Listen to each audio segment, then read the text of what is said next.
Greetings and welcome to the course. Let me give you a quick introduction as to who I am. My name is Nathan House and I'm the CEO and founder of the cybersecurity company Station X. I'll be your instructor throughout this comprehensive course.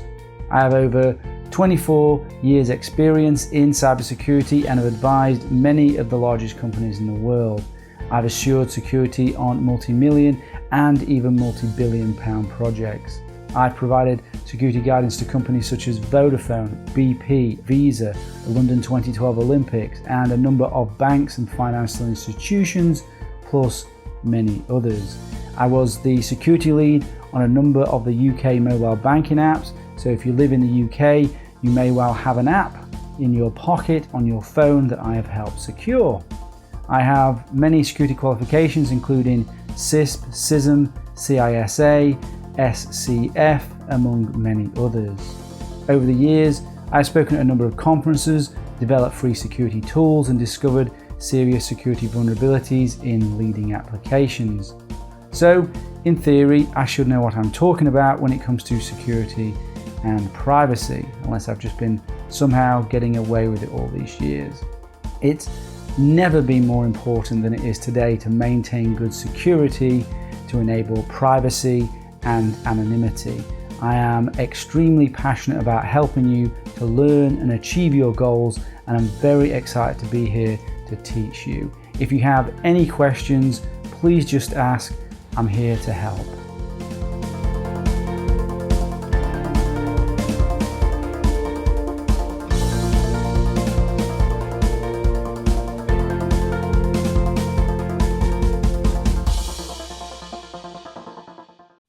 This course takes you on a journey that starts with the basics and theory of security and then builds upon it with practical exercises and onto more advanced topics in the later sections and other volumes. You have to know the basics so that you can make your own informed choices about security. I don't want to give you just a to-do list. I want you to understand both the why and the how. So we start with the theory and basics of security and then build on that later with practical exercises and onto more advanced topics. But before we start on the theory and basics, I want to give you a super easy, quick security win that you can set up right now. A small practical exercise before we dig into the theory. So you have an immediate security capability to detect malware and hackers that you can set up in about 10 minutes and you don't even have to install anything. This way, if you forget to do the rest of the course, at least you'll have got some security capability out of it. So here goes. Wouldn't it be cool if we could set up security tripwires to tell us if someone or something was poking around in our files, on our laptop, on our phone, tablet, in our email and on our online accounts, basically everywhere? Wouldn't it be good if we could have some tripwires that alerted us when somebody was doing things that we don't want them to do? Well, we can set those things up. So let me show you how to set these security tripwires using a service called Canary Tokens that I have made available just for you guys on this course so you can have some quick and easy security wins. So if you make your way to www.stationx.net/canarytokens/, you can follow along with what I'm doing and create your own tokens at the same time. So here we have our little canary friend and his token. We see a rather obvious red button here, and this is what we need to click on to take us to the domain that will provide us with the tokens. So here we are. This is a domain here that will rotate, so don't worry about what that is at the moment. So here we are. This is the main thing that you need to interact with, and I'm going to show you 5 different ways of setting up traps. These traps are also called tokens or canary tokens. And we're going to keep it simple at the early stages of this course. So first thing we need to do is we need to put in an email address. Now this is the email address which you want to get sent alerts to. So this needs to be an email address that you monitor, i.e. it's like the email address that you have on your phone or something like that, so that you get notified immediately when there's a security problem. You don't want to set up a secondary email address that you never look at. That's pointless. It has to be an email address that you monitor. Even if you set up a new email address, as long as it's one that you monitor. So let me put one in here. So that's the email address I want to get sent alerts to. And then I need to put in here some sort of comment that lets me know which token, which trap has been triggered. So I'm going to put Word document in password folder on laptop. That's going to make more sense in a second. Ignore all this for now. Just have it on DNS and HTTPS and generate token. And if we go down here, the first one that I want you to look at is the MS Word token or trap. So what this has done is this has generated a unique Word document for you that we can download. So I'll give you a demo of it. So we'll download that now. And if you see this here, this is the Word document that we've just downloaded. Now, if I click on that, and that's just opened up there, you can see a little timer's going on there in the background. Now you see there, we've been alerted. Now, anytime anyone opens this document, you're going to get alerted. It's a little trap. And this little trap should work on most operating systems, most versions of Word. There's no 100% guarantee that it's going to work on every system and with every version of Word. So if it doesn't work for you, then try one of the other tokens that I'm going to show you in a second. So let me close that. Now I've created another example here. You can change the file name of this document, by the way, to anything that you like. Make it enticing for someone to click on. If I open this one a second, just open this fully. Now in this one, I put valuable and juicy information in it that a hacker or other type of threat would be interested in finding. PayPal, usernames and passwords, stock trading information, social media accounts, etc., etc. Those are the sort of things that a threat is going to be searching for. If he's on your laptop, your device, your phone, within your email, he's going to be searching for keywords. And if you want an idea of the sort of things that you want to put in these traps, then I've put some examples here. We can see personal information, financial information, file hosting accounts. And if we go further down here, I provided an example file. I don't want you just to copy this, but you can use it as just an example of the sort of information. You can see social security numbers, credit card details. I've put them in the right sorts of formats, Bitcoin wallet IDs. You get the idea. So we can imagine now a hacker was snooping around in an area that we've specifically put aside just for the hacker to find. And we've put in that Word document and he's now clicked on it. And this is the alert we get. So we know he's snooping around. And not only do we know he's snooping around, we know what he's doing because we've set up that comment there. And if we click here, we can look to see where he's come from. We can track him down. And this provides further information on how he triggered the alert. But what is important is that you react to the alert. And later on in the course, we're going to talk more about response and recovery strategies as you get through to the more advanced sections. And if we look at the second type of token that we can create or trap, a PDF. So we can download this PDF version and it works pretty much exactly the same as the Word document. We open this PDF document and we will get alerted that someone has opened it. And boom, there we go. Another alert, PDF trap. So I think you're getting the idea now. So you want to sprinkle as many of these tokens, these traps, throughout your laptop, your phone, your tablet, in your email, on your online accounts. So for example, you could put it in your Dropbox and maybe the staff at Dropbox are looking through your documents. They open the Word document, boom, you know someone's snooping in there. And as I say, they need to be interesting, enticing, and valuable. And you can get that sort of information from here. Now, let me show you another sneaky way of setting up a trap. Fake email of passwords number 1. Oh, by the way, if you put it on that one, you'll get more information in the alert about who the hacker was with this type of trap I'm about to set up now. So choose that one. So generate. And if we pop down here, we're going to go to web bugs and we're going to use 2 web bugs here. So let's just grab that URL. So that is a clickable link that if the hacker clicks on, you're going to be alerted. Let's open up an email here. Right. Let's just pop that in there for now. Then we're going to send this to ourselves. We could send it from a different account, but all that matters is that the 2 email address is the account that you're wanting to be monitored. You're wanting to know if a hacker is in there. We need to create an enticing subject. And then just as an example for this one, I'm going to go here and I'm going to copy all of this stuff here into this email.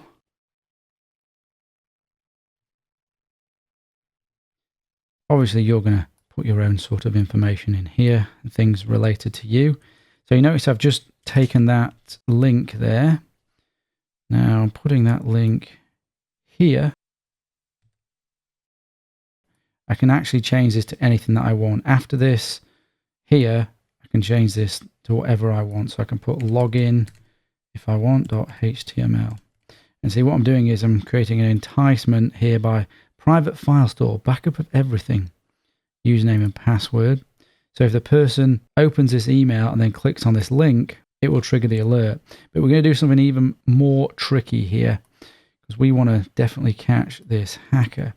So within Thunderbird, there is a feature by which you can insert a link to an image. Now, we don't want to attach an image. We want to insert a link to an image. So if we go on insert an image and we unclick this, so we don't want it to attach, we go on there and then we can put image.gif. And you see, we're already alerted. That's how quick this service is. And we do not want to use any alternative text. Add that there. And you'll see, you can't see that image because that is a 1x1 pixel invisible GIF. And let me show you how this works. So we're going to send that to ourselves. So there we go. That's our little trap there. Now we can choose to open it, leave it as an open email, or we can leave it as an unopened email. But no matter what, if someone's in our email and they're searching for whatever it is that they want to be searching for, maybe they're interested in PayPal accounts, well, there we go. That comes up. They're searching for bank information, credit card information. That's going to come up. And all they need to do is just open it. They don't even need to click on a link. Boom. Caught them. You know they're poking around in there. But let's say that doesn't work for whatever reason. It should. Then there's still things like that to entice them. Click on that. Boom. Caught them again. Now, in order for us to have inserted that image, I went on this, insert image. Now, you may not have this functionality available in the email client that you use. It may not even be available to do this. But it doesn't matter. You can still download Thunderbird if you like. It's free. And just send an email or emails using Thunderbird just for this one task if you can't work out how to embed that invisible web bug into your email.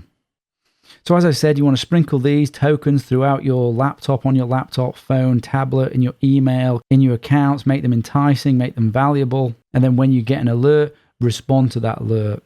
And respond in the ways that I recommend throughout this course, changing your password and other such sort of things, disconnecting from the network. So there you go, that's your security quick win. Go ahead and set those up right now. You will have, after you set this up, better security detection capabilities than most companies do. You might not believe that if you're not in the security industry, but that is a sad and true analysis of the state of most organizations' detection capabilities. Just think of Edward Snowden. He was poking around in the NSA for months as an insider threat, and nothing like this alerted the NSA. Pretty crazy. Later on in the course, we will discuss canary tokens at a more advanced level. When you get there, we'll understand more about how they work, and we'll understand about the importance of detection controls, which these are, versus preventative controls, which are used to stop the hacker getting in the first place. But preventative controls are very important. We use a defense in-depth approach, all of which we're going to go into. So hope that was fun. So now let's dig into the theory and the basics and start our journey into cybersecurity.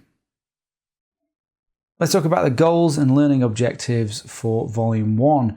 Volume 1 covers the fundamental building blocks of a required skill set to becoming a security and privacy expert. You will understand the online threat and vulnerability landscape through threat modeling and risk assessments. This means you will understand in detail the threats and adversaries that we face, such as hackers, trackers, malware, 0 days, exploit kits, and much more. You will understand how to determine the potential risk that they pose, then how to mitigate that risk through the selection, implementation, and monitoring of appropriate security controls. You will learn how to set up test environments in VirtualBox and VMware using the guest operating system of your choice or host operating system of your choice, including Windows, Mac, OS X, Linux, and Kali. After this course, you'll understand encryption from symmetric algorithms to asymmetric algorithms, hashes, SSH, SSL, TLS, and so on. How encryption works, how it can be bypassed, and what you can do to mitigate the risks, taught in an easy to follow way. After this course, you will understand the security and privacy differences between Windows 7, Windows 8, Windows 10, Mac OS X, and Linux. We will cover how to make patching easier across those platforms, then how to mitigate their security and privacy issues. Patching is very important. It has to be covered in the fundamentals. You will learn practical defenses against social engineering threats like phishing, smishing, vishing, identity theft, scams, cons, and others. You'll learn how to use isolation and compartmentalization as a security control, covering sandboxes, application isolation, virtual machines, Unix, and Qubes OS.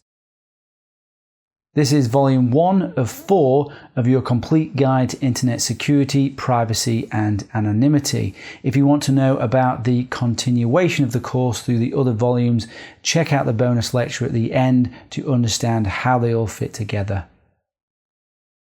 The course is designed for technically minded people who want to protect themselves from hackers, cybercriminals, malware, viruses. It's for people who want to share information anonymously without endangering themselves or their family. It's for those who want to keep their accounts, email, communication and personal information private from corporate or government tracking and spying. It's also for those with an interest in technology and the internet, like security professionals, students studying IT or security, also for freedom fighters, political or religious dissidents operating in oppressive regimes, journalists, businessmen and women where security, privacy, anonymity matters, also law enforcement officers and other agents who need a better understanding of how criminals avoid detection. It's also for those who care about government spying on their internet usage and want to avoid it. It's for law enforcement officers who are operating in hostile environments or undercover. And it's for those who wish to publish information anonymously, like whistleblowers, bloggers in countries with laws on the content of what they can write, and anyone who has an interest in security, privacy, and anonymity and wants to learn more.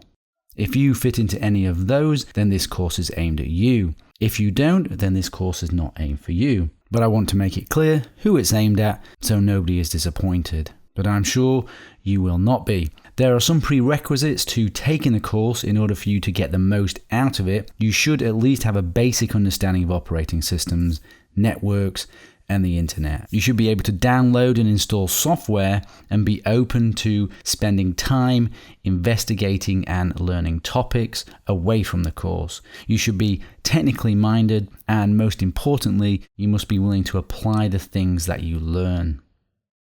Maintaining security, privacy, and anonymity can be a complex thing. In order to achieve good security, good privacy, and to be anonymous, you must understand detail. So the course goes in depth. It is both broad and in depth. Any course that just touches on the surface of security will leave gaps, and any gap makes you vulnerable. So any course that attempts to help protect you online has to have some depth and breadth to it, or it would fail to teach you enough so you can protect yourself online. But just because the topic is in depth and complex doesn't mean it's not possible to learn. If you find the topic interesting, then that's all you'll need. I recommend making notes, read around the topics we cover, and feel free to ask questions when you have them. I provide lots of external references to websites, reports, news articles, Wikipedia, and so on. It's not necessary to read them all. These are just for further reading if you want to go further into the topic.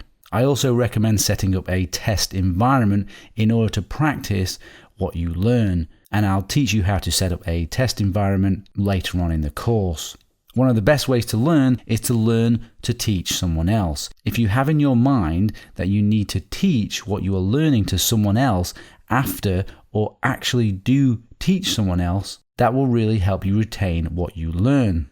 According to a psychology report, learners retain approximately 90% of what they learn when they teach someone else or if they use it immediately, which is why I recommend you learn it from the perspective that you're going to teach someone else or actually teach someone else, and you set up the test environment so you can use these things immediately. This is not a course for you just to watch and listen and then forget. This is a course for you to actually learn and then be able to practically apply.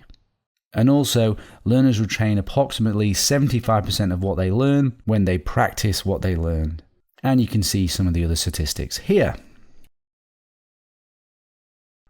There are many referenced items in this course and most of them are free. I've made an effort to make sure that they are free, but you may want to purchase additional software, hardware, and services that are discussed in this course. An example could be you want to buy a VPN, or you want an email service, or you want to buy a hardware router, or you want to pay for a virtual machine, and so on. Although it's absolutely not necessary to buy anything to understand this course, I'm just letting you know that you may wish to make additional purchases after you learn certain topics, and I have no affiliation with any of the products that are discussed in this course. They are only what I recommend or what are required to know about in order to understand the topic. I cover different operating systems on the course, and it may be you never have any intention to use a particular operating system that I'm talking about. When I am talking about a particular operating system, I make it clear most often in the title,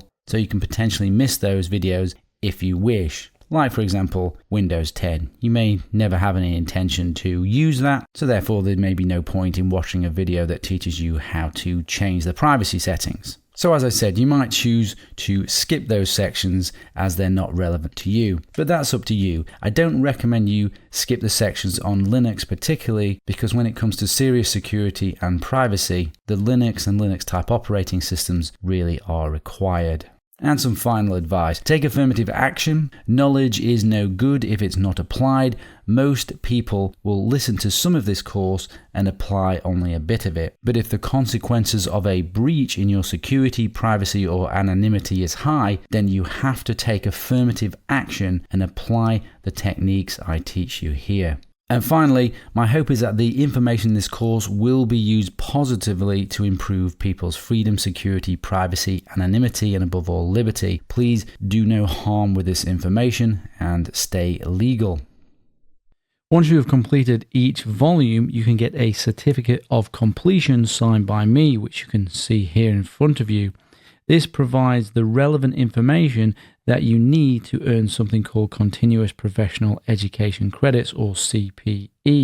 These are the qualifications that you might have now or you may wish to get in the future, such as Security Plus, CISP, CISA, CISM, and so on. So if you want your CPE points, once you have completed this volume and the other volumes, make your request for the certificate here at this URL. This service is provided free of charge, but do allow 28 days for the certificate to be processed. All 4 volumes of this course amount to actually over 50 hours, so that's actually a lot of CPE credits if you want to earn your CPEs. So go to that URL when you've completed each volume. Security and technology is moving at a fast pace.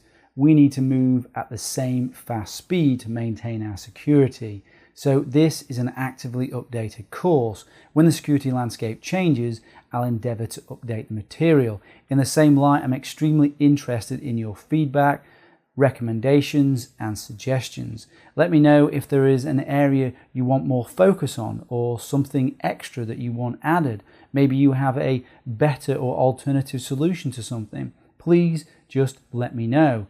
Send me your feedback and please ask if you have any questions.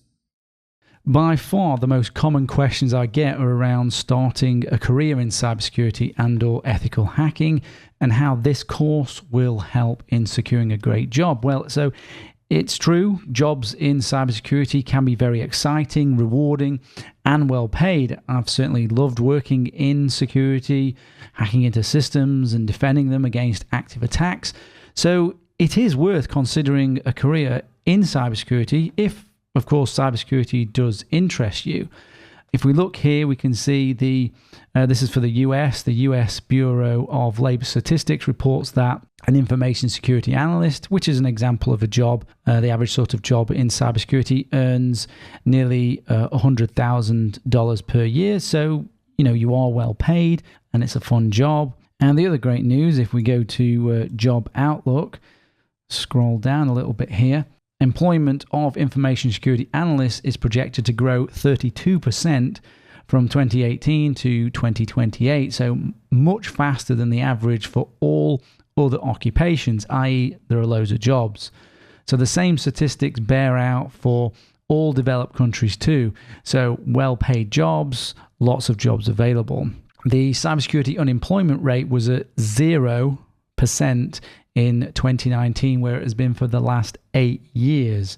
There is predicted to be 3.5 million unfulfilled cybersecurity jobs by 2021, up from 1 million positions in 2014. And these jobs are very well paid, as I've shown. It's also often claimed that the cybersecurity industry is recession-proof. It's a recession-proof career. Well, I guess we'll see on that. And many roles like penetration testing, ethical hacking, they can be done remotely too. So really, it's never been a better time to start a career in cybersecurity, which is why I get so many questions about careers in cybersecurity and ethical hacking. So what I did was I put together a great guide, which is here, on how to start a career in cybersecurity, covering all the common questions that I get and are asked every day, because there are some legitimate barriers to entering the industry, like just where to start, what courses to take, what certificates are important, how to gain experience, and so on. And I cover all the solutions to securing a great job in my guide, and how this course that you're taking fits into this overall picture for you. You can find the cybersecurity guide, obviously, at this URL, or you could just simply Google Station X Career Guide, and you'll just find it. It's the one at the top. The guide has just been updated for this year and has so far been downloaded by 500,000 people in the last 2 years. So that's really great, but still there's loads of jobs out there. And because you have special access to me through this course, if you have any questions after reading it, then just ask me if you've got any career questions, of course, and only technical questions on the course itself. So go download the guide if you're even just slightly interested in a career, because maybe it's an opportunity for you. We certainly do need the people in the industry. There's a gap and there's a problem for the world, essentially, because we haven't got enough people to help secure systems and organizations. So check out the guide. It will help, and it will make things much clearer, give you a clearer picture. This course takes you on a journey that starts with the basics and theory of security and then builds upon it with practical exercises and onto more advanced topics in the later sections and other volumes. The next 3 sections are the main theory sections. You have to know the basic theory so you can make your own informed choices about security. I don't want to give you just a basic list of things to do. I want you to understand both the why and the how of what you're doing. So we start now with the theory and basics of security, and then build on that with practical exercises and onto more advanced topics. So the next 3 sections are theory. After the theory sections, we build a lab using virtual machines, and after the theory, I then show you practical demonstrations which you can replicate using the lab. So we're starting with theory and then building up onto practical exercises. The theory is super important. Please don't ignore it, especially if you're new to cybersecurity, if you want to become an expert. The objective of this section is to gain an understanding of the foundation principles of security, privacy, and anonymity, how these principles apply to any given situation and yours personally, so you can assess, select, implement, and monitor appropriate security controls to reduce risk. You will understand the relationship and contradictions between security, privacy, and anonymity. The principles learned in this section need to be retained in your mind and applied as we go through the rest of the course. Time, money, and our resources are precious to us, so we want to spend as little of our resources as possible on security. Security is not the end goal. The goal is to be getting on with the things that we want to actually do, like maybe surfing the web or writing an email or running a business. Most organizations are not in the business of security. Security is simply an enabler to do business and to do the things that we want to do. We don't want to do security for the sake of it. We don't want to apply too much security or too little security. We want to optimize our use of our resources so that they optimally protect our assets. I want you to get your best return on investment in terms of your resources when it comes to applying security. So the aim should be to protect what you value most and apply enough security so that you can do the things that you want to do safely online, or so that the business can function within acceptable levels of risk. So let's now do a simple thought experiment. Either for yourself personally, you can think about this for the thought experiment, or you can think about maybe in the context of an organization or a service or application. We're going to think about in the context of this thing that you want to protect, consider their files, their emails, their accounts, and ask yourself, what is most confidential? What can't you afford to lose? What is irreplaceable? What could cause the most damage? What might impact your reputation?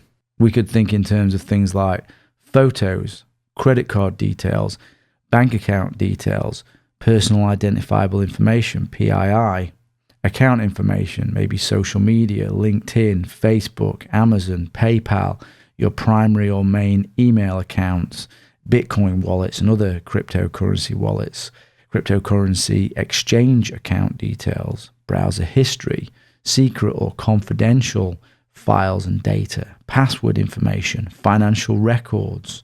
Think about if they were stolen, destroyed, or encrypted so that you couldn't use them or get access to them, or maybe placed on the internet and revealed to everyone to see. Perhaps put in the hands of cyber criminals and the potential they have to do something with them. This thought experiment should start to guide you towards the things that are of most value to you or the organization or the object that you are considering in this security context. To apply effective security, you must know what you value and how much you value it. You must understand the security objectives for that asset. For example, do you not want it stolen? Do you not want it destroyed? Must it be available to you at all times? The things that we value, we will refer to them as your security assets. The things that we value, your assets. As we go through the course, you will apply security to the assets that you value, and you will concentrate your security efforts on the assets that you value the most and that are at the greatest risk.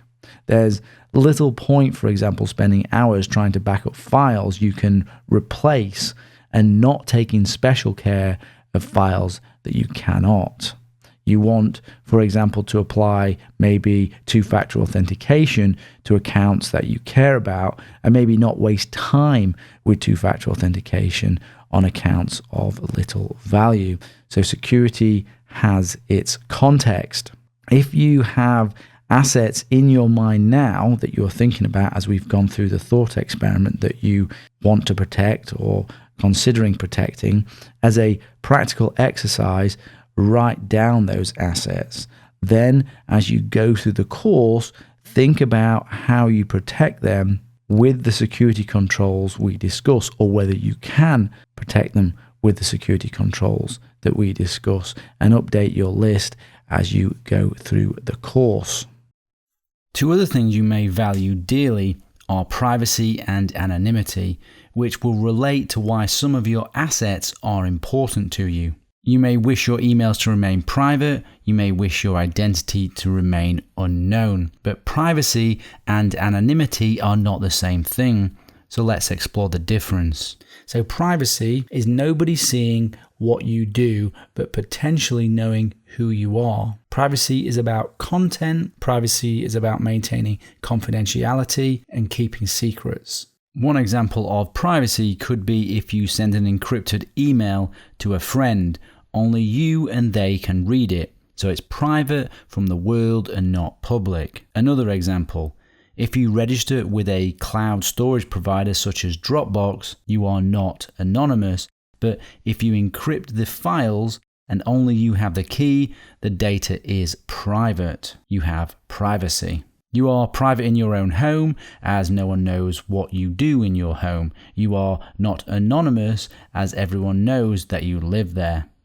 Anonymity is nobody knowing who you are, but potentially seeing what you do. Anonymity is keeping your actions and activities separate from your true identity. Anonymity concerns your identity.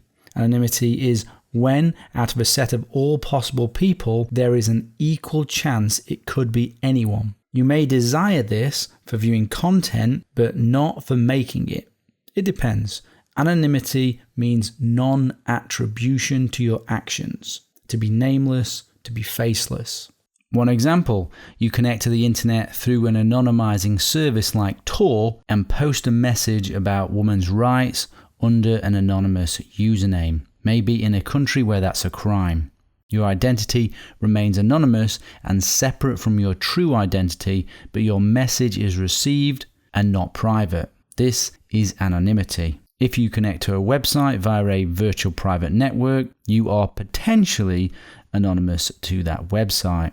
But when you post a message on their public forum, that message is not private. And finally, there is a variant of anonymity people sometimes use, and that is pseudo-anonymity. Pseudo-anonymity is when you wish to retain a reputation against an identity. A common example is having an alias for social media or for a forum online. And this picture sums it up. An adversary may not know who the blue bag user is, but they can attribute posts and activities to him or her. This is an alias, a cover, a false identity. So hopefully that should make it clear the distinction between privacy, anonymity, and pseudo-anonymity, so you can understand what you might want in your own situation. Often the three terms get used interchangeably, and even I make the mistake myself. But it's important to understand the difference because different solutions provide privacy over anonymity and pseudo-anonymity. One of the more interesting pseudonyms of modern times is Satoshi Nakamoto, the creator of Bitcoin. If you're not familiar with who he is, that's a little extra reading you can do for fun. In most countries, you have the right to privacy and anonymity if you so choose, protected under law. In most countries, stealing your personal and private information is a crime. For example, the content of an email is personal information.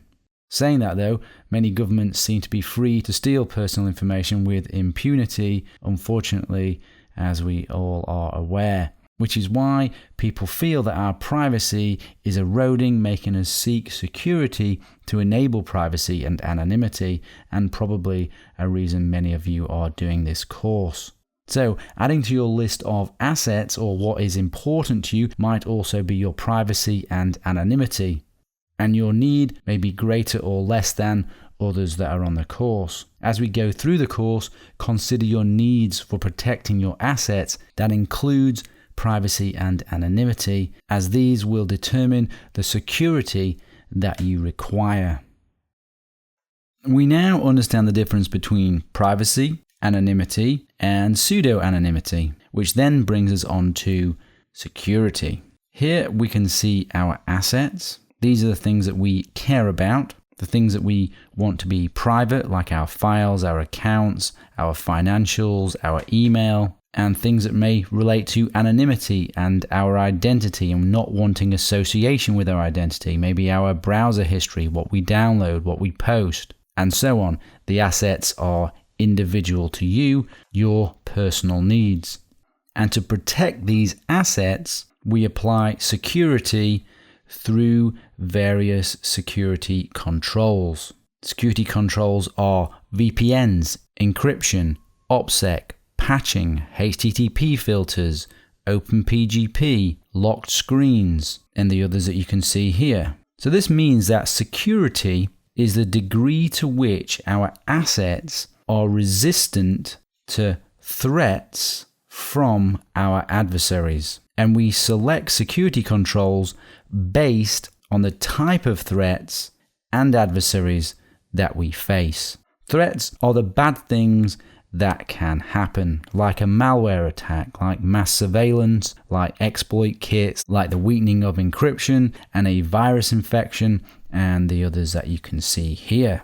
And these threats, they are enabled by our adversaries, which might be hackers, cyber criminals, nation states, oppressive regimes, and maybe something like your ex-partner if you're unlucky. And you can also see here these red triangles. These represent vulnerabilities, bugs, and weaknesses in your security controls. A threat will try to exploit vulnerabilities in your security to impact your assets. For example, malware infecting your computer through the vulnerability of being unpatched.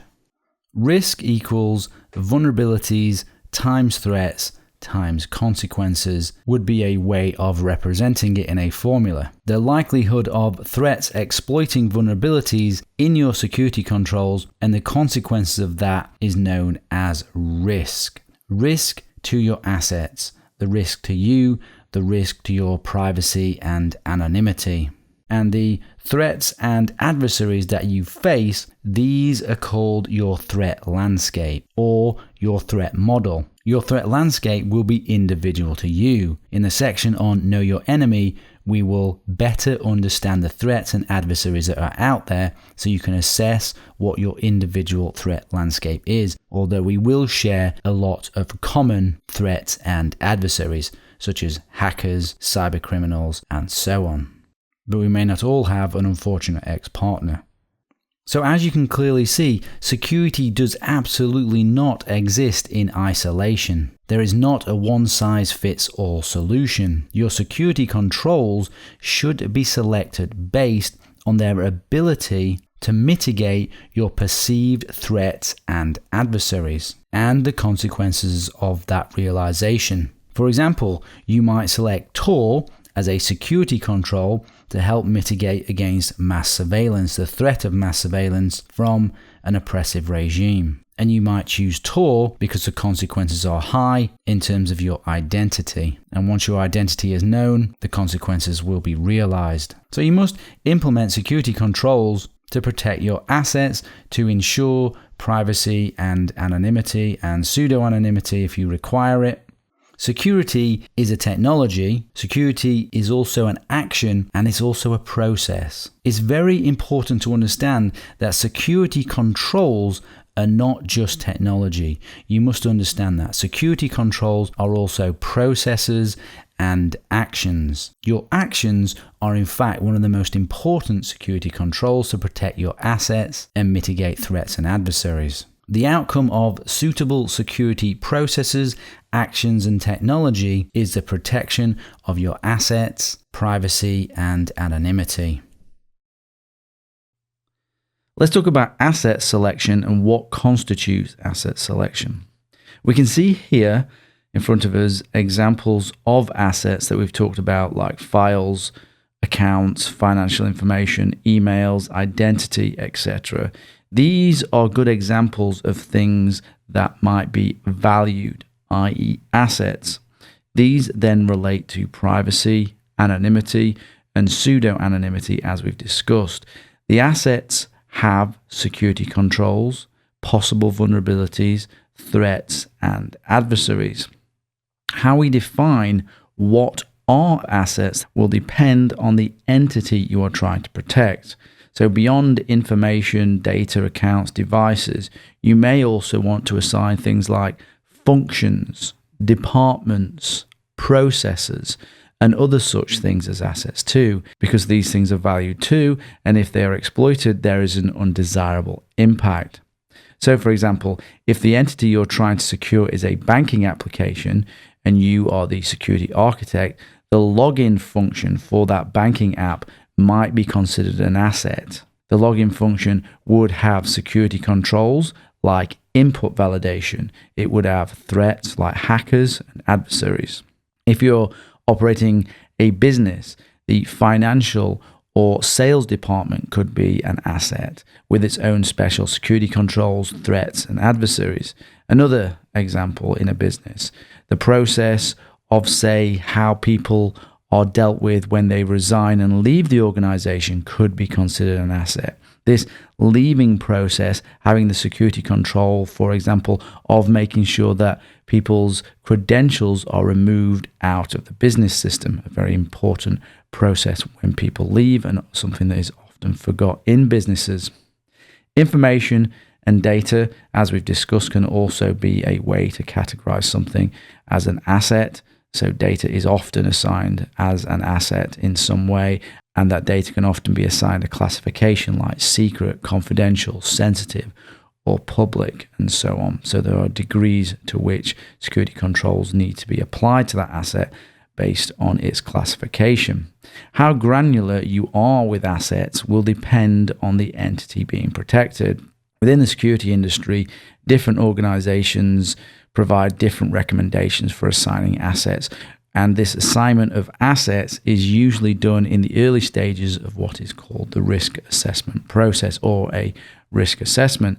For further information, if you want to understand more about risk assessments, you can look at places like SABSA, ISO, particularly ISO 27005, and the Information Security Forum, or just do a search for information security risk assessments and you can see what you can find there. But essentially, we're talking about asset selection, and really you want to pick at the assets that make sense to you, and with experience that will guide you in the end to what are the best assets based on the entity that you are trying to protect. We're going to talk about threat modeling and risk assessments now. You should now have an understanding of vulnerabilities, threats, adversaries, consequences, and the resulting risk, as well as how security is the process, actions, and technologies that protect your assets, privacy, and anonymity. We will now dig a little deeper into how to apply some of what we have learned. First, very important point, you cannot ever have 100% security, just like you can never have zero risk. Therefore, you can never completely protect your assets or maintain perfect privacy or have total anonymity. If you have ever seen someone advertising 100% security, run a mile. They have no clue about what they're talking about. Unless you stop engaging in an activity, there will always be risk. Engaging in life has a risk. Going on the internet has a risk. We take these risks for the great opportunities and benefits that the internet brings. In order to exploit the opportunity of using the internet, we have to accept a level of risk. And you need to personally decide what is your tolerance for risk based on your circumstances. The lower tolerance for risk you have, i.e., if the consequences of loss of security, privacy, or anonymity is high, then the more security controls you need. The more advanced and often restrictive to usability security controls you will want. The higher tolerance for risk you have, i.e. the consequences might be low, the less security controls you will need. So security is a balance. It's a balance between usability and security, between risk and opportunity. And security often gets in the way of ease of use, which is why we must choose security controls that are fit for purpose and are in line with our appetite for risk. This course in the section on Know Yourself and Know Your Enemy will provide you with background information on the threats and vulnerabilities that you might face on the internet so you can make an informed choice on your needs for security, privacy, and anonymity and tolerance for risk. So wait until we go through those sections And then you will start to understand more the threats and adversaries that are out there and things that you may never have known about before. Another very important point now, you should take a risk-based approach to your security. We know we can't have 100% security, so you need to take a risk-based approach to applying the right level of security to mitigate the risk without it being overburdensome to the point where the system is unusable. But only you can choose how big and burdensome your security needs to be to protect your assets. In order to take a risk-based approach to security, you should do basic threat modeling and risk assessments when selecting your security controls. And I'll walk you through an example of doing that now. So risk equals vulnerabilities times threats times consequences. So let's go through an assessment process now. First, we start with our assets. You should now have a list or a rough list or an idea of your assets based on the earlier videos. You should have a rough concept of the things you care about and want to protect. Vulnerabilities, threats, and adversaries. You may have some understanding of what your threats are and your adversaries are, which might be one of the reasons why you're choosing to do the course. Or you may have no clear idea at all or be somewhere in the middle. In the section on Know Your Enemy, we cover many of the vulnerabilities, threats, and adversaries. When you go through that section, determine which apply to you in order to determine your risk. Determine the consequences of assets being compromised, of threats being realized. When it comes to your assets, consider if they are lost or stolen, destroyed or encrypted so you can't use them, placed on the internet, put in the hands of your adversaries, criminals, hackers, government, law enforcement agencies. How could it impact your reputation, your privacy, your anonymity? What would be the impact of loss of privacy and anonymity? What is your adversary likely to do? Concentrate on the consequences if the threats and adversaries are less tangible to discover. And that's a key point there. Concentrate on consequences in order to determine the risk and the security controls you need to use if your understanding and concept of the threats and adversaries are less tangible, which is actually often the case. You consider the consequences, the impact more.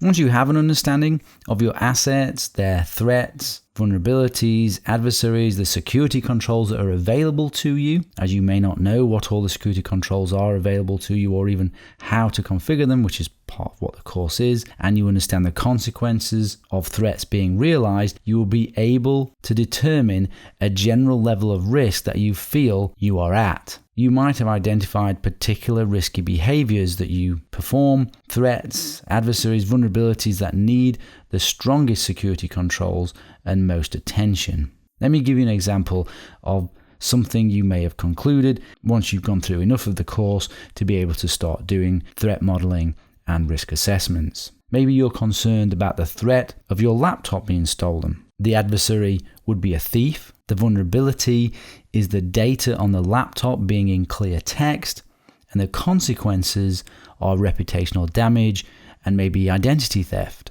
Based on your tolerance for risk, you would select security controls that mitigate the risk, and you should apply security controls to the greatest risks first. The whole course is a series of lessons on security controls, how to apply them, why to apply them, their strengths and weaknesses, and so on. As you go through the course, select, implement, assess, monitor those security controls that we go through. When it comes to select security controls that best mitigate the risks. For example, of the stolen laptop that we were just talking about, you could select whole disk encryption using LUKS, an encrypted boot sector, and pre-boot authentication as some of your security controls that mitigate that threat. Then implement those controls. You install LUKS whole disk encryption and configure it. Then assess the controls you have selected for their effectiveness. Check that the whole disk encryption is working and the data is actually encrypted. Then monitor the effectiveness of the security controls. Check for security updates, for example, and vulnerabilities in LUKS, and so on. If a weakness is discovered, you go back to the select stage again. So that's threat modeling and risk assessments. Once you've gone through a percentage of this course, you should start to feel more confident in assessing the threats and adversaries, understanding where your vulnerabilities might be, and then start to understand where you apply the security controls to protect the things that you care about, privacy or anonymity or your files or email. So I hope that helps in making sure you select the correct security controls. It gives you the maximum benefit to protect your assets. Security, privacy, and anonymity can sometimes be in contradiction to each other. For example, a feature within your browser might check every website that you visit to see if it's on a known malware distribution site. This feature helps security because it can stop you going to sites with malware, but can potentially interfere with your privacy and anonymity as the malware distribution site, is maintaining constant contact with your browser and could be constantly updated on what sites that you are visiting and when. And in situations like this, you need to make a decision between security, privacy, and anonymity. People's tolerance for being tracked and the disclosure of their personal information and activities online is different. If you're a political dissident fighting for human rights, you may need total privacy and anonymity online against your government. If you're an average internet user in the West, you might just not want your emails read and your surfing history revealed and find that to be an imposition. There is a spectrum of consequences to disclosure and de-anonymization, from mild privacy invasion to a life depending on it. The amount of privacy and anonymity you require is directly proportional to the amount of security you need. So bear that in mind as we go through the course and you choose what security controls that you want and need to apply. I'll say that again. The amount of privacy and anonymity you require is directly proportional to the amount of security that you need. The more privacy and anonymity, the more security controls. A quote here from Bruce Schneier. Privacy isn't about hiding something, it's about being able to control how we present ourselves to the world. It's about maintaining a public face while at the same time being permitted private thoughts and actions. It's about personal dignity. How do we know what security controls to assign to an asset to protect it? Well, you should know the answer to this. As discussed, we do a risk assessment considering the threats, vulnerabilities, and consequences to the assets and select appropriate security controls. But what exactly do our assets need from our security controls? These security controls need to enable what we will call security attributes. A way to consider the type of security control we might need for an asset is to think about the asset in terms of its needs for confidentiality, integrity, and availability. So let's define those three things now. Confidentiality. Do we not want the asset disclosed to anyone? i.e., that the asset is not disclosed to unauthorized individuals, entities, and processes. If that is true for the asset, that defines the sort of security controls we need for that asset. The next one, integrity.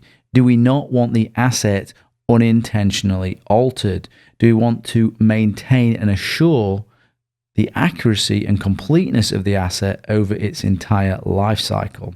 This means that the asset cannot be modified in an unauthorized or undetermined manner, determining the security controls. The last one, availability. Do we not want it destroyed? i.e., for any asset to serve its purpose, it must be available when it is needed.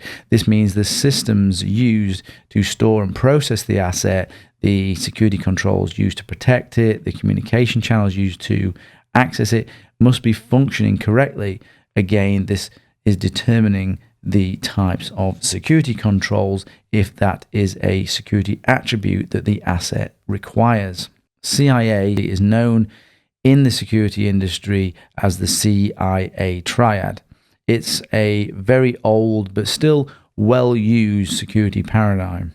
And we can call these CIA, this confidentiality, integrity, availability, we can call each of those security attributes or the security properties that an asset needs to be secure. As the security expert, you need to help determine what the assets are and assign what security attributes that are required for the asset so that it can be secured to within acceptable levels of risk. You would do this by questioning the owner of the entity that you are trying to secure and find out what they require. What does security mean to the owner? That's why somebody can't say to you, give me a secure system, because you don't know what secure means. You have to ask them what secure means. And one method, one technique is to use security attributes and find out what attributes those assets need. Does it need C, I, or A? So you do a requirements gathering for the security needs or attributes of assets. You simply ask the owner what they want. This isn't always a simple process because you have to guide them with your expertise, and they tell you what security means to them for that asset. Many security attributes have been proposed over time, CIA being the original and well referenced, but it has its problems. The CIA doesn't cover all security needs, and it does not speak in the language of the business or the way business people like to talk. So in 1998, a guy called Don Park proposed an alternative model to the CIA triad that he called the 6 atomic elements of information, or the Parkerian hexade. The security attributes are confidentiality, as we've already known, possession, which is the new one, integrity, authenticity, another new one, availability, and utility, another new one. So of the new ones from the CIA, we have the first one, possession or control, as it can be called. Let's define these. This would be a loss of control or possession of an asset, but does not involve the breach of confidentiality. You've also got authenticity, which refers to the veracity of the claim of origin or authorship of the asset. And then you have utility, which means usefulness, which again isn't part of CIA. So for example, ransomware that encrypts a user's data, that asset then is no longer useful. It has no utility. So if you were just using the CIA as security attributes, you would not have usefulness as an option, but you would have availability, which is similar. So these security attributes can be used to define asset security controls, as we've said. Not in the Parkerian hexade is non-repudiation, another common security attribute we will see mentioned if you read security literature. So non-repudiation in law implies one's intention to fulfill obligations to a contract. In cybersecurity, it implies that one party of a transaction cannot deny having received a transaction or message, nor can the other party deny having sent a transaction or message. So non-repudiation ensures that the sender cannot deny sending the message. And there's also two other important and well-referenced security attributes, and those are authentication and authorization. Authentication verifies the identity of the user or system. Is it what it claims to be? Are you who you claim to be? Is the asset what it claims to be? And then you have authorization. So upon authentication of the identity or of an identity, authorization determines what is it allowed to access. So authorization, what is it allowed to access? Authentication verifies the identity of the user or system. Is it what it claims to be? So as you can see, there are many security attributes that we might want to assign to an asset or think about in terms of an asset, in terms of its security controls. And from these, this enables us to choose security controls that provide those attributes. So let's get a little bit more tangible here with some examples. So if something is encrypted, this can provide confidentiality. If something is hashed, this can provide integrity. If something is digitally signed, this can also provide authentication, non-repudiation, and integrity. If something is encrypted and digitally signed, this can also provide confidentiality, authentication, non-repudiation, and integrity. So you can see there how we've gone from an asset to an asset having security attributes to then having security controls such as encryption and hashing and digital signatures that then meet those security attributes. Don't worry if you didn't understand about what hashes are or encryption. All of those things we're going to go through as we go through the course, but it's just to show you the path through which we have our asset, we have our security attribute, and then we have our security control that meets our security need, our security attribute. So as you can see, the way we're talking, we're not really talking in the way a business owner or a business person likes to speak. And it's often a business that is the entity by which we're trying to secure in cybersecurity. So this brings us to what I like to use for designing security architectures for businesses, and that's the SABSA business attributes. And here we are. If we look here, we can see security attributes, or as they call them, business attributes. But these speak a little better to the business to understand the security requirements, i.e. the security controls for assets. You determine if these business attributes here are required, maybe they're not required, are they nice to have? So for your assets, you would look at their user attributes, management attributes, operational attributes. Do you need detectability? Does it need to be error-free? Do you need auditability? Should it be legal? Should it be scalable? Should it be governable? And so on. So that's confidentiality, integrity, and availability. And I'm taking you a little bit further than what you might get on a standard security course where they may just talk about the CIA. I want to give you a little bit more of the real world where you need some more than the CIA, through to the Parkerian Hexaid, through to even having business attributes that come from SABSA. If you're interested more in SABSA, then check out that link there. There's a principle in security called defense in depth. The idea is to provide layers of defenses, so when one defense fails, another continues to protect you in its place. So there are three main types of defenses you can think of. So prevention is the first. This, for example, can be if you encrypt your files and make sure that the key or password isn't available. It's a prevention defense to stop people compromising those files and accessing confidential information. The next is detection. Detection could be you set up something called a canary, which is planting a deliberate trap so that a hacker or malware triggers this canary or trap, so you're notified that something is amiss. And the next is recovery. Recovery is like backup, or having the ability to recover a lost file or a lost account. The principle is what you cannot prevent, you detect. What you cannot detect, you recover from. Through the course, we will employ the principles of defense in depth, having multiple defenses at each stage on assets we want to protect. This isn't complex. It's simply a case of changing your behavior maybe if needed and using the right technology in the right place to provide you with that defense in depth approach. Who and what you trust is key to your security, privacy, and anonymity. The less you trust, the lower your risk. You want to minimize the number of things that you trust, including yourself. This is the zero trust model. To protect our assets, we have to make choices about trust. We have to select software, operating systems, encryption, storage, internet service provider, password managers, what download we want to download, and even people that we need to trust to protect our assets. Evaluate instead of trusting. Everything will present a level of risk, some acceptable, some not. We can mitigate the risk by distributing the trust. This is a zero trust model. It should be applied to everything we go through in the course. Trust nothing, trust no one, evaluate and distribute the trust. So what does that really mean? Well, let me give you an example.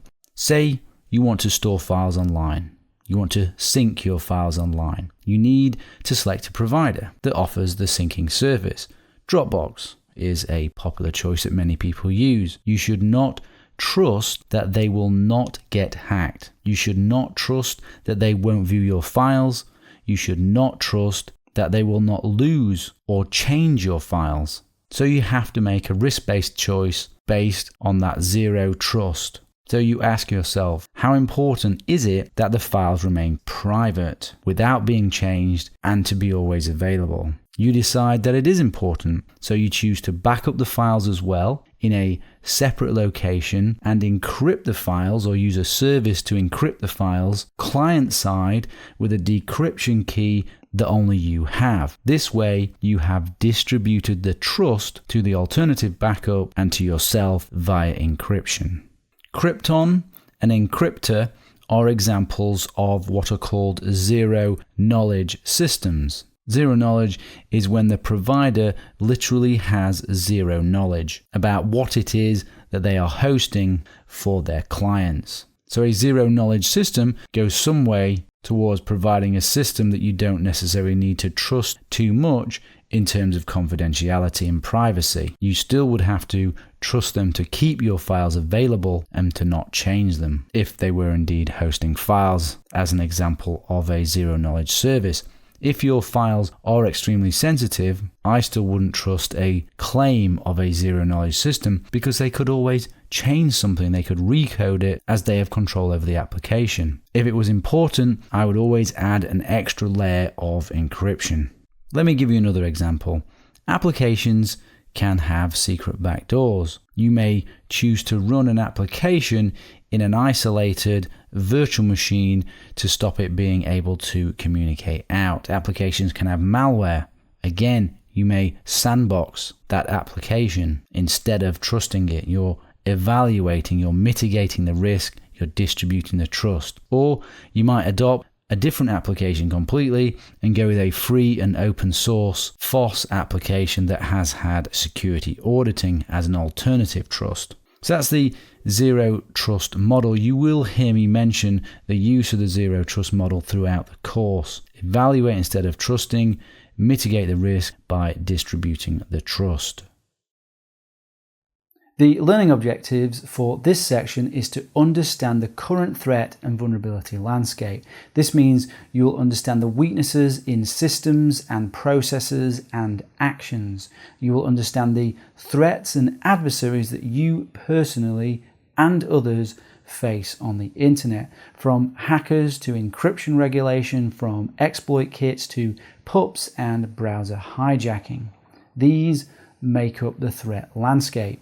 The selection of appropriate security controls is based on risk in consideration of the threat landscape, which we will go through now. I often get asked questions like, why would someone target me? Or what's the point of a hacker taking over my PC or my account? Well, these are good questions, but the thing you have to realize is that it's no longer a human being that is actually attacking you. A human being has written, or even now bought, automated programs that are then let loose to hunt down vulnerable software without human beings needing to waste their time at all.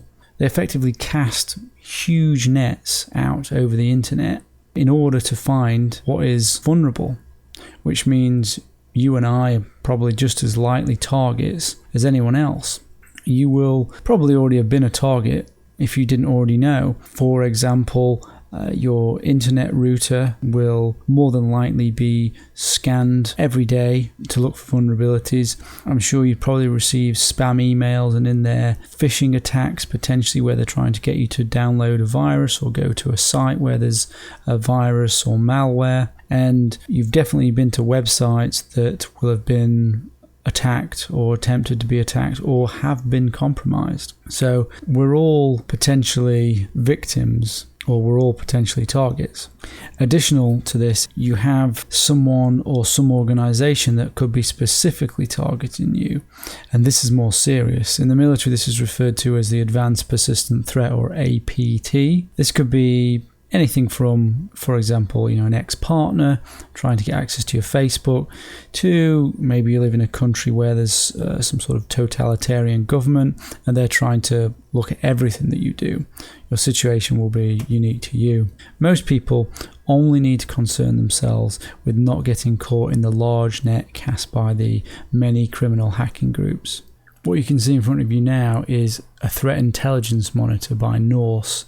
What they've done is they've deliberately set up vulnerable servers, which are known as honeypots, to monitor the behavior of hackers and cybercriminals so they can understand the behavior and the new things that they're doing and the trends. And this is just a tiny number of servers. Imagine if this represented all of the attacks on the internet. But why do they bother with all this effort? It must be worth it to them. Generally, the motive for wanting to access your accounts, steal your identity, take control of your PC is money. They're the odd edge cases where it relates to political or moralistic motives, but mostly it's all about the almighty dollar. But you might be thinking, how do they turn my PC or account into money? Well, I'll show you. According to a McAfee report, $445 billion annually is lost to cybercrime a year. That equates to about 266 billion in UK pounds. So crime does pay, and especially for people living in poorer countries. What you can see here in front of you is all of the various ways in which your PC could be useful to a cyber criminal. Web hosting, for example. They can use your PC as a web server, host illegal content, perform illegal and hacking activities, perform email attacks, virtual goods. They can sell virtual goods for currency, reputation hijacking, accounts can be sold, again, bot activities, take down websites, blackmail sites, account credentials, again, these can be sold, financial credentials, of course these can be used to gain money, hostage attacks, identity theft. Much of the trading in order to receive currency is done in a cryptocurrency. Bitcoin is the most popular one at the moment, and money can be received in semi-anonymous transfers and cash outs. And here are some of the examples of if they get access to your email and its value to them. So privacy related, so stealing personal information and files. Retail, lots around here. They can sell your accounts. People are interested in buying your accounts. They are then later used for further compromises, further access to other useful things such as financial, just straight up transferring money out of accounts, buying virtual goods, spam, harvesting, employment, etc., etc., etc. Your email account is particularly juicy as a target because you can often get access to many or all of your other accounts through it. And that explains why we have a very active cybercriminal underground on the internet. It goes without saying that we need defenses to protect ourselves against them, if, that is, we have anything of value to protect while we're online. But this course will guide you through understanding and reducing your online risk to acceptable levels through easy to apply steps. So let's get on with it. I want to set the scene a little in terms of your expectations of what good security is. Let me ask you a question. What do you think are the top 3 things you need to do to stay safe online? Have a think about it. Well, did you answer any of the following? Antivirus, visiting only known websites, deleting cookies, changing passwords? Well, if you answered any of those, then I have news for you. You're not doing the best things to secure yourself online.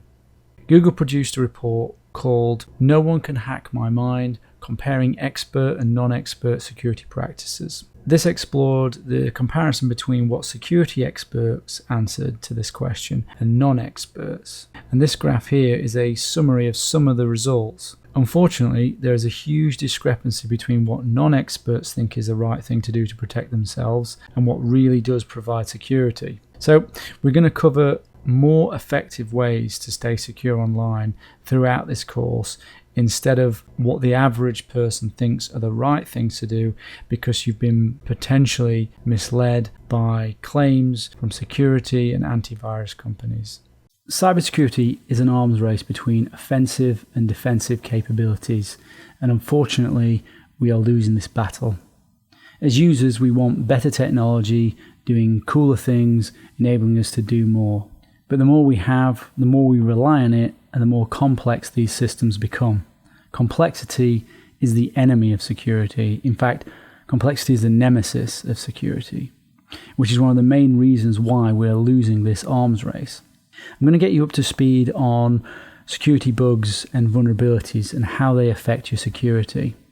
A security bug and a vulnerability are actually the same thing, so they're synonyms for each other. So if I say security bug or vulnerability, it's the same thing. And it's an error. It's an error written into software that creates a potential for a threat agent, such as a hacker, to exploit it. So an example might be the classic Heartbleed bug, which you may have heard about because it was on mainstream news. This was a bug in something called OpenSSL, which enabled the decryption of internet traffic sent to vulnerable sites.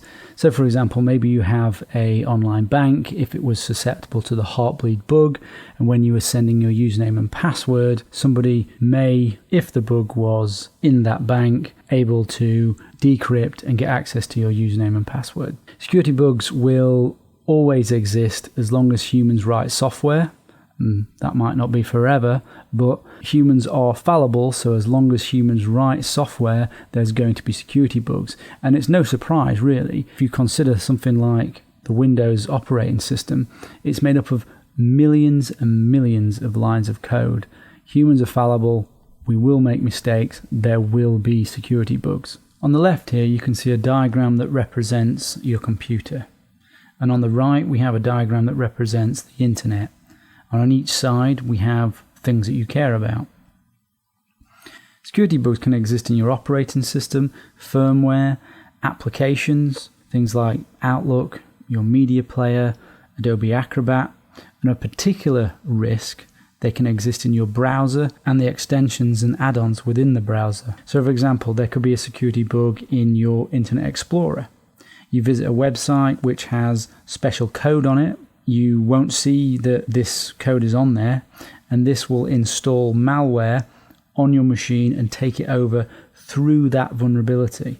And maybe the consequences are that they choose to encrypt all your files and hold them to ransom, and do you pay the money to decrypt it? That's known as ransomware. And because you have things you care about online, we have to consider the security bugs that exist on internet sites and on the internet infrastructure.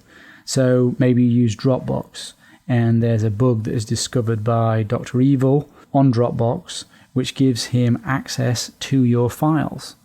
And because Dropbox stores encryption keys, so encryption isn't going to save you, he will then have access to your files. There are two main types of bugs, really, that it's best to draw a distinction between, and those are the known and unknown bugs.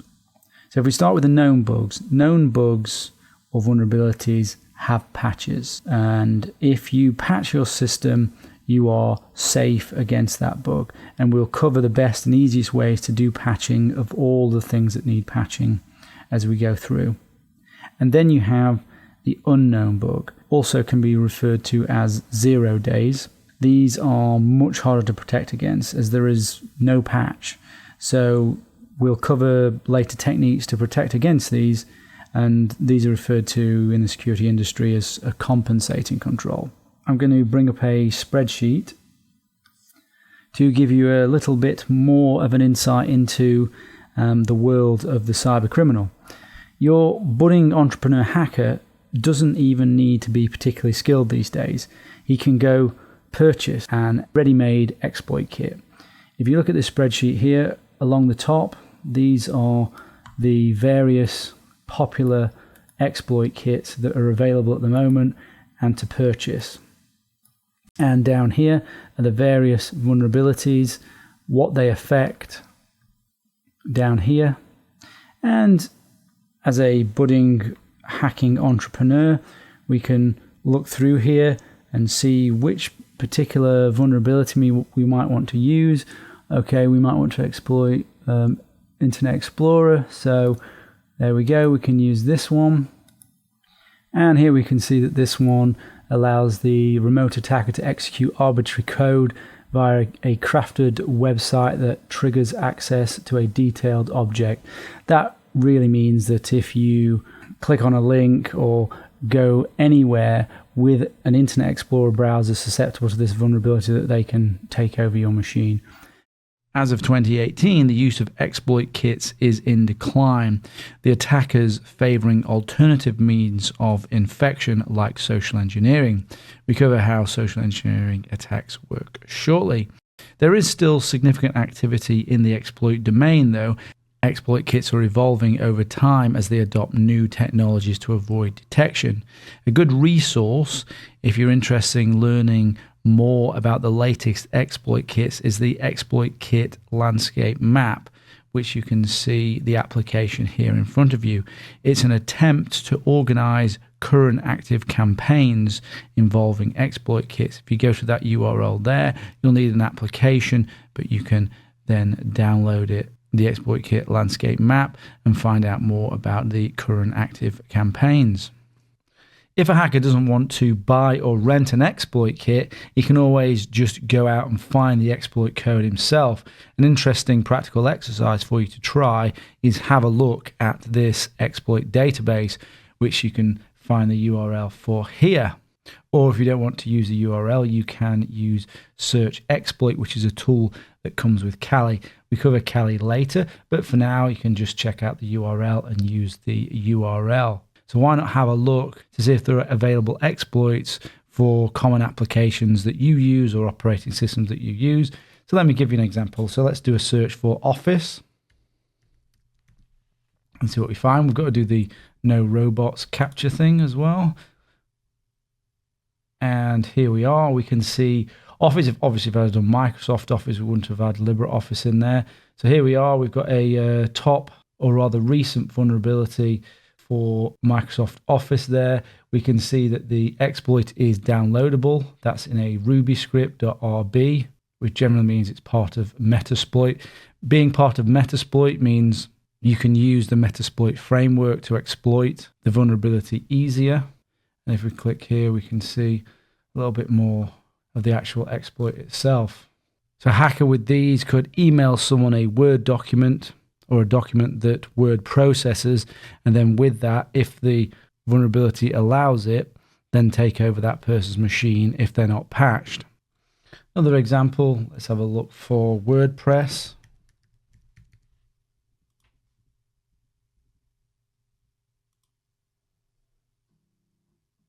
And we can obviously specify versions in here. So if you want to access someone's WordPress web server, if it's not patched, you'll be able to find vulnerabilities in here. And maybe let's have a look for Apache struts. An Apache struts exploit was used in the Equifax hack, which exposed 140 plus million personal records. And in here you'll find the exploit code that actually did the exploiting of Equifax. Now these exploits are for known security bugs and vulnerabilities. Most, if not all, of these vulnerabilities will have patches available for them. But many devices won't be patched even though there is a patch available. This is the nature of the internet, which is why these exploits are useful to hackers still. Vulnerabilities that have exploits publicly available, like these that we can see here, are a big risk to anyone who's not patched against them. If you have a look at this chart here, vulnerabilities are assigned CVE numbers. These are the current top exploited vulnerabilities as an example for Windows.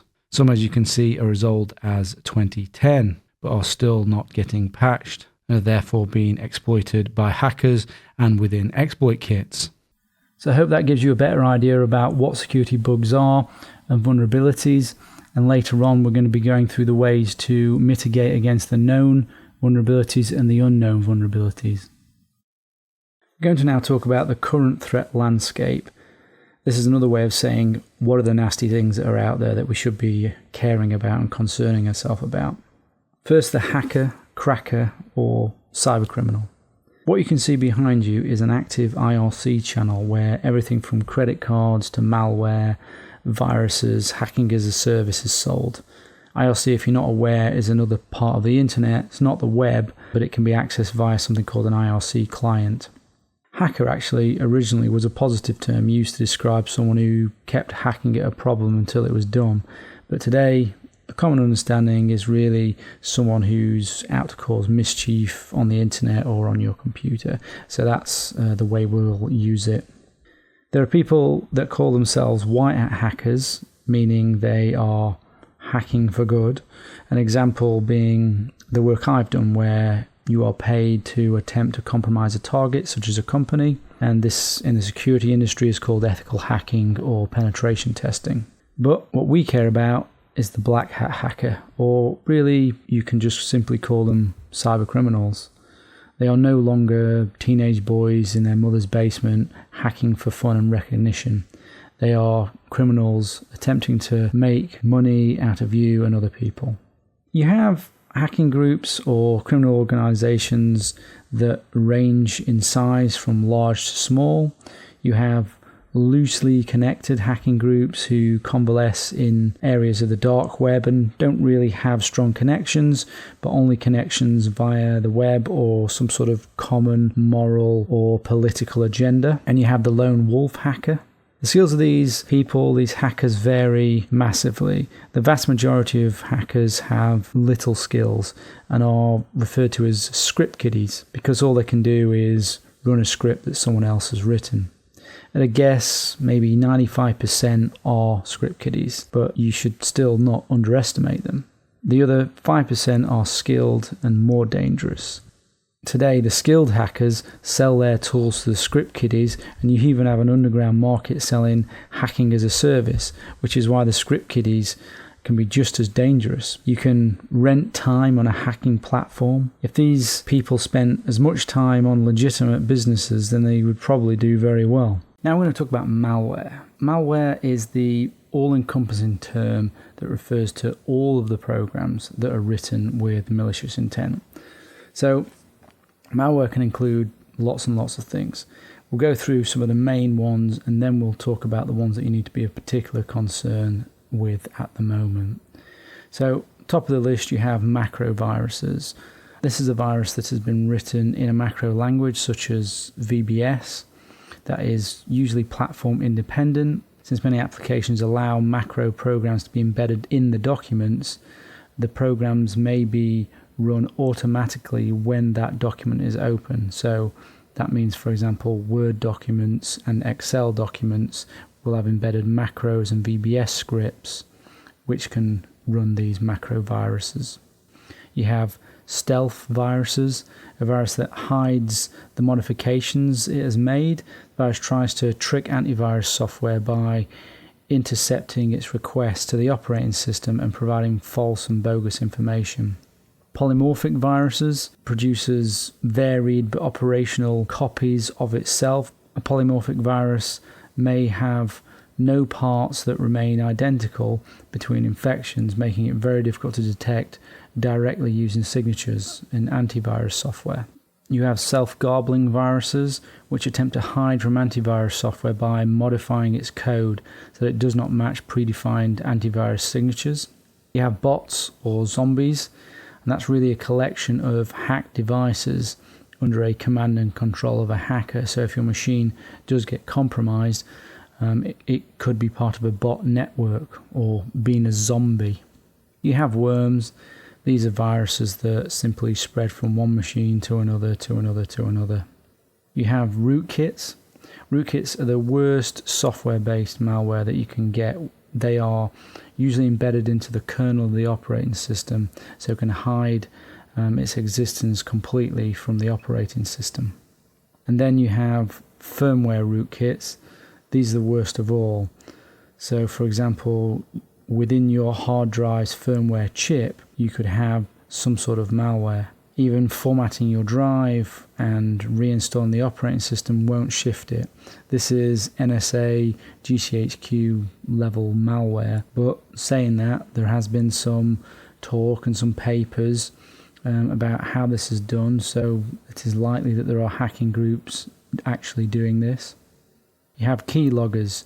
Keyloggers do as they sound, they log your keystrokes. And there's Trojan horses. Trojan horses are simply programs that appear to be one thing that are actually malware. So you download, say for example, a piece of software and it acts as that software, but at the same time it is also a malware in the back. You have remote access tools, or RATs. These are malicious programs that run on your system and allow intruders to access your system remotely. So they're like a remote administration tool. If you're familiar with things like TeamViewer, it's TeamViewer for the hacker. That's a remote access tool. And popular ones at the moment are Havix, Alien Spy, Comrat. These can be bought and these can also be downloaded. Even though we've gone through all of those different types, it's not really necessary for you to know every type of malware. You just need to know of them. Those that I will draw specific attention to are particularly prevalent at the moment, and the first of those is ransomware. This typically takes the form of malware taking control of your PC in some way, then behind the scenes covertly encrypting all your personal files with a decryption key only the hacker knows. Then, when it's done, you'll get a message something like these.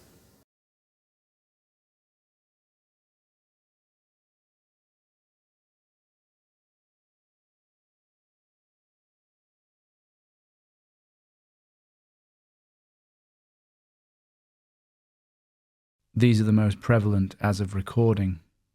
Your options are to pay the ransom, attempt to crack the encryption, which has had minor success so far, or lose the files.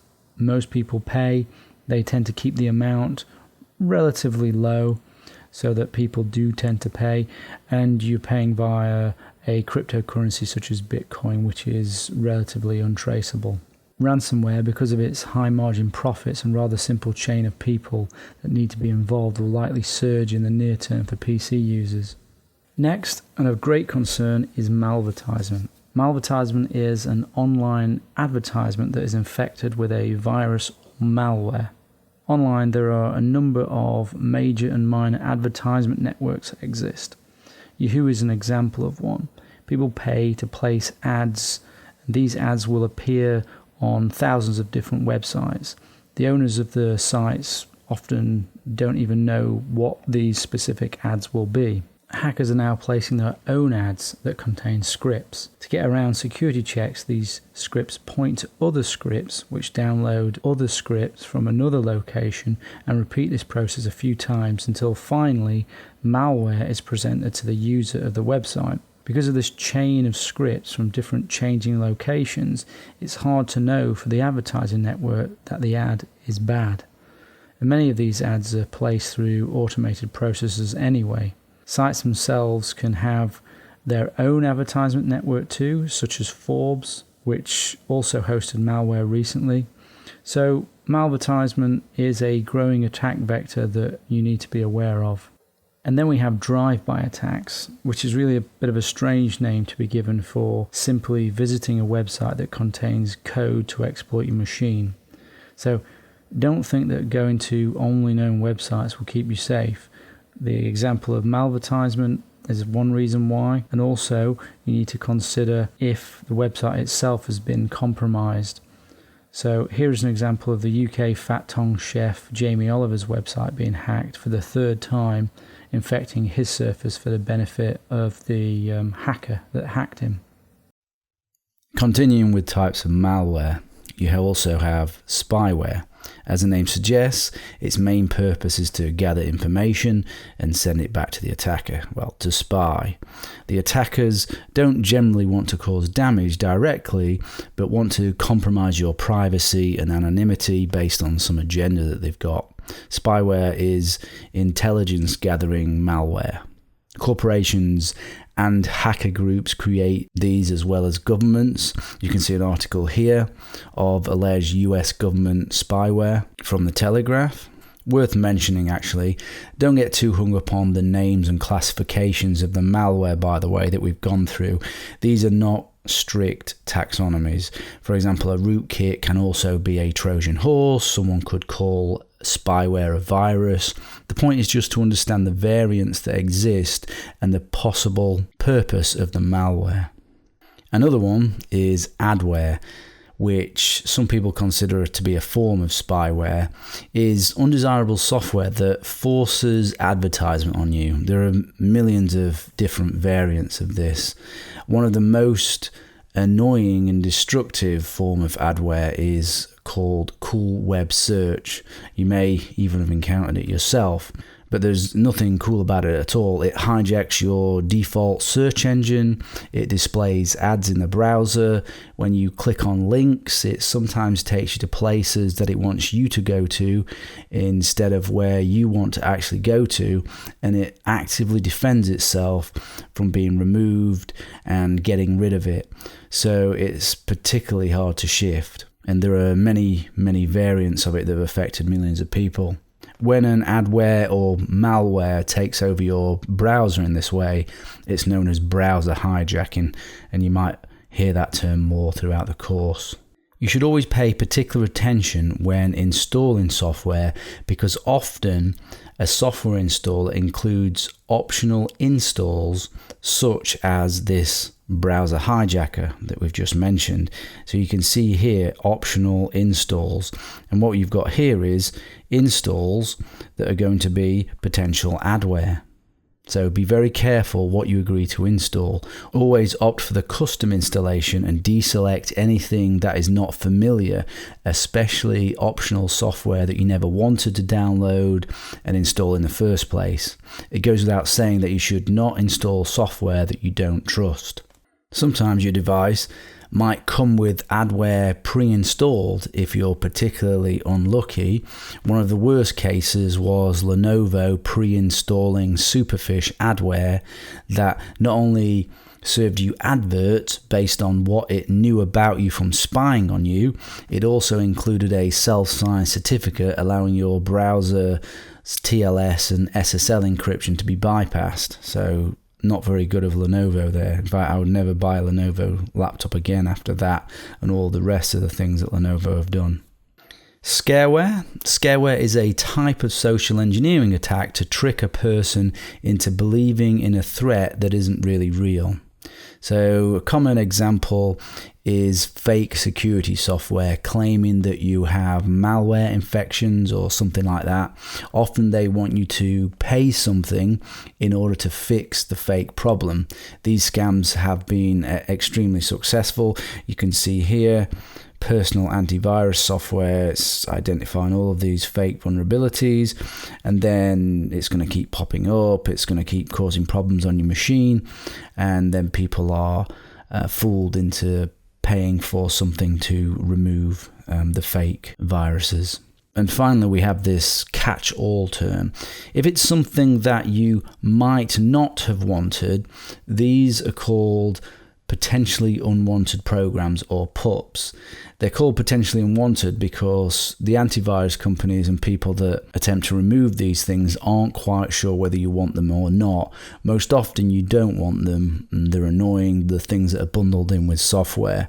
So again, they are often bundled in with this software when you install, so you must make sure when you install software you go through the custom install and make sure you remove any of these PUPs. Phishing is a type of attack that typically attempts to trick the victim into clicking on a link or executing malware in some way. It can be an attempt to compromise a device, to steal sensitive information, passwords, usernames, PINs, credit card numbers, as well as try to gain access to online accounts. Pretty much all of the things you don't want to happen can happen through phishing attacks. And phishing is one of the most successful and common types of attacks because it is easy to perform, cheap to set up, and it yields good returns for the attackers. So you really have to watch for it.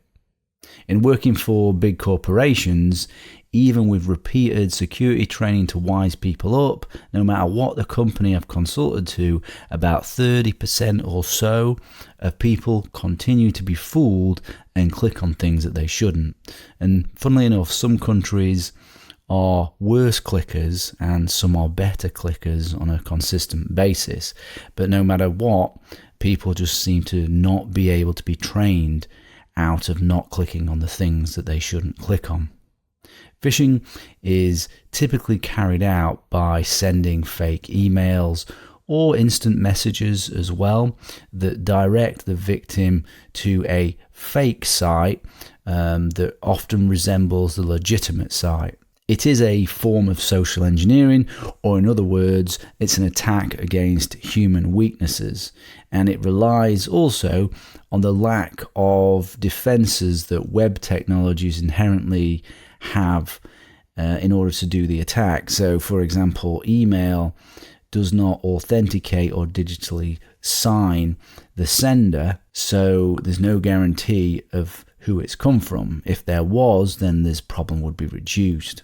Because emails can be easily spoofed to look like they've come from a legitimate source, phishing attacks take advantage of that trust that you believe it's come from that person, or at least it can do.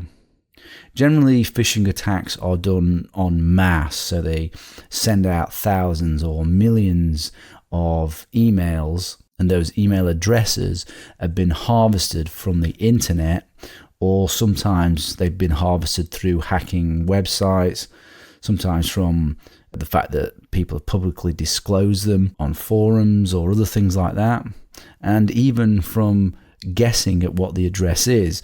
So if you, for example, had John at a domain name, John at Hotmail or something like that, this would be an unusable account because of the amount of spam and phishing emails that it would get, because spammers target common names in combination with domain names. You do also get mass email attacks on certain businesses as well. But if it is a specific and targeted attack, we call that spear phishing, if you're targeted individually. Let's look at some techniques used to perform phishing attacks in order to try and convince people to click on them. So the big one that they use is what's called link manipulation. This is a simple phishing email that you can see here in front of you that I put together. I've sent it to a Ghostmail account to illustrate the techniques that are used. The Ghostmail service is no longer available actually, but that's not important as it's serving here as an example only. The examples I show can apply to all email services. Here I'm faking links to Google and to Microsoft. So if we just zoom in here. So the first technique that they use is subdomains and misspelt domains. Now if you look at these three examples here, so you can see here that this is the real domain, and this is the domain it's trying to convince you that it's actually from. And a slightly different technique being used here. So that is obviously the real domain. And then this is using subdirectories in order to look like Google. This one's using a subdomain, this one's using subdirectories. And this one, Microsoft, can you notice what's wrong with that one? You probably can, because we're zoomed in, which is here.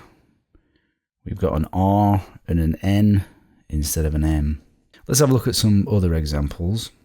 So these are live phishing links that are right now attempting to convince people to click on them.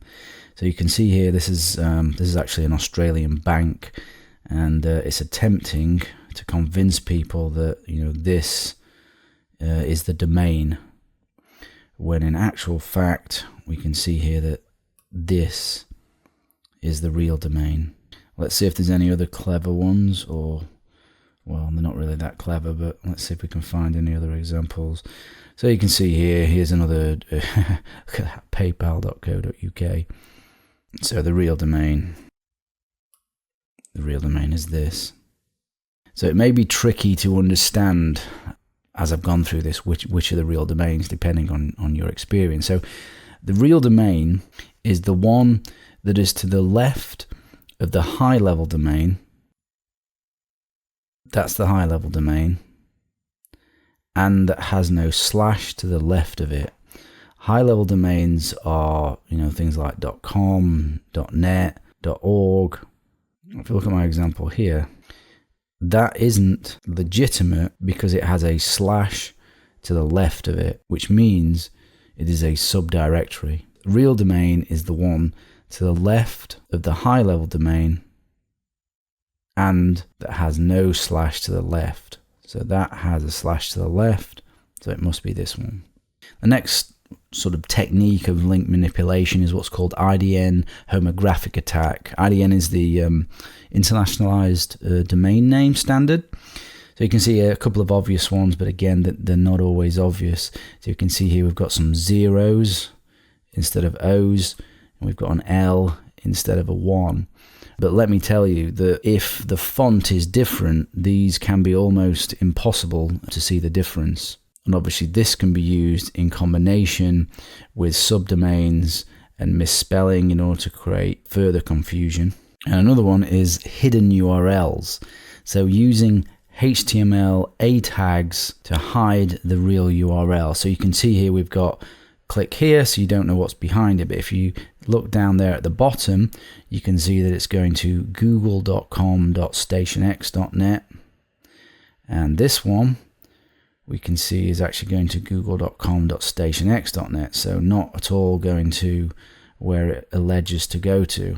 So I click there, you see, don't go to Google at all. Obviously this could have been, an attack site. So the way these work, these hidden URLs, is essentially it's just HTML. It's really, really not complicated at all. So you can see here these, this is the raw HTML here that has created these links that I sent in the email. Email is made up of HTML nowadays anyway. It's text and HTML, and the email clients render the HTML just like browsers render HTML. So you can see here what I have is I've represented google.com as what you can see in the email, but actually the real link is here. And of course, if we use all of these in combination, this is why people click on the links, because they can be fooled. It's easy to see why people get fooled. I mean, there's all sorts of nonsense in here that your lay person is just not going to understand, and they are going to click on them. Now, if we go back to the email, if we hover over the email, we can right click and copy link location. Now, depending on your browser, that may reveal the correct URL, but not always. JavaScript could hide the link depending on your email client. And also, as I showed here, you can hover over and you can see in the bottom left the real domain. That isn't always going to be the case either. Depending on your email client and JavaScript, that may also be faked as well. So it is pretty tricky. You can look at the HTML, like here. Some email clients will allow you to see the raw HTML, and then you can go through and see what's there, but some won't.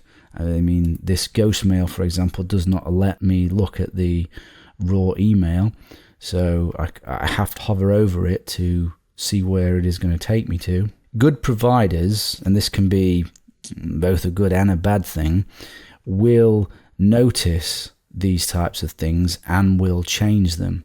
So Thunderbird, for example, these wouldn't come through like this.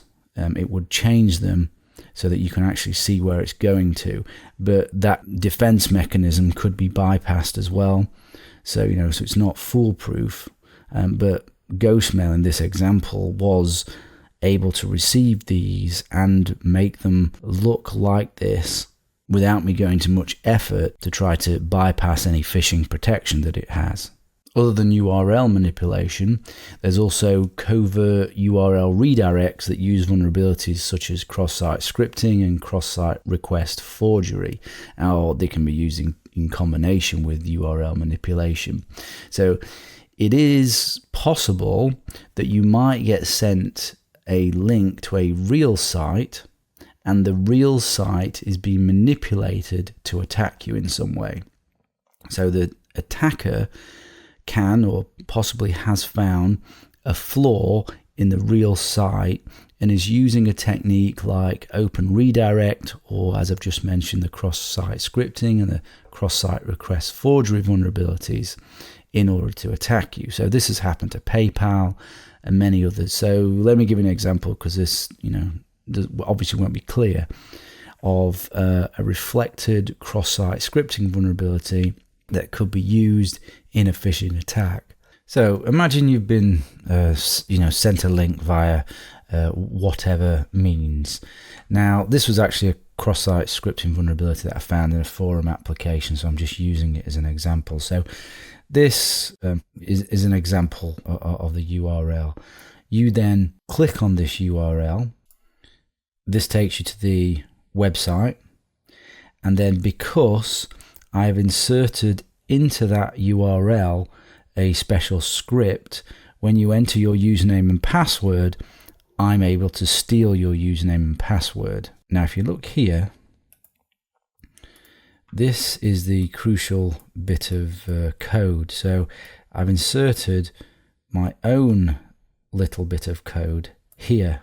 This is the reflected cross-site scripting vulnerability.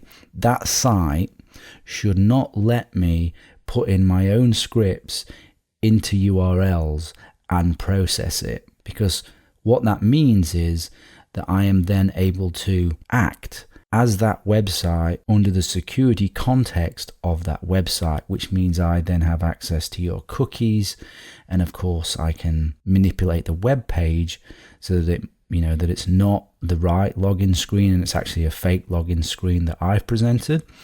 And that's actually what I did with this particular vulnerability, to demonstrate it to the people that own the application so that they could fix it. So that was the actual URL vulnerability. And if you look here,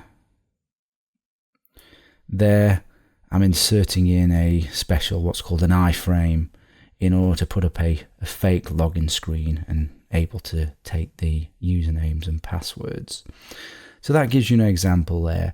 If there's vulnerabilities in the website, these cross-site scripting vulnerabilities, these open redirects, then the phishing attacks can be even worse. And to finish up on phishing, there's a couple of variants of phishing, and that is vishing and smishing. So vishing is phone or voice phishing, and smishing is SMS phishing, or sending text messages.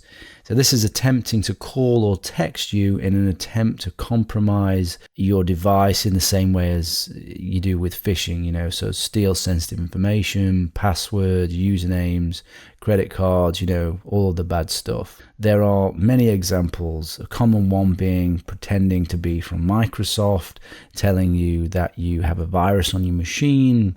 Can they help? Please download and install this totally legitimate software, which is then, a Trojan or something like that. Again, my mother has had a couple of these calls from guys from India pretending to be from Microsoft. These calls do work on enough people. That's why they continue to do them. And actually, if you look on YouTube, you can actually see a lot of people pranking these people when they're being called by them. So those are quite funny to watch. So vishing is phone-based cons, smishing is text-based cons. And that's phishing.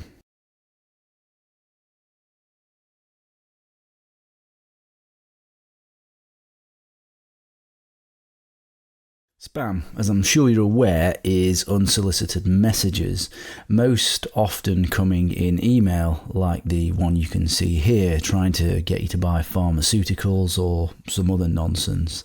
But they also come through instant messages, forums, social media, even text messages now, blogs, wikis, and pretty much anywhere else that they can think of in order to spam you. Mostly it's to advertise some sort of product. You would think that spamming wouldn't work, but the barrier to entry to become a spammer is low.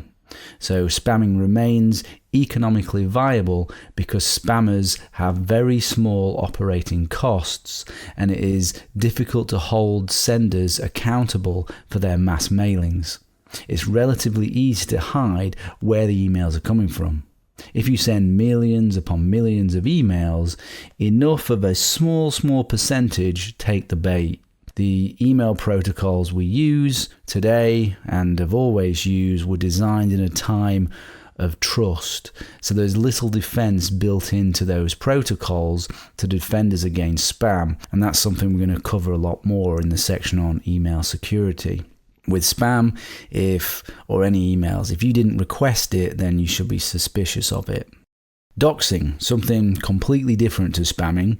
Dox is an abbreviation of document. Doxing is to do research on an individual, or it can be an organization or company, to find personal and private information, often in order to cause embarrassment, discredit, extort, coerce, harass, and just generally cause problems for the victim by publicly releasing the information or the threat to publicly release it. If someone is said to be doxed, it means that information about them has been made public or it's been broadcast in some way. Doxing can be achieved by simply searching on the internet and looking at public records. There's often lots of information about people out there that they don't realize. You can search through social media sites and forums, which is one reason why you should keep anything private. People are quite surprised at the amount of information that is actually out there on them. It can also be done through contacting your phone company, through IP address lookups so they know where you are or your general location, looking at browser history, domain name, who is information, basically whatever method the doxer can use based on their level of skill. It can involve social engineering and tricking people to give away information that they otherwise wouldn't. It can also escalate to hacking the victim's computer and accounts. Examples include Anonymous releasing the identities of members of the Ku Klux Klan, and Donald Trump reading out the phone number of Senator Lindsey Graham. The ethics of doxing is obviously considered questionable. According to the Consumer Fraud Report, these are the top scams at the moment that you should be aware of. These are also known as social engineering attacks. Social engineering is a term used in the security industry to refer to attacks that center on weaknesses in the human being. So the first is this one, which is internet merchant scams. You can see here, you purchase something online, but it is either never delivered, or it is not what it claimed it was, or it's simply defective. Very common, the most common. Phishing and spoofed emails, we have discussed these already. Emails and messages that pretend to be from a company, organization, government agency or something like that, trying to get you to perform an action, click on a link and provide personal details or download a file, and the file turns out to be malware. That's top on the list of social engineering attacks, attempted fraud, attempted cons. And then you have fake prizes, sweepstakes, free gifts, lottery scams. You receive an email claiming you have won a prize, lottery or gift, and you only have to pay a small fee to claim it or cover handling costs. No genuine lottery asks for money to pay fees or notifies its winners via email. Paying upfront fees for anything is a sign that something is wrong. This is a classic scam, and it's called the advance fee fraud. You got fake check payments. So you sell something online or through Craigslist or something like that, and you're paid with some sort of phony check. Recovery and refund companies. A scammer contacts you and claims you owe money on a debt, or the scammer offers to recover money that you've lost in a previous scam. Don't believe it. Computer performance scams, like equipment and software. Scammers claim to offer technical support for computer problems and charge a fee to fix non-existent problems. Like the adware we went through that claims that there was non-existent malware on the machine, but if you buy their product, by magic, it will be gone. Another scam. Scholarship, student loan, and financial aid scams. For a fee, a research company offers to conduct a customized search for scholarships or grants for students to apply for. Scammers take the money and run, or provide just a worthless service. and the online dating scams. Fake profiles of scammers posing as attractive men and women. They then claim they need money to help in an emergency, typically when they claim to be out of the country or on a business trip. I mean, I know at least one person that this has happened to personally, and they fell for it. In fact, I think I know two people that have fallen for this trick, and they were actually both women. Facebook fake friend scam. Did you ever get a friend request from Facebook from someone that you already thought that you had friended? If you hit accept, you may have friended a scammer. Con artist nurtures a relationship online, builds trust, and tries to then convince you to send them money because they're a victim of some sort of crisis. eBay and auction seller scams. Scammers posing as buyers convince sellers into shipping goods prior to receiving payment. Usually the fake buyer claims it's an emergency, like a child's birthday, and asks the seller to ship the same day. The seller receives an email that appears as though it came from PayPal or whoever the payment company is for the payment, but emails like that are easy for the scammer to fake. You should always check with your payment company on their website to make sure that the payment is actually there. My mother actually had a couple of people contact her when she tried to sell something on a local listing site, but because she is well wise to these sorts of scams because of me, she told them where to go. But she said she could see how people could be easily fooled and that they were really pushy and aggressive to get her to send the goods before payment. They were somewhere not in the country where the item was being sold, which is always a warning sign. They also ask for lots of personal information up front. Don't give it. They'll try to use this information. Don't even provide your full name. Just your first name is fine, or even a fake name. A great website for keeping up to date with the latest scams is this one, the Consumer Fraud Reporting website. And there's also a UK one which is very good, which is Action Fraud, which is from the UK police. We discuss ways to avoid these sorts of social engineering scams, both through changing your behaviour and also through technical security controls throughout the course. A new addition to the threat landscape started to appear in mid-2017 to early 2018. It is a form of malware that hijacks your CPU cycles to mine cryptocurrency. The rising popularity of cryptocurrency for both purchasing and for mining has led to a significant growth of the mining community and cryptocurrency market worldwide. These, in turn, have produced a new kind of tool used to generate revenue, the crypto miner. In cryptocurrency networks, mining is a validation of a transaction. For doing the mining, successful miners obtain new cryptocurrency as a reward. So mining makes money. The more mining you do, the more money you make, especially if you use other people's machines to do the mining and you're not paying for the electricity. Tools used by malicious actors I've seen called things like crypto mining malware, CPU hijackers, cryptojackers. We've not really settled on a name yet, so all of those names are used. There are a few ways your device might be subjected to running a crypto miner. The common and obvious ways are through things like phishing attacks, social engineering, exploiting a vulnerability, downloading a bad app from a store, or running any untrusted code on a device can result in getting crypto mining malware on your device.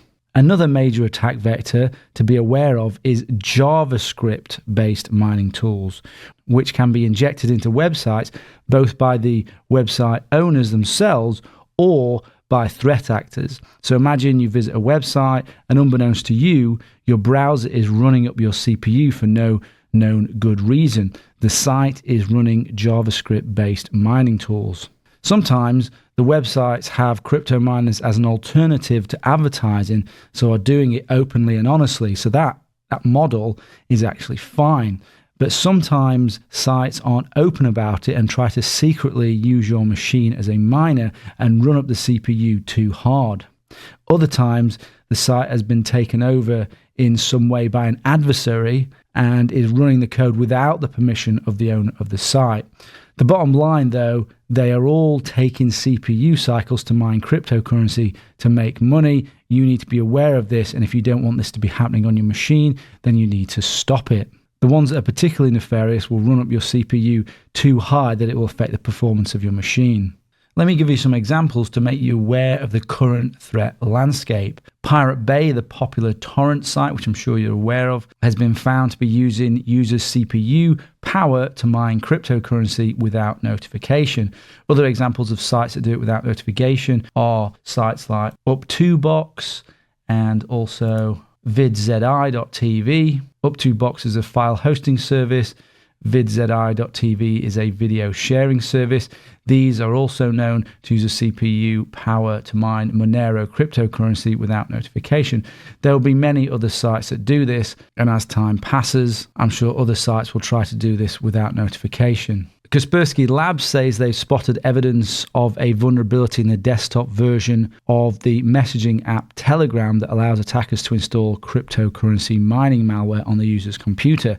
A zero-day exploit was used to trick Telegram users into downloading malicious files, which could then be used to deliver crypto mining software and spyware. It mines digital currencies like Monero, Zcash, Phantom Coin, and others, which are common coins to be mined by cryptocurrency malware. A cryptocurrency mining script injection was found in over 4,000 websites, including those belonging to the UK and US government. The hackers managed to hijack a popular third-party accessibility plugin called BrowserLoud, used by all these affected websites, and infected their cryptocurrency mining script into its code. The script used to do this belongs to these guys here, CoinHive. They're a legitimate service offered as an alternative to advertisement, and the hackers are using CoinHive in this example as a quick way to make money. CoinHive has been used in other attacks too. Cryptocurrency mining malware infected over 500,000 PCs using an NSA exploit. Researchers from Proofpoint discovered a massive global botnet called Smomin.ru, aka Ismo, that is using the Eternal Blue SMB exploit. That's the one the NSA discovered. That's the NSA exploit leaked by the shadow brokers to infect Windows computers to secretly mine Monero cryptocurrency. Ismo has been active since at least May 2017, and the botnet, as of recording, has infected more than 526,000 Windows machines. The botnet operators, as of recording, have mined approximately 8,900 Monero, which is valued at about $3.6 million at the rate of roughly 24 Moneros per day, which is around $8,500 per day, by stealing computing resources of millions of systems. So crypto mining does pay. This is a valid threat to be talking about on the threat landscape. Android malware is taking over phones to mine for cryptocurrency. Crypto mining is now also affecting mobile phones and tablets en masse, not only via Trojanized apps, but also via redirects and pop-unders. While mobile platforms are less powerful than their desktop counterparts, there is also a greater number of them, so they are a viable target. iOS is probably safer. Android is less safe, but the last thing you want to do is to be downloading from untrusted app stores. Even the mighty YouTube was caught serving ads with CPU draining cryptocurrency miners. This is an example of malvertisement, a malvertisement campaign that let attackers profit while unwitting users were watching videos. This was quickly taken down, but it goes to show you that cryptocurrency miners can be injected into sites via malvertisement and even on top sites like YouTube. So what can we do to mitigate this? Well, you'll need to monitor your CPU usage and see if any process looks like it is running too high. You will most often notice this from your browser processors due to the JavaScript-based attacks from websites, Firefox, Chrome, etc., those processors. If the browser process is running high, close the browser tab or window that is running up the high process. It's hard to say what normal CPU usage looks like, since computer processing power and applications people run vary so much, but a suddenly elevated level of CPU usage would indicate an abnormal increase in demand for processing power. Some sneaky sites load hidden browser windows, so you will need to end the process, as you might not even be able to see the browser window, in order to close it. To check out your CPU usage, look at Task Manager in Windows, Activity Monitor on Mac, and Top on Linux to see if your browser process is running faster than it should be, and any browser process that is running abnormally high. In the course section on browser security, we discuss ad blockers and HTTP filters. Installing an ad blocker like uBlock Origin that you can see here can help to prevent these crypto miners. Also, here is a known coin miners URL blacklist to add to your ad blocker. This blocks known coin miners. Install it in uBlock Origin or your ad blocker of choice. So see the browser security section for more information on ad blockers. You can also install the extension NoCoin into your browser. NoCoin is a tiny browser extension aiming to block coin miners such as CoinHive that will help you mitigate the risk too. So that's my roundup on CPU hijackers, crypto mining malware, and crypto jackers. Let me introduce you to the darknet. You're very likely to have heard of the term before. A darknet, also known as a dark web, is a general term for any encrypted overlay network that you can only access with specific types of software or authorization or protocols or ports. The term dark is used because it is dark or not visible to those that don't have those special tools, software, and access. The conventional internet, like Facebook or Amazon, Google, would be called the ClearNet or surface web as a reciprocal term.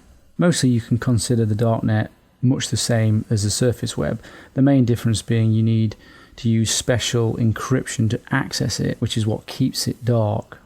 Generally, darknets cannot be searched with tools like Google, but any darknet that is publicly accessible, such as Tor, could be indexed for searching, and projects are underway to do this. The darknets are used by governments, military, companies, and anyone really who needs privacy, plus criminals, as they obviously value their privacy.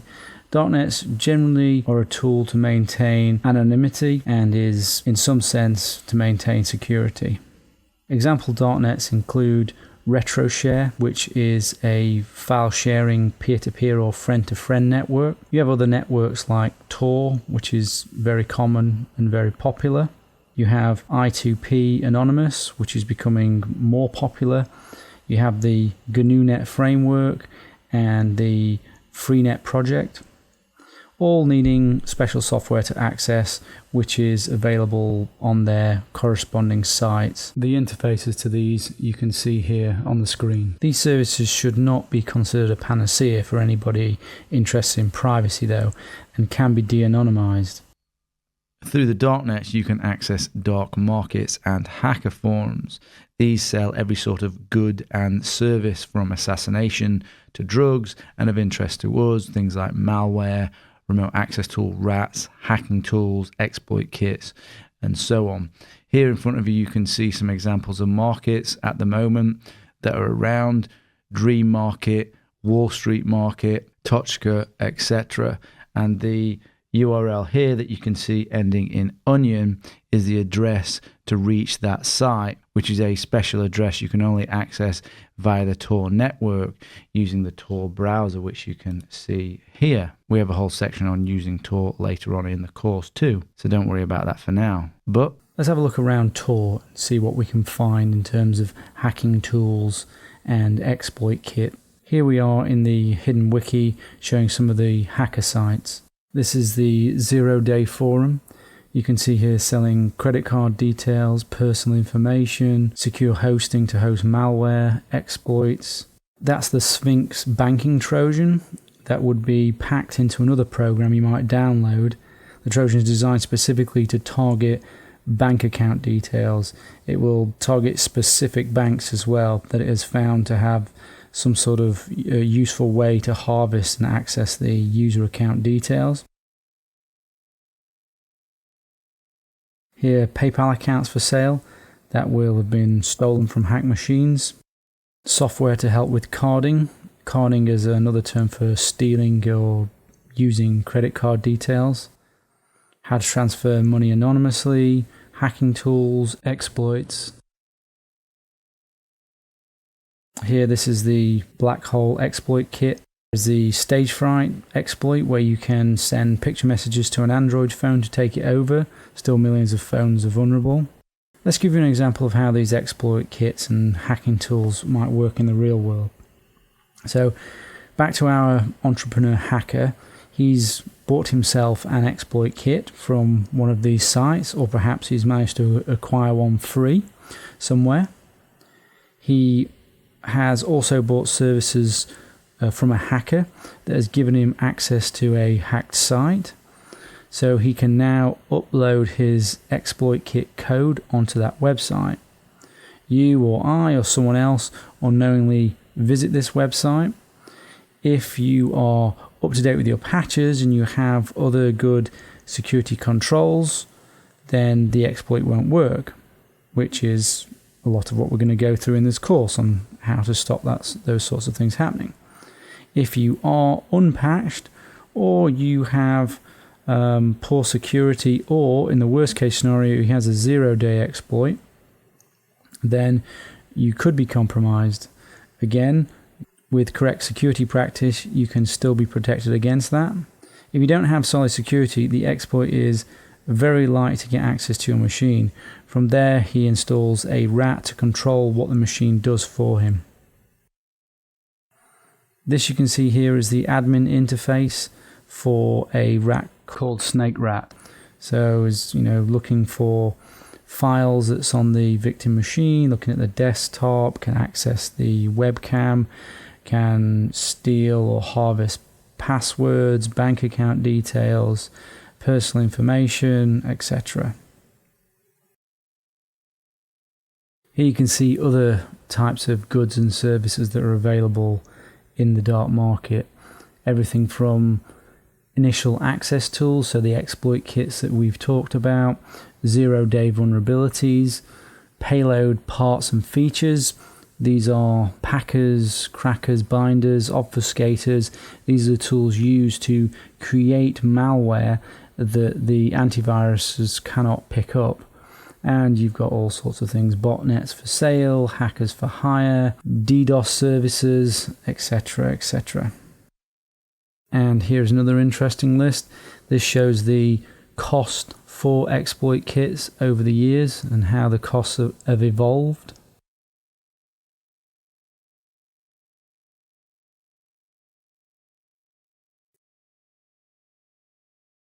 Here are some of the prices for 0-day vulnerabilities.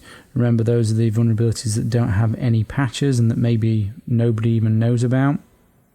These are extremely deadly, and the cost of these shows you how much people must get from them if they're willing to pay this much. There's even a grey market of countries and governments and companies buying these for all sorts of nefarious reasons. As you can see, because they are buying or downloading free these tools, they don't have to develop them themselves. So the barrier to entry to become a cyber criminal is low. The average intruder knowledge is now low, i.e. they are script kiddies with little skills, versus the now high level of attack sophistication given they have access to such powerful tools. Only a small percentage are elite researchers, exploit developers, 0-day researchers, malware writers, etc. The majority are buyers, unsophisticated and less skilled. So this means you have a lot of people with highly sophisticated tools, and the numbers are only exponentially growing. Depending on your circumstances, your government, law enforcement agencies, military, or other organisations may be an active threat to you. The extent to which you should concern yourself with these types of threat agents is very individual to circumstance, and you may not care at all what your government gets up to online, which means you can pretty much ignore this section.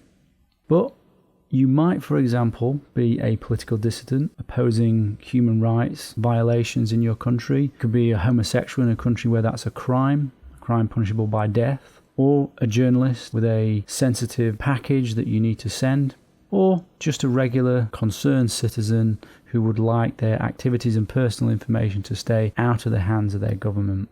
It is clear from the Edward Snowden revelations and other whistleblowers that active mass surveillance is happening across many countries, if not most countries, plus active attempts to hack targets to gather information. An agreement does exist between the United Kingdom, United States, Australia, Canada and New Zealand to cooperatively collect, analyse and share intelligence. This agreement is referred to as the UK-USA Agreement. These members are known as the Five Eyes. Their focus is to gather and analyse intelligence globally, which includes using the internet for mass surveillance. To avoid breaking domestic laws by spying on their own citizens, members instead monitor each other's citizens and share that intelligence with each other. The Five Eyes cooperate with other third-party countries to share intelligence too, forming two other groups. These are referred to as the 9 Eyes and the 14 Eyes. The Five Eyes and these third-party countries can and do spy on each other. The 9 Eyes are Denmark, France, Netherlands and Norway. The 14 Eyes are Belgium, Germany, Italy, Spain. And Sweden. Billions of dollars per year is spent by agencies such as the NSA, GCHQ, FBI to develop, purchase, implement and operate systems for surveillance. Examples are Carnivore, Echelon and Narus Insight, used to intercept and analyse the immense amounts of data that traverse the internet and telephone systems. To give you some concrete examples of how this could include you, governments can listen in on your cell, satellite and mobile phones, use voice recognition to scan mobile networks, read your emails and text messages, censor web pages, track a citizen's movement using GPS or their mobile phone or the mobile network, and can even change email content while it's en route to you. They can secretly turn on webcams built into personal computers, turn on microphones in mobile and cell phones that are not in use, and all this information is filtered and organised on such a massive scale that it can be used to spy on every person in an entire country. And actually, there's a new facility known as the Utah Data Center, which has been built for storing the enormous amounts of data. The planned structure provides 1 to 1.5 million square feet. It's projected to cost somewhere between $1.5 and $2 billion. The completed facility is expected to require 65 megawatts of electricity, costing about $40 million per year. An article by Forbes estimated the storage capacity as being between 3 and 12 exabytes. And a popular expression claims that all words ever spoken by human beings could be stored in approximately 5 exabytes of data. According to Wired magazine, the data center is alleged to be able to process all forms of communication, including the complete contents of private emails, cell and mobile phone calls, and internet searches, as well as all types of personal data trails, parking receipts, travel itineraries, bookstore purchases, and other digital pocket litter. So you could just assume that all communication is under active surveillance, which would include all your internet and phone usage. So some questions you might ask yourself in order to consider if you want to secure yourself from this. Do you do anything online that you wouldn't like to be kept on the record and made public? Will the many organizations, companies, and individual people that can view and process this personal data always have your best interests at heart and for all time? Will they keep this data safe and secure? Do you want your government monitoring your internet use? Does mass surveillance increase the security of your nation and improve society? And is mass surveillance worth the price of losing personal privacy? Your opinions will vary, and so therefore will your requirements for the types of security you need to maintain your privacy online. As well as mass surveillance, there is also what you could call active surveillance or simply hacking. Tools can be installed using the same type of malicious malware and spyware used by cyber criminals onto your machine or phone if you were a target. Tools for passive and active surveillance are sold by security companies to governments if the governments don't develop them themselves, or even if they do, if they want to buy extra tools. There is a large and very active market in such tools, and when the hacking team group was hacked themselves, it was revealed that they were doing that. Let me introduce you to the Ant catalogue to give you an idea of the sort of tools that governments and any well-resourced threat agent have available to them. The Ant catalogue is a leaked document of the NSA's hacking and spying toolset circa around 2008. So first, let's discuss a passive RF retro ultra-high frequency reflector. And if we go down here, I can show you one. And there we are. These can be extremely small electronic devices that need only microamps of power, or in some cases need no power at all, meaning that they can remain active for years. They don't radiate any RF energy, so bug sweeping like you see in the movies doesn't work. They can also be made with commercially off-the-shelf electronics, making them untraceable. One such example is codenamed Loud Auto, which is basically an audio listening bug. And we can see here, audio-based RF retro reflector provides room audio from targeted space using radar and basic post-processing. So what that means is, in order to listen to this device, a person needs to be at a distance somewhere and then send a focused beam of radio frequency energy targeted at that retro reflector. They are then able to listen to the room's audio. The device is only active when it re-radiates back to the sender, otherwise it's totally passive, radiates no RF, so undetectable, and uses virtually no power. These retro reflectors can be used for all sorts of interesting things. Let me show you something else. So if we look here under keyboards, Data RF retro reflector provides return modulated with target data, keyboard low data rate, digital device when illuminated with radar. So this is installed in a keyboard. An observer pointing one of those focus beams of radio frequency energy targeted at the reflector will be able to record all of the keystrokes on the keyboard. Again, passive, radiates no RF, so undetectable, and uses virtually no power. And there's also RageMaster.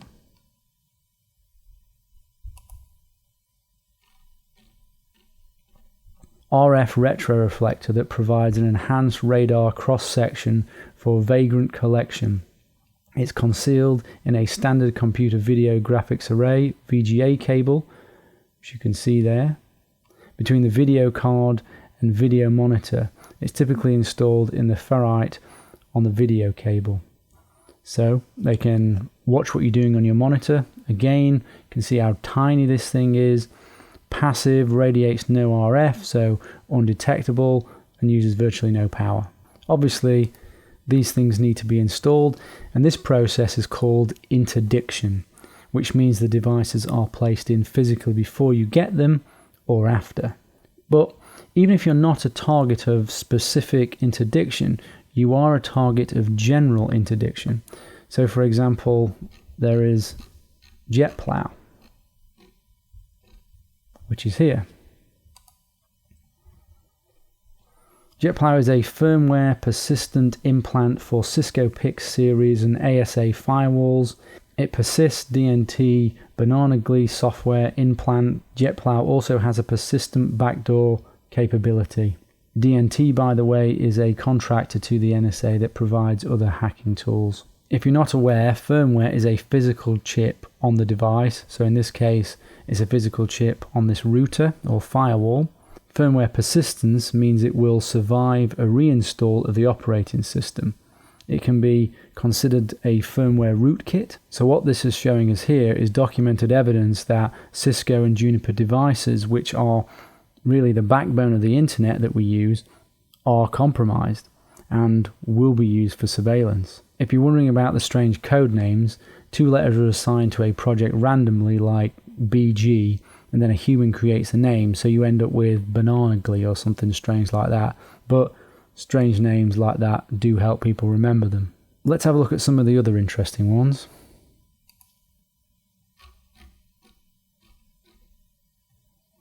So here we have Nightstand, an active 802.11 wireless exploitation and injection tool. So that's Wi-Fi for payload exploit delivery into otherwise denied target space. Nightstand is typically used in operations where wired access to the target is not possible. So that's basically a Wi-Fi cracker. And interestingly, leaked emails have exposed plans by a hacking team and a Boeing subsidiary to deliver spyware via drones for sale to government agencies, which would essentially be this device on a drone. So there are ways to counter this though, which we'll go through as part of the course. Another interesting one is Irate Monk.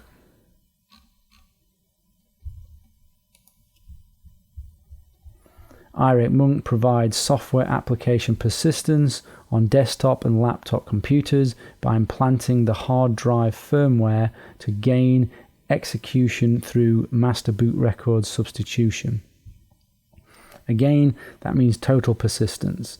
So if they get access to, or if this is installed on your machine, then formatting the hard drive, reinstalling the operating system, none of that's going to help. None of it's going to shift it. It's going to be virtually impossible to detect. The only thing that would work in this case would be to actually throw the hard disk away. But obviously, if they have tools like this that are implanted in the firmware of the motherboard, then you'd have to throw your entire computer away to get rid of this type of malware. Another interesting one is Monkey Calendar.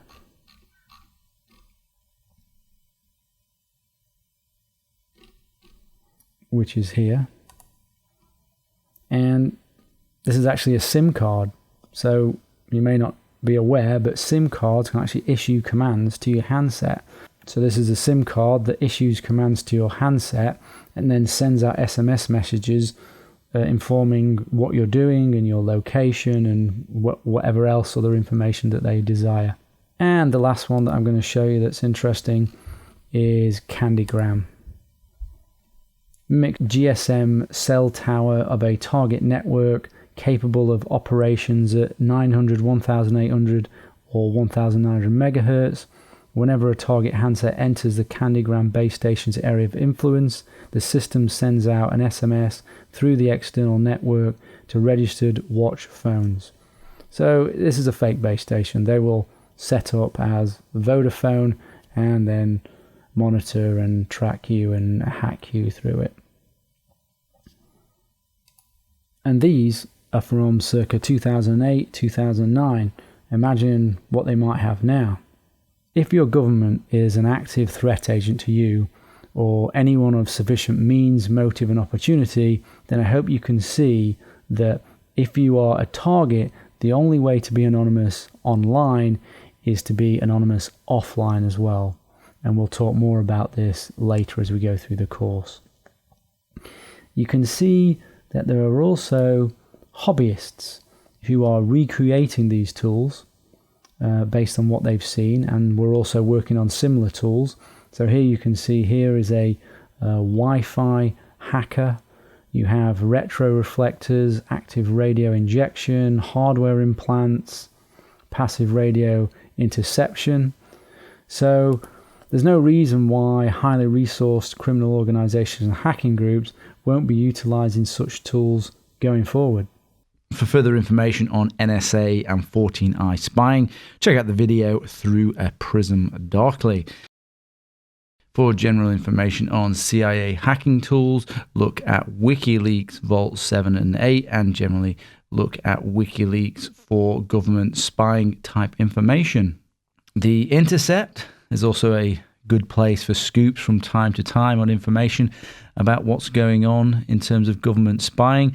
Note, use good judgment with all these resources I'm pointing to. to evaluate what you read, though. Some will be true, some speculative, and some just inaccurate.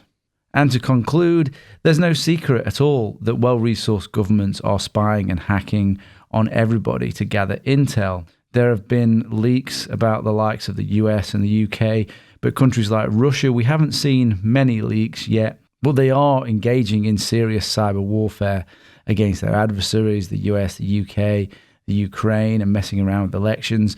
Our governments are in a cyber war that seems to be getting more and more heated, and us citizens are in the middle of it. One of the biggest threats to your security, privacy, and anonymity online is potentially, unfortunately, your own government.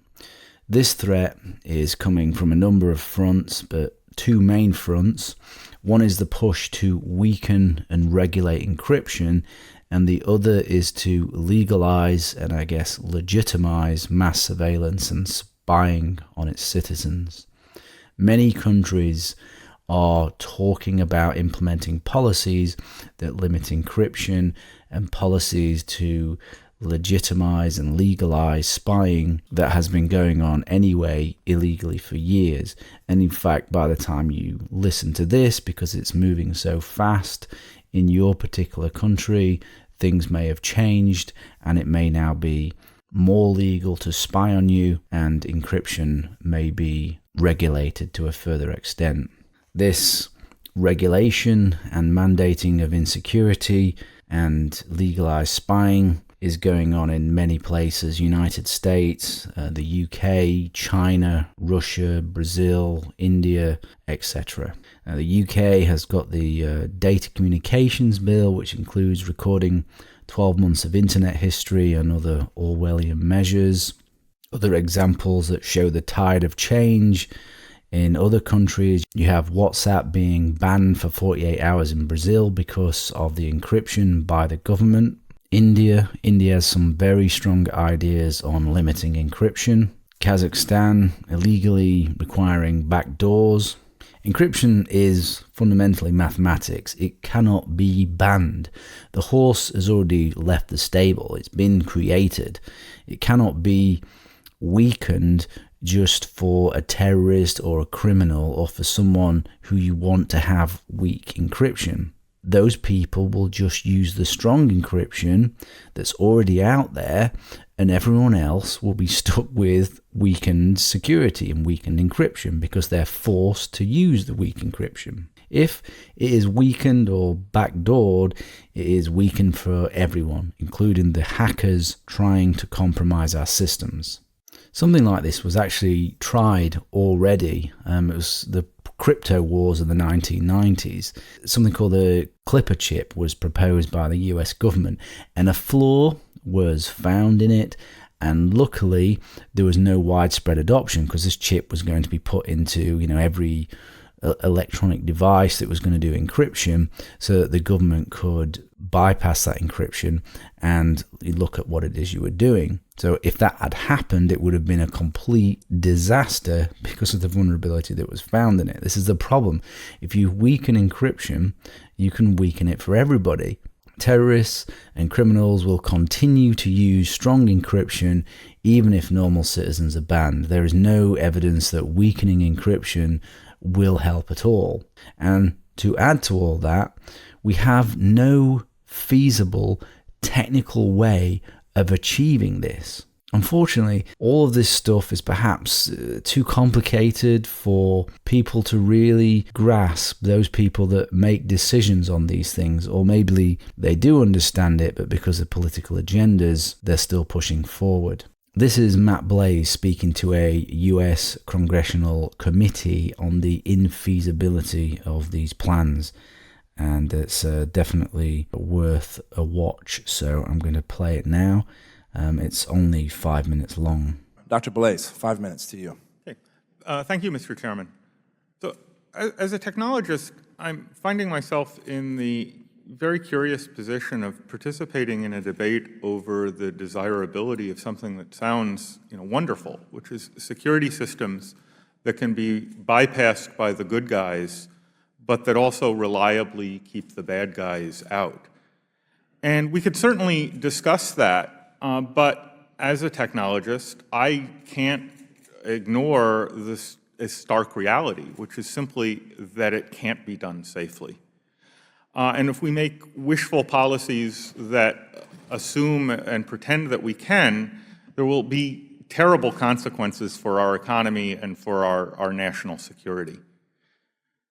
So it would be difficult to overstate today the importance of robust, reliable computing and communications to our personal, commercial, and national security. Modern computing and network technologies are obviously yielding great benefits to our society, and we are depending on them to be reliable and trustworthy in the same way that we depend on power and water and the rest of our critical infrastructure today.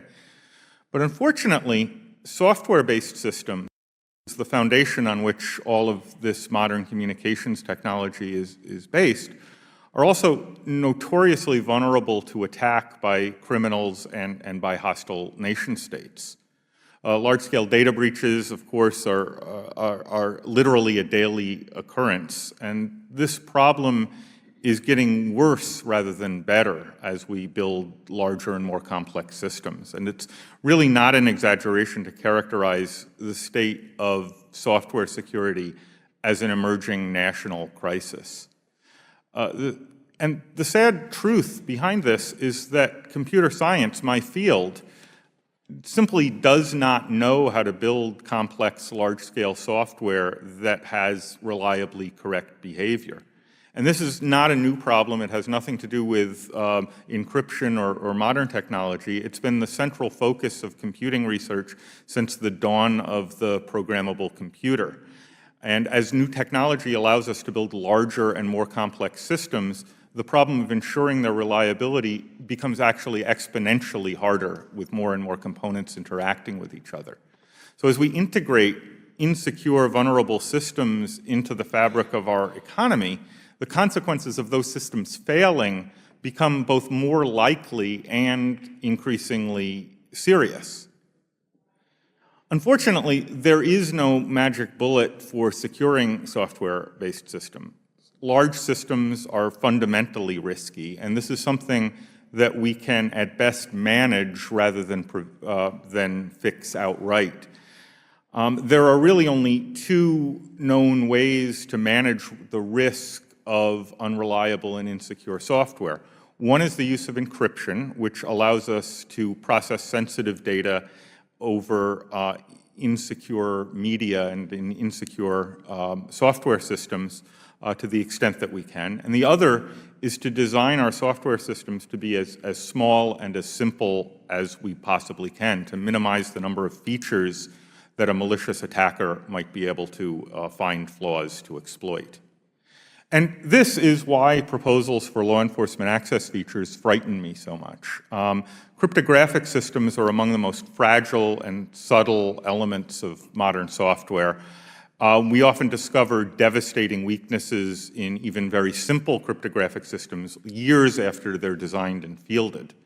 What third-party access requirements do is take even very simple problems that we don't really know how to solve and turn them into far more complex problems that we really have no chance of reliably solving. So backdoor cryptography of the kind advocated by the FBI, might solve some problems if we could do it, but it's a notoriously and well-known difficult problem. We've found subtle flaws even in systems designed by the National Security Agency, such as the Clipper chip 2 decades ago. And even if we could get the cryptography right, we'd be left with the problem of integrating access features into the software. Requiring designers to design around third-party access requirements will basically undermine our already tenuous ability to defend against attack. It's tempting to frame this debate as being between personal privacy and law enforcement, but in fact the stakes are higher than that.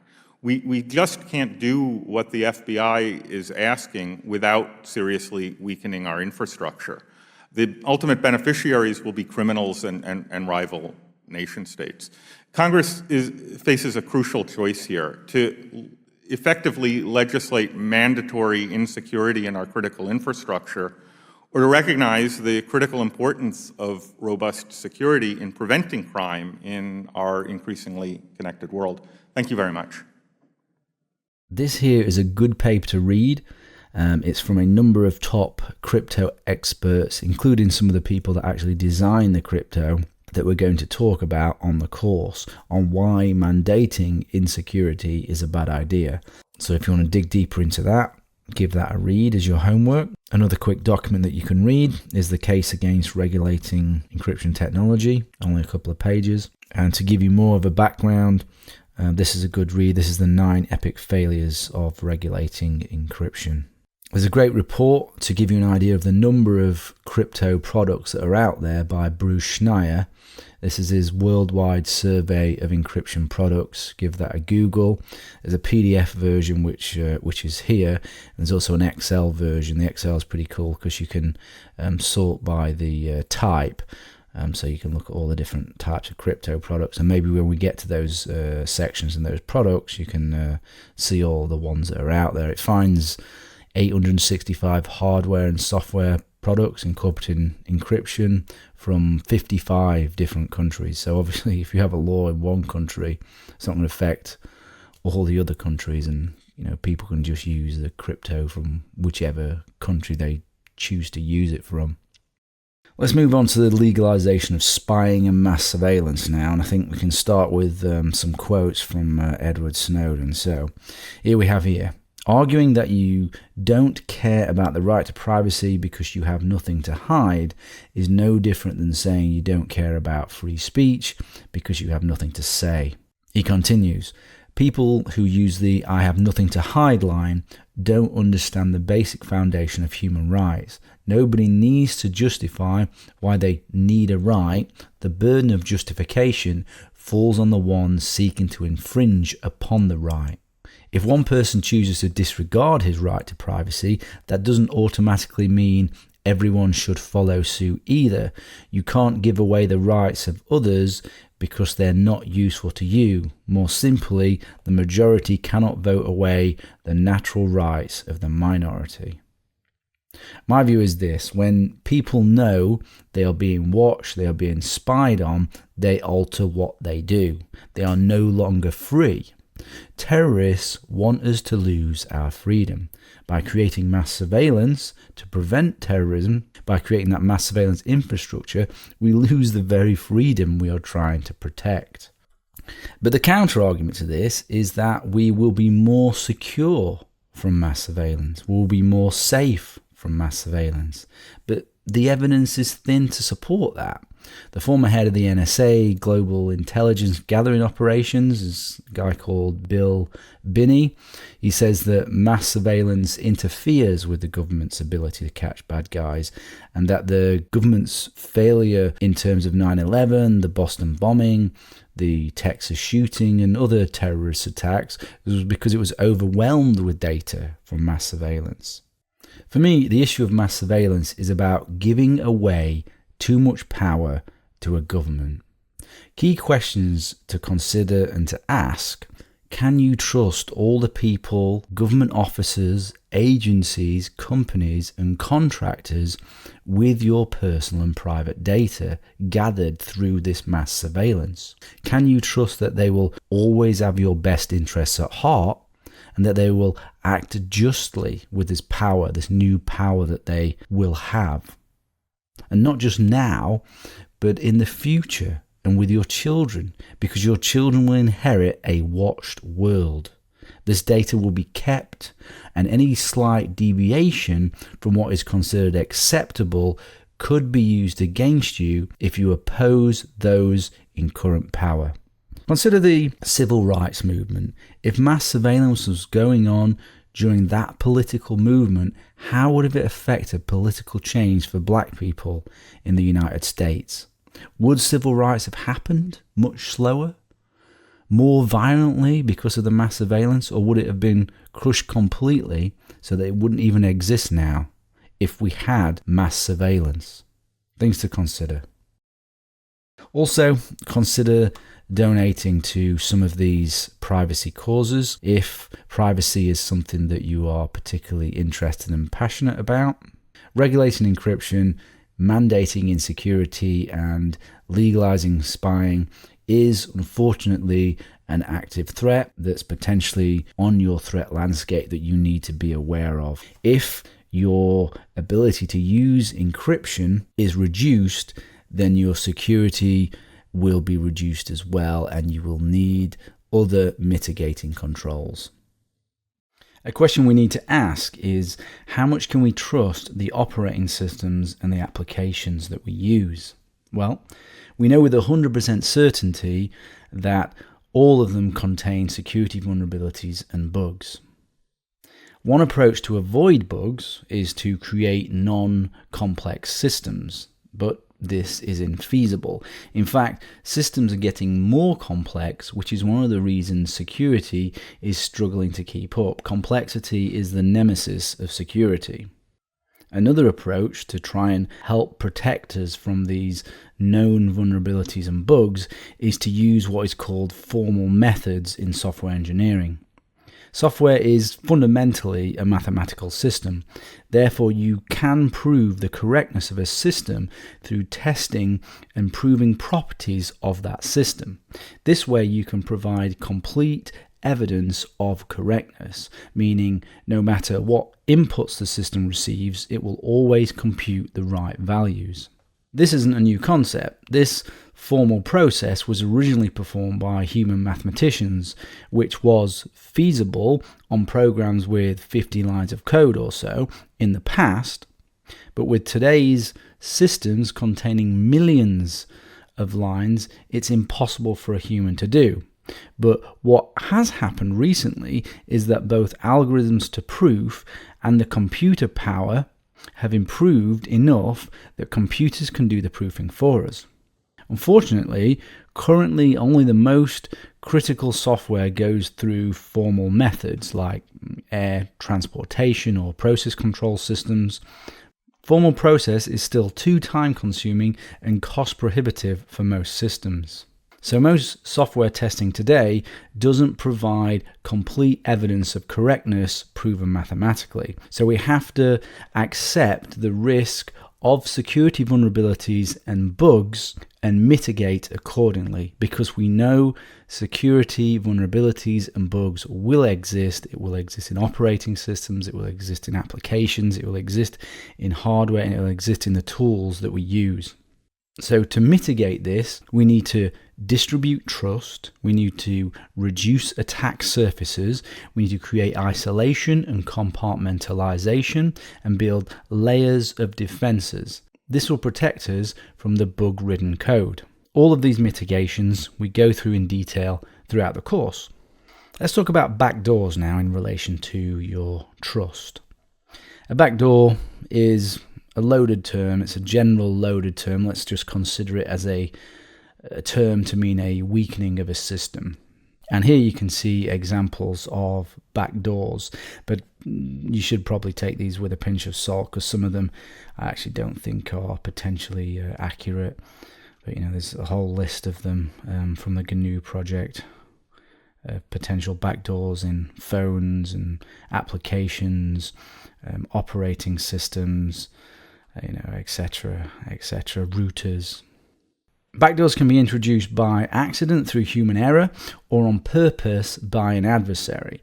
If something is closed source, the only way to find backdoors is through a process called reverse engineering. This is not feasible for most people and is also unlikely to find anything well hidden. With closed source, you have to trust the developer, which is not ideal. Open source systems have less risk of backdoors, potentially, as the code is open to public scrutiny. But using open source does not automatically prevent backdoors, which a lot of people think, and it certainly doesn't prevent security vulnerabilities that can be used as backdoors. With open source, if we download and use pre-compiled binaries, there is nothing to confirm that the clean source code published was used to build the binary you are using. Those who compile, distribute, and host the binaries can add backdoors. The binaries and signatures could be replaced by an adversary. Even if you create your own binaries from source code, there is no guarantee that there is no backdoor. You would have to have personally reviewed the source code before compiling it, which is often completely infeasible, or you would have had to validate the signature of clean source code before compiling it. But how do we know the source code is clean? Well, it's a hard problem. The compilers used by developers could be backdoored to create backdoors in the application they compile without the developers knowing. This happened to a pirated version of Xcode, which resulted in malware infecting apps on the Apple Store. Developers of the apps were oblivious that they were adding malware when compiling using this pirated version of Xcode. You will get backdoors forced onto you by legislation from nation states, which is an imminent problem. And backdoors can be very, very sneaky too, and difficult to spot. Just the slightest deliberate or accidental change in code can create a vulnerability, and it can create a backdoor. I've got an example here of Juniper routers being backdoored, and I'll read a summary here by Matt Green, who was part of an investigation into this particularly sneaky backdoor. For the past several years, it appears that Juniper NetScreen devices have incorporated a potentially backdoored random number generator based on the NSA's dual ECDRBC algorithm. At some point in 2012, the NetScreen code was further subverted by some unknown party so that same backdoor could be used to eavesdrop on NetScreen connections. While this alteration was not authorized by Juniper, it's important to note that the attacker made no major code changes to the encryption mechanism. They only changed parameters. This means that the systems were potentially vulnerable to other parties even beforehand. Worse, the nature of this vulnerability is particularly insidious and generally messed up. A very, very subtle backdoor. Clearly a nation state or an expert hacker group, but also interesting that it's based on NSA's dual ECDRBG algorithm, which is one reason why people don't necessarily trust the standards put forward by the NSA in the NIST standards, because they believe that they've been deliberately specified in such a way that some of them are deliberately weak. Personally, I think for anyone who really cares about security, privacy, and anonymity, backdoors are a serious problem. Any tools you use going forward through legal methods, which is extremely worrying, or through hacking, will be a target of backdoors and weakening. Everything will be a target. Operating systems, encryption, security services, applications, and even the hardware and firmware. Any anonymizing service you can think of will be under attack from hackers, corporations, and nation states to backdoor them. And you can't just create a backdoor just for the good guys. Once you weaken security, you weaken it for everybody. So how do you mitigate the risk from backdoors? Well, we have deterministic and reproducible builds that can help to detect backdoors. So a reproducible build. Reproducible builds are a set of software development practices which create a verifiable path from human-readable source code to binary code used by computers. So that means the source code that a binary is said to be compiled from is genuinely compiled from it. With reproducible builds, multiple parties redo builds independently and ensure they all get exactly the same result. But this is easier said than done. The build system needs to be made entirely deterministic, and the build environment should either be recorded or predefined. Users also need to be able to validate the results. They need to be given a way to recreate a close enough build environment, perform the build process, and verify that the output matches the original build. So real, full, deterministic and reproducible builds take lots of effort and are hard to set up. Currently, to my knowledge, there are no fully deterministically built operating systems yet. There is good work going on in the Debian project, which is one of the reasons why I recommend it as an operating system for people who care about security, privacy, and anonymity. If your operating system is backdoored, all your precautions fail. So it's vital your operating system is solid. Debian is taking strides to get there. If we look here, we can also see all of these we discuss later are also making strides towards deterministic and reproducible builds. And if you're interested more in the topic, maybe you're a developer, this is quite a good read by a gentleman called Mike Perry on deterministic builds in relation to Tor, but it's also a good read. And here there's a video on how to build your own software reproducibly. Internet censorship doesn't only exist in places like China and Iran, it exists in various forms in the West too. For example, in Canada, the Supreme Court ruled on a temporary injunction requiring that the results of a competing company be removed not only from Google.ca, but instances of Google in other countries as well.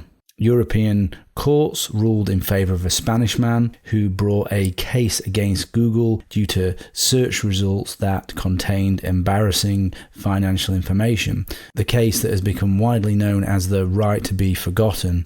The court ruled that Google and other search engines should remove results that appear to be inadequate, irrelevant, or no longer relevant, or excessive in relation to the purpose for which they were processed in the light of the time that has elapsed. An Argentinian model took both Google and Yahoo to court to demand the search engines remove images linking her to pornographic sites. Internet users in the UK are prohibited from accessing a range of websites by default. Access is filtered by the internet service providers. Users have to opt out of the ISP filtering to gain access to the blocked content. And in the US, there has been a number of government-mandated attempts to regulate content that have been barred on First Amendment grounds, often after lengthy legal battles. The government exerts pressure indirectly where it cannot directly censor. Content restrictions tend to rely more on the removal of content than blocking. Most often, these controls rely upon the involvement of private parties backed by state encouragement or the threat of legal action. In contrast to most of the rest of the world, where ISPs are subject to state mandates, most content regulation in the United States occurs at the private or volunteer level. The floodgates could be opening for Western censorship. The question of the right to be forgotten versus censorship is a complex one, but understand that your search engines and your ISPs will be used as a tool to enforce this censorship, and this is a potential threat to you depending on who you are and where you are. We have just gone through the current threat landscape. It is absolutely imperative to stay up to date with the latest threats in the threat landscape and to stay up to date with the ways to stay protected against those threats. In order to stay up to date, you need to get yourself access to regular threat intelligence reports. For your convenience, I provide to all students a weekly threat intelligence report where I provide you with the latest in security news, threats, vulnerabilities, cool new tools, alerts, and also my recommended reading. So go to this URL now and register your details to get the threat intelligence report. That's www.stationx.net/alerts. Don't miss out on this opportunity to stay up to date. Pause the course and register now. Make sure you stay up to date with the latest threats. The learning objective for this section is to understand the fundamentals of encryption. Symmetric, asymmetric, hashes, SSL, TLS, certificates, SSL stripping, and the weaknesses inherent in encryption. This understanding is fundamental to the selection of appropriate security controls to mitigate risk. In order to make the right choices about your privacy and security, you have to have an understanding about encryption. But you don't need to know the hardcore mathematics. I'll save you that for another course. I'll give you a crash course now on what is important to know so you can make the right choices about what crypto systems to use and understand how encryption can be used to help your security and protect your privacy. It's not an understatement to say that encryption is absolutely the best tool that we have in our arsenal to protect us from hackers and trackers. So, what exactly is encryption? Encryption is a method of transforming readable data, called plain text, into a form that is unreadable, which is called ciphertext. This enables the storage or transmission of data in a form that is unreadable and which remains confidential and private. Decryption is a method to transform ciphertext back into readable plain text. And if I do a quick search on Google here, and there you can see the HTTPS, which means all the content of the web pages are unreadable to anyone who can see the data past them on the network. So that means like your internet service provider or your government maybe, they can only see the destination domain. So you see, this is google.co.uk. Anybody who's sat between me and Google would only know that I was going to Google. They would not know what I was searching for, because this is end-to-end encryption between my browser's application and the server. To simplify things, there are two main components of encryption that you can think about. There is the algorithm and there is the key. So conventionally, the algorithm is publicly known and has been scrutinized by many people in order to determine if the algorithm is strong. And there is the key, which is secret. And you can think of the key like a password in that it must be secret.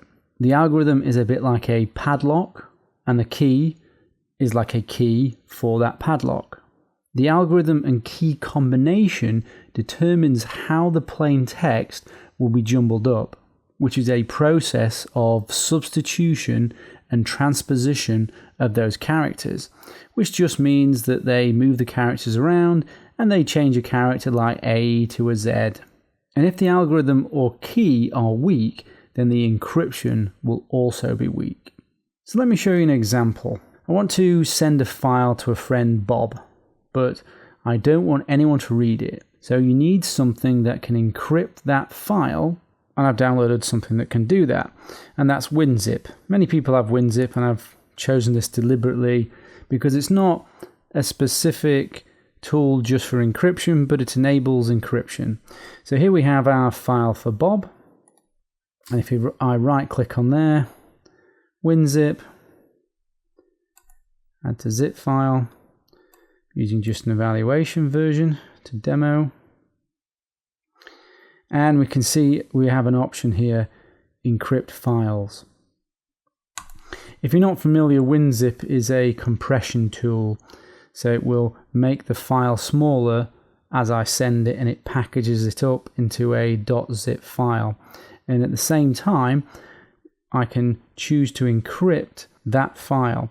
So if I click on the encrypt file and I look at my options here, I have the option of 256-bit AES, 128-bit AES, and legacy zip 2.0. An AES here is a symmetric algorithm, which means it uses one key. So if I click on OK and add, going to give me some warning here, but then it's going to ask me for the password, and that's going to generate my key.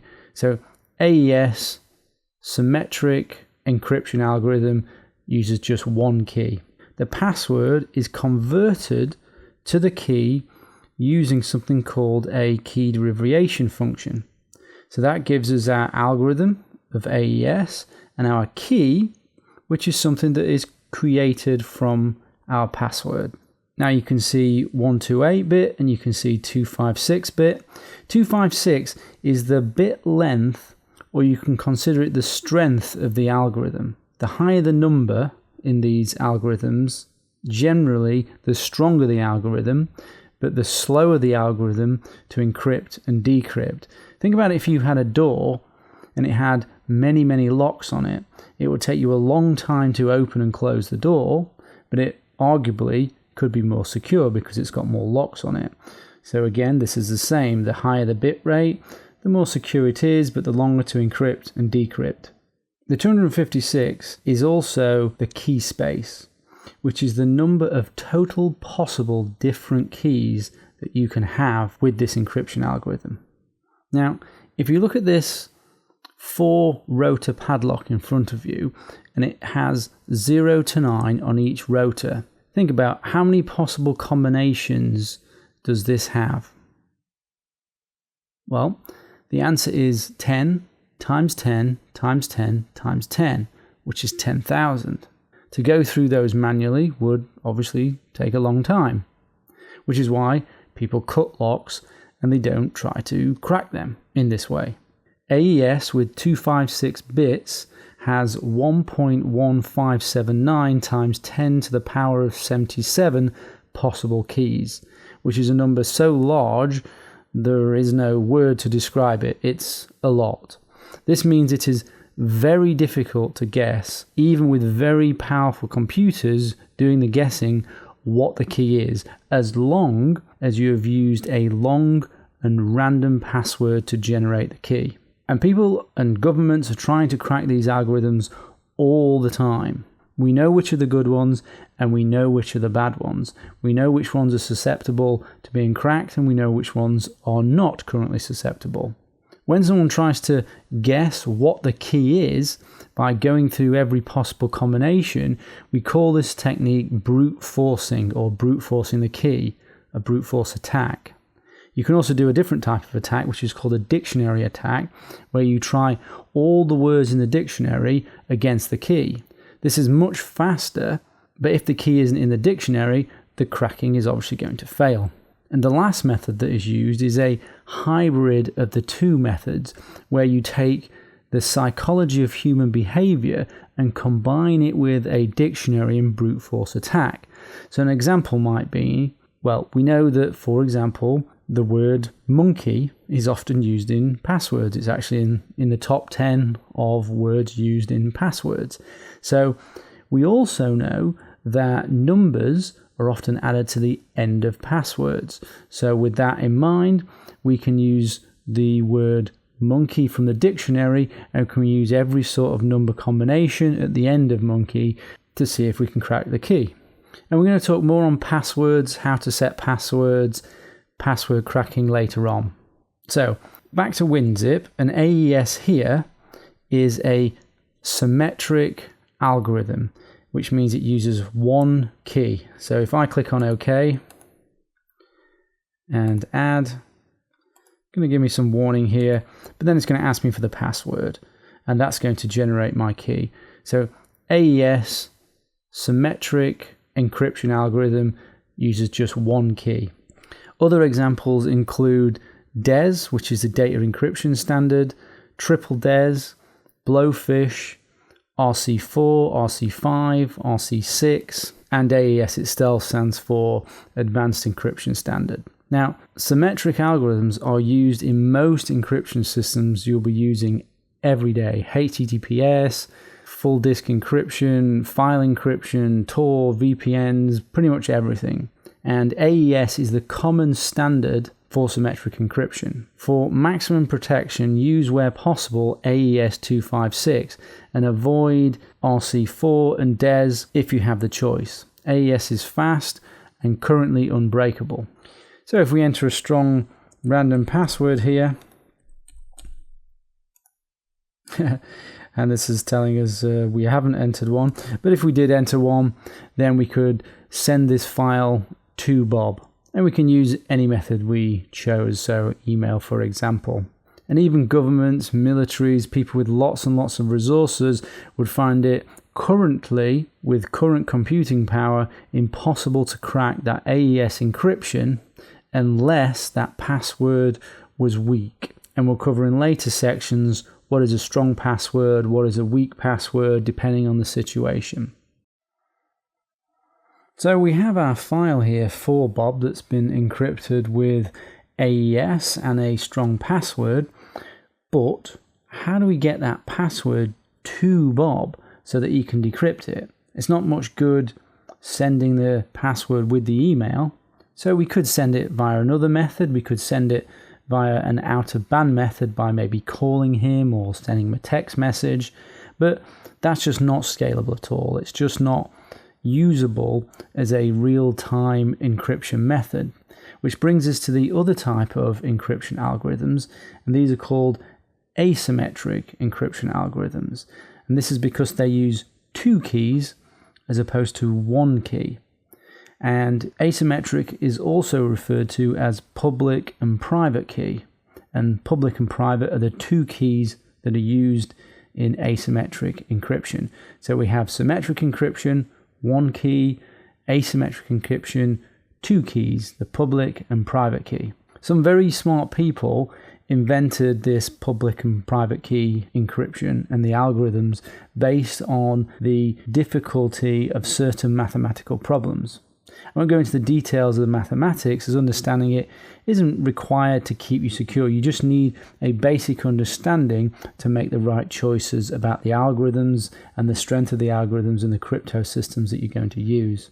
So the following are examples of asymmetric keys that you will see. The first one is RSA, and this is very common, one of the most common asymmetric algorithms that you will see, and I'll show you where you see them and how they're used. The security of the algorithm comes from the difficulty of factoring large numbers into their original prime numbers. Another common and increasingly popular algorithm is the elliptical curve crypto system, or ECC. Security of this algorithm comes from computing discrete algorithms of elliptic curves. There's Diffie-Hellman, and the security of this comes from the algorithm calculating discrete algorithms in a finite field. Diffie-Hellman is becoming more popular because it has a property called forward secrecy, which we'll discuss later. And then you've got Elgamal, and the security of this algorithm comes from calculating discrete algorithms in a finite field as well. These asymmetric algorithms help solve the problem of exchanging or agreeing keys, and also allow for something called digital signatures. So we can potentially use public and private keys to send Bob our secret key securely without anyone intercepting it. As I said, with public and private key algorithms, instead of there being just 1 secret key, there are 2 keys. But in this case, there are the public key that is designed to be known by everybody, i.e. it's public, and the private key, which should be kept secret at all times or private. Now, these keys are mathematically related, and the 2 keys are generated at the same time. They have to be generated at the same time because they are mathematically related. Any website that uses HTTPS, for example, has a public and private key they use to exchange a symmetric session key to send you encrypted data. So it's a bit like the zip file that we've seen. They use these public-private keys, and then they need to send another key, like the key we're using for the zip file, in order to do the encryption. So in asymmetric encryption, if a message is encrypted by 1 key, the other key is required in order to decrypt that message. If you encrypt with the private, you need the public to decrypt. If you encrypt with the public, you need the private to decrypt. It is not possible to encrypt and decrypt using the same key, and that's crucial. You always need the counterpart key to encrypt and decrypt. But why should you encrypt with a public or private key? What's the difference? What's the point of using them? Why not just use one of them? Well, let me explain the usefulness of these and how they can be used. So, if you think of yourself as the sender, and the sender is encrypting with the receiver, Bob's public key, this means you're wanting privacy or confidentiality, so no one else can read the message but the receiver. So you encrypt the file with the receiver's public key. The message can only be decrypted by the person who has the corresponding private key, or Bob's private key. The receiver, though, cannot confirm who has sent it, that you have sent it, i.e. there is no authentication, because anyone can use Bob's public key to encrypt. So when the sender encrypts with the receiver's public key, the message is confidential and it can only be read by the receiver, who has the private key to decrypt the message, but there's no guarantee of where that message came from.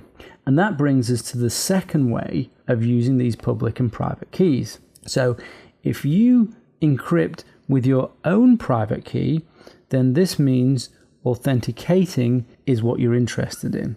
It means it's important to you that the receiver knows that it is you that has sent it. So you would encrypt with your private key. This provides assurance to the receiver, Bob, that the only person who could have encrypted the data is the individual who possesses that private key, your private key.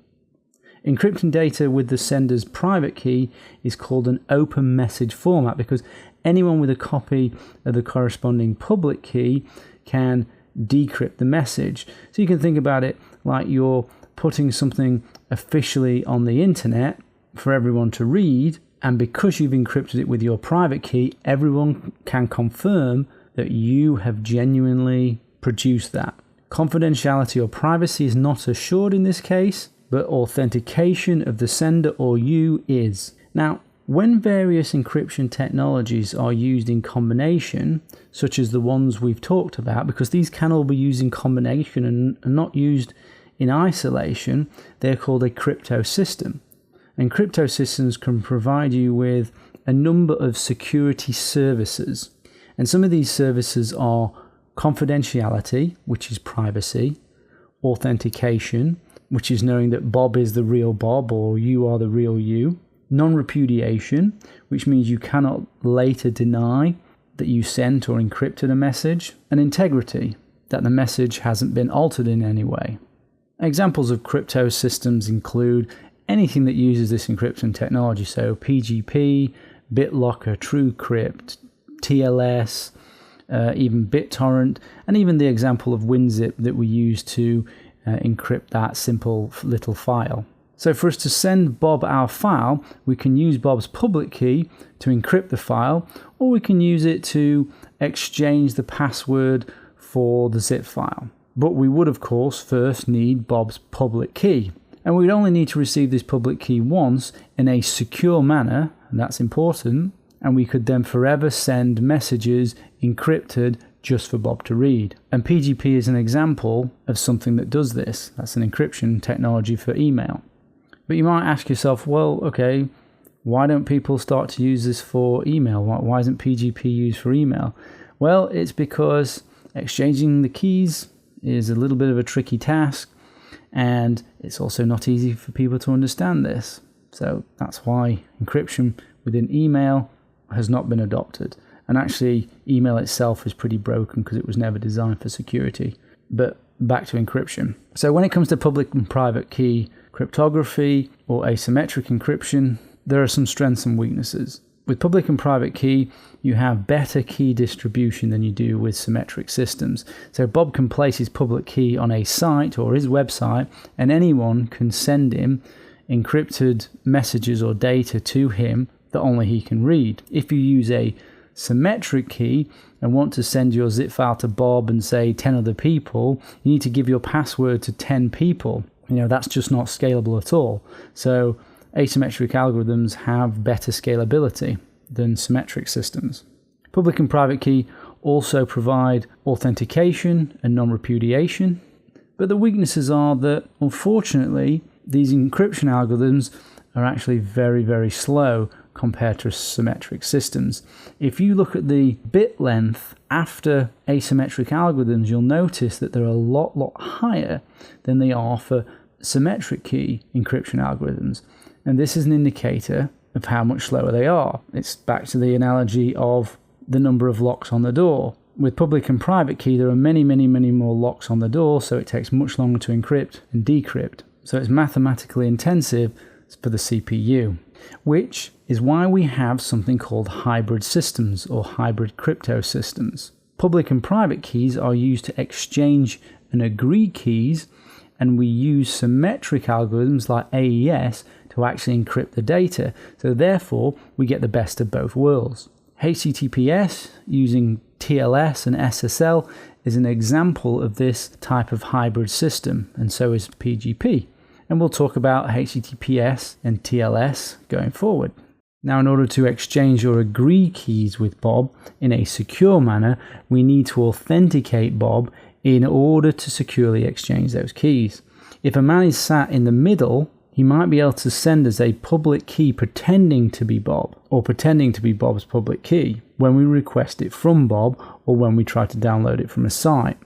So you can't just take a public key and assume that it is the real key. We need to authenticate that it is the real key first. And this brings us to other cryptographic technologies, and that is hash functions and digital signatures, which help provide authentication or legitimacy of the senders and the receivers. So if you look here, you can see input, you can see the hash algorithm or function, and you can see the output. A hash function takes as input data of any size. So it can be an email, a file, a word. In this case, we've got Fox, and it converts it via this hash function to here a fixed size string of characters. And these values returned by the hash function are referred to as simply hashes or message digests, or in this case, digest. Now, a very important feature of the hash function is that you can never convert back from this to the original input. This is a one-way hash function, and no keys are required for this. You just require input, the hash function, and then you get the resulting output, which is always of a fixed length depending on the type of function that you're using. So this provides integrity, and it detects unintentional modifications.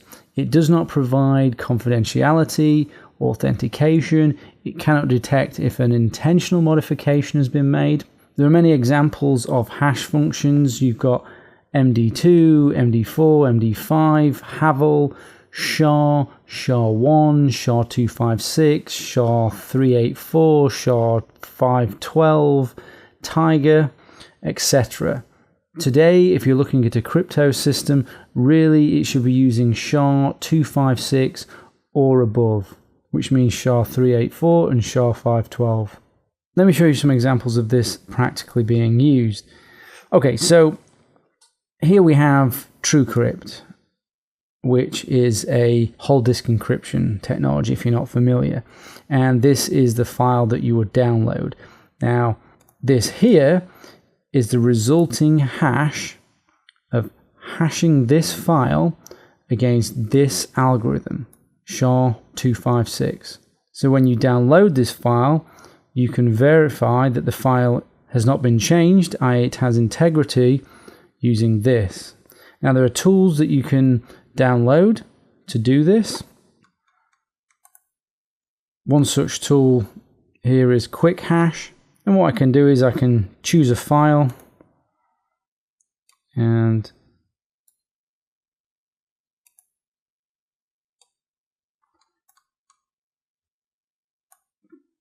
Chrome, drag it in there, and I can see that that is the hash for Chrome for SHA-1, 256, 512, and you'll notice that as we go up the numbers in the hash algorithm, the hash length gets bigger because that is the bit length. SHA-1 small, 256, 512, and MD5, which is weak and shouldn't be used. So this is used as a way of verifying that what you have downloaded has maintained integrity. Now the clever among you may be thinking, well, what if where I go to download something has been compromised? So here is the Tails website, and we'll discuss Tails more.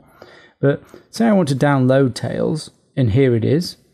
And I have the hash here of that.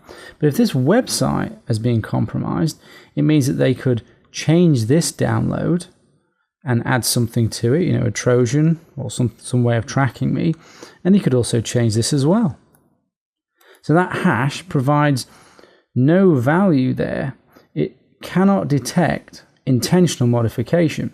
We need something else to verify that this site is in fact who it says it is. And this is where we move into certificates, digital signatures, and other methods. Another way you'll see hashes used are with passwords. Now, when you enter a password into a website or into your operating system, it is very, very, very, very bad practice for you just to store that password within a database. Because if that database is compromised, then your password is compromised. What should happen is your password is converted by a password key derivation function to a hash. And you can see here we've got examples of the Windows operating system converting the administrator password to a hash. And this is stored in something called the SAM database within Windows. And we'll discuss more on that later and how that can be compromised. But this is just to give you another example of how hashes are used.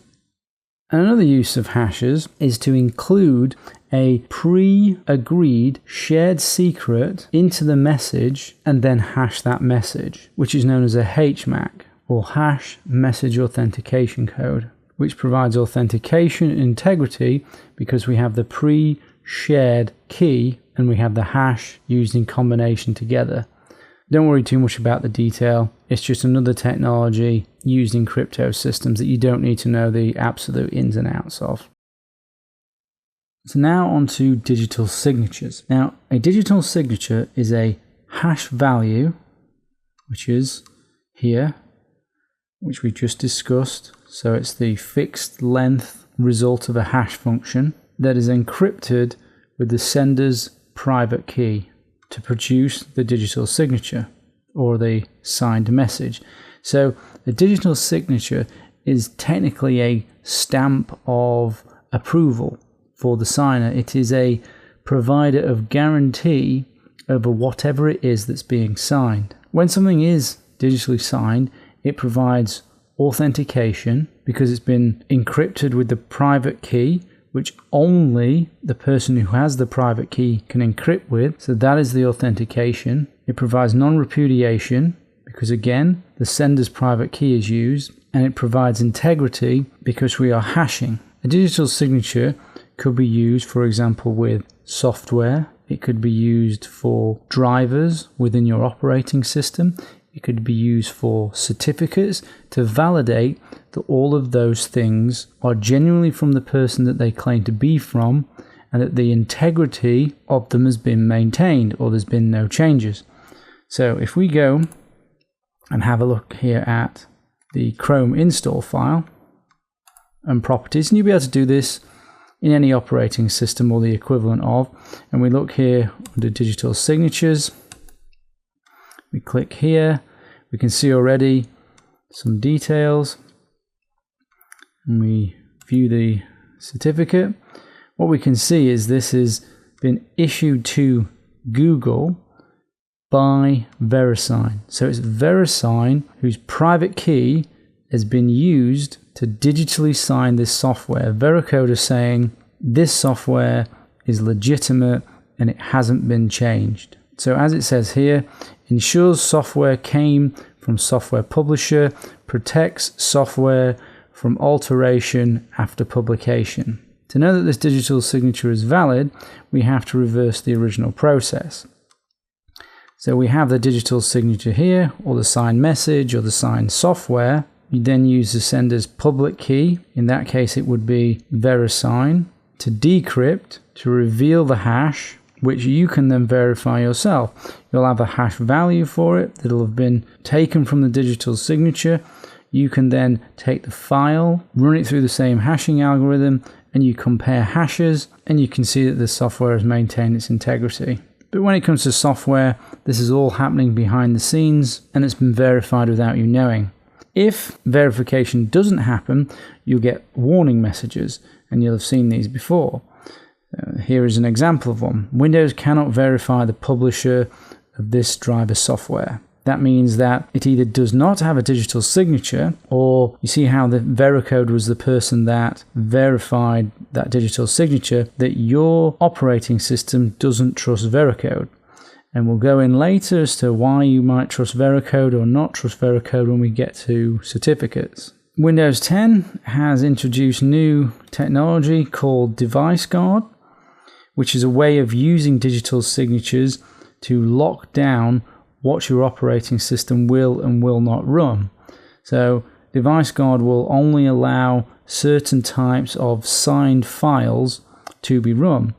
Theory being that then malware cannot be run, or rats or trojans, because they won't be signed. There are, of course, ways around this, which we'll discuss later, but Device Guard is another layer of defense. So let's go through this just one more time, because I think it can be sometimes a little bit tricky.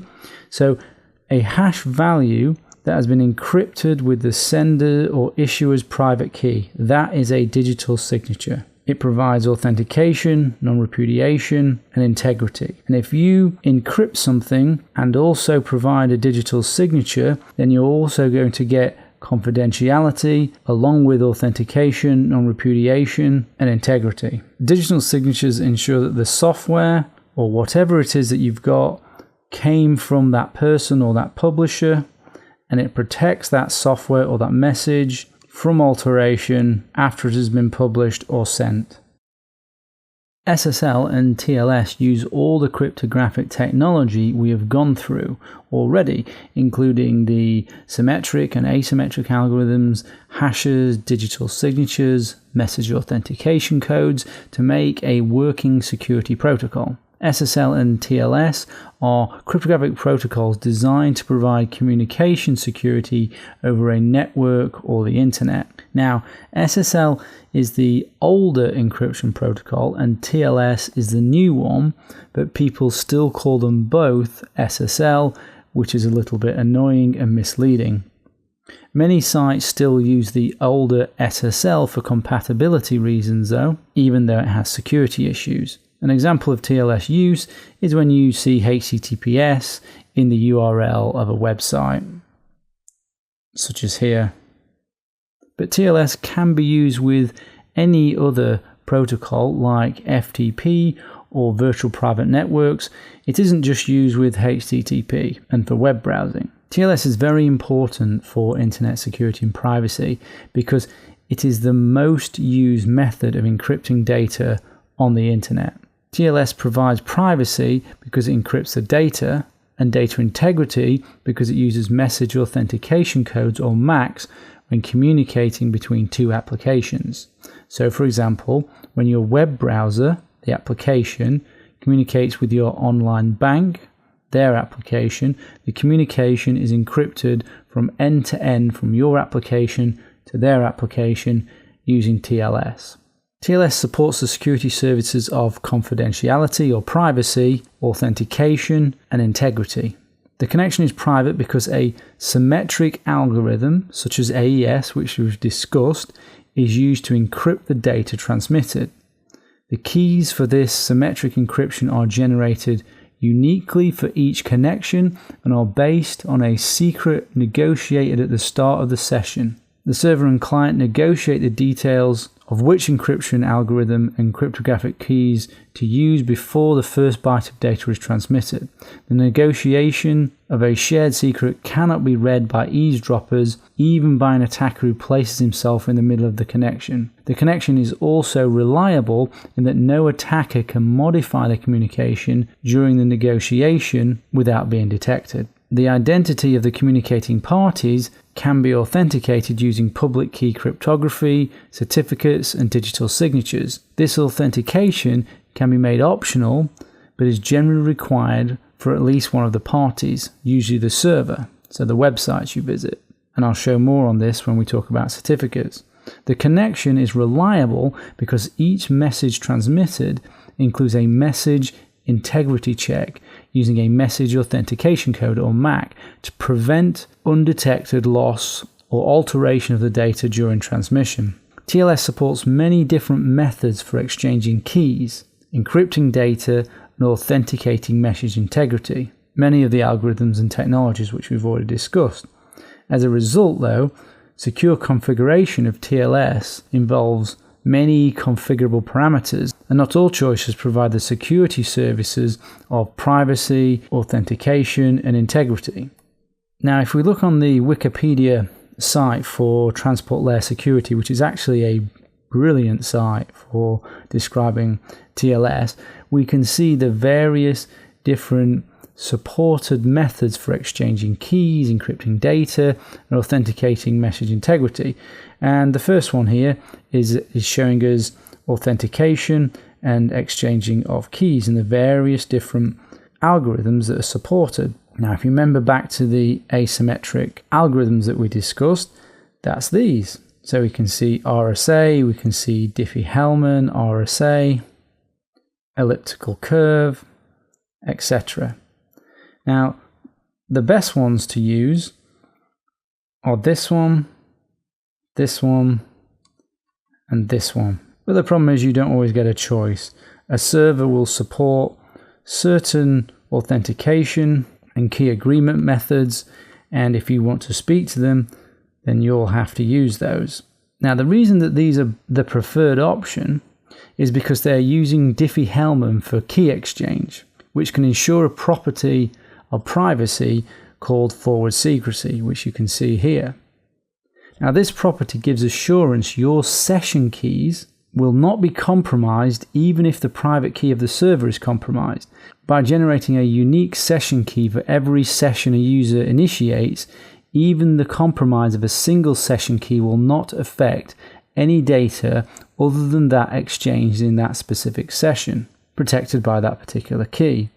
Perfect forward secrecy represents a big step forward in protecting data on the transport layer and has become to seem more important since vulnerabilities such as Heartbleed. So perfect forward secrecy really means that if the server you're communicating with is compromised and their private key is compromised, it means that all of your previous conversations cannot be decrypted because you're using Diffie-Hellman to negotiate session keys that are only used for a very short time. If we move further down on here, we can then see the symmetric algorithms that are used. So when we're talking about session keys, these are the keys that are actually used to encrypt the data because the symmetric keys are quicker. And if you remember, we talked about AES and how AES was a good option. And here we can see AES and various other types of symmetric encryption algorithms. And this interestingly shows us which ones are secure and which ones are insecure. That'll be because there's some sort of vulnerability or weakness against them, which is another reason why I recommended AES. You'll notice here that there are some other things at the end of this AES. You shouldn't really worry too much about that. That is called a mode of operation. It is a different way for AES to scramble or encrypt the data, which doesn't really matter too much in this case and for this course. Just knowing that you're using AES is enough, and the bit length, which we've already explained. You can also see here, it illustrates the different versions of SSL. So actually, and this is very confusing for a lot of people, this is the first version or earliest version that it's showing here of SSL, then this is the next one, and then this is the next one. So it goes to 1 after it was at 3 for SSL. So TLS 1.3 is the latest and most secure version, but is the least compatible with browsers. So when using TLS, you really want to be on TLS 1 or above. And as you can see here, you can see which one of these is secure or not secure. And you can see here, even with AES, you've got depends on mitigations if you're using TLS 1. Let's come down a little bit further. And you can see the hashes and MACs that are used in order to maintain data integrity. MD5 shouldn't be used. SHA-1 is definitely getting very old, and we should be starting to use the later versions of SHA, which is 256 and 384, but for compatibility reasons, these aren't necessarily used. Attempts have been made to compromise and subvert aspects of the security that TLS and the protocol has been revised several times to address these evolving security threats and identified weaknesses and vulnerabilities.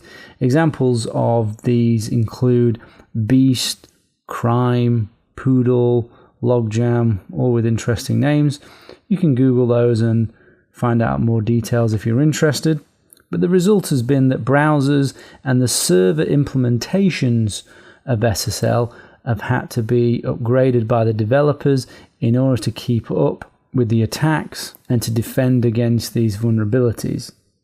Now, if we go here you can see listed the versions of Firefox. This is Firefox 27 to 33, and you can see the Beast, Vulnerability, Crime, Poodle, Freak, Logjam, and you can see if you've got version 36 to 38, then that is vulnerable to Logjam. And if you get older and older versions, you'll see that they become more and more susceptible to various weaknesses and vulnerabilities, which is why you should be on the latest version of your browser where possible. And the servers or sites that you connect to also need to be on the latest versions. Now, the thing is, you can't necessarily control that, but the thing is, if you need privacy, you need extreme privacy, and you know that your server is not supporting or is vulnerable to some of these things because maybe it's using just SSL 1, then you know that you can't communicate with that, not in a secure and private way. The combination of algorithms used is known as a cipher suite. It is useful to know what are both the strongest and most compatible cipher suites. So instead of giving you a list, I'm going to point you at resources that you can use instead. This way you can find the latest cipher list to be considered the most secure and compatible when you need it. This is because if I give you a list now, tomorrow a new vulnerability could come out which would invalidate the order. Probably one of the best places to go for a good cipher suite with compatibility, well actually the best place I know of anyway, is mozilla.org, the people behind Firefox. Now what you can see here is the cipher suite list in order of preference. So here is the most desirable, and here is the least desirable but still strong, plus you have all of the best options as well, such as your TLS version, your certificate type, your certificate signature, etc. And if you go up here, you can see what these ciphers are compatible with. So these are the oldest compatible clients that will work with these ciphers. So that's a really great list of the strongest ciphers, the ones that you want to use in preference. And also, if we go further down here, we have a list designed for increased compatibility. So if you're looking for a list that will work with a wider number of clients, then this is a good option here. If we go further down, there you go, they see all the ciphers. If we go further down, we can see like the ultimate compatibility list here, which will work with the really older clients. If you need to configure a server, then check this out. This is a really cool tool. So if we select the type of server that we want, and then we can set the server here. So maybe it's Apache, maybe we want the old version, the intermediate version, the modern version, and then it produces the configuration for us. So we can see here it's set it all up for us. We don't want SSL v3, v2, or v1.1, so it's going to work for 1.2, and there's all the cipher suites. So it's created that config for us. So yeah, so that's really brilliant. Another site to look at for a good cipher suite list is weakdh.org. There's one here. Another one that I recommend from Steve Gibson. This is his list, and it's in the format suitable for Windows servers. This is also another good list of preferred order for your cipher suites. And the next sections, I'm going to show you how you can tell what it is that the server is offering in terms of its encryption algorithms and hashes and digital signatures, etc.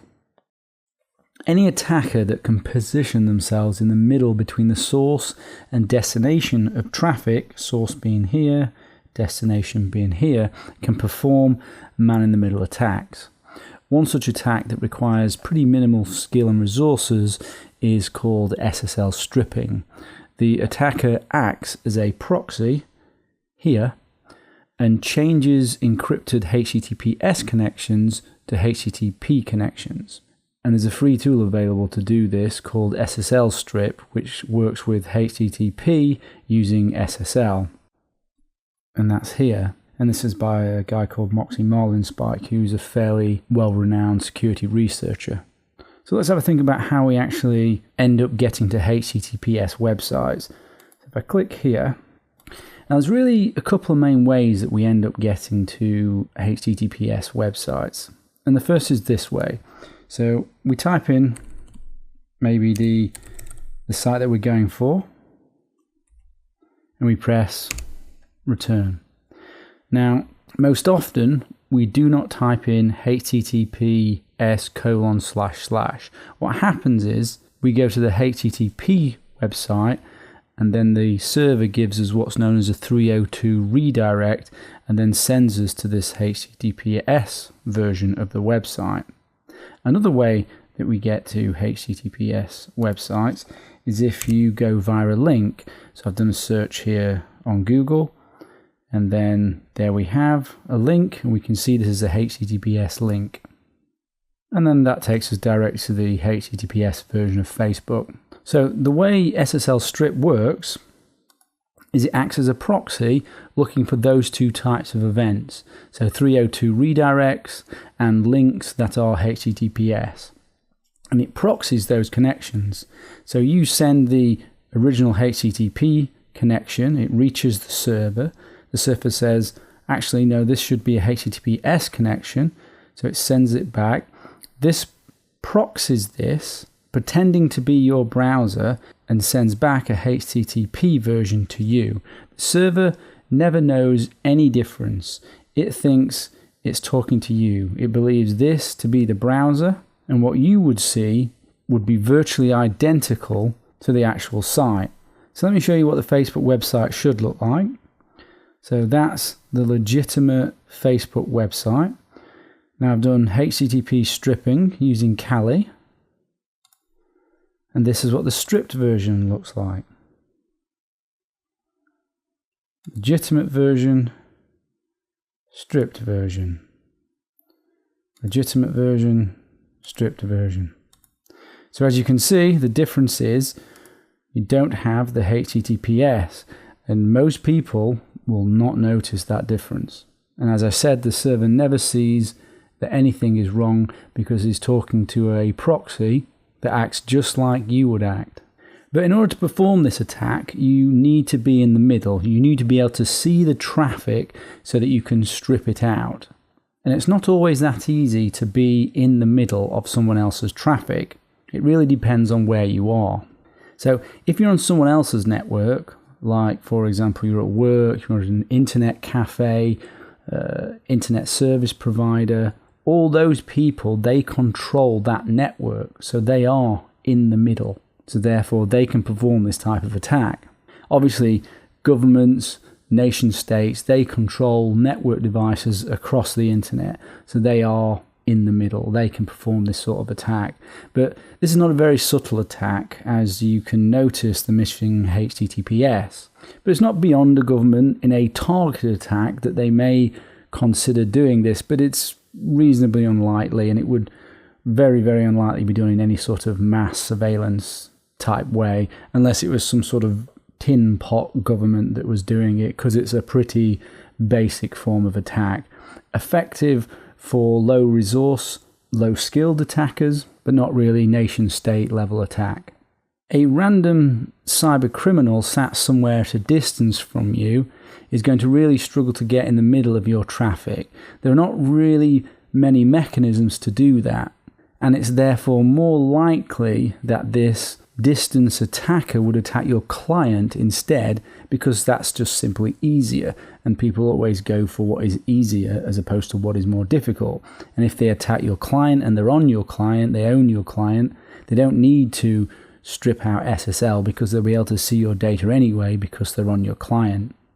Another interesting way of being able to do this attack is if the attacker is sat on your local network. So that's either physically through the Ethernet cables or wirelessly through Wi-Fi. They can trick your machine into sending traffic through them. And this is known as ARP spoofing or poisoning. The attacker sends out ARP packets pretending to be the victim's default gateway. Now this works because Ethernet has no mechanisms for authentication functionality. So any machine can essentially send out what's known as this ARP packet and say that they are any other machine that's on the network, including the gateway or router, which means you end up sending your traffic through a fake router, and then that forwards on the traffic and strips out the SSL, and then forwards the traffic back to you like we've shown. Now, if you want to learn more about ARP spoofing, I would recommend this website here, which is quite good. And there's a little diagram here where you can see that the attacker here is saying, look, I'm the router, and the traffic is getting sent via them instead. There are tools within Kali called EtherCap, an ARP spoof, and obviously SSL strip, which can enable you to do this sort of attack. And there's a tool called Kane Enable, which is here, which you can use on Windows. And this is the website for SSL strip, the tool. And it actually gives you the commands here for how to do this. And everything you need to do SSL stripping and the ARP spoofing, if you're local, is available within Kali. And actually here it shows you the commands that you need to run. So, and it's fairly simple. You're enabling IP forwarding here.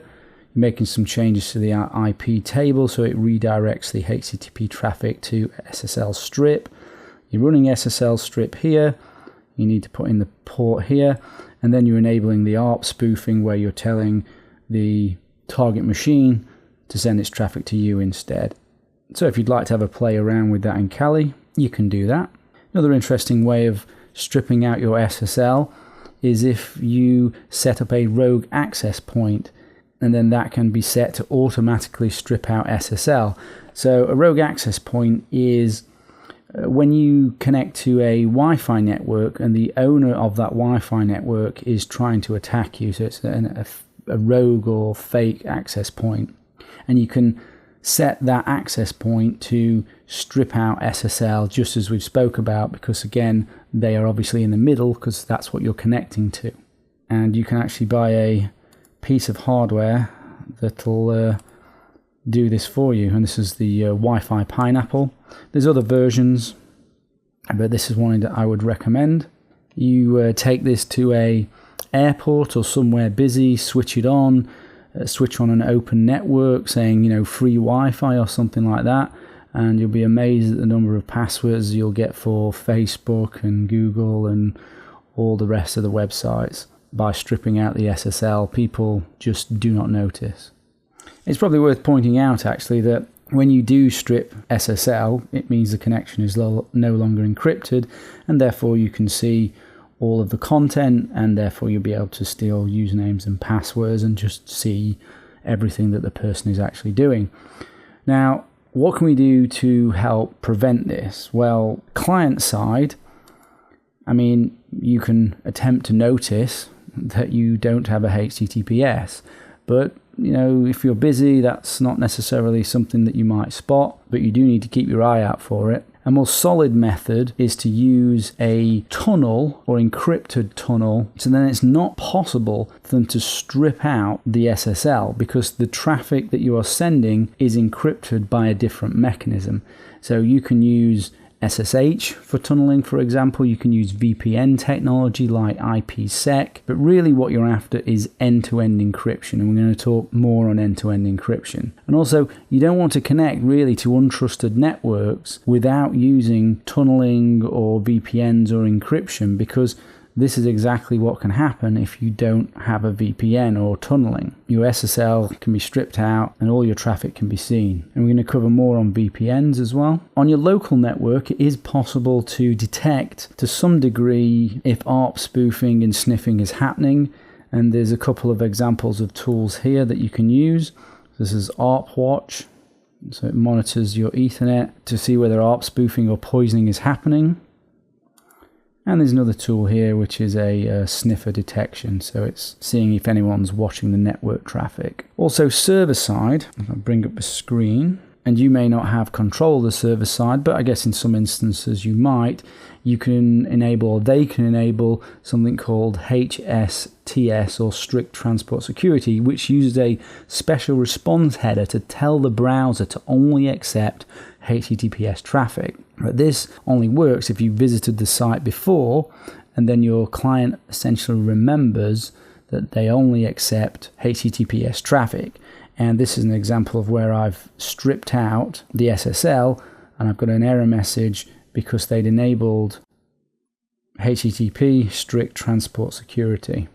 Other ways to prevent SSL stripping and also ARP spoofing and poisoning is to use virtual LANs and other forms of network isolation. A virtual LAN prevents traffic going from one area of the network to another area of the network using a switch and special tags. If you're interested in that sort of thing, then Google around VLANs. You can also have general network isolation. If an attacker is not on the same physical network as you and the traffic is literally not going past that attacker because they're on a different switch or going through a different router, then obviously they cannot get access to your traffic. You can also use firewalls which prevent traffic going in certain directions, and you can configure Wi-Fi so that you've got isolation using the configuration on your access point, and you can set up separate Wi-Fi networks, so a guest network or network 1 and network 2, and then those two networks cannot see the traffic of the other. So there's lots of things you can do at the network layer. And when we talk about your local network and Wi-Fi, we'll go into more details on that. So that's SSL stripping. HTTP is the application layer protocol of websites, as you will probably know. So this is why you see HTTP, go on / and then you go www.google.com, and that will take us to the HTTP version of the website. Now, if you look here, it literally sends text that looks like this to and from the servers. And this is the HTTP protocol here. It's saying that it's a HTTP protocol. It's talking about dates, servers, and then below it, you have the HTML code, which is what you will see if you look at the source code of the pages. It looks like this. So the HTTP is in plain text. Now, if I close this and actually go to Google and change it to HTTPS, I am now running HTTP over TLS or SSL. HTTPS provides the security services of TLS because it uses TLS, so data encryption, authentication, usually at the server side, message integrity, and optional client or browser authentication. When you access a website with HTTPS, the web server will start the task to invoke SSL and protect the communication. The server sends a message back to the client indicating a secure session should be established, and the client in response sends its security parameters. So that means it'll say, I'm prepared to use this digital signature, I'm prepared to use this key exchange algorithm, I'm prepared to use this symmetric key, and the server compares those security parameters to its own until it finds a match, and this is called the handshaking phase. The server authenticates the client by sending it a digital certificate, which we will be covering next. And if the client decides to trust the server, the process continues. The server can require the client to send over a digital certificate too for mutual authentication, but that doesn't often happen. But if you're looking for a full, secure, end-to-end session with authentication of yourself and the other side, you would use certificates at either side with digital signatures. Those digital certificates providing the authentication. And you'll understand that a little bit more when we go through digital certificates. The client generates a symmetric session key, like by using AES, and encrypts it with the server's public key. This encrypted key is sent to the web server, and they both use this symmetric key to encrypt the data they send back and forth. This is how the secure channel is established. TLS requires a TLS-enabled server and browser, and all modern browsers support TLS, as we saw on the Wikipedia page. And in all of the browsers, you'll see HTTPS, which will indicate that TLS is being used, and you often see a padlock as well. And all of the browsers have some sort of equivalent of this in order for you to know that HTTPS or HTTP with TLS is being used. If this is not shown, then the connection is not encrypted or authenticated, and it'll be sent in plain text. So just as you see here, and all of the contents of the website, just as I can see them now, if HTTPS is not used. If we look at the padlock here, we can see the technical details for what the encryption algorithms are. So in this case, it's using TLS, it's using elliptical curve with Diffie-Hellman, with the option of RSA. The symmetric key is AES with 128 bits, with a GCM mode of operation, and SHA-256 for data integrity. This will have been negotiated between the client and the server. And if we look in Wireshark, Wireshark is a protocol analyzer, so you can see the traffic as it goes in and out. I can see here the conversation that has happened where my client or my browser has said, these are the things that I support, and the server has responded and said, well, this is what I would actually like to use. And then they've provided the certificate with the digital signature and the public key on it. Another website you can go to is SSL Labs. And if you enter in the website or URL of a site that's running HTTPS, you can see what encryption options are offered by that site. So here we can see that Bank of America signature algorithm is SHA-256 with RSA. So that's for the digital signature. We can see the chain of trust here. That's Bank of America's certificate. The chain of trust comes down here. And then we have the root certificate here.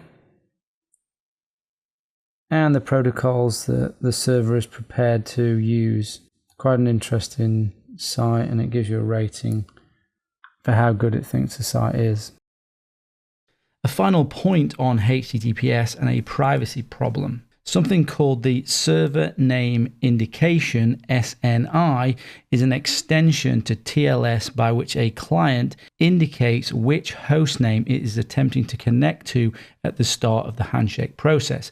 And you can see that represented here within Wireshark. We can see the server name www.outlook.com. This allows a server to present multiple certificates on the same IP address and TCP port number, and hence allow multiple secure HTTPS websites or any other service over TLS to be secured by the same IP address without requiring all those sites to use the same certificate. The desired host name, as you can see here, is not encrypted, so an eavesdropper can see which site is being requested. SNI is used to implement censorship and block sites. SNI means if you're using HTTPS, eavesdroppers can see what site you are going to. But then after that, the communication is scrambled or encrypted. So back to Bob and our file that we're trying to get to him. So as I said, in order to exchange or agree keys with Bob in a secure manner, we need to authenticate that Bob is the real Bob in order to exchange those keys. Because if a man is sat in the middle, he could send a fake public key pretending to be Bob, which is why we talked about hashes and digital signatures, because they are used within digital certificates as a method of authentication. Now this is the same when you go to a HTTPS website. They have a public key, which you're using to exchange session keys in order to start your encryption. But you need to authenticate to make sure that that public key is legitimate. Now, one solution, and the solution that is used on the internet, is to use digital certificates that are digitally signed and a chain of trust. So X.509 is the standard most used for the security digital certificates. and they are simply a digital document containing information about the owner of the certificate, or, for example, the website, the business that owns the website. In this case, we've got Mozilla. The public key and a digital signature that proves the public key and certificate are validated by an authorized certificate authority.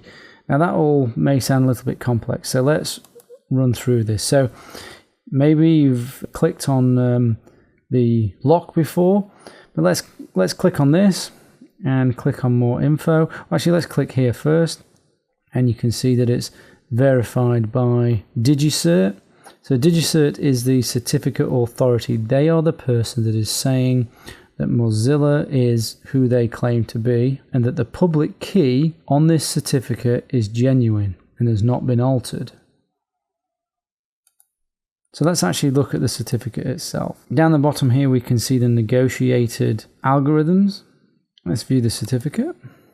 So this certificate is valid for this domain only. It's validating this organization, and it has been issued by DigiCert. These are fingerprints. Don't need to concern too much about these. You can think of those as really a unique number. They're a hash against a certificate. So it's really just a unique number for this particular certificate. If we dig into the details, click here. If we go down, click here, that is the public key. And we can see this is an RSA public key. So if we encrypt something with that public key using the RSA algorithm, only Mozilla's private key can decrypt it. Now if we go a little bit further down, we'll see the digital signature algorithm. So this is SHA-256 with RSA encryption. So remember that a digital signature is a hash value that has been encrypted with the issuer's private key. So this certificate has been signed by DigiCert, and if I click here, their certificate is here. And this is what brings us to our chain of trust, because the RSA public key for this certificate must be used to decode the signature on this first certificate to obtain the SHA-256 hash, which must match an actual SHA-256 hash computed over the rest of the certificate, so that you know that it is genuinely from DigiCert. And the same process happens to validate that this certificate is valid, going back to this one up the chain of trust, which is the root certificate. How do we know that this one is valid and that we can trust this one? Well, that's because your operating system and your browser contains a whole list of root certificates that have been issued by certificate authorities. So it's not that you necessarily trust them, it's that Microsoft or whomever has supplied your certificates, it's those people that trust them. Now, if you want to view certificates in Firefox, go here, Options, Advanced Certificates, View Certificates. And if you click on Authorities, you can see the certificate authorities. And these are all of the root CAs that you're using to trust. And there are hundreds of them. Let's click on one. There we go. You can see a Komodo digital certificate. Looks much the same as the Mozilla one. The difference is that this is a self-signed certificate. But what gives them the authority to be a certificate authority? Well, there is various organizations that enable this and allow this to happen, and they have to conform to various security requirements. Let's close this. Just have a look down the list.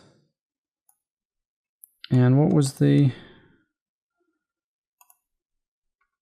This was DigiCert. So we can see here, DigiCert. There. And because we have this in our certificate store, we trust the Mozilla website because of the chain of trust of the digital signatures. We can see the chain of trust here. That's Bank of America's certificate. The chain of trust comes down here. And then we have the root certificate here. I'm going to talk now about certificate authorities and HTTPS. HTTPS relies on certificates for authentication, that the site is real and that the public key belongs to that site. Without certificates, the security of HTTPS just doesn't work, it's broken. The problem is the whole certificate ecosystem is weak and vulnerable to attack. The security of HTTPS is only as strong as the weakest link. And in such a large ecosystem of chains of trust, a broken link is inevitable. Vulnerabilities within the ecosystem could enable the creation of bogus certificates that everybody then trusts. If someone can issue a fake certificate that your browser trusts, you'll have no idea that the HTTPS can be intercepted and read. The HTTPS that you associate within the URL will still be there, the padlock will still appear as normal, the traffic will be sent encrypted as normal, and the certificate will look valid and everything will look fine. But whoever issued the fake certificate can decrypt the traffic as they know the private key. Let me give you some examples of how this is possible and why certificates can't be fully relied on, and therefore HTTPS cannot really be fully relied on. Probably the most concerning is the practices of the certificate authorities and vulnerabilities due to certificate authority mistakes. Now, if we have a look here, this section on the failing of certificate authorities was recorded in 2015. I'll provide a 2018 update at the end, but it's very interesting to see what I said in 2015 and the consequences of what happened by 2018. See the headline, Google issues ultimatum to Symantec over unauthorized HTTPS certificates. So what's happened here is Symantec has issued certificates proclaiming to be from Google, but Google in fact never requested those certificates. And Symantec is really the market leader in terms of certificate authority. It's the big daddy, if you like, of certificate authorities. These should be the guys setting the standards. If we scroll down a little bit, we've got here, initially Symantec said that 23 certificates were issued. And when it means 23 certificates, it means 23 certificates that shouldn't have been issued. But then Google has disputed this number, saying it is much higher. Following further examination, Symantec said that there was a further 164 certificates over 76 domains and 2,458 certificates for domains not even registered. So that's the degree of the current level of concern over the practices of certificate authorities and the mistakes that certificate authorities make. And this is Symantec, supposed to be the market leader. And this is not an isolated incident. If we look here, we can see 5 months ago a separate batch of bogus certificates that had been issued for several of Google's domains, including, which is pretty much all of google.com. See all these other Google domains. They were issued by an Egypt-based MCS Holdings, an intermediate certificate authority that operates under the China Internet Network Information Center. So you can understand that smaller certificate authorities are likely to make mistakes, and even the bigger certificate authorities are making mistakes. And these certificates that would be issued or have been issued would have been trusted by your browser and everyone else's browser. So what happened by 2018? Symantec made repeated violations on top of those mentioned, including misissuing 30,000 HTTPS certificates. While Symantec continued to negotiate with both Google and Mozilla over these sanctions, Symantec was unable to meet these security demands and ultimately had to sell the business to DigiCert. The acquisition included the planned timeline to distrust established by Google and Mozilla. So Firefox and Chrome deprecated trust in the Symantec certificate authority, including Symantec owned brands. So one of the largest certificate authorities was ultimately unable to securely issue certificates, re-emphasizing my early point in 2015 that certificates and HTTPS cannot be fully relied upon due to the bad practices of certificate authorities and vulnerabilities due to certificate authorities. There's also far too many trusted parties. Let me show you this. This is the tree of trust for certificate authorities, and we can zoom in here and see all of the different trusts and trust relationships. So certificate authorities exist in about 50 something countries. There's over 1,400 certificate authorities trustable by Microsoft and Mozilla, therefore Firefox. You've even got certificate authorities like the Hong Kong Post Office is a certificate authority. You have subsidiary certificate authorities like the US Department of Homeland Security and US defense contractors who are subordinate CAs, which leads on to another key weakness. Nation states will have influence over certificate authorities, if not actually be able to just issue certificates themselves and be able to claim to be whoever they want to be, Facebook, Apple, your bank, and your browser would trust that certificate as it would be issued by a trusted CA or subordinate CA that's within your browser's certificates that it trusts. This means that the US, UK, China, Russia, the 14 Eyes, they're all likely to be able to issue fake certificates that your browser will trust and therefore be able to view HTTPS encrypted traffic that will look absolutely normal to you, but they'll be able to decrypt it. So you'll think that you have end-to-end encryption, but these guys can issue fake certificates, then HTTPS is completely broken. Something else of concern is the X509 standard for certificates themselves. This is pretty poorly designed and it's just too flexible. In the writing of the standard, somebody accidentally copy and pasted the wrong thing and they ended up missing out parts of the standard that was supposed to be in there. So you ended up having a standard and then the things that should be in it that weren't in the standard. So it's a complete disaster. And you can have vulnerabilities in the process of getting certificates. An example of that was null byte poisoning, where you were able to get certificates for domains that you didn't own. And nation states will definitely be working on discovering new vulnerabilities to subvert the process of getting certificates. So if they don't have new ways of doing that now, they certainly will have potentially new ways in the future. And if you have a bogus certificate, there's even free tools available you can use in order to insert that. So here we are, SSL sniff. So this was originally developed because of a weakness that was found in Internet Explorer. But this tool could be used to insert a different certificate if you were sat in the middle. Obviously, if you're a nation state, you'll have your own version of this software where you can insert your own certificate into the traffic. And as you can see, it says it is designed to man in the middle all SSL connections on a LAN and dynamically generate certs for the domains that are being accessed on the fly. The new certificates are constructed in a certificate chain that is signed by any certificate that you provide. So what are ways to help prevent bogus certificates and therefore your traffic being decrypted? Well, you can reduce the number of certificates that you actually trust. If we go here, options, advanced certificates, view certificates, you can see the hundreds of certificates here that you actually trust. Now you can remove certificates that you feel are just not necessary. What you'll find is that probably 95% of the places that you go only need a very small number of certificates.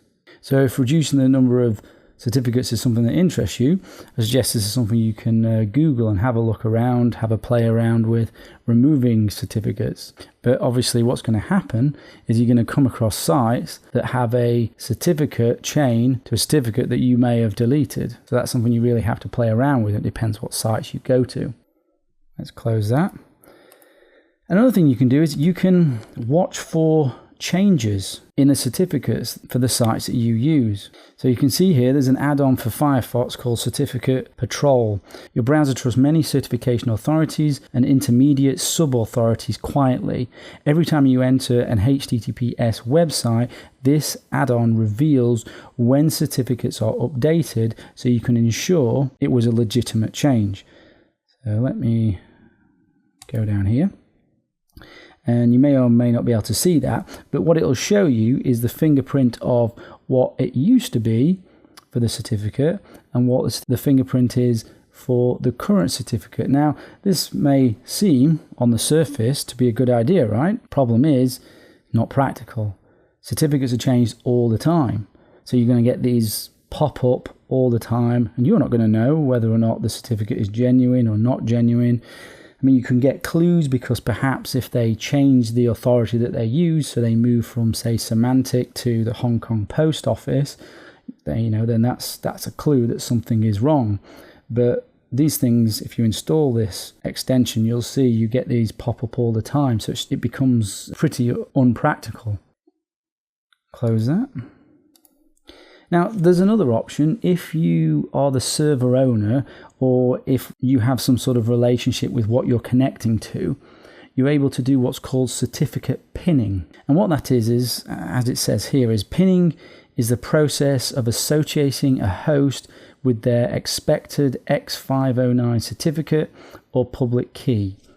So it's varying methods of saying, I will only accept one specific public key. So for example, you could tie it to a fingerprint or a hash. So then if somebody actually changes it, it won't work. If you use online banking apps, for example, because I was a security architect for a number of the banking apps in the UK, one of the security methods there is that you pin the certificates. Because your banking app doesn't need to go to lots of sites, you can say, just only allow for this one public certificate or a number of public certificates. Therefore, if a man in the middle tries to change those certificates, it won't work because you pinned it to only those public keys. And certificate pinning works for more than just HTTPS. It can work for VPNs and SSL and TLS and other protocols that you use with those. Another method is to be anonymous in the first place. So if you're concerned about somebody reading your traffic, then if you're anonymous, they won't be able to attribute that traffic to you, even if they can read it, if this makes sense. So for example, if you are using an anonymizing method, so perhaps a VPN or Tor or something like that, if they then issue a fake certificate and are able to read it, they may not then be able to associate that back to you. So it all depends on whether or not you care about them reading the data or you care about them associating that data to you. But being anonymous is another method. And you can also use VPNs too. But a VPN will only protect you so much. So here we have a diagram showing a VPN. We've got a VPN to this VPN terminator here, and within that VPN tunnel there's HTTPS using SSL and TLS, and then after it reaches the VPN terminator, the traffic comes out as HTTPS only. Now if you've got an attacker that is only able to get in the middle here, it's going to prevent them from being able to change the certificate. If they can get to the traffic here, then obviously they can change the certificate. An example where this might be useful, so say you're in China and you care about the Chinese government swapping out a fake certificate, what you can do is you can VPN out of China and then connect to your server again, which will need to be out of China, and then you can more guarantee that your connection is end-to-end secure because you know that they've not been able to change the certificate while it's been in China. Now, if you want to connect to a server that's within the domain of influence of your threat agent, then even a VPN can be a problem because once you break out of the VPN, then they can decrypt the traffic. So that's certificate authorities and HTTPS and the issues that you have with them. Your main line of defense is to have defense in depth. You use multiple controls in order to minimize the risk, and a control here being the VPN. And you would add additional controls depending on your level of security or privacy need, those controls which we're going to go through as part of the course. End-to-end encryption happens when the data is encrypted by the sender and only decrypted by the recipient. This is a desired form of encryption for data in transit for maximum protection of the data if you wish to avoid tracking, global mass surveillance, hackers, and so on.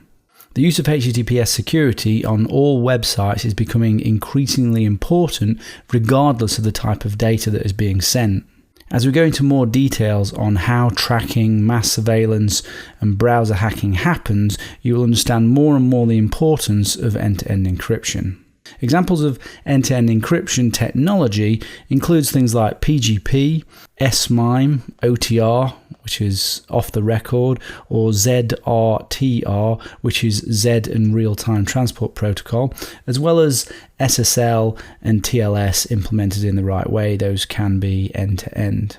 Companies that develop software that use end-to-end encryption and zero-knowledge systems cannot reveal the details of the communication to your adversary, even if coerced, even if they wanted to. That is the benefit of end-to-end encryption with zero knowledge. We cover examples of this type of software throughout the course, but examples include the messaging software Signal, ChatSecure, CryptoCat, and others. If everyone used end-to-end encryption for all traffic, everyone's traffic would look the same. When only some people use end-to-end encryption, those people that use end-to-end encryption stand out as different. End-to-end encryption offers protection in transit, but obviously does not offer protection for data once it is received. You need a different protection mechanism. So use end-to-end encryption wherever possible. Steganography is the practice of concealing information or files within other non-secret text or data. It is called hiding data in plain sight. You could, for example, hide a text file containing secret information within an image file, like this dog file here. The image file would look like a normal image, but would contain the secret message. The file containing the secret data is called the carrier. The modified carriers will look like the original files, like you can see here, without perceivable changes. Best carriers are videos, images, and audio files, since everybody can send, receive, and download them, and they're just not a suspicious format of file. But crucially, steganography is not encryption. The data is just hidden, not encrypted. It would be very trivial for someone who knows what they're doing to take a copy of the original file, compare it to the other file, and determine that steganography has been used and what the secret message is. If you do use videos, images, and audio files to create a hidden message, you cannot upload them to somewhere where the file could be fundamentally altered through something like compression. So, for example, uploading a video to YouTube would destroy the secret message, but sending a video via email should be fine. Steganography is used when you need to conceal that you are sending a secret message. Perhaps the consequences would be high if discovered. When you use just encryption, it's obvious that you're doing it. With steganography, it's not obvious at all that you are sending a message. Some steganography tools also use encryption as well as steganography together to help make a message harder to determine. And one that I would recommend for Windows is called OpenPuff. And I'll give you a demo so you can see and understand a little bit more about steganography. And this one's got some nice little extra features which are quite good. So if you want to download OpenPuff, then go to this website here, download it from here. Let's start the program. So if I run it, takes a little time.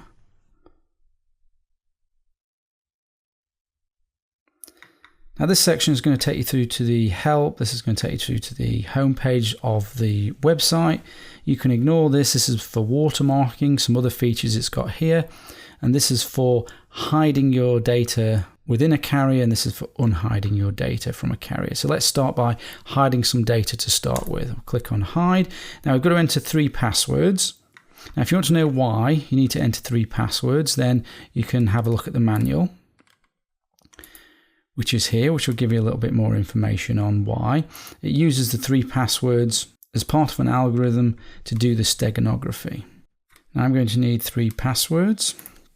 So what I've done is I've generated some passwords here in advance because it does need, and it forces complex passwords. So I'm copy and paste these in here. And then I need to add a carrier. So I'm going to click on here and I'm going to choose the dog picture as my carrier. So there it's added it as a JPEG, 192 bytes. And now I need to add my secret message. Now this can be any file, but there is a limitation between how big your carrier is and how big your message is going to be. You need a big carrier to carry a big message. So I'm going to select that one here. You can have multiple carriers as well. So you can have multiple videos, images, different files as the carriers. So that would be fine. I could hide that data there and it would be done. But what I'm going to do instead, I'm going to add a decoy. Click here, copying these passwords. Add the decoy text. There's my decoy text. Validate that. There we go, it's validated. So in cryptography and steganography, plausible deniable encryption describes encryption techniques where the existence of an encrypted file or message is deniable in the sense that an adversary cannot prove that the plain text data exists. And that's what we're doing here with this decoy. If somebody was to ask for the password, if they suspected it, we could give these decoy passwords and it would reveal the decoy text instead of the real text. So let's do the data hiding and the decoy together. Put those in the steg folder. Okay, there we go. Click done. And there we can see we've got our carrier file that is carrying our 2 messages. It's carrying the decoy message and it's carrying the real message. And if we want to compare it to the original file, which is here, and as you'll see, there's no real perceivable difference between the 2 files. But now, you don't want to use a file from the internet that can be used to compare with the carrier unless you modify the carrier first by resizing it or compressing it. Because if you just do a quick search for something on the internet, download that file because you want to use it as a carrier, somebody can then just do the same thing. They do a quick search, try to find it, use Google. It's quite easy to find images using Google and Google Images, and they can compare it and they can see that some changes have been made and they'll be able to see if it's steganography. So what you should do is download a file, resize it and compress it, or use your own file. Now if you are going to use your own file, make sure there's no metadata or EXIF data in there if anonymity is important to you. And there's a section on EXIF and metadata. So let's now unhide the data from the carrier. Close that, unhide, add the carrier. That's the carrier. We've got to add the passwords and unhide, put that in the steg folder. And there we go. We've extracted the secret message. The eagle has landed with the 4 passwords. Now, if somebody was trying to force us to reveal what was in here, we could use the decoy, which is here. These passwords, the carrier, unhide, steg folder.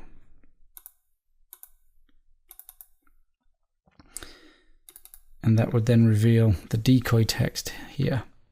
And that would give us plausible deniability. They would not be able to prove that there was any other message in there. Another steg tool is this one here, where you can just simply type some text in and encode it, and it'll code it into spam-like text, which you can then send in an email and it would look like spam. This is just steganography. There is no encryption in here. You'd have to encrypt first if you didn't want this site, for example, to know what the message was. And then somebody could paste the text in here, decode, and then they'd see, there was the eagle has landed. And if you want to explore steganography more and other tools, there's a link here which has got absolutely loads of steganography tools if you're interested in looking at the different ones and for different platforms as well. So that's steganography. We've just talked a lot about encryption, and it is a fantastic tool for privacy, security, anonymity. In fact, I would say encryption is one of the few tools we have in security that really works. And because it's effective, your adversary will avoid attacking encryption directly in most cases. He will attempt to bypass it entirely. Adversaries who know what they are doing will always attack the lowest hanging fruit. They'll always be able to find the lowest hanging fruit. They will never attempt to brute force a password for your disk encryption when it's much easier to try to install a keylogger on your system first, or watch over your shoulder, or send you a phishing email. Attackers will simply try to bypass encryption. You have to take this into account. Security is what is called a weak link phenomena. It's only as strong as the weakest link in the chain. Good encryption is often the strongest link. Us, human beings, are usually the weakest link. In the section on OPSEC, or operational security, I discuss human weaknesses in security and what to do to prevent them. If you put lots of effort into your security but miss something big like not patching your browser or using poor passwords, you're just as insecure as if you had done nothing. This is the problem of security. Hours after narrowly failing to murder British Prime Minister Margaret Thatcher in the Brighton bomb, the IRA calmly announced, "Today we were lucky, but remember, we only need to be lucky once. You will have to be lucky always." Attackers have the advantage. They only have to be lucky once, and they shoot for the weak spots first. Make sure you mitigate your weakest links first before you concern yourself over detail. Your security engine needs to be running first before you even attempt to tune the engine. People and companies often fail to take the risk-based approach. I've seen time and money spent on encrypting laptops when the company is doing very little against its weakest spots like browser and email-based attacks, which will bypass disk encryption anyway. It's about risk and prioritizing your time and resources to mitigate the greatest risk first. We discuss ways encryption is attacked throughout the course. And here is a good read that I would recommend on how crypto systems actually do fail when they are attacked. The objective of this section is to set up a testing environment using VMware or VirtualBox. This virtual test environment should be used throughout the course to install operating systems and software so you can practice what is being taught to help best facilitate accelerated learning to retain much more through applying what you are learning. In order to learn and remember the content of the course, it's good to practically try things out. So as we go through the course, I'd like you to spend time exploring the configurations that I talk about and the operating systems and the settings. And when you see something that I demonstrate, you think that, well, that might apply to your situation, then you want to try those things out, because obviously trying things out is the best way to actually learn. And one way to do this without misconfiguring your own machine is to use a virtual environment to play around in and to learn in. And these are also called platform virtualization software or hypervisors, which is really, it's a piece of software that emulates a whole physical computer or machine and often provides multiple virtual machines in one physical platform. So for example, if you see here, we have the hardware, which would be your laptop, your physical device, and then you've got the operating system here. So that would be this operating system that you can see here. So this is Windows, in this case Windows 7, and then you have the hypervisor, the software that allows you to create the virtualization.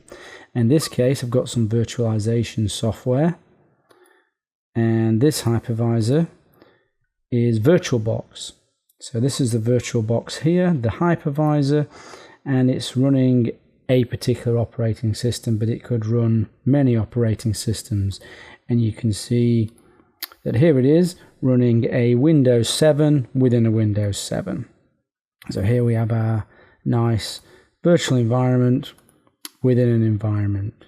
This is considered to be the host, and this is considered to be the guest operating system.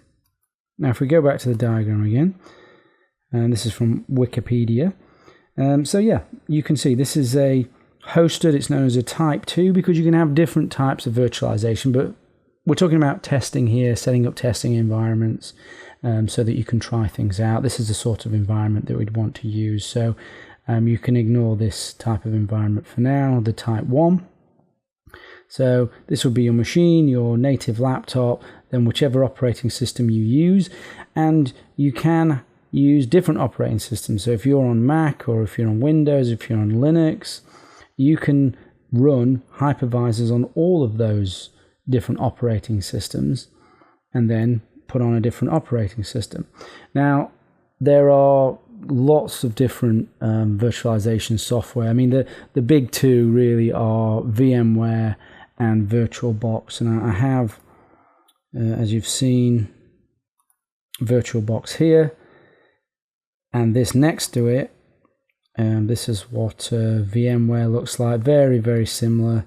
This is desktop virtualization. This is actually a VMware Workstation 12 player.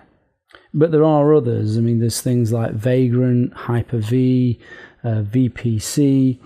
But for the purposes of setting up a test environment so you can play around with configurations and settings, then really I recommend VMware and VirtualBox. Now, there are two purposes for using virtual environments. Now, right now, we're talking about for testing things out. But later on, we're also going to talk about how virtualization can be used as a method to give you security and privacy. So we've got a section on that as well. Now, if you want to explore around the topic and the different types of virtualization software, you can go to this page on Wikipedia, and you can see all the different types of virtualization software. I mean, you can see there's quite a lot of them. That's quite a useful site if you want to learn a little bit more. And the hypervisor link on Wikipedia, it's pretty good. It's pretty short. Just tells you about virtualization if you're interested in knowing a little bit more. The obvious question is, how do you actually get these operating systems into these virtual machines? Well, one way is exactly the same as you would if you had your own laptop, your own hardware. You would get a CD, you would put it in, and you would install it, just the same as you would with physical hardware.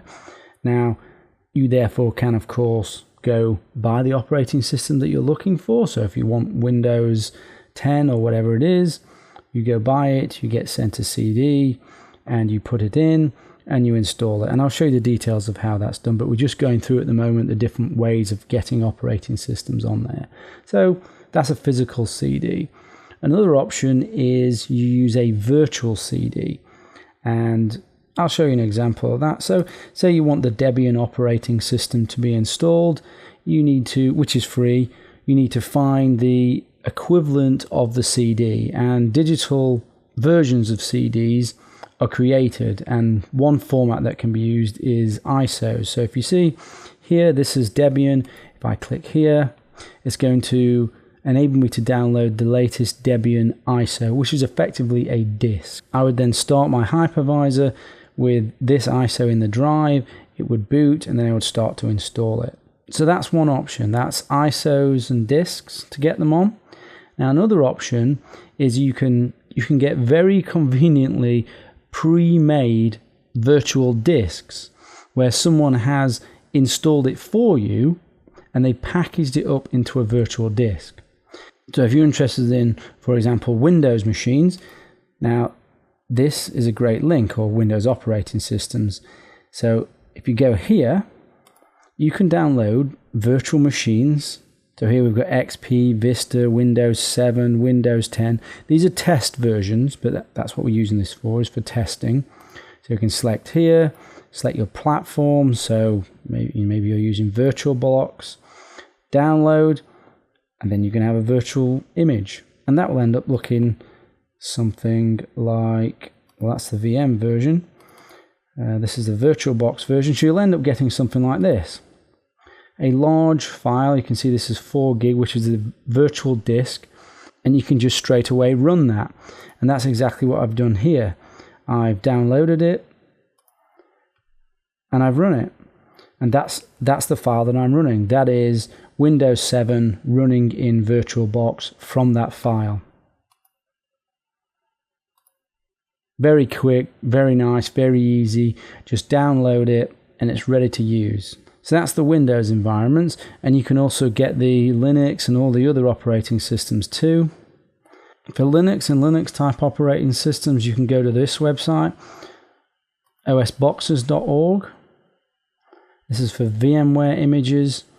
For VirtualBox, you can go here, same website, different URL. And if you scroll down, you can see all the Linux type operating systems. Arch Linux, there's an example. Click here. Scroll down. And there it gives us the options, the VirtualBox option, the VMware option, the 32 and 64-bit version. Now, if you're not sure the difference between 32 and 64-bit version, then that's something for you to do. Google it, find out what operating system you have, and then download the corresponding operating system version. And you can see here the username and password for any operating system that you download, which is obviously important. Now, don't worry if you don't understand about all these different operating systems. We're going to go through the different operating systems, which are secure, which are not secure, privacy issues to do with them. This is just to give you an understanding of setting up test environments and how you can use virtual machines to follow me as we go through this course. Another link for VMware is this.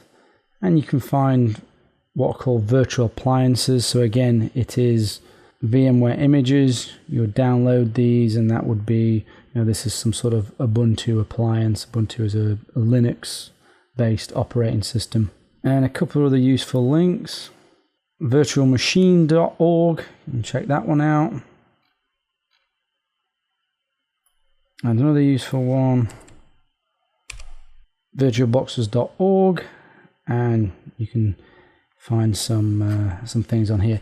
Now, of course, remember I haven't said, but these shouldn't be trusted environments. Someone else has built these virtual environments, so you can't trust them. But we're not using them for trust here. We're using them for testing and for playing around with things. When something is within a virtual machine, it is pretty isolated from your main machine. And we're going to talk much more about that later on.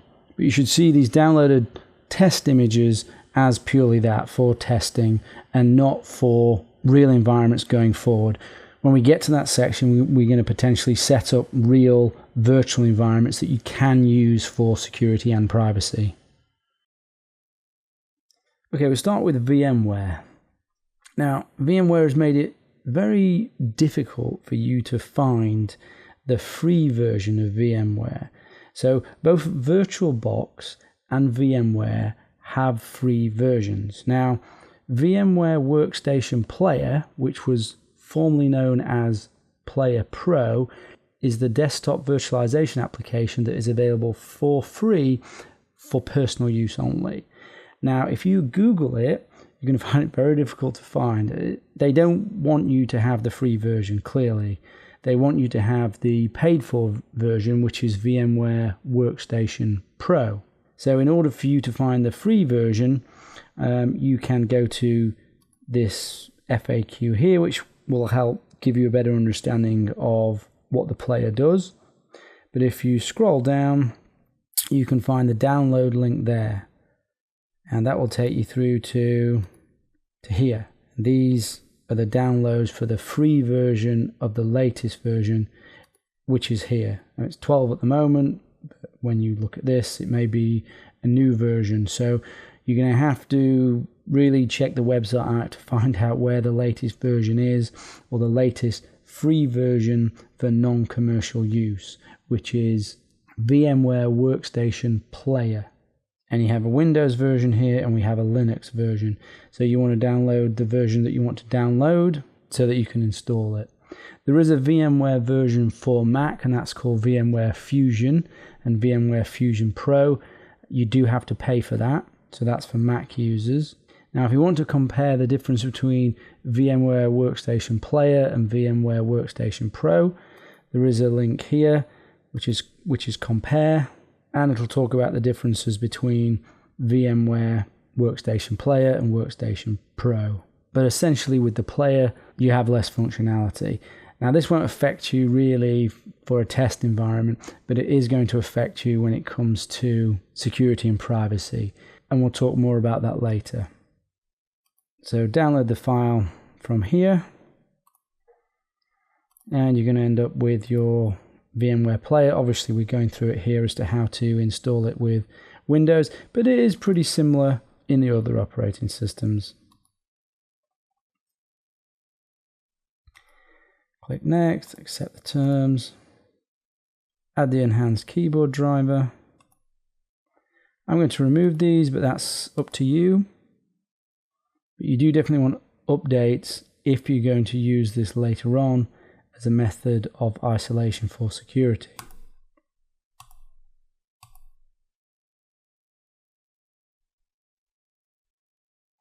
So that's installed. So you can see that was pretty simple. There we have the player. And this one's picked up that I already have a Windows 7 virtual machine on here. So that's because I went here while it was installing, and which I showed you before, selected Windows 7 operating system. Obviously I can pick any that I wanted. Let's remove this from the library and show you how I would add it. From this website, I would want to open the virtual machine because it's given me a file in a format that requires me to open it. There's the file, OVF file, open, import. Now this may take quite a bit of time, depending on the speed of your machine. So that's now installed. If we click on it and click play, that will now start the operating system. If you right click on it and settings, you can see all the various virtual devices that have been set up. Now you may or may not have a network adapter that's been detected and placed here. If you haven't, then you need to add it here, select network adapter, next, and then select the appropriate option here. Now, this is a crucial setting when you want to do any form of looking at network traffic. Now, in some sections of this, we're going to look at network traffic using protocol analyzers called Wireshark. Now, in order to do that, you must have it in bridged mode. Bridged mode means that you connect, as it says here, directly to the physical network. Now, if you use NAT, you're using this machine here as a form of gateway, which means you won't be able to see the network traffic. So we need to set this to bridged if we're looking at network traffic. Cancel that, as we already have one here. And these are the options here. Because we've downloaded a virtual image, it means we haven't had to go through any of these settings, deciding on what operating system it is, etc. So let me start the operating system.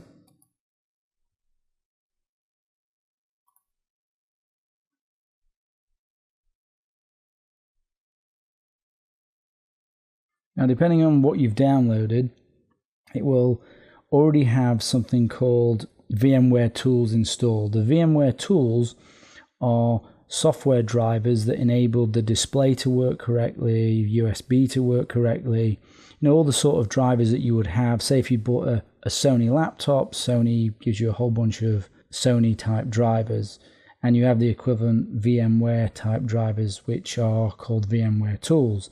So you're likely to get prompted if you don't have those VMware tools installed, or more likely if they're out of date. Now, if they are, now you want to go here, manage, update VMware tools, and go through the process of installing those tools. Now it's giving you some instructions here about if you don't see it being installed, then go to dsetup.exe. So go through that process, install it just like you install any other software. There we go, we can see it here.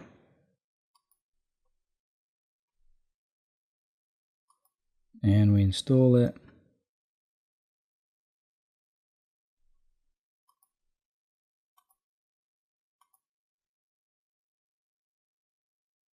Now it's saying it needs to update these, and the reason it's saying that is because obviously VMware tools are already installed. And those processes are running because of that. And there we go, it's finished. And it's asking to reboot. And of course, now you've got your operating system, whatever it might be. You can play around with it to your heart's content. And don't worry if something goes wrong. Now if you look here, you can see that you can pause this, you can suspend it. Click yes here, and it has paused it.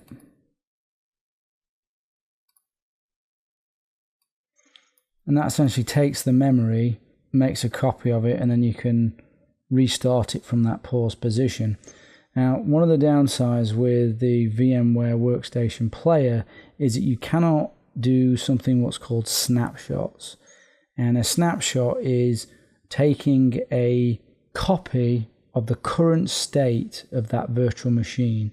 So it takes everything that's in memory and it takes a copy of the hard disk and it creates an entire copy of it. This means you can make a mistake and then revert back, and you can have a whole tree of different snapshots where you're making different changes and different updates. Now you cannot do that with this, and that's a little bit of a pain, and you may or may not want that feature.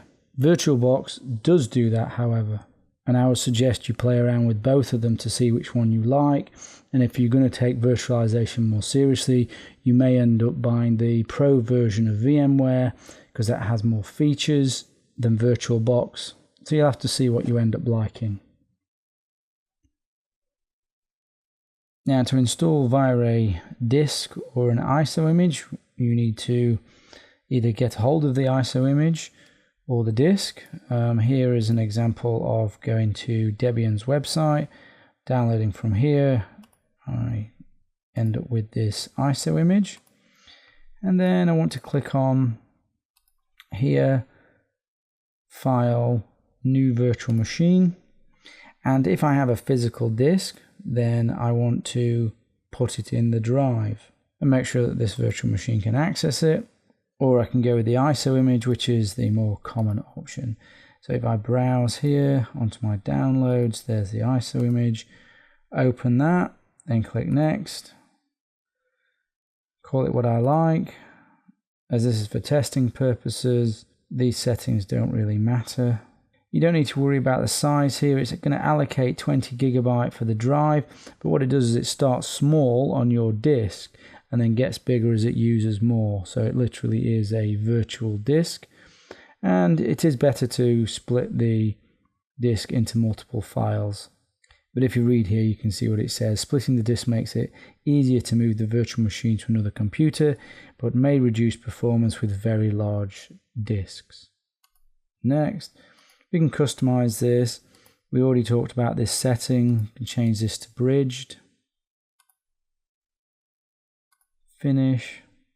And then you go through the process of installing the operating system as you would normally. So you may or may not be familiar with how you install Debian, or if this was Windows, it would come up with the Windows options for how you install with Windows. And this is how we install Debian. This is why it's better to get these virtual images when you're testing, because it saves you having to go through this whole install process. So I'll close that. Let's go through VirtualBox now. Now, VirtualBox is free and most of it is open source, but not all of it. So if you go to this page here, you can see that this is the downloads link. It supports Windows, Mac OS X, Linux, and even Solaris. And here's the download link for the operating system that you want. So here we're going to download the Windows version. So click here and that's going to download the executable. We also want to download this here. So this is all supported platforms, a link there.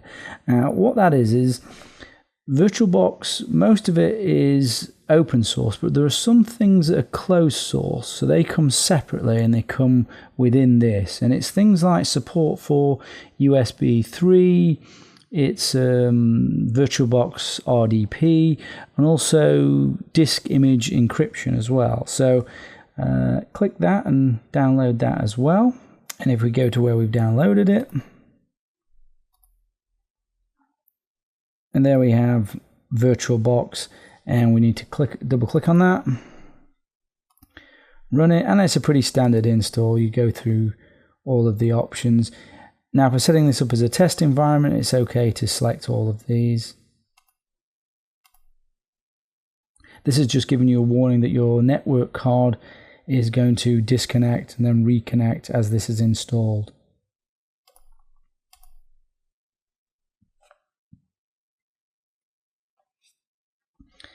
And you need to click yes to the drivers and the security questions. You can click always trust if you like from Oracle. I'm not going to though because I don't really fully trust Oracle, even though this is just a test machine for the course.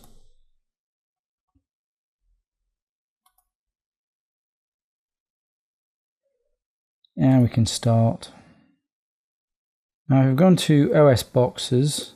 I'm choosing an operating system at random here. In this case it's Linux Lite, but this could apply to any operating system that you're downloading. And that's going to allow me to download a VDI version for VirtualBox. And that can be opened by clicking on New, selecting the operating system that it is. In this case it's a Linux version.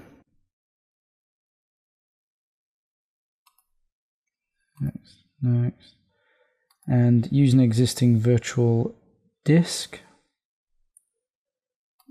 Linux Lite. These are the virtual disk formats.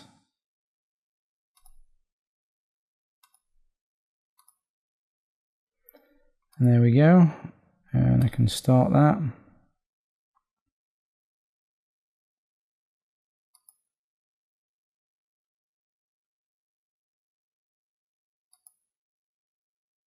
And here it's just starting to boot like any other operating system. So I remove that. If you download an OVA or OVF file, and you can find those sorts of files here on this link, which I've downloaded, then you can go to File and Import Application. Look for the application that you've downloaded, and that's this one. So you can see there it's an OVA file. Next, and it gives you the opportunity here to change your network settings and various other settings. So if we click Import,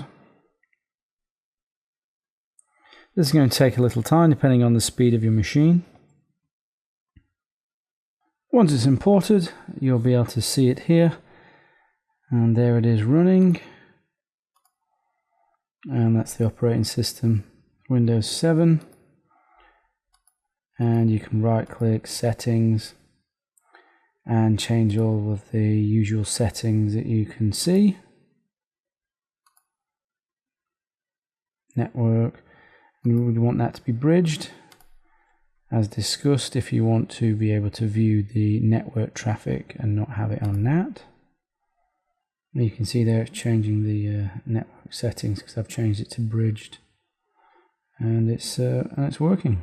And these are all the virtual drivers and devices. That's your bridged network, USB, video memory, etc. Now, if you want to set up a virtual machine operating system from a disk or from an ISO, you need to go to New, and you need to set up your virtual machine template first. So in this case, I'm choosing a Linux Debian 32-bit, and you'd select whatever it is that you're going to use. Create a virtual disk now. Create. Using VDI is fine. Most of the default settings will be fine for a test environment. Dynamically allocate, this is better. This means that it will increase the size of the virtual disk as opposed to creating one large disk, which will save you more space. 8 gig on file limit should be fine, unless you're particularly creating large files. And then we have to put the disk in this machine and start it. So if we go on settings and storage, and we can see here we have an empty disk. Now if I click here or click here, I can choose whereabouts I want to get that disk from. So if you actually have a physical disk, then you want to choose a disk, choose where you're going to get that disk from. Maybe it's on the D drive, or you can choose a virtual disk like the ISO that I have downloaded. And that's a 32-bit version there. And so therefore it's mounted in there. Click OK. Start.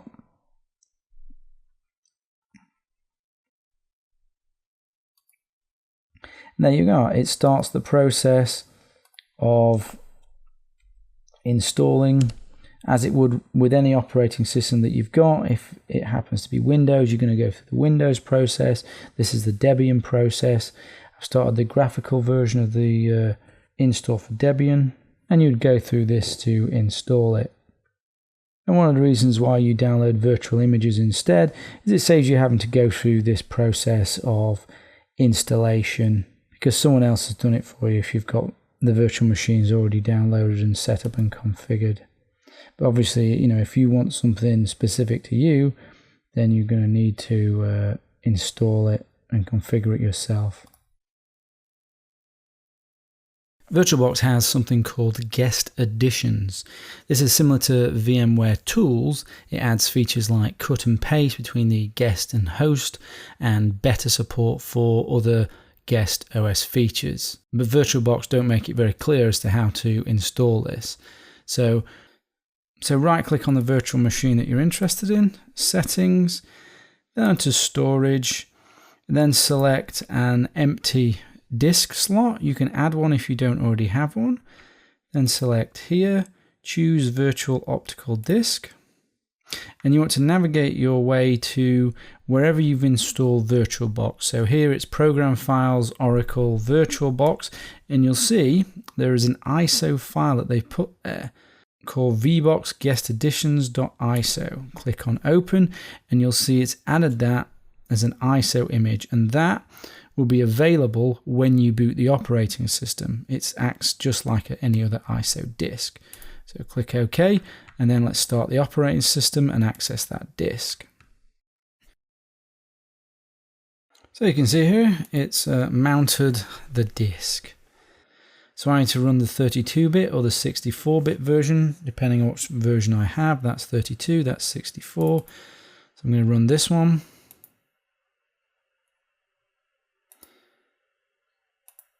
And follow through all of the options. And then a reboot will always be required. And to enable the extra features, go to Settings, Advanced, and then Clipboard Sharing. You can choose whether or not it's host to guest, guest to host, bidirectional, and drag and drop. So you can drag something from here into the operating system. Obviously this is all a security issue, but this is a test environment that we're setting up. You can also set up shared folders as well. So you can share between your guest and your host operating system. Again, security issue, but this is just a test environment only. So that's guest additions. Now you also need to install the extension pack for VirtualBox. And remember, this is for USB 2 and 3 controller support, virtual RDP, VM disk image encryption, but you can Google it to find out more about what it supports. But basically it gives you the full functionality of VirtualBox. So if you go to File and Preferences, and extensions.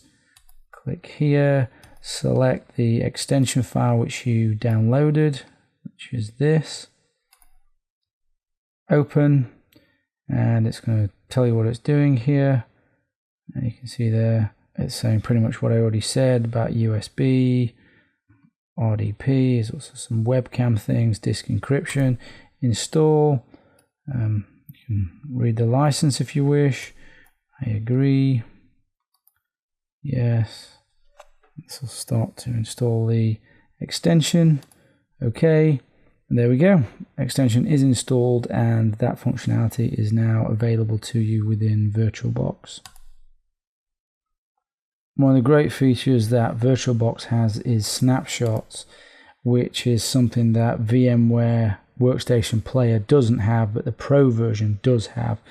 And snapshots enable you to take a full static version of the memory and the hard disk, and then continue using the operating system, and then at some point you can decide to go back to that version if you wish. Another way of using snapshots is you can fork off different things that you're wanting to try. So you install one thing and snapshot that, install something else and snapshot that, and you can switch back and forth between the two.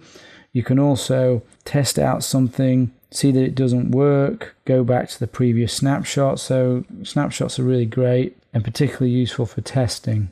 And this even gives you an option here to clone the whole virtual operating system. An operating system that you can see here that we will be using in parts of the course is called Kali Linux. Kali Linux is a Debian-derived Linux distribution designed for penetration testing and digital forensics. This is not an operating system for everyday use. It runs as root, as you can see here, so it is not suitable as a secure platform. It is for penetration testing and security auditing. It is used on the course to demonstrate hacking tools, and you'll be using it too. Kali Linux has over 600 pre-installed penetration testing tools, including tools like, let me show you, Nmap, which is a port scanner, Hashcat, which is a password cracker, the Browser Exploitation Framework, or BEEF, which is a penetration testing tool that focuses on the web browser. There's also the Burp Suite, which is a web application security scanner, all of which I'll be demonstrating as we go through the volumes of the course. Most packages Kali uses are imported from the Debian repository. Here you can see the sources file. Kali Linux is distributed in 32-bit and 64-bit images for use on hosts based on the x86 instruction set and as an image for the ARM architecture. Its system requirements are a minimum of 20 gigabyte hard drive space for installation, but really you're going to want something like 30 or 40 gig, a minimum of 2 gigabytes RAM, and of course you're going to need a bootable CD drive or USB stick if you're installing it on your hard drive, or obviously you won't need that if you're installing it in a virtual machine. Kali Linux can run natively when installed on a computer's hard drive, as I've just mentioned. It can be booted from a live CD or live USB, and this is the download links here. Download the ISO here if you want to install on a computer's hard drive or live boot it. Various versions here, 64 and 32-bit. It is available on the Microsoft App Store as an official WSL Windows subsystem for Linux distribution for Windows 10. Follow the guidance here if you want to install it on Windows 10. Demos in the course, though, are on the Linux version, and I have not tested the Windows 10 version. It is also available as an AWS appliance if you happen to use AWS, Amazon Web Services.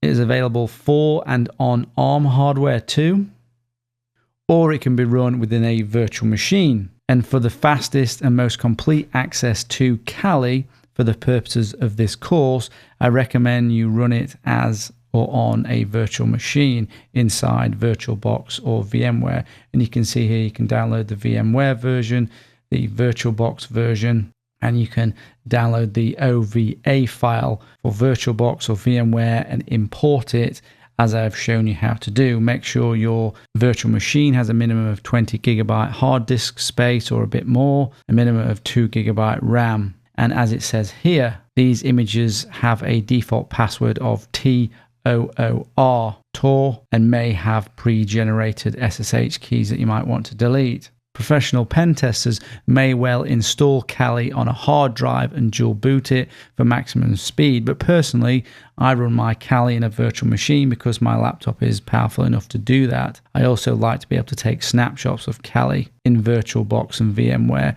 and also if you run it within a virtual machine you get access to your primary operating system like email and things like that. So personally I prefer running it in a virtual machine, and I recommend that for the course. So if you want to do that, you can download 32 or 64-bit version and import it into your virtual machine, and you'll have Kali. And when we get to the relevant sections, you'll see me demonstrating tools, and you can have a play around with those tools too as well using Kali. So that's us wrapped up on creating your lab using virtual machines for the course. Let's go further into the course. Your selection of operating system is fundamental to your security, privacy, and anonymity. Different operating systems are appropriate for different needs. The objective of this section is to understand which operating system is appropriate for your needs based on risk and what you want to use it for a given situation, for a given need. So you can choose an operating system based on risk and usability. You'll also be able to configure your operating system for maximum privacy.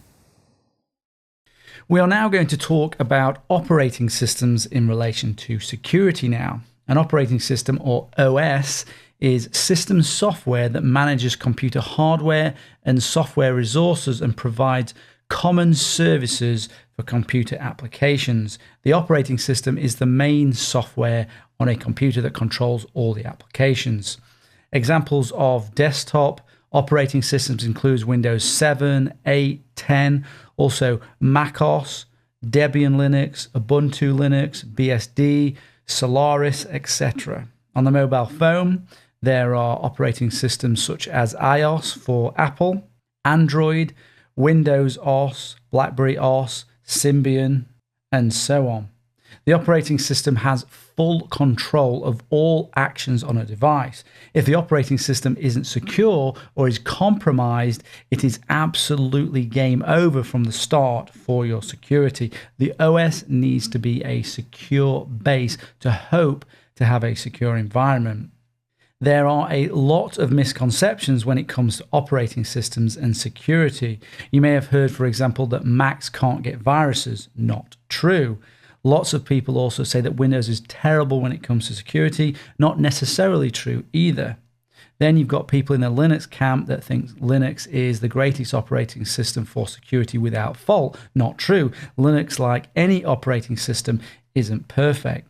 So let's explore some of those beliefs based on facts and statistics over the next few lectures and see where we actually end up when it comes to the security of common operating systems.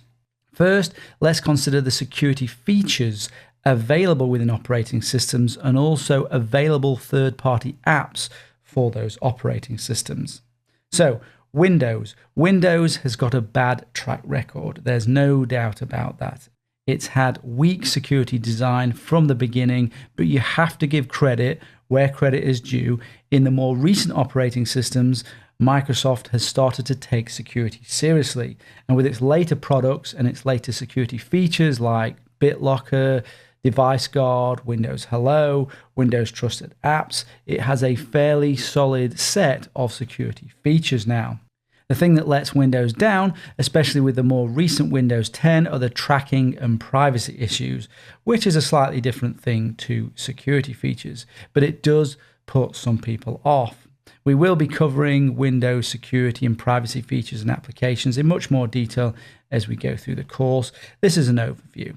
Next, macOS. Currently, again, like Windows, has a reasonable, solid base of security features, things like address space, layout randomization, application sandboxing, File Vault 2, privacy controls, Apple's trusted store apps, and so on. All strong security features, but if you were to compare Windows 10 to the latest macOS, Windows has more security features and much more third-party security applications are available for Windows over macOS. So what do I mean by that? So for example, if you're looking for a good application firewall for macOS or another security product or feature that you're going to get from a third party, you have limited choice. There just isn't as much available. For Windows, the choice is almost endless. We will be covering macOS security and privacy features and applications in more detail as we go through the course. Then we have Linux type operating systems, BSD types, Unix-like operating systems.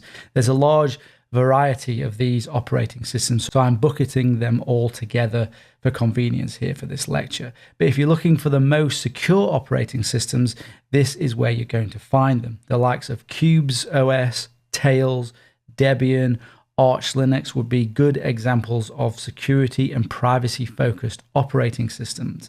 And we will of course be covering Qubes OS, Tails, and other Linux operating system security features and applications as we go through the course.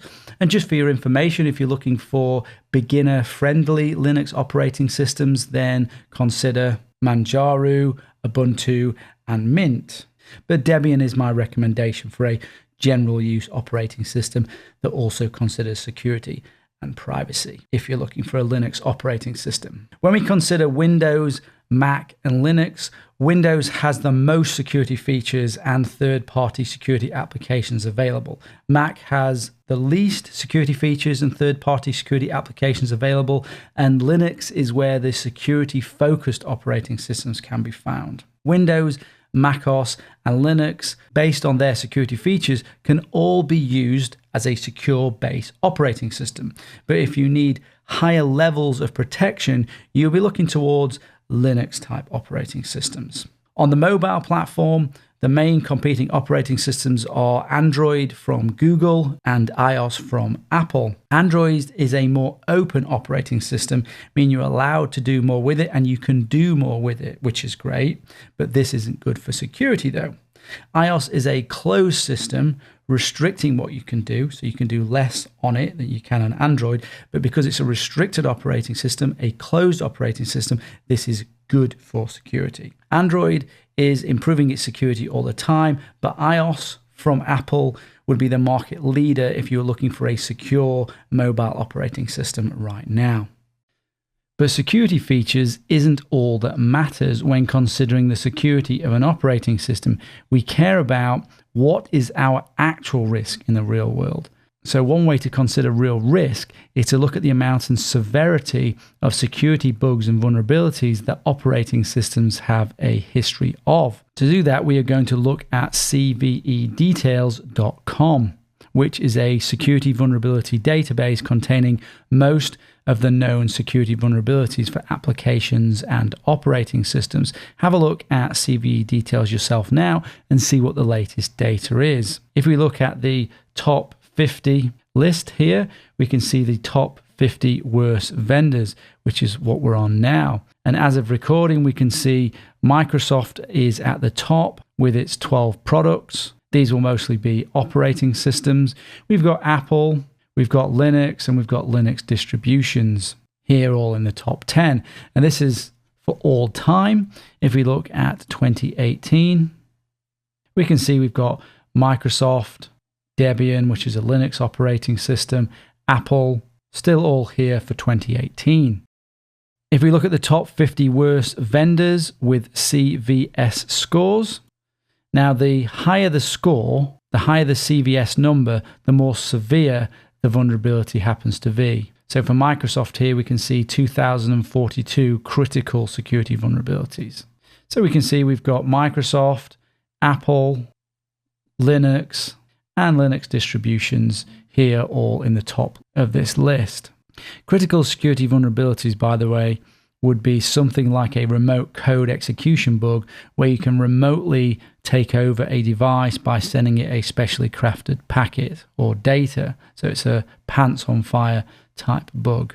If we look at the top 50 worst products, we can see we've got Linux here under OS, macOS, we've got Android for the mobile platform, iOS on the mobile platform, and a Linux distribution here, and a Windows operating system, all in the top 10 for products, top 50 worst products.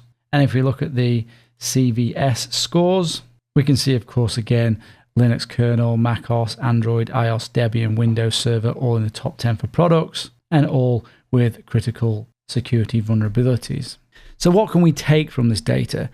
First, all operating systems have security vulnerabilities, and all operating systems have serious critical security vulnerabilities. So if someone is trying to tell you to move to Linux or Mac because that will solve all of your security problems, that's just a myth. Just look at the data. Other than that, it's hard to take much more from this data. Why? Because there are many biases in how this data is collected. So for example, researchers spend more time analyzing Windows simply because it's the most popular operating system. Mac and Linux will be less researched. So there should be a bias to finding Windows security bugs. More obscure versions of Linux will have much less research, so we should expect to see less security bugs. That does not mean there are less bugs in the operating system. It just means less have been found. Also, security researchers can get paid for finding security bugs called bug bounties, which incentivizes security research to look at specific products. And particularly, they're not going to be looking at open source products because they tend to not have bug bounties offering money. Another issue, a security bug could be recorded as a single vulnerability in one vulnerability database and as several vulnerabilities in another, simply based on how it's classified. A bug in Windows could apply to many of Microsoft's operating systems, which means as a vendor, they might get 6 or so vendor vulnerabilities when it's really one bug for a single product or operating system. Also, Microsoft and Apple do their own security testing, so find their own vulnerabilities. So in this case, it's good to have those vulnerabilities discovered, fixed, and listed on here and other databases. There are lots of potential biases in how this data is created. So from this data, the main message we can take from it is that all operating systems have serious security vulnerabilities. It's just a question of time before more issues are found. This is a trend that won't end anytime soon. We will keep finding vulnerabilities, security vulnerabilities in all our operating systems. Another metric to consider when thinking about security bugs is how fast fixes come out for these security vulnerabilities when they are disclosed. Microsoft and Apple do a good job of responding to vulnerability reports and produce patches to fix these issues pretty quick. More obscure Linux versions can take longer to fix issues, which is obviously a problem. For more information on bugs and vulnerability reports, read this here, Buying into the Bias, Why Vulnerability Statistics Suck. So we've just considered security features and security bugs of operating systems, but what affects the likelihood of there being threats to your operating system the most, thus increasing your risk based on your operating system? Well, that's the usage share of the operating system, i.e. how popular is the operating system that you are using. So let's have a look at the statistics when it comes to usage share. Here we are looking at data from a site or company called StatCounter, and look at this huge market share for Microsoft Windows operating system. 81% of the total desktop operating system market is Windows, followed by Mac OS at a relatively tiny 13%, which actually is up from 8% in 2015. So it's up 5% since 2015. So Mac OS is becoming more popular and taking over a little bit of the Windows market. Then look at Linux and Chrome OS, tiny percentage of actual usage. Of the Windows operating systems, we can see a further breakdown. Windows 10 has the majority share, around 46%, which is not too much of a surprise. But note, Windows 7 is at a staggering 40%, which is why I still cover it on the course, because so many people don't want to move to Windows 10, even though it was offered to them for free as a free upgrade from Windows 7. And amazingly, people are still using XP. Can you believe it? I'm not surprised. Worth noting, desktops and laptops are no longer the most used form of computer. Smartphones are at 51% usage, Desktops are at 44% usage. We will talk about smartphone statistics in a minute. Cybercriminals, like any budding entrepreneur, wants to get the best return on investment in time and effort. Therefore, it makes much more sense to target the largest demographic of users, which is Windows. Generally, malware is written for a single type of operating system. So because Windows still has the greatest market share, that's where they're going to aim. That's where the money is. But Mac users need to be aware the wolves are circling. With increased popularity and increased number and severity of vulnerabilities, criminals will start to focus on Mac. If we move down here, you can see another way of viewing the OS statistics, and we're now including the mobiles. And look, you can see Android is becoming extremely popular, and mirroring its popularity is a massive increase in attacks against Android. If you buy an Android device, you need to buy it from Google or a major manufacturer who provides timely updates to security bugs. There are currently millions of vulnerable Android phones out there that will never be patched because nobody's providing the patches for them. A vulnerability called stage fright means that a picture message can be sent to those phones to take control of them. And there's millions of them out there vulnerable. So what does this tell us all about the operating system that we should pick? Well, Linux offers the most secure operating system, plus it has a tiny usage share, which means the real risk, the threat landscape for Linux is tiny. On the downside, it's difficult to get applications for it. They don't support all the applications that you're going to need. So it's a trade-off there, but you will get the most security from a Linux type environment. Not many people are attacking Linux. Then you have your Mac OS X, which has got a nice balance. It's not a well-targeted operating system, and it has reasonable security features. I would say Mac is probably a good balance for your average user that cares about security and also cares about usability, but you do also have the increased cost, which is unfortunate. And then you have Windows. It is the highest market share. It is attacked the most. But this course is the solution to mitigate the risks. So although you may be running with an operating system that is attacked the most, there are solutions to help you mitigate the risk. And this is what this course is going to do for you. And with some simple and easy steps, you'll be able to reduce your risk massively so that they don't go after you, they go after the lower hanging fruit. Let's start by saying Windows 10 is unsuitable if privacy is of utmost importance to you. But if you have just a general concern for privacy, Windows can be manipulated into not sending out data, but you're going to find it's an ongoing battle as new updates are introduced and new functionality that requires communicating out of the operating system. Windows 10 is a cloud-based operating system with cloud functionality like synchronization, sharing, virtual assistant. It's designed to communicate out to enable these features. You need to use a Microsoft account. That's one of those internet accounts. It's not a local account in order to use these cloud features such as Cortana. And all this is completely opposed to the goals of privacy.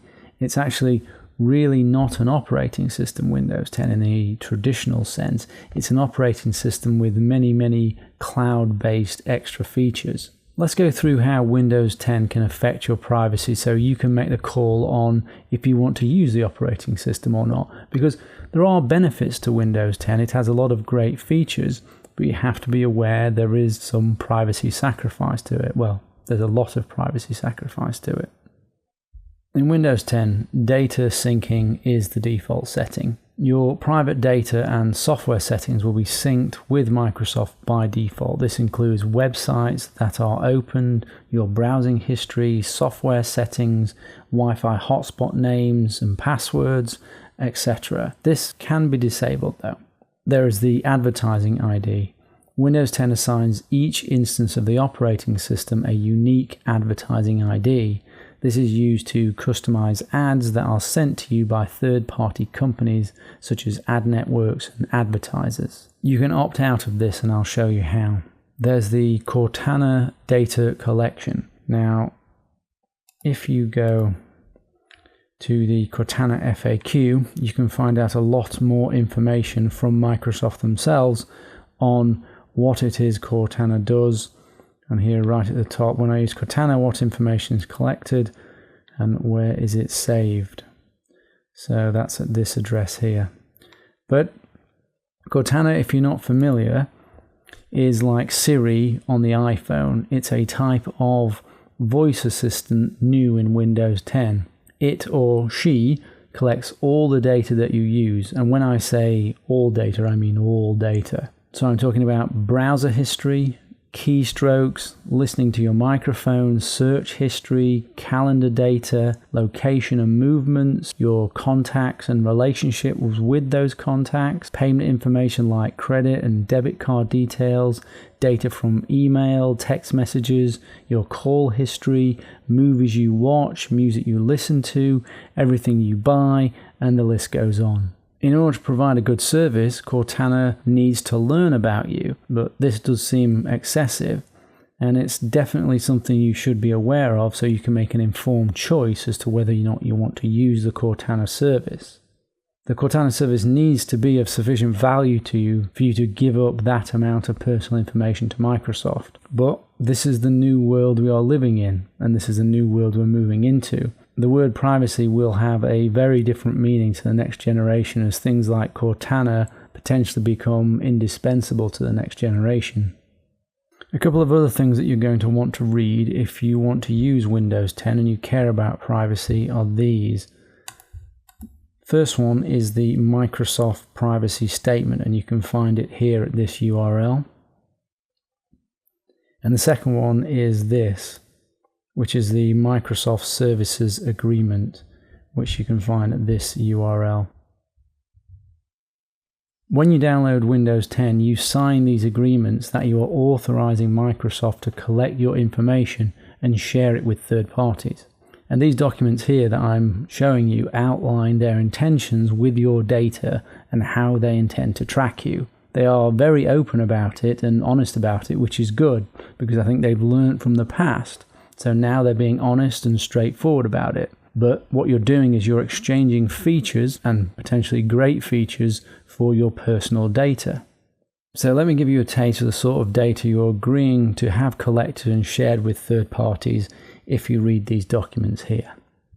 So we're talking about your name, your email address, your postal address, phone number, passwords, password-related information, account access information, teams that you might follow, stocks that you might be interested in, your favorite places and cities, your age, gender, preferred language, payment information such as credit cards, security codes, features you use, the items you purchase, the websites that you visit, the search terms that you enter, contacts and your relationships to them, location information, so either through GPS or by identifying nearby cell towers and Wi-Fi hotspots, and the contents of your documents, your photos, your music or your videos that you have uploaded to services such as OneDrive. It also includes the content of your communications sent or received using Microsoft services, such as the subject line and body of an email, text or other content of an instant message, audio and video recording of a video message, and audio recording and transcript of a voice message you receive or a text message you dictate. You can configure the privacy settings manually in Windows 10, but this requires time and knowledge of all the settings. Fortunately, there are a number of automated tools to choose from to help, but you still have to look at disabling the privacy features as a moving target. Microsoft will make updates and you will have to keep on top of any changes that need to be made to protect your privacy, which is why Windows 10 isn't the right choice if privacy is paramount to you. But I think if you just want to minimize your tracking, you could get away with Windows 10 as long as you stay on top of what needs to be blocked. With an automated tool, the hope is the software will keep up to date with any changes made by Microsoft and the latest information in protecting privacy. So these are the current tools for automatically fixing the privacy issues in Windows 10. First, you have Destroy Windows 10 Spying. This only affects host file changes, so that's no good at all. I'll explain why later. Then there's something called Disable Windows 10 Tracking. That's written in Python, is open source. That's very good. There's Do Not Spy 10, which is closed source, but does have explanations as to all the fixes it's making, and you can do backups. There's Windows 10 Privacy and Shit, which is a batch file, so that's open source. There's Windows 10 Privacy Fixer, which is open source. There's W10 Privacy, Shutup 10, that has backup functionality. Spybot Anti-Beacon for Windows 10. Now that's produced by a known anti-spyware company, so you could say there is some trust there built up with those guys. There is a Shampoo Anti-Spy for Windows 10 that has backup functionality. And there's Windows Privacy Tweaker. Those are the ones that I'm aware of. Many of these are made by pretty random developers, so you don't really have much knowledge or background on them. So you have to think about trust. Can you trust these people to have developed this software with your security and privacy in mind? If they are open source and you understand the language they are written in, you can verify the software. This is why it's best to go with open source as a tool for this, because these are from untrusted sources. You have no idea who has written some of these, and you don't know what extra bits of crap they've put into them, which could be counter to your security or privacy, which is why I go with an open source option. A couple of points about how these tools work. They do things like disable services, they affect app access, disable telemetry, remove apps, add firewall rules, and edit the host files and other things. The host file is a plain text file and is named hosts. It stops the operating system making DNS requests to resolve a web address or domain name into an IP address. Now, an example of that might be you put Google into the host file and a corresponding IP address. Then whenever you go to Google, it doesn't need to do a DNS query, it just looks in the host file first. Now, what these tools are doing is they're using this host file to put in false IP addresses in correspondence to the phone home domain names to stop them calling back home to Microsoft. So for example, they might be www.microsoft.com and they put in a corresponding IP address of 0.0.0.0.0. But the host file is no longer the all-powerful thing it used to be. In Windows 10, Microsoft has hard-coded IP addresses into the system's dynamic link libraries, effectively making domains and IP addresses unblockable by the operating system, so the host file doesn't work. But not everything is hard-coded like this though, so some of the phone homes that Windows 10 does do can be blocked in the host file. The host will provide some benefit, but it won't block everything. The other method that some of these tools use is to employ software firewall rules, like the Windows firewall, to block the phone homes. Again, because the firewall sits on top of the operating system, there is no guarantee that they will block all the IP addresses and for all time. Plus, if you're using the Windows firewall, which is a Microsoft product, that isn't a good choice to block Microsoft IP addresses. It would require testing and monitoring. The most effective way to block the phone homes is to block the addresses off the machine at your gateway device to the internet, so your router, your hardware firewall, etc. And we'll talk more about that later and how you might do that.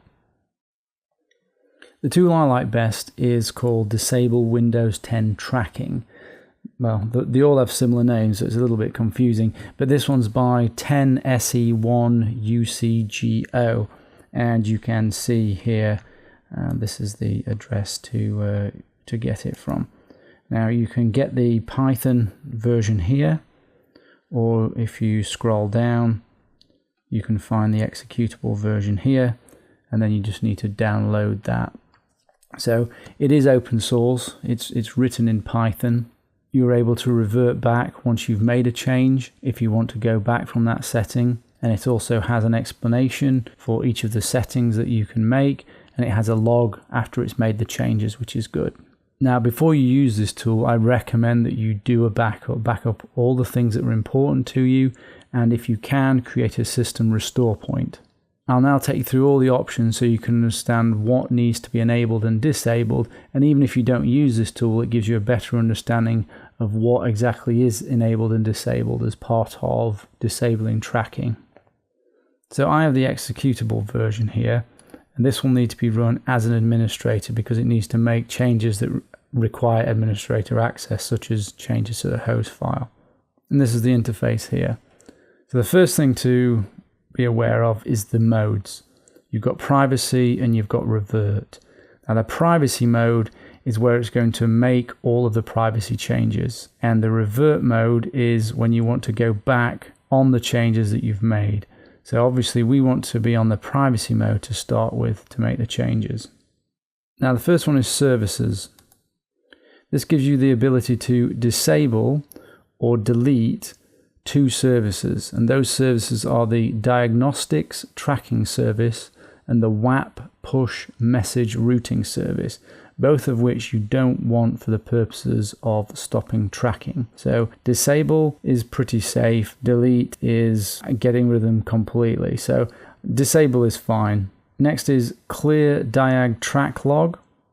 This clears and disables writes to the log located in the Program Data Microsoft Diagnostics ETL logs auto logger. And if you hover over these, you'll see an explanation, a rough explanation of what these things are. Next is telemetry. Now, you'll notice that if you click on telemetry, it will automatically select this because it is this method that is disabling your telemetry, and that is adding IP addresses to the host file. Now, telemetry is settings, privacy, feedback and diagnostics. So it's this, it's disabling that. And here is the host file. This is usually located in the Windows System 32 driver etc. If I right click on this, open with Notepad, there you'll see the host file content. The next one you have is block even more tracking domains. If I select that one here. Now if I go in menu and options, you'll see we have domains to be blocked, and then we've got the extra domains to be blocked. So this top one here is this, and this one here is this, the extra ones. So you can add or remove any domains that you wish. Now you can search online for any extra domains that you might want to remove. Now if you just do a simple search for Windows 10 IP addresses to block, you'll find forums and other things where you can add extra here to block. But do note this could disable certain functionality that you do want, but you know these are all things that need to be tested. Next one is block tracking IP addresses. What makes this different is this is blocking using the Windows firewall, and you'll see firewall rules that have been created if you select this. These firewall rules you'll notice because they will be titled Tracking IPX, replacing X with the IP address numbers. This one switches off Defender and Wi-Fi Sense data collection. Defender is the antivirus for Windows, so it stops messages being sent from there. That is a security issue to stop those. Wi-Fi Sense is a way of sending Wi-Fi passwords of networks that you've connected to and you have access to other people that you know. This is a potential privacy issue, but is something that you can configure. Stop Defender is changing the automatic sample submission and the delivery optimization download mode. And Wi-Fi Sense is changing the credential share and the openness settings. Then you have OneDrive, simply uninstalling OneDrive. So we have this set for privacy. All we need to do now is click go. So we click go.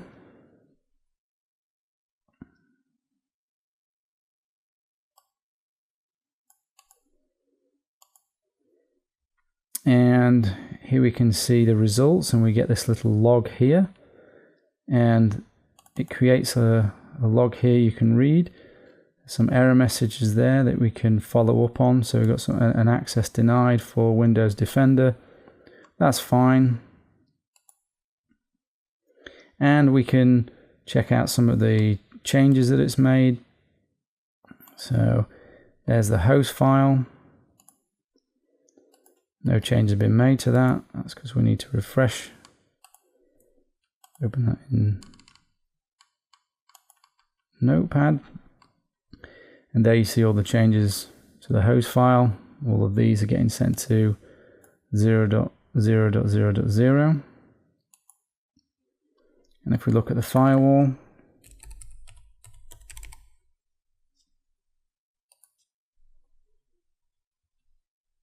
if we look at outbound connections, there we can see the IP addresses that are being blocked.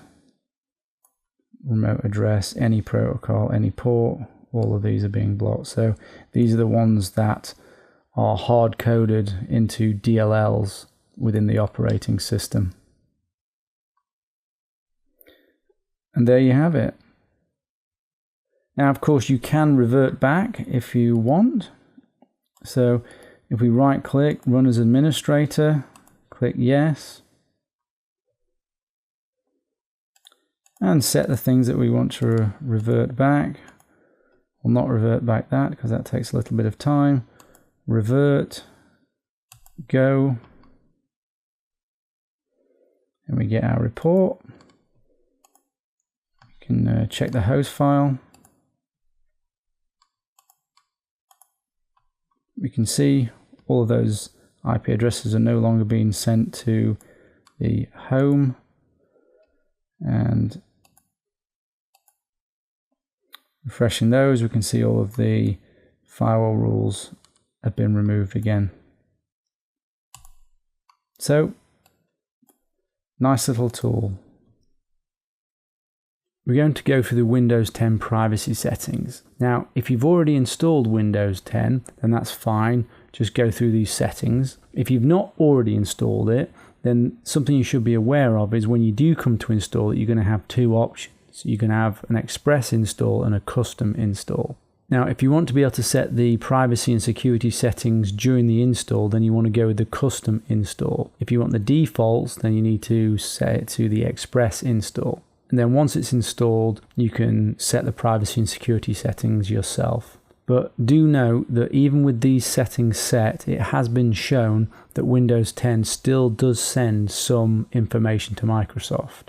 First thing to consider is the sort of account that you're going to use. Windows 10 doesn't use local accounts by default anymore. What it uses are Microsoft accounts, the internet accounts, those that are synchronized with the internet and synchronized with the cloud. Obviously, if privacy is a concern, then you don't want to be using these accounts. You want to be using the local accounts instead, and that's fine. You can set it to those and Windows 10 will work. You just will not be able to use any of the features that need cloud and synchronization type functionality. Let's start with Cortana. Cortana, to remind you, is Microsoft's digital personal assistant like Siri on the iPhone. It is becoming more integral to Windows 10 with every major update. Apart from searching your computer, it displays notifications, can send emails, set reminders, all just from your voice. If privacy is a concern, then you want to disable it to prevent it sending data to Microsoft. We discussed what data it sends in previous lectures. You could turn off Cortana with a single toggle in the days before the anniversary update. That's no longer possible, and with the Windows 10 Creator Update, disabling Cortana can entirely break search, according to some reports anyway, with the only way to fix it doing a clean install. So we can take away the tools it uses to learn about you, and you can completely switch it off depending on the version of Windows you use, Home, Pro, Enterprise, what update you've got. The steps will be slightly different, so it's hard for me to show you how to do it, and it's actually a bit of a pain. It makes it a little difficult for people to understand how to disable Cortana. So what I recommend you do is do a search to find out what the latest way is to disable Cortana for your particular version, for whatever update happens to be the latest update, because Microsoft may then change it again. It's a pain. Microsoft are changing things regularly with Cortana, so it's hard to keep up with it. I also recommend this link here. This has stayed relatively up to date in how to disable Cortana.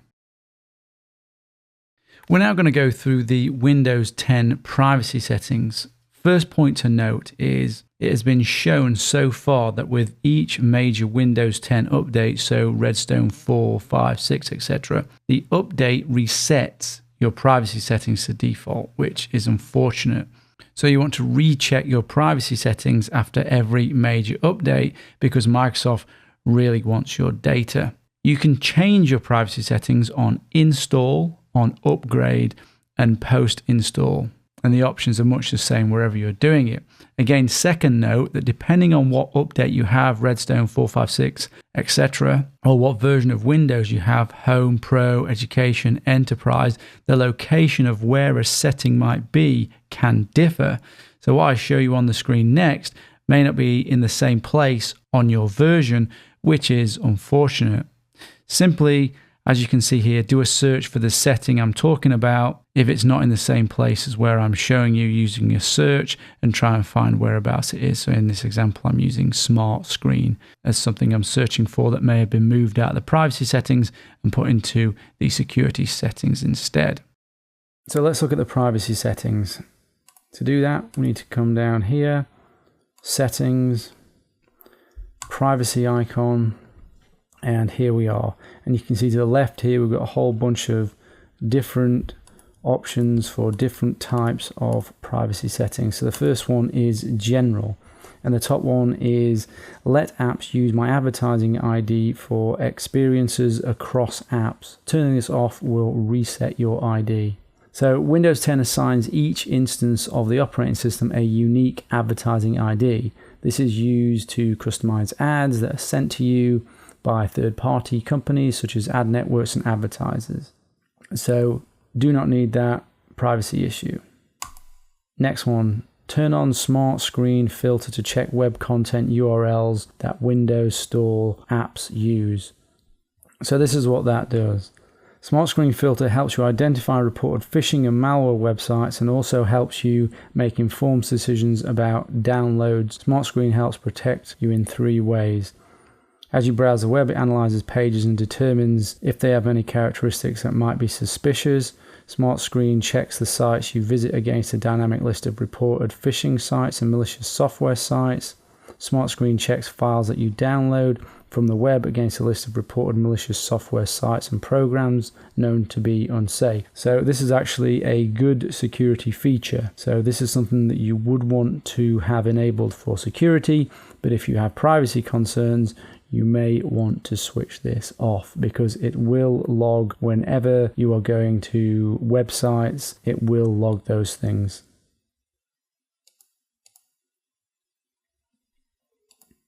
Then we have send Microsoft info about how I write to help us inform typing and writing in the future. This actually logs your keystrokes and what you are typing, and it's designed for autocorrection and text completion so that it can be better at that. But again, it's sending that information, so it's a privacy issue. If you're concerned about privacy, you need to switch that off.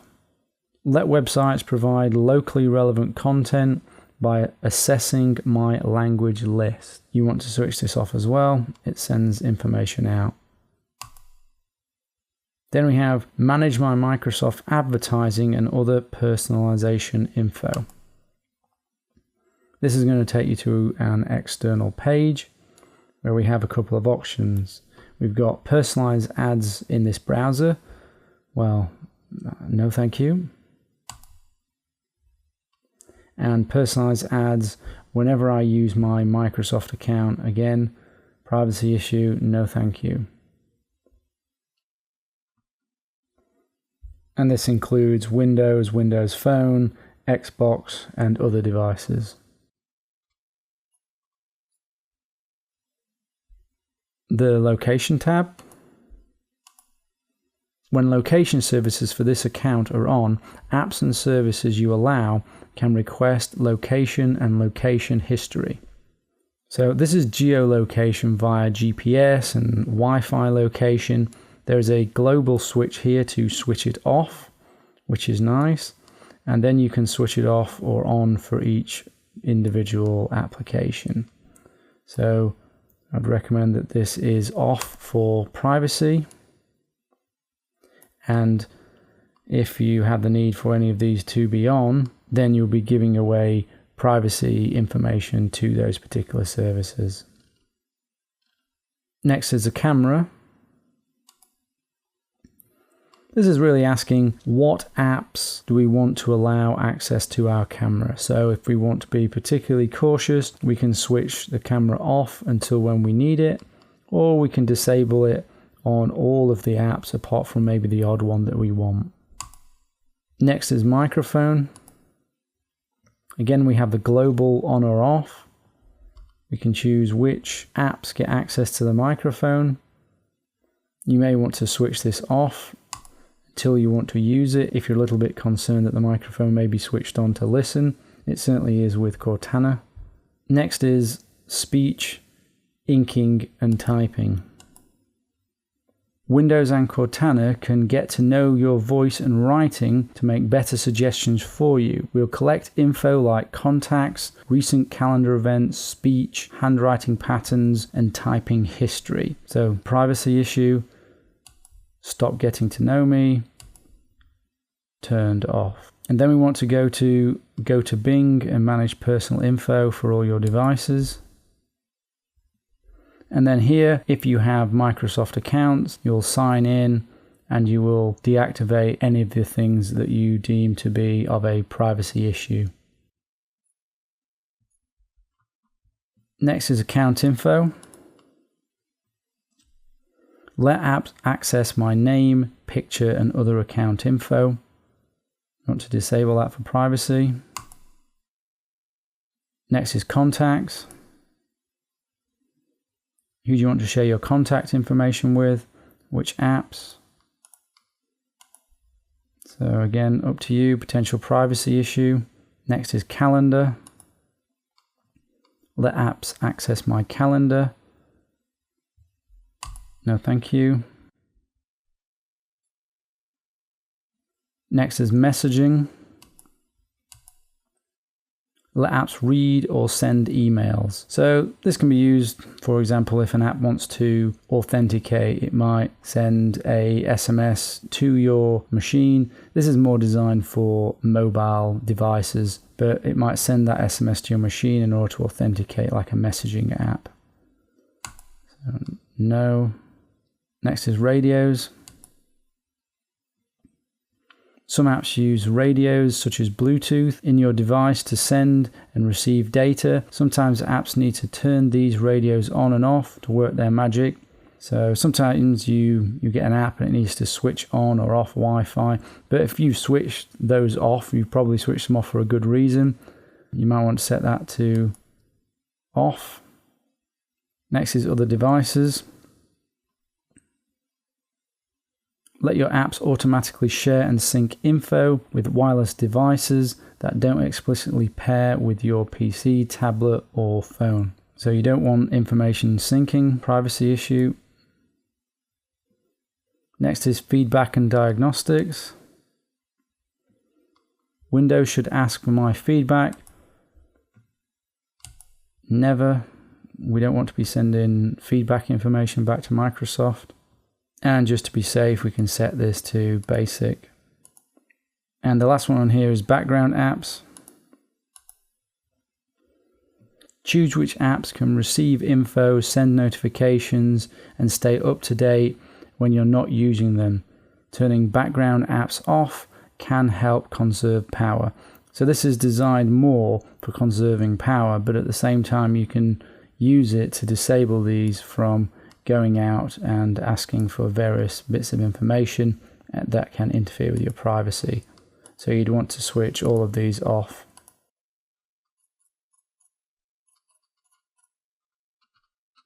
If you want further explanations on the latest privacy settings, this is the best resource and most up-to-date resource that I am aware of that keeps updating. So check that out as well. In this lecture, we're going to discuss a feature in Microsoft 10 called Wi-Fi Sense.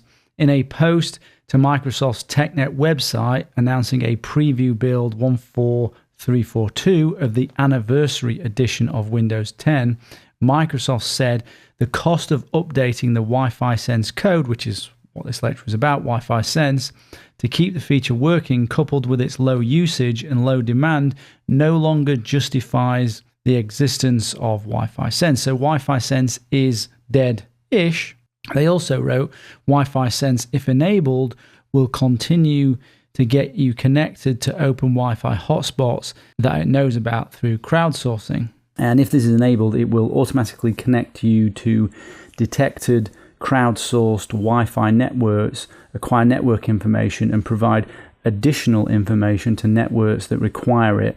What that additional information isn't really clear at this stage. Additionally, and this is the controversial part, is it can be used to automatically share your Wi-Fi password with your contacts on Facebook, Skype, and Outlook. And a Microsoft account is used to do this syncing. This is how Microsoft describes it.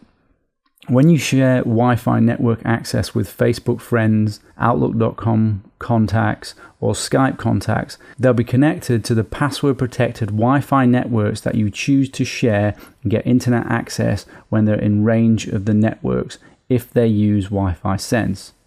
Likewise, you'll be connected to Wi-Fi networks that they share for internet access too. Remember, you don't get to see Wi-Fi network passwords, and you both get internet access only. They won't have access to other computers, devices, or files stored on your home network, and you won't have access to those things on their network. Well, that's in theory. So, Wi-Fi Sense is switched off by default, but you can check to see what the settings are, and you probably are best, because I have heard that different versions sometimes have this enabled or disabled, and it depends on whether you've done a custom install or whether you've done an express install. So if you go to your start menu, settings, network and internet, and then you can see manage Wi-Fi settings. And what you need to do under Wi-Fi Sense, you need to disable everything. And that makes sure that Wi-Fi Sense is not working. If you have enabled Wi-Fi Sense, it will request permission to connect to Outlook, Skype, and Facebook. As you can see here, other users on your friends list who also enable Wi-Fi Sense will have their contact information shared with you as well. This is obviously a privacy and security concern, but the security side of it isn't black and white, because most people share their Wi-Fi passwords manually anyway by writing them down or saying them verbally, and that's giving away your password anyway to your guests, so this isn't secure. But with Wi-Fi Sense, the password isn't revealed to your guest. But actually the best way to have guests, if you want guests on your network, is to isolate and create a guest network on a separate VLAN, so your guest never gets access to your network, or the network that you use, and they don't know your password. And we'll discuss more on that later. Another scary prospect is Microsoft, and in fact any other company that will start to do this sort of thing where they collect Wi-Fi passwords.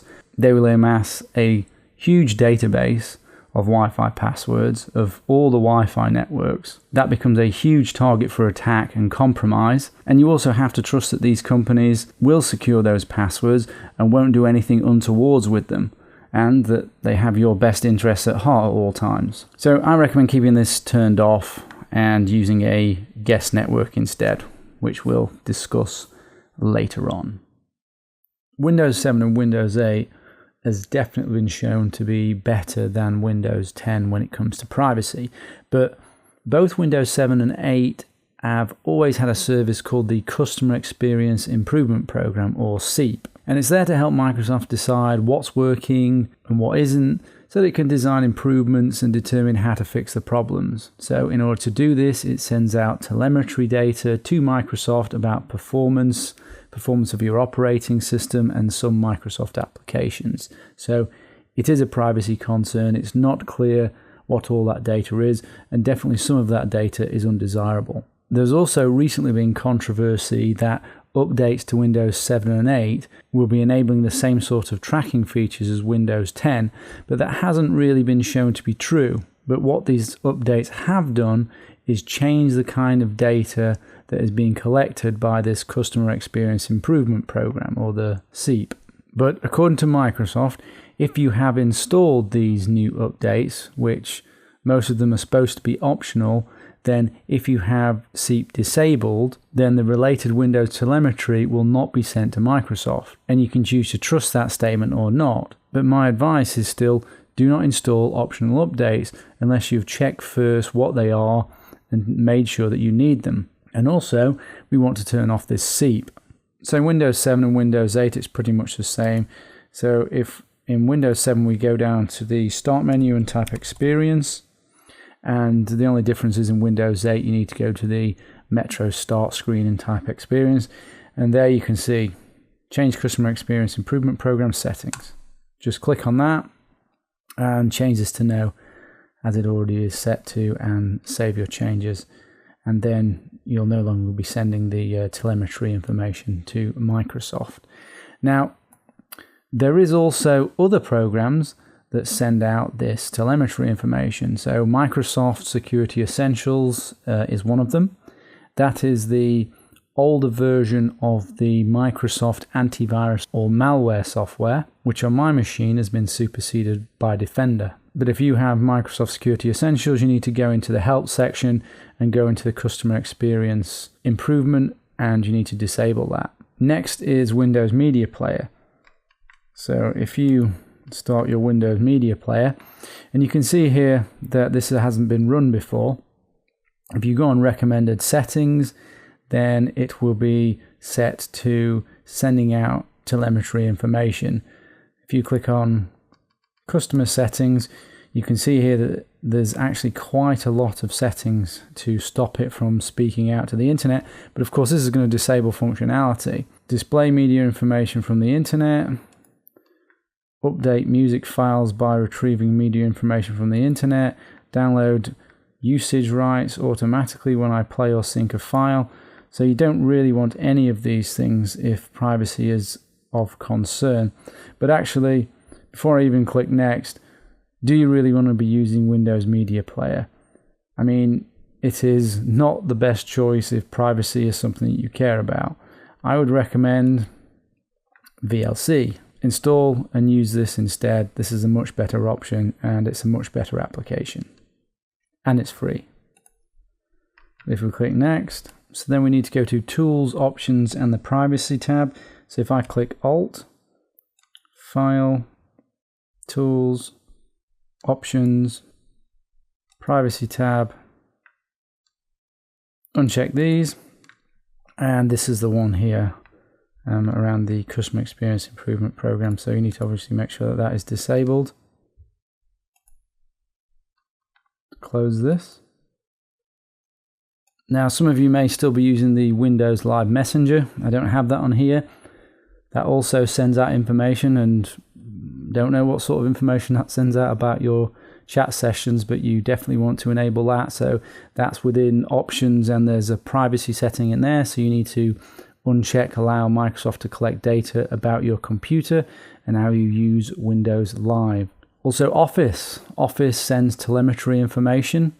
Anything from Office 2010 desktop and above, and I don't have a copy of that on here either, but if you go to Files, Options, Trust Center, and click the button marked Trust Center Settings, Privacy Options, and uncheck the box marked Sign up for the Customer Experience Improvement Program. Or depending on what version you've got, you may see send us information about your use and performance of Office software to help improve your Microsoft experience, and you want to make sure that that's disabled. Now, to be safe, you can also remove the updates. As usual, I recommend that you do backups, and you should read by Googling the KB numbers, each of these that I'm going to show you here. These are all the ones that have been suggested as relating to sending telemetry information. Some have superseded the other ones, but Google these and find out what they are. But if you run this command, you'll find that this will actually disable. If you go to run cmd and you paste that in, and that will actually uninstall that update. And these are all the updates that you want to remove if you want to be doubly sure. You can block the Windows 10 upgrade notifications. If you see this link here and follow the quick instructions, that is the official Windows page for how to disable the Windows 10 notifications. If you find you need a little bit more help, then check out this website here. And this will give you some pictures as well for how to disable it. A third option, if that's not enough and you find still annoying Windows 10 things popping up, there's this free tool that can remove and disable the Get Windows 10 notification area icon on Windows 7 and Windows 8. It's this GWX control panel. Download and install that. But hopefully, and I've heard good things, if you follow the instructions on here and make the relevant changes, then you should be good and you should get no more Windows 10 notifications.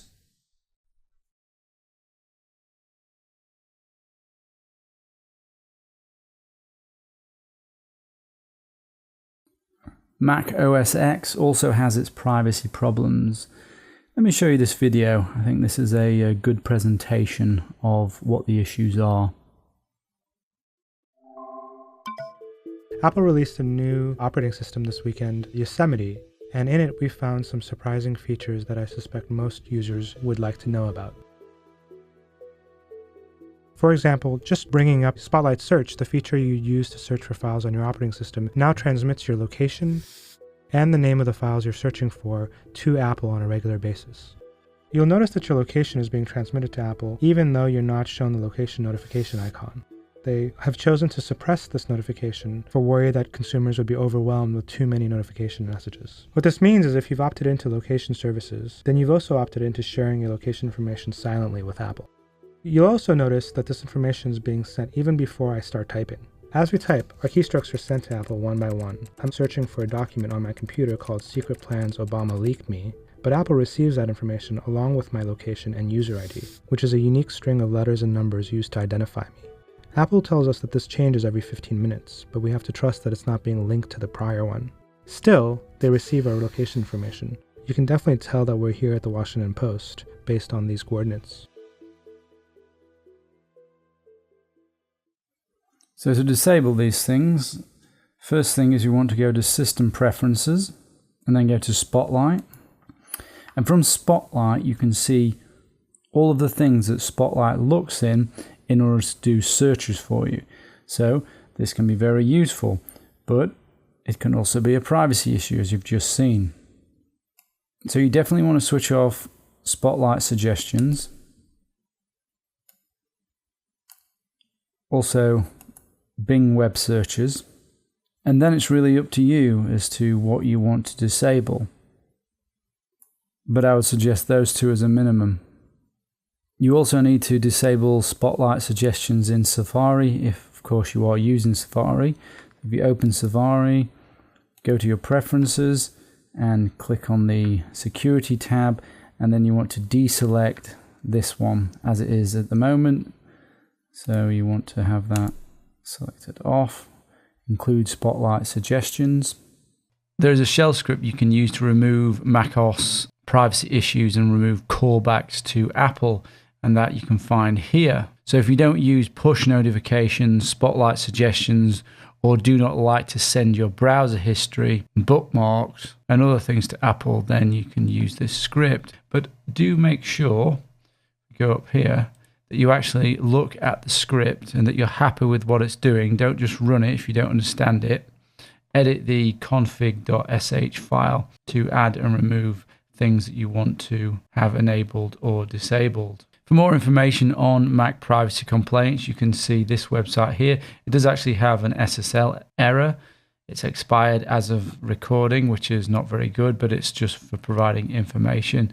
So you can accept that and move on and just look at the information there. Another site that will tell you more information about Mac phone homes is this one, so you can check that out. And here, this is NetMonitor, which is a toolkit for auditing phone home behavior of all users and system level processes on Mac OS. And this is specifically designed for Yosemite. As always, look at the scripts before running. And one last thing, you want to be notified when location services are used. So we do this by going here to your system preferences, privacy and security. I'm going to have to unlock this.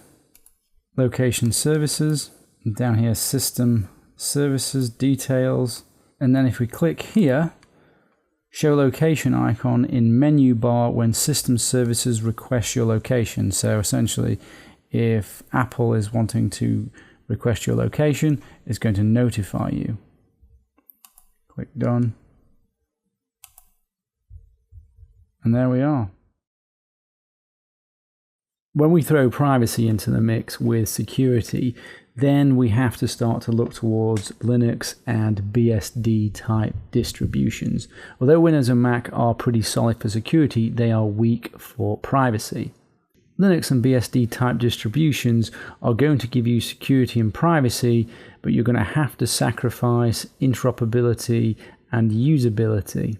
Like, you won't be able to use Photoshop or Microsoft Office. But there are, of course, alternatives to use within these operating systems. But also, I'm perhaps casting too much of a dark shadow because it's possible to use multiple operating systems without too much hassle using virtual machines, as I've shown you.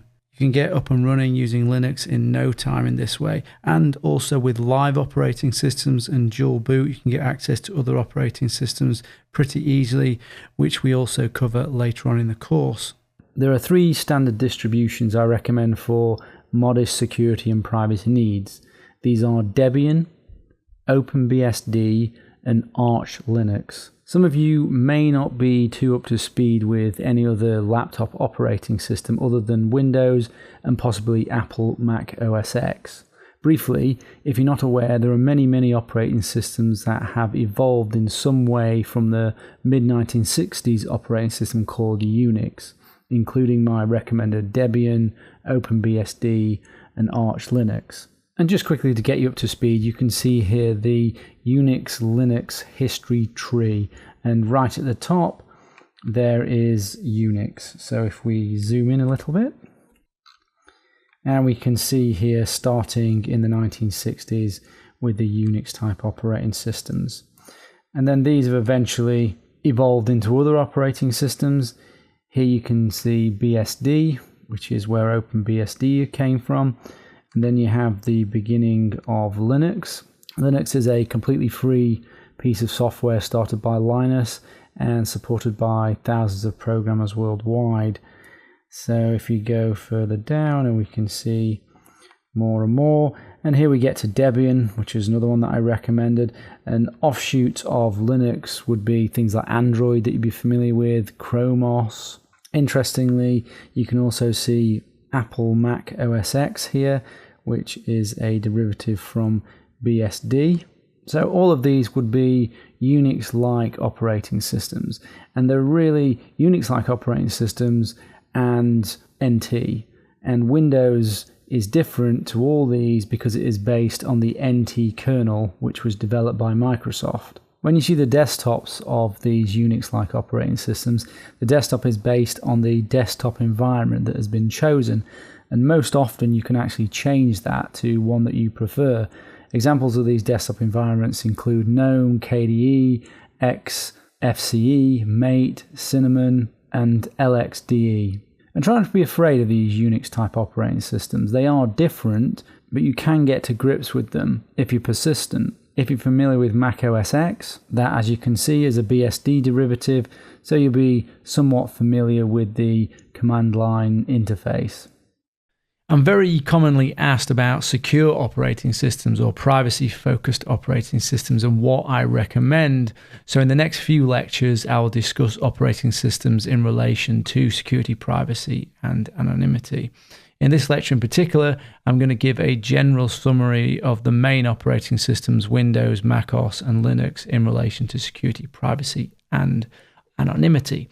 So let's start with Windows 7, 8 and 8.1. I'm bundling those all together because we can for convenience. So those are obviously Microsoft's older but still popular and well-used operating systems. So let's start with the positive. On the positive, there's lots of security software available for them, like application firewalls, endpoint protection, etc. Things that we'll cover later on in the course. They're easy to use. Most people are familiar with the Windows operating systems. And also on the positive, Microsoft is fast to respond to fix security vulnerabilities, which is great. So security is okay, privacy is okay if you trust Microsoft. On the negative, they're not really good for anonymity. That's not really what they're designed for. So don't use Tor on those platforms. More on Tor later on in the course. Most malware and hackers target the Windows platforms, so that's not good. They will be the main targets for attack. Those operating systems are not open source. They do cost money, which is a disadvantage if you don't have much. And Microsoft will stop fixing security problems in Windows 7 when extended support ends, and that's January the 14th, 2020. There is an option to pay to extend that support of Windows 7 using the Extended Security Updates, or ESU service, which will allow security updates until January 2023. But that is a paid service and they will increase the charge per year. But regular security updates free will end January the 14th, 2020 for Windows 7. So Windows 7, 8, 8.1 are recommended for general use if you have light privacy and security needs. So general use operating systems, as you're probably already aware. Next, Windows 10, Microsoft's latest and popular operating system. On the positive, there's good security features that have been built into Windows 10. There's lots of security software available for it, third party and otherwise. It's easy to use, and Microsoft is fast to respond to fix security vulnerabilities. On the negative, it's a privacy nightmare, as we've already discussed. It's not good for anonymity, so again, you don't want to use Tor on it. And as we've discussed, most malware and hackers target the Windows platform, which includes obviously Windows 10. It's not open source and it costs money. So for Windows 10, use for light security needs. Do not use for privacy and anonymity. There's also the popular macOS, which is Apple's desktop and laptop operating system. On the positive, it's easy to use and also good. Most malware and hackers are not targeting this platform because it's got a low market share. Apple is fast to respond also to fix security vulnerabilities, which is great. And there's moderate security features within the operating system itself. On the negative, there is limited security software available for it, so you won't find much in the way of endpoint protection. So use for light security and privacy needs for general use. I use Mac personally for general use, where I have a need to access things like mainstream applications that may not be available or work very well on things like Debian. Beginner-friendly general-use Linux operating system for light security and privacy needs include Manjaro, Ubuntu, and Linux Mint. So if you're new to Linux, give one of those a try for general use. Drop one in a virtual machine, if you like, for a quick play around. So that's Manjaro, Ubuntu, Linux Mint Mate, or Linux Mint Cinnamon are worth a look.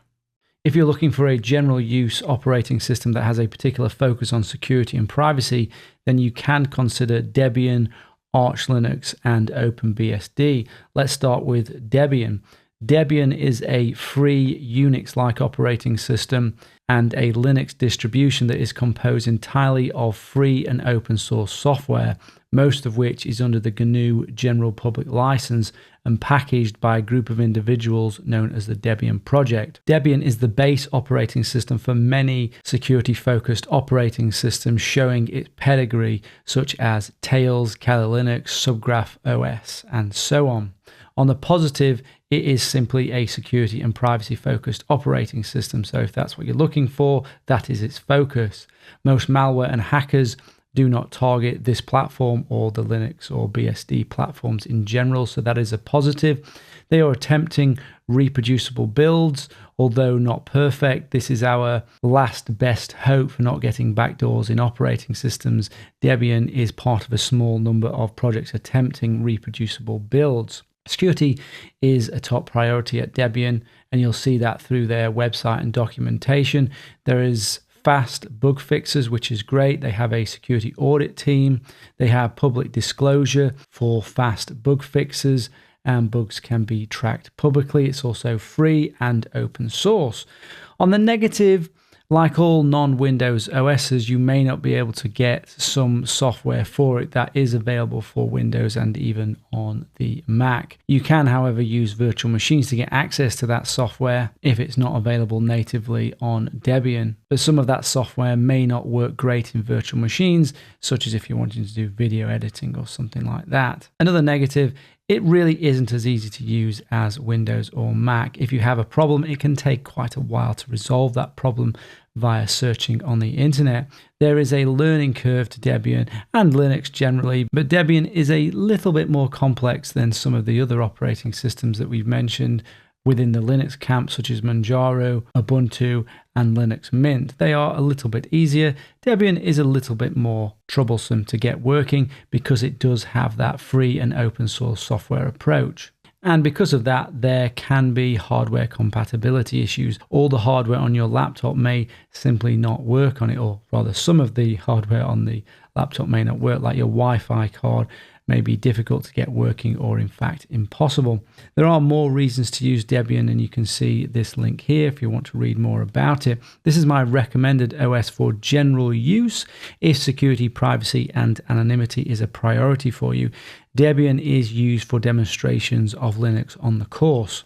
Other OSs I recommend for general use with security and privacy as a focus is OpenBSD and Arch Linux. Let's start off with Arch Linux. Arch Linux is an independently developed Linux distribution targeted at competent Linux users. It uses Pacman, its homegrown package manager, to provide updates to the latest software applications with full dependency tracking, operating on a rolling release system. The default install provides a solid base that enables users to create a custom installation. In addition, the Arch Build System, or ABS, provides a way to easily build new packages, modify the configuration of stock packages, and share these packages with other users via the Arch Linux user repository. It is composed of predominantly free and open source software and supports community involvement. It's recommended for competent Linux users only. Parabola is a completely open source version of Arch Linux.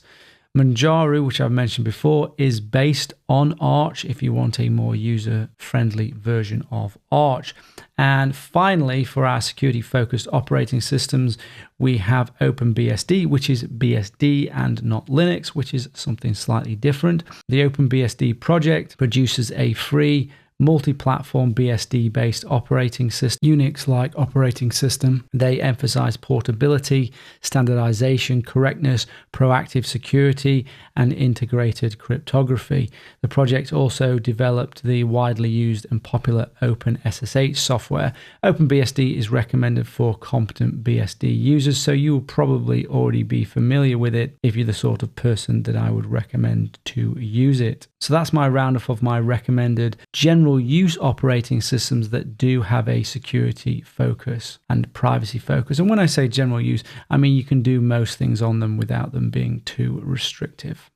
In this lecture, I'm going to run through some of the hardcore security-focused OSs where security is top priority over everything else, which makes them somewhat unusable for general use. It really depends on what it is you do, but these are the hardcore security-focused operating systems. So first is Qubes OS. Security is implemented through isolation and compartmentalization using virtualization, and it is my recommended choice for hardcore security OSs.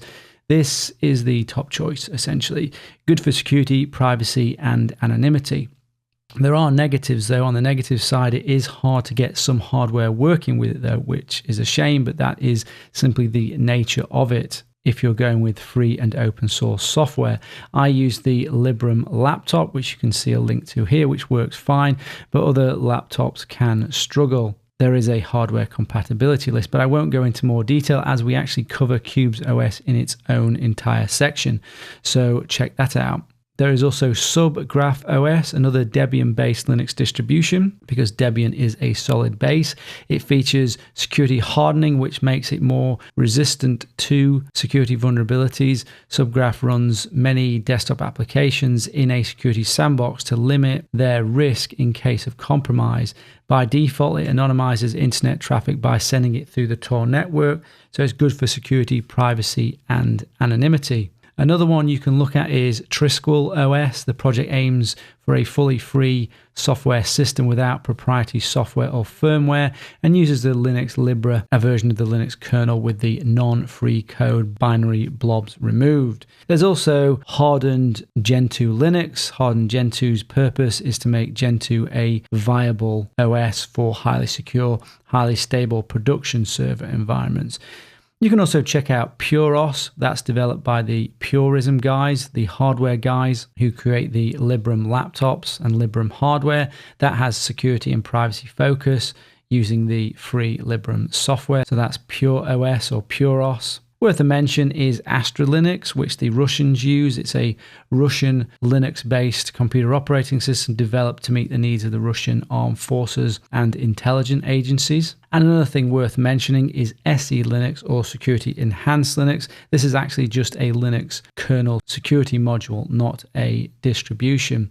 It provides a mechanism for supporting access control security policies, including mandatory access control. We will talk more about that in later sections. There are a number of pure security OSs, but these are the main ones worth mentioning, Qubes OS being my recommended choice. In this lecture, I'm going to run through some of the hardcore anonymity-focused OSs if anonymity is top priority over everything else for you. So first, we have to mention Tails.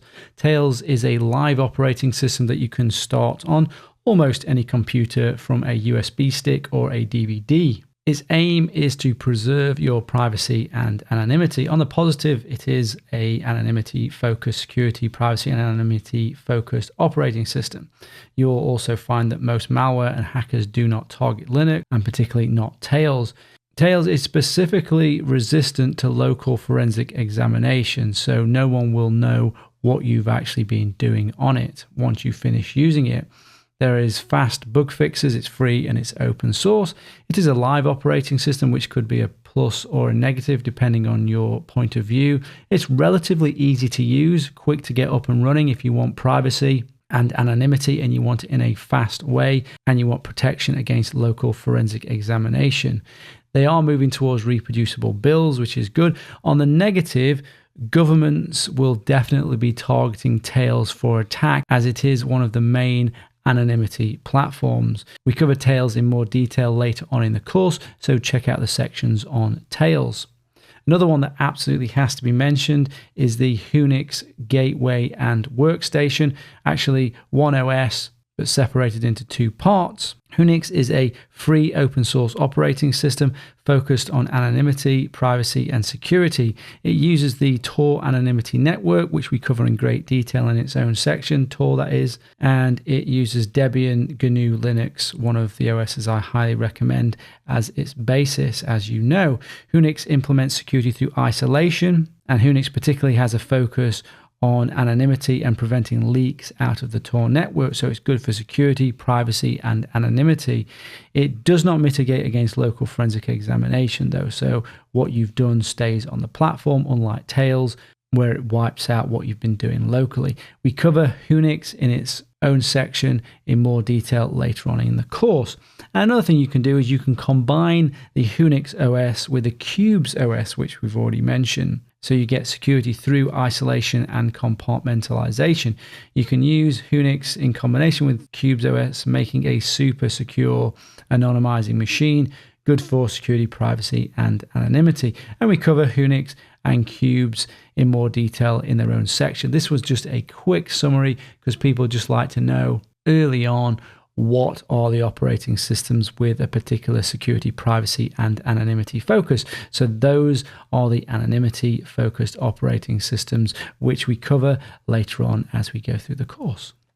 In this lecture, I'm going to quickly run through some of the distributions used for penetration testing and ethical hacking. Another common question, what are the operating systems to use? Well, as we've already mentioned, the top one, Kali Linux. This is my recommended distribution for penetration testing, and it's covered in the course. We've actually mentioned it already in the course. So that's Kali Linux. That's the top one. You also have Parrot Security OS. This is a GNU Linux distribution designed with cloud pen testing and IoT security in mind, so Parrot is worth checking out. Other distributions worth a mention are Black Arch, which you can look at, Black Box, Linux, and Pen2. So those are the main ethical hacking and penetration testing platforms, but I recommend Kali, Parrot also worth checking out. Let's quickly discuss mobile operating systems and security, privacy, and anonymity. Let's start with the main phone operating systems first. We have iOS on the iPhone and Android. They are general use operating systems, but we need to mention them first. So Android, an open operating system, meaning you're allowed to do more with it. This isn't good for security. iOS is a closed, restricted system, restricting what you can do. This is good for security. Android is improving its security all the time, but iOS from Apple is the clear market leader for secure mobile operating systems right now. If you want a general use operating system and security is what you're concerned about, then iOS is the best platform for you. We cover more on mobile and mobile network security on the course, but you may also be interested in privacy too. So there are other security and privacy focused mobile or cellular phone operating systems, smartphone operating systems. There is Lineage OS, which is a free open source operating system for smartphones and tablets based on the official releases of Android by Google. It is the continuation of the Cyanogen mod project. There's also Sailfish OS, which is a mobile operating system combining the Linux kernel for a particular hardware platform use, the open source Merkle middleware, and proprietary UI contributed by Jolla and other third-party components. There is also Replicant, an open source operating system based on Android, aiming to replace all proprietary components with free software. OmniROM, free software operating system for smartphones and tablet computers based on the Android mobile platform. MicroG, a project that aims to re-implement the proprietary Google Play services in the Android operating system with a FLOSS replacement. FLOSS, if you're not familiar, stands for Free or Libra and Open Source Software. And finally, we have Pure OS or PureOS, which is also available or will be available on the Librem 5, which is coming from the Prism guides, which you can see here. So that's a wrap-up of operating systems and how I feel about them in terms of security, privacy, and anonymity. Many of them we will be going into more details on, such as Tails, Unix, Cubes, iOS, Android, and so on. I use Debian 8 Jessie for the demonstrations on this course. The latest version of Debian may respond slightly differently to my demonstrations if you choose to install the latest version of Debian. That's up to you.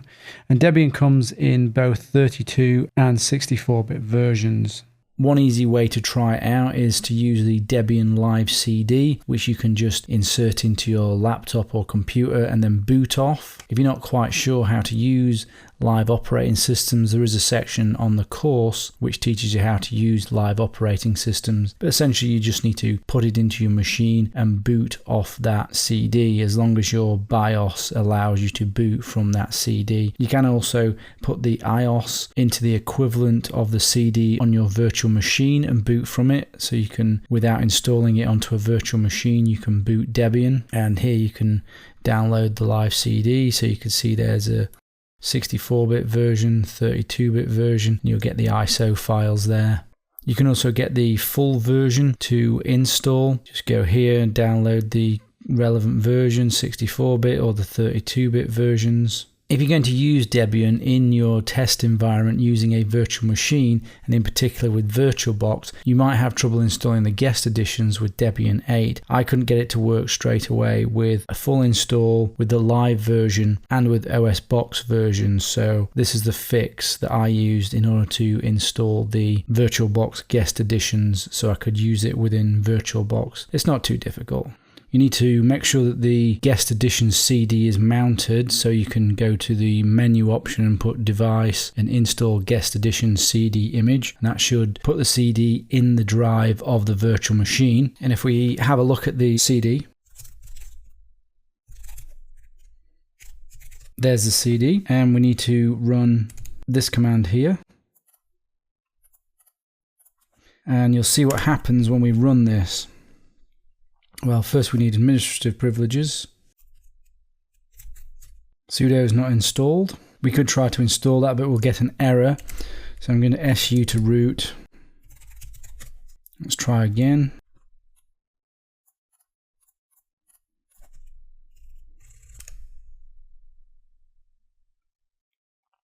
And then we get some errors here telling us that the guest edition module has actually failed.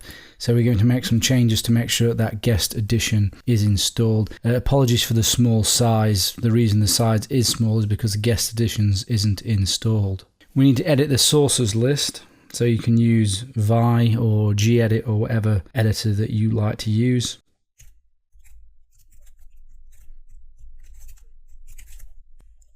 These are the repository links where apt-get and aptitude package management tools use in order to locate and download packages. These are currently not set up correctly, so we need to change these.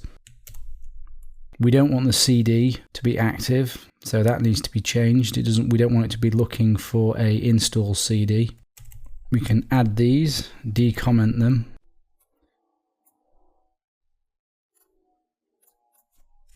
Copy these, paste them there, and then edit these.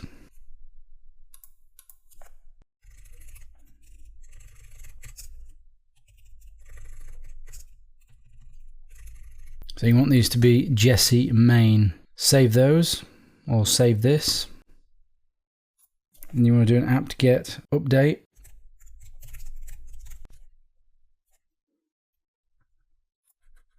And we want to install a number of packages.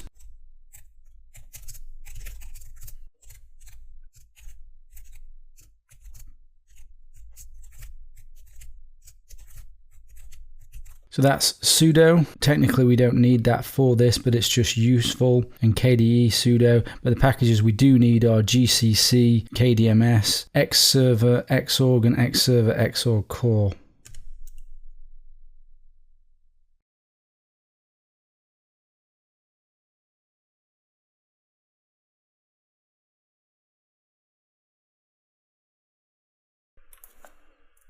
So that's installed all of the packages that we needed.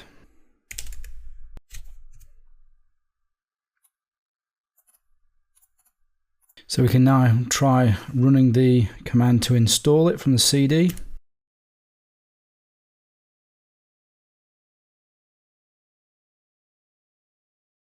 And there we are, it's installed successfully. You may get an error message saying that you cannot run that file from the CD, so you may have to edit the fs tab file. Using your favorite editor, edit the fs tab, and here you can replace this with exec if you're getting an error message about the CD-ROM not allowing you to execute the vbbox linux additions.run file.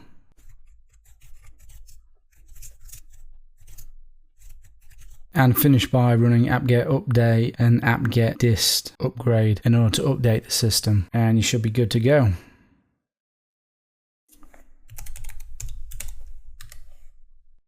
And here we are, full screen with guest editions working just fine. There are some books that you can get. Check this link here for a list of books on Debian. Some of them are free and available online. This one in particular is quite good. That's free, available online. This is also free and available online, so check those out. In the demonstrations that I show, I use the GNOME environment, the GNOME desktop environment, if you're choosing what desktop environment to use when you install Debian. The objective of this section is for you to understand the high risk that security vulnerabilities and bugs can pose, then how to apply appropriate mitigations to those vulnerabilities and bugs, including patching across all operating systems and applications. Patching is an extremely important security control. We're now going to discuss updating or patching. It's important to update all software, applications, firmware, operating systems, everything. An update or patch is simply a fix to a bug. When it's an update to a security bug, it's a security update. And it's the security updates that we care about most in terms of security. Updating your software is the most important thing you can do to remain safe online. If you do just one thing after this course, make it applying patches and applying them promptly. Updating your software is the most important thing you can do to remain safe online. I cannot repeat that enough. Although updating software is pretty simple, I'm going to go through it step by step deliberately for those people that are listening to the course who are not familiar with each step, because it is so vital that patching is kept up to date. Everything that you need to update, unfortunately, has different ways and different interfaces for each piece of software. So it's a bit of a pain to update, but we'll explore soon ways to actually make it a lot easier. The products that need updating the most are, number one, those that directly interface with the internet, such as browsers like Opera, Edge, Firefox, Chrome, browser extensions and plugins like Java, Flash, Silverlight. And if you use email applications like Outlook and Thunderbird, those are important. As these interact directly with the internet, they are the biggest attack vector. Second on the importance list is applications that use, play, view any sort of file that you download from the internet or any sort of file that you get from some untrusted source. So for example, Windows Media Player, that plays movies. You might have downloaded a movie. Adobe Reader, that views PDFs. You might have downloaded a PDF. Your image viewer for JPEGs, Excel, Word. These process the files they download, so they can be and are attack vectors. The example of macro viruses within Excel and Word. And third, the operating system. This is important because it maintains the core of your security, so that needs to be updated too.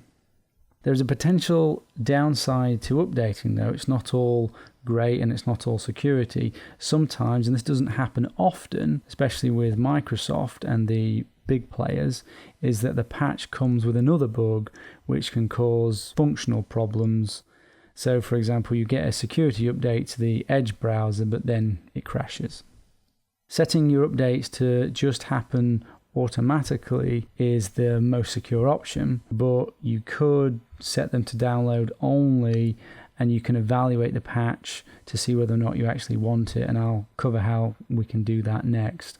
As you've seen already in the sections on malware, hackers and exploits, if you maintain a poor level of patching, it is just a question of when you get hacked, not if. A friend who will remain nameless came around just the other day and asked what could he do to keep his laptop secure, and was wondering why it was acting all strange. So I had a quick look at the machine, and it hadn't been updated since 2011. I told him, forget setting up security, you need to reinstall the operating system and start again. The machine is very, very likely to have picked up all sorts of undesirable passengers, so don't let that be you. I'm going to show you on Windows 7 how to set up your updates and patches. So if you go to Start and type Windows Update, choose Windows Update, and you want to go to Change Settings, and you want to make sure that all of these are checked, and particularly this one, because this isn't always on as default, and this will enable you to update Internet Explorer and other Office applications. And really you want to set your updates to be automatic, but for some reason maybe you want to check them first, then you might want to change it to download only, but I would recommend having this set like it is. If you want to check for updates, you simply click check for updates and it will let you know whether there is any new updates out. And if you want to view the details of those updates, you can look here. So you can see here we've got one important update. We can look for more information.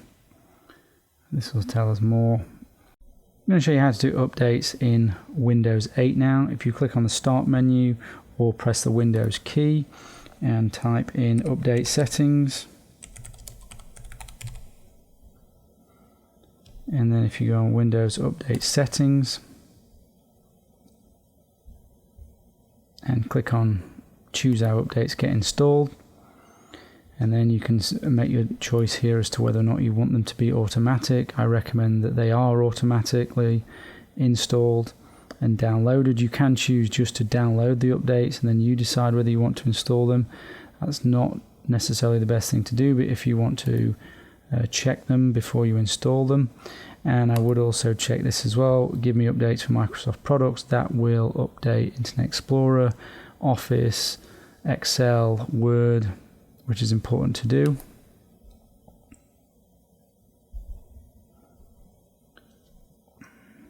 If you want to view the details of the patches, click on View Update History, and then you can see here the KB number, which is a unique identifier for that update, which you can search for. If you want to check for updates, you just simply click on Check Now, and then it will start checking. Right, I'll show you how to do updates on Windows 10. If you click down here and type in Windows Update Settings and select that option, and you want to go on Advanced Options, and here is where you select whether or not you get the updates automatically or not. I would recommend you stick with the option here. If you want to not have them install automatically, then you would select here, and you should also definitely select this. This will make sure it updates Internet Explorer, Edge browser, and Office applications, Excel, Word, etc. Go back. If you want to look at the details of what has been installed, you can see here, and if you Google the KB number, you can find out more about it, or if you look on the website of Microsoft, you can find out more about it, and if you hover over it, you can see some more information as well. And to check for updates, there is a button here and you click Check Now. Patch Tuesday is the unofficial term used to refer to when Microsoft regularly releases security patches for its software products. It occurs on the second and sometimes fourth Tuesday of each month in North America. If you go to the site here, this is Microsoft's security bulletin. You can get to this address here. You can see the latest security patches. One patch can fix many vulnerabilities. You want to install all the critical patches, definitely, and really you want to install the important ones too, but you can make that decision based on what you think of these security patches. The KB number will match the number shown in the Windows operating system for the details, and the KB is unique to the patch. The CVE numbers are unique to the vulnerability or the bug. You can see these if you click on the patch.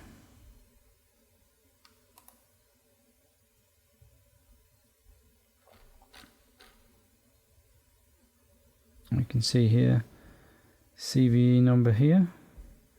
We'll click on this. That'll take us through to the common vulnerabilities and exposures. That'll provide us more information on that. You can also, choose to Google for the vulnerability and find other juicy information about it. You can see here that this one was found as one of the hacking team's bugs that they were using to hack machines.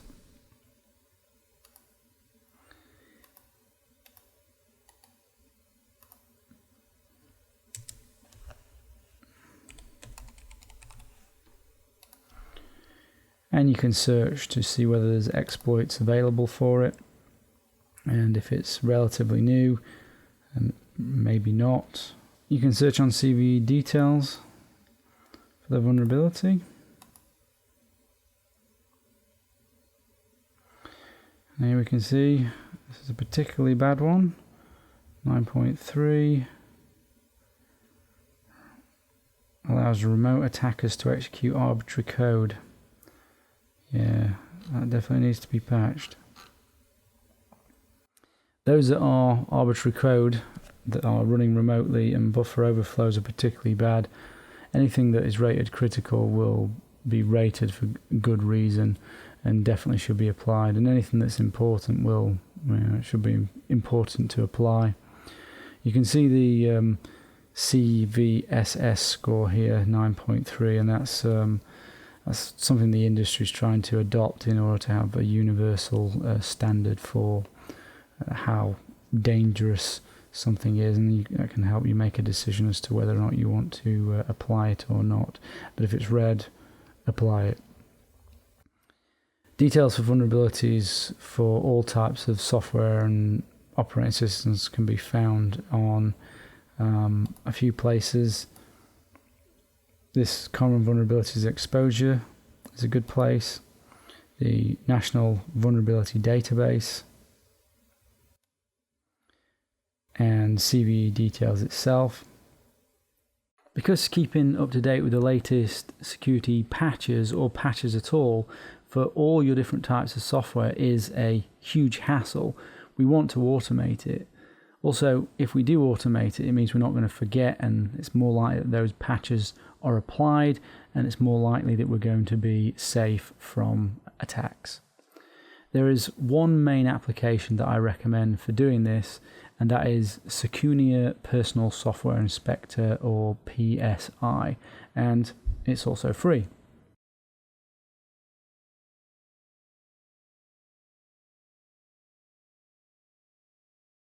It's maintained by this company, and they are a security company, and therefore it has a strong focus on updates where security matters most. The update data has to be updated to be useful, and it's maintained by Secunia, and they do quite a good job of doing that.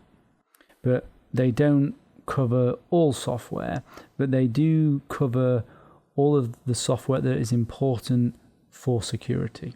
If you just simply go to the website, you're going to have to fill in your details here, download, you will get the executable. If you run this, select your language, next, accept the license. Now you have a choice of how you want this to be set. So you can set it to update programs automatically, which I recommend for you when it's all set up. Definitely set it to that. But for when you first install it, I recommend that you set it to download updates automatically and then let me choose whether to update. This way you can choose which software you may not want to have updated, because it could be that you have some software that you don't want updated for different reasons. So you don't want it to start automatically updating those applications, because that's exactly what it'll do if you set this. You may even not want it to download anything at all, but just check to see whether or not your software is up to date just for the install. In fact, I'll check it to this just for the install. And then do we want to launch it? Yes, we do. When you first start the program, it scans for software looking for what is installed. This can take some time, especially if you've got a lot of applications, you've got a large hard drive. It also needs a internet connection, and it needs to get the latest updates with that internet connection. So if you don't have a connection, it may start to grumble, and if it seems to have hung, just leave it. It's probably just scanning to see what software you've got. I do find that this application can become unresponsive from time to time, but if you leave it, it's usually just trying to do something in the background, scanning your files, etc. So here, if you look here, we have settings. If detailed view isn't selected, then just check that checkbox, and that will give you a better view of what apps need to be updated. And this is the options we had while we did the install. So here you can change it back to update automatically, which is recommended. Now what you can do, so what I've done here is I've deliberately made sure that there is some software that is out of date. So if I click on here, right click, I can decide perhaps I want to ignore updates for this program. Maybe it's it's some software that if I update it, I have to change some code that I've developed. So you can actually ignore it and then choose all the ones that you actually want to ignore, and then change it to update automatically. You can show the details, which doesn't really show you much more than what you get from a detailed view, which is the installed version. Plus you get the location of where the file is. Very useful. If you go on more information, it's going to launch your browser, and it's going to give you information about the patch and the vulnerability. And you can see here, highly critical. So that would be one that you would probably want to install, because again, iTunes is a application that directly interfaces with the internet, so it's particularly sensitive to needing to be updated. You can look at history and see what has been already installed or updated. If you have a program that you want to be monitored but it isn't here, then you can request from Secunia to add that, and if you're lucky, they may indeed add it. You can scan again, and you'll see it'll start to download the latest definitions, and it will scan your system again. And like I said, this can take a little bit of time if you've got a large system. And you can see here it gives you a rating of here's 97% for how up to date it believes my system to be. And this says currently updating, so let's change these settings to download.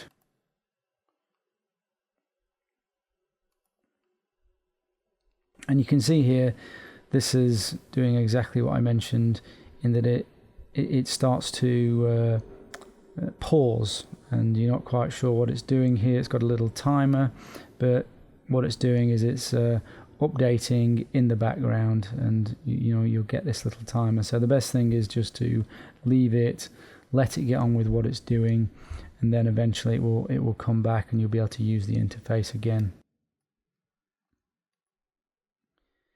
Now, there are alternative tools to this one to automate patching. There is something called App Updater. There's File Hippo App Manager. There's Ninite. There's Software Informer Client. There's Software Update Monitor, or SUMO, but make sure you get the light version of that, because the non-light version comes with other adware and bloatware. There is Heimdall free, not sure if I'm saying that correctly. That comes from a security company, so that has a security focus. So that's worth a look. You can also do automated driver updates, and there's a few pieces of software that do that, and Dumo is one example. If you have your machine switched off for any length of time, or you're disconnected from the internet for any length of time, before you start using your browser or going onto the internet, you need to check to see if you're up to date with your patches first. Get your system up to date first, then use your browser, then use your internet.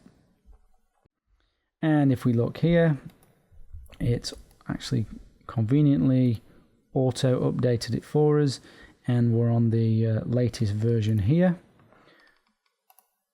And on history, we can see the update's been made, which is brilliant.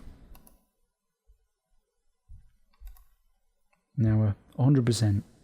How you deal with security patching for Linux will depend on the distribution that you use. Now, I recommend Debian as a general use operating system for those who care about security, privacy, and anonymity. So for security patching, I'm going to talk about Debian and Debian-based systems. If you look here, you can see all of the Debian derivatives here, and a lot of these are operating systems that are important to security, such as Kali, Tails, Unix, etc.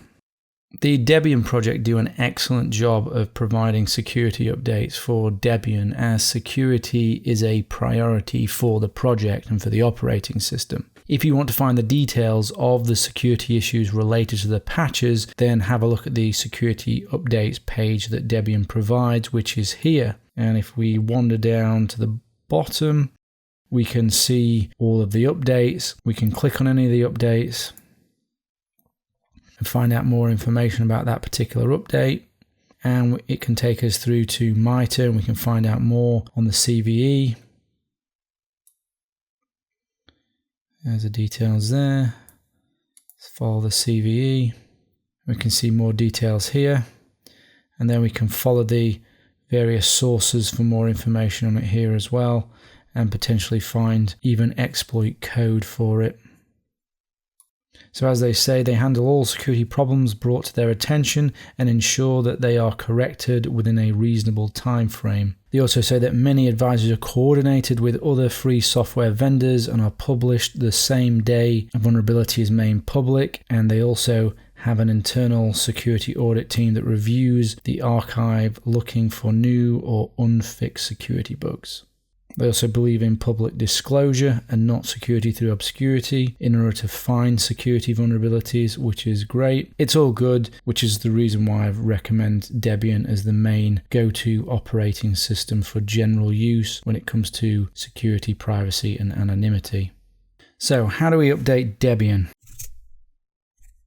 In Debian, DPKG is the main package manager. It's used to install, remove, and provide information about .deb packages. This will be considered the lowest level tool that other tools rely on to install packages.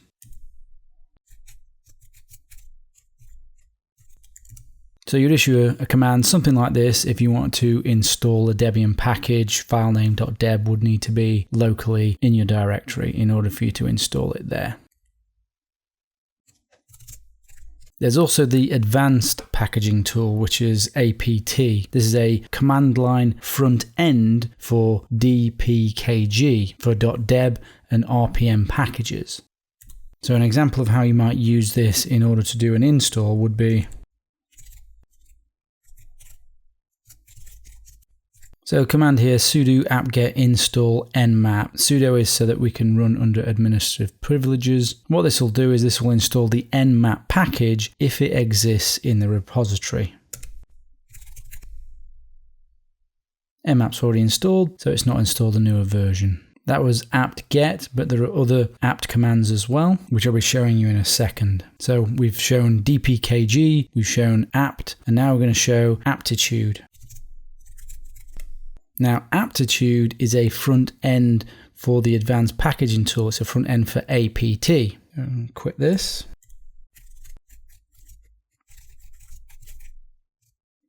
So very similar to apt-get, this will install the Zenmap package if it's available within the repositories. We're going to talk about what repositories are in a second.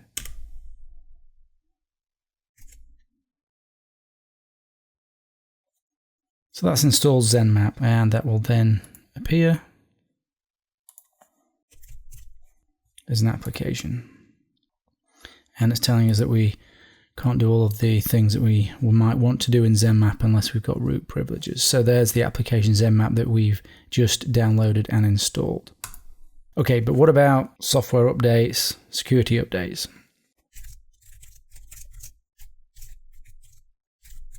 To upgrade the operating system and the applications, the commands that you will most often use are these, and it's apt-get update and it's apt-get dist upgrade. So let's run that. So the first thing it does is run the apt-get update, and then it runs the dist upgrade. In this case, there's nothing for it to upgrade. If there was, it would simply download them and install them. Apt-get update first, let me explain that. This is used to synchronize the package index files from their source. The indexes of available packages are fetched from the location specified in this file here. So these are the sources, here and here, here and here, here and here. And these are not sources because they've been hashed out. That's actually the CD-ROM. So if you had the CD-ROM, it could actually get the files from there as well. So apt-get update tells apt-get if there have been any package changes. An update must be performed first so that apt-get knows that new versions of packages are available before you run the apt-get dist upgrade. Dist stands for distribution.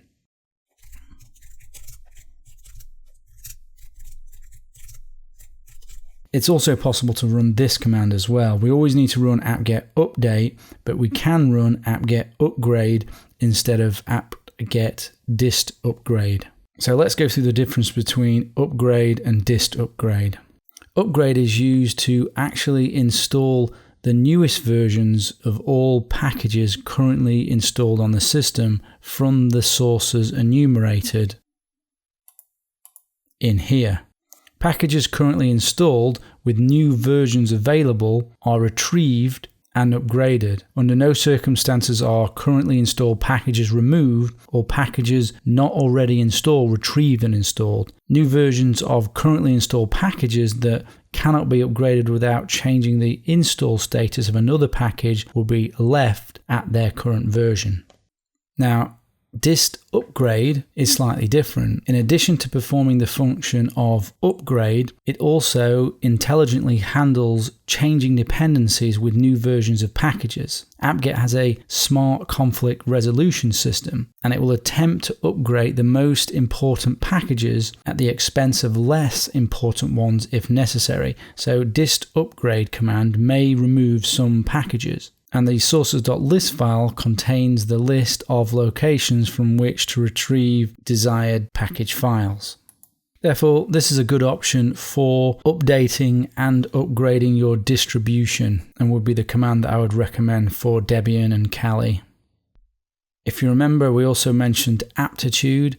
Aptitude can be used as well to upgrade and update, and you would just substitute the command aptitude with apt-get. This is the recommended way of doing it by Debian. I just prefer the apt-get way of doing it because I prefer the output, but this can also be used. There are also some GUI tools you can use.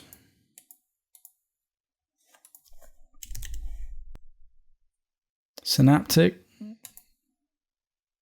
which will need to be run as an administrator or at root. That's a GUI front end for the package manager. You can see here, for example, the repositories that we mentioned before.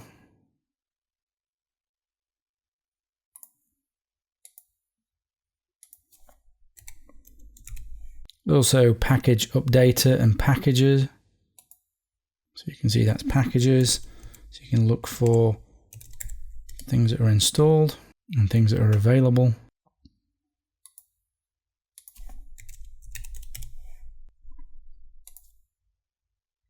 And Package Updater will, as the name suggests, look for updates and enable you to install them. It is possible to set up automatic updates for Debian and automatic updates for security updates specifically. There are a number of different methods you can use, so it's really down to you what you want to do. But check out this page if you want some more details on the various options and what it is that you want to do. But there's 4 main options. So you can use the GNOME Update Manager, you can use the unattended upgrades package, you can write your own cron script that calls aptitude or apt-get, and you can use cron apt. And you can see here, this details the various methods. This is the method I tend to use, and I can show you simply how I do that. First thing is we need to install unattended upgrades.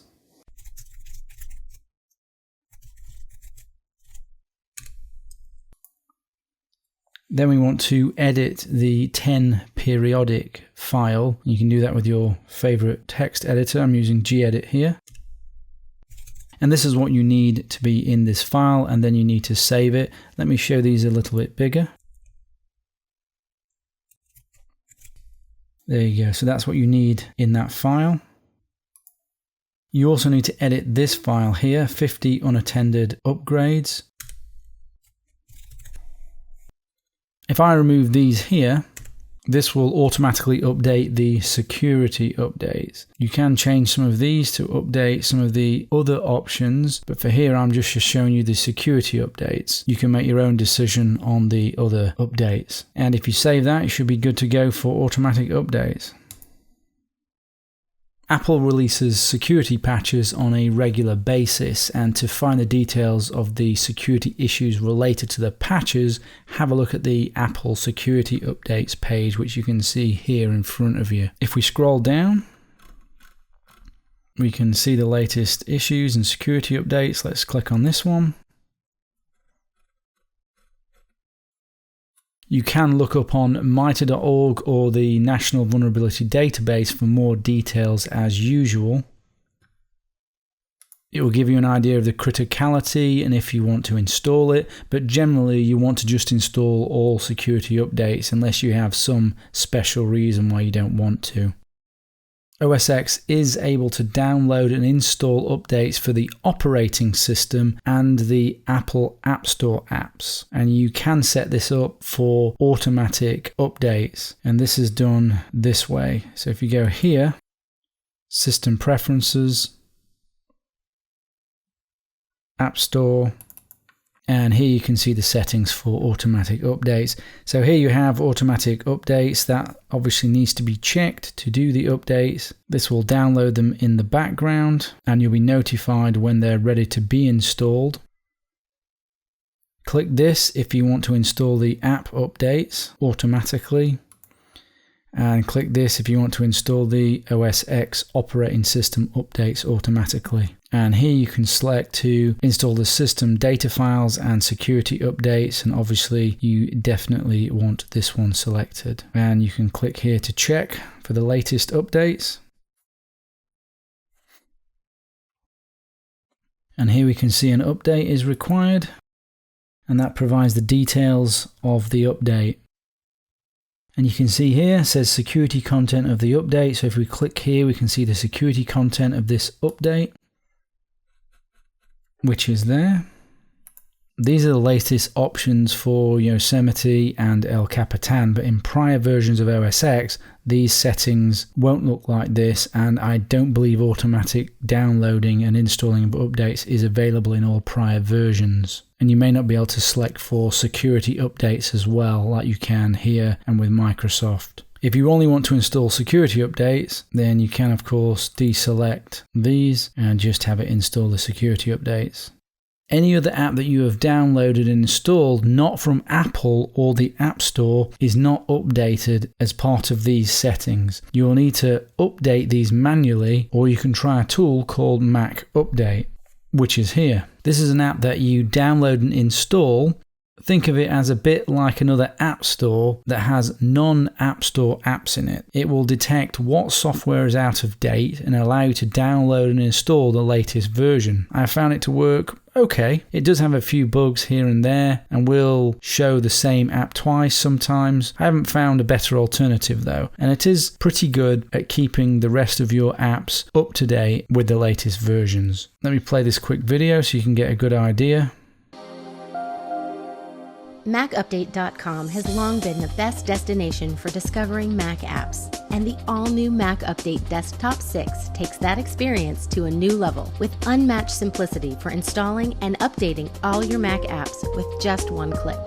Installing iOS apps on your iPhone is always familiar and easy, but it's not so simple on a Mac. Disk images, compressed files, and different installation requirements can leave new users confused and pro users inconvenienced. Mac Update Desktop 6 eliminates these hassles. When you discover an app on MacUpdate.com, just click Install, and Mac Update Desktop 6 takes care of the rest. When the app is ready for use, simply toggle the Mac Update Desktop menu bar item and you're ready to go. You can install as many apps as you want under Desktop's freemium model. The convenience of one-click app installs also extends to keeping your Mac apps up to date as well. Just click the Update button on any outdated app and Mac Update Desktop takes care of the rest, ensuring you're always taking advantage of the latest features and improvements. Mac Update is changing the way that Mac users discover and install Mac apps. Download Mac Update Desktop 6 today and experience the new, intuitive way of installing and updating your Mac apps. If you are, as I'm sure you probably are, as you're doing this course, going to install extra power tools onto OS X, because Apple hasn't included them, then I recommend you install Brew. Brew is the missing package manager for OS X. And if you use this, it means you can also update and upgrade those packages via the Brew tool. If you copy and paste this into your terminal,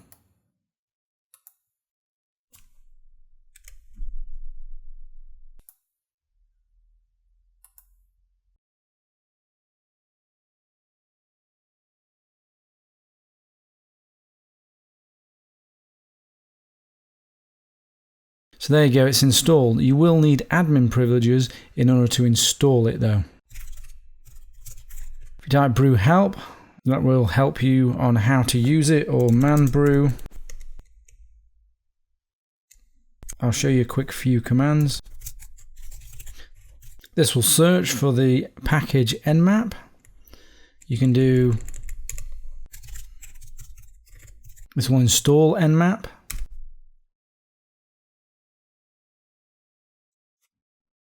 So that's nmap installed. There we go, nmap's there. How quick and easy was that? Brew update. This checks if it's up to date. You can find out if any of the packages are outdated. You can upgrade any package that needs upgrading, or you can specify a particular package that needs upgrading. So there you can see nmap is up to date. And this will show you the packages that you have installed. You can see there we've also got OpenSSL installed as well, because that came with nmap. So there you go, that's Brew. Using Secunia PSI will automatically detect and update all browser and browser extensions and plugins, but you should still set all these to automatically update. And I'll show you how to do that now. So let's look at Firefox to start with.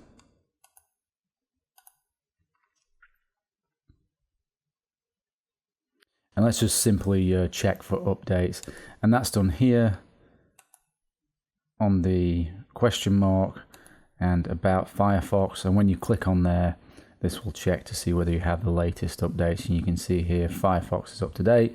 So this is the latest Firefox. And if it was not, it would start to download the latest version and then ask you if you want to install it.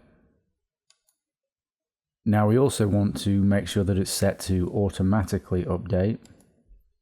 So if we go here, options, and then to advanced, and then on the update tab, here we can set this to automatically install updates, and this is recommended. And I would also set this to warn me if this will disable any of my add-ons, because if you do updates, some of your add-ons may be disabled because they haven't been updated to work with the latest version. I mean, obviously it's up to you if you want to change these, but to check for updates, but you should definitely at least be checking for updates and then making a decision yourself.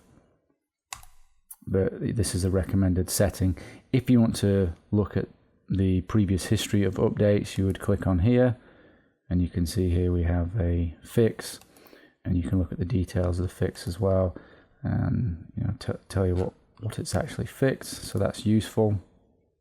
We also want to make sure that the extensions are up to date.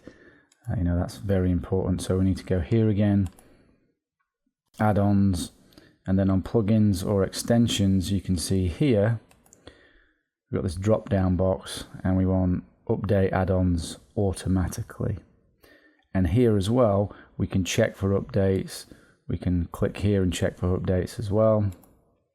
So if we click on here, check for updates, and it's checking.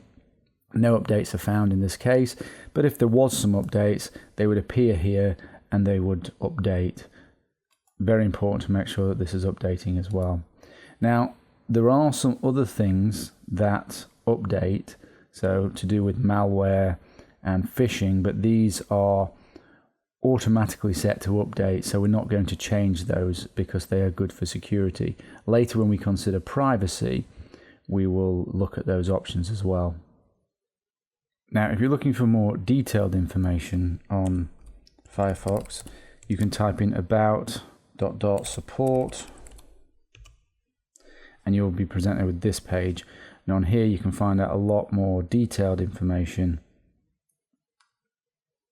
on the configuration. So, for example, if you're interested in the details of the plugins, if you click on the plugins link, you can see more details here. There is also plugin check, which is external, which does a check on your plugins to see whether they need to be updated, but it does the same as what this check does here by checking like that. If you're having problems with Firefox, you can start it in safe mode.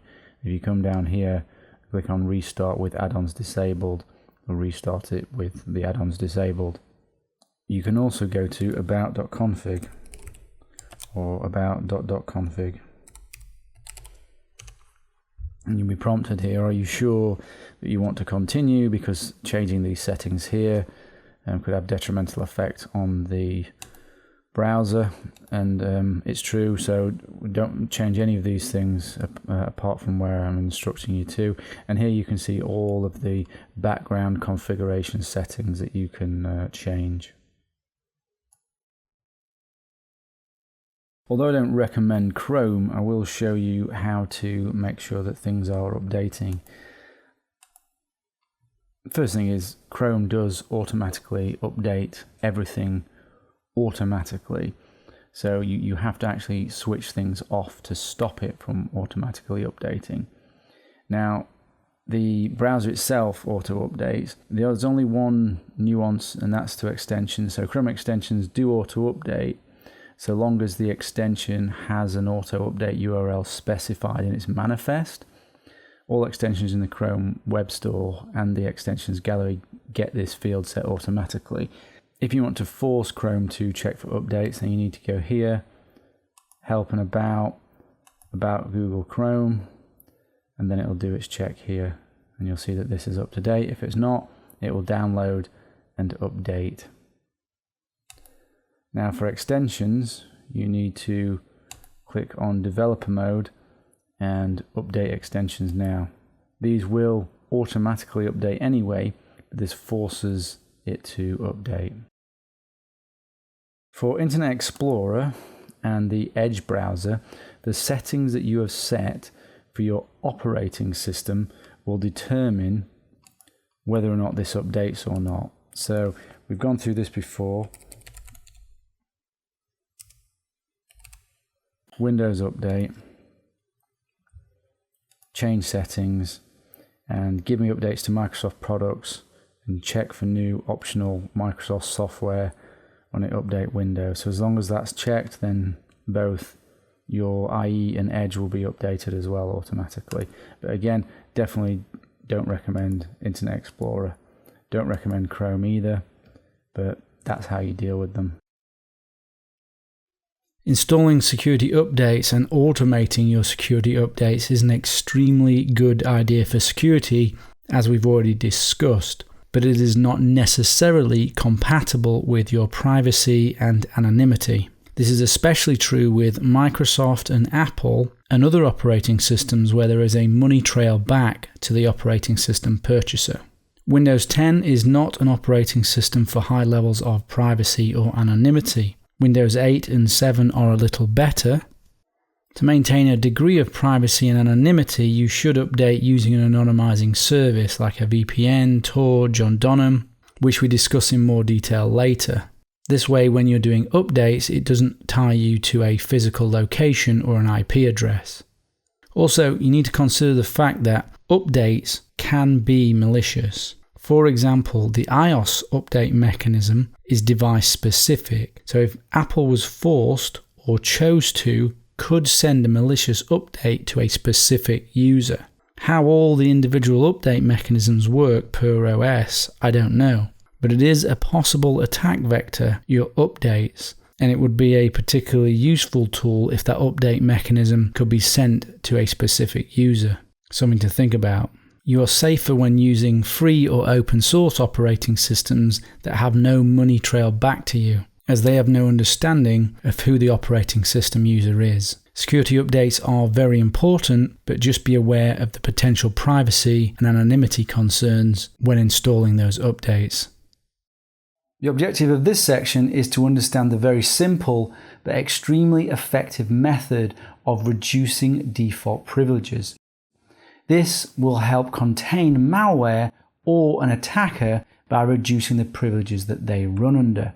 Most attackers have the level of privilege of the logged in user or the privilege of the process running the application that was exploited. This means if you are logged in with an admin privilege, so effectively God on the operating system, the malware will have the same level of privileges if they exploit the system via you or a process that you're running or application that you're running. If you are logged in with restricted privileges, the malware is also restricted. Restricting privilege is a standard approach in Linux and Unix type operating systems where the admin or root account is rarely used. To access those accounts or to access root, you use su or sudo command and stay with the standard user most of the time. But this is not the case in Windows. Administrative privileges is the default. You simply need to change your account in Windows to be a standard user and use an admin account just for when you need it. This has surprisingly little administrative burden as you will be prompted for the admin privileges if and when you need them, which is mostly when you're installing applications. So this is a nice, easy win to lock down any attacker or attack. You have to train yourself not to blindly enter the admin password when requested and question the reason you are being prompted for the admin username and password and make sure that it is actually genuine. If an attacker has reduced privileges, it forces the attacker to attempt to try to do privilege escalation techniques, which exploits aren't always available or possible or written into the malware that is doing the attack, so it effectively reduces the attack surface. According to Iveco's annual Microsoft Vulnerability Report, removing user admin privileges in Windows would result in 86% of all Windows threats being stopped, which is a shocking statistic. So that shows you how important it is not to run as an administrator but run as a standard user in Windows. And in fact, it's important in all operating systems, but most important in Windows. So I'm going to show you here in Windows 7 how to remove the admin privileges from your account and change it to a standard user and create an additional user that is an administrator. So if we go down to Start, and we go down here and we type user account, and we are user accounts, and we click on manage another account. And I'm assuming here that you will currently be an administrator, so you'll need to look for your account here and see whether or not it is an administrator or not. So here I'm logged in as John, and you can see here this is an administrator account. We want to change this to be a standard user, but we can't just change that to be a standard user because then we wouldn't have an administrator user. So we need to create an administrator first, which means we need to create a new account, which is here. So we'll create another account, I'm calling it Tim. I'm not calling it administrator because if you call it administrator, then it means that people can identify it as an administrator account, and in some instances that makes it easier for someone to try and hack you because it's easier for them to find the admin account. I mean, it's not really a panacea, but it might just be easier not to call it admin. And obviously we need to select administrator because that's the sort of account that we want, and we click on create account, and then there we go, we have Tim and he's an administrator. This will have no password at the moment. We want to click change the account type, change this to a standard user, change account type, and then manage another account. I can see here that John has been changed to a standard user. Now we do need to make sure that we've got passwords on these accounts. So if I click on Tim and create a password, and we need to make sure that we create a password here, and you'll need to follow the guidance that I give on the area on passwords. So there you have it, you've changed your account, it's now a standard user, and you have a separate user called Tim, or whatever you've called it, that has administrative privileges for on the occasions when you need those admin rights in order to do something.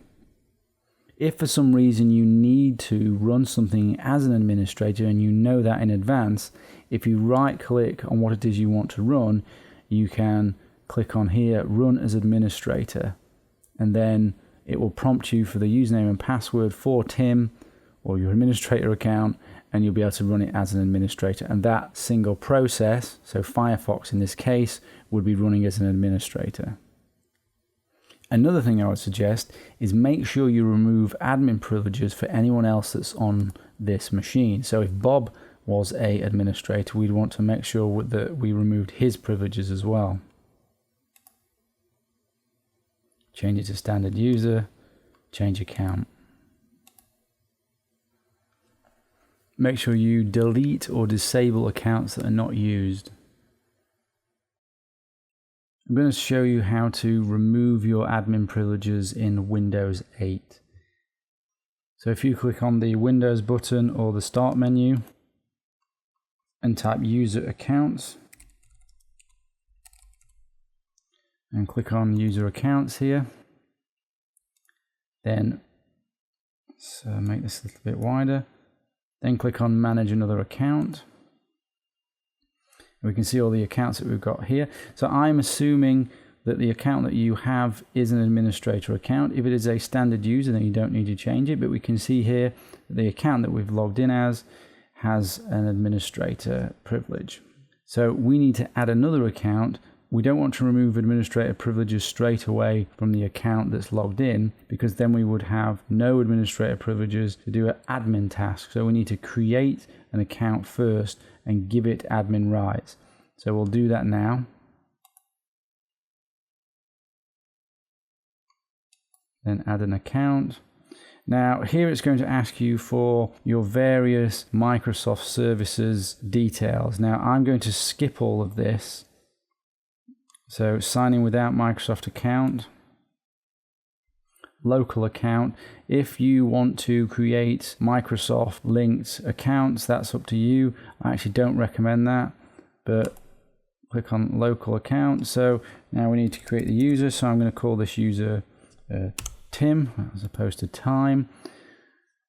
I don't necessarily recommend creating this user with the name admin because it can give away information for a hacker to know that that is an administrator account, but it doesn't really give you too much. But just in case, I'm going to call it Tim. Now you should set up your password details here according to what I recommend on the section on passwords. Finish. And there it's set up a Tim account for us. And you'll notice that this didn't ask us about admin privileges, so this will just be a standard user. So if I click on this, and I click edit, change this to administrator, and click OK, we now have Tim as an administrator. We now need to remove admin privileges from our account. So if we click the Windows button, we'll go to the Start screen and account, there we go, and click User Accounts, Manage another account. There's the account we're logged in as. We double click on this, change account type, change to standard, change account type, click on manage another account.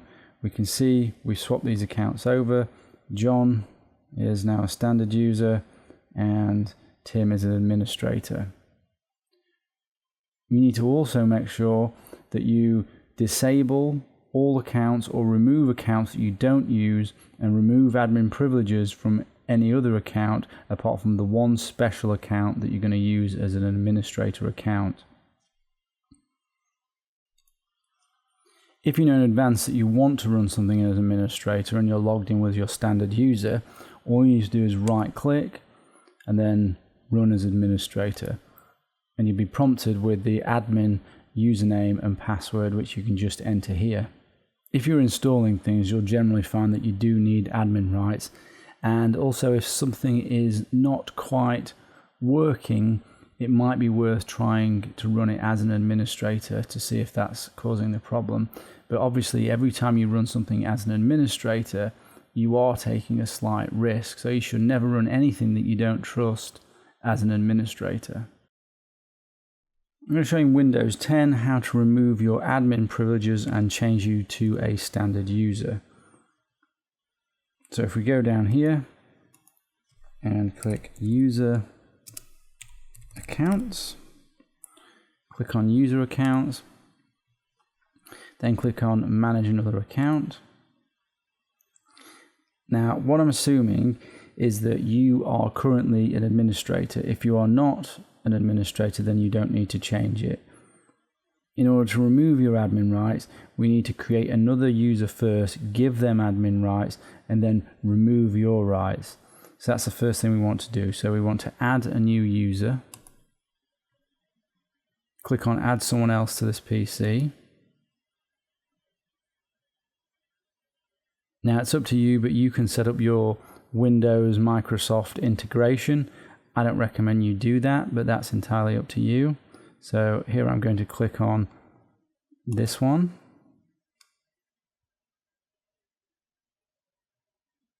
And because I don't want the integration, I'm going to click on Add a user without Microsoft account. And here I need to enter my username. I'm going to enter Bob or Bobo. I'm not going to call this admin or administrator account because if you do that, it can give away information as to the account being an administrator and can help a hacker. It doesn't really make much difference, but it's sometimes better just to call it something other than admin. So then click Next. Now we need to make this new account an administrator. So if we return back to here, actually we'll see that Bob isn't there, but if we click refresh, he should appear, but he's not. So let's go to User Accounts, and manage another account.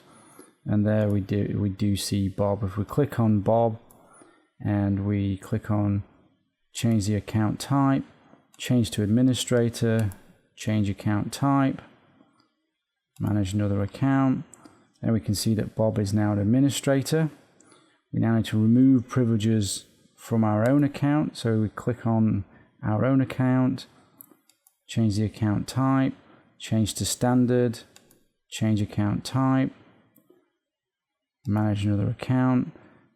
This is now a standard user or local account as it's called, and Bob is an administrator, and we'll use Bob only for specific administrating tasks, and we'll use our regular account for everything else.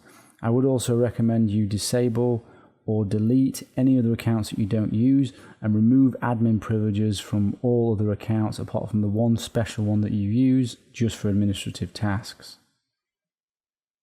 If you know in advance that you need to run something as administrator, that's quite simple. You just right click on it and run as administrator, and then you'll be prompted for a username and password for the admin account which you can put in. But obviously never run anything as an administrator that you don't trust. The objective of this section is to learn how to apply appropriate defenses against social attacks. This includes defenses against identity theft, phishing attacks, spam, conmen, social engineering, hackers, and even nation-state surveillance. This is defenses against social engineering and relations to social media.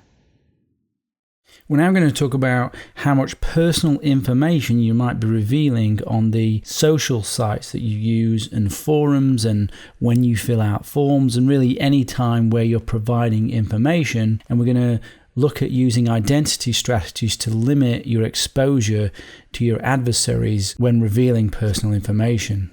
Increasingly, it's getting harder and harder to not provide information if you want to function in the modern world. Our children simply won't understand the concept of privacy in the same way that we do.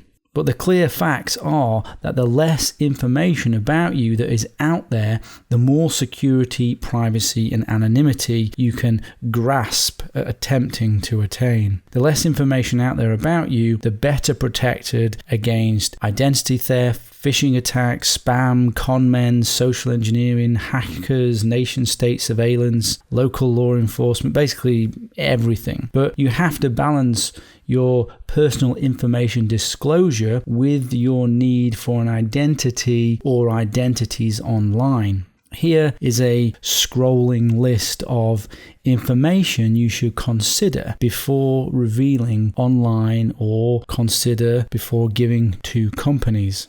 The more of this personal information that is out there about you, the more of a complete picture an adversary can have of you. Questions to consider when putting this information online or providing it to companies. Who can ultimately access the information? You might think it's just your friends or just the company, but they can forward the information on. If it's a social site, the social site will have access to it. If it's a company, the company will have access to it. Your adversary then may also have access to it. Who controls and owns the information that you are disclosing? You might find that some of the sites you use own the content you publish. Did you know that? Can the information ever be taken back or taken down that you've disclosed? The answer is probably no, because other sites and services archive the internet. So ultimately, even if it is taken down, it may be archived somewhere else. And as we know, nation states are archiving data as well. Will your associates mind if you share information about them with other people? What information about you are your associates passing on to other people? Do you trust the people and organizations you are connected to? They can forward on information you have posted. Even if you post on a private forum, you should consider the information still public because you no longer have control over that information anymore. Are you relying on a social site or other site as a primary host for your content or information? What happens if that site disappears, if it goes down? Will you lose those precious pictures? Are there photos of you online? Do people tag you in photos even if you don't post pictures yourself? Consider the risks associated with the information you post online. Could an unfortunate post on social media affect your career? Will posting your opinions get you fired? What are the consequences of posting, viewing, or creating the sort of content online that you wish to do freely? Just retweeting or forwarding a message indicates your views on a topic. Are you comfortable that your social media presence creates a profile of you online that can be used by employees and your adversary? Do you want to mix colleagues with friends and family? Are you doing that now? Do you have distinctly private activities that you don't want associated with your real identity?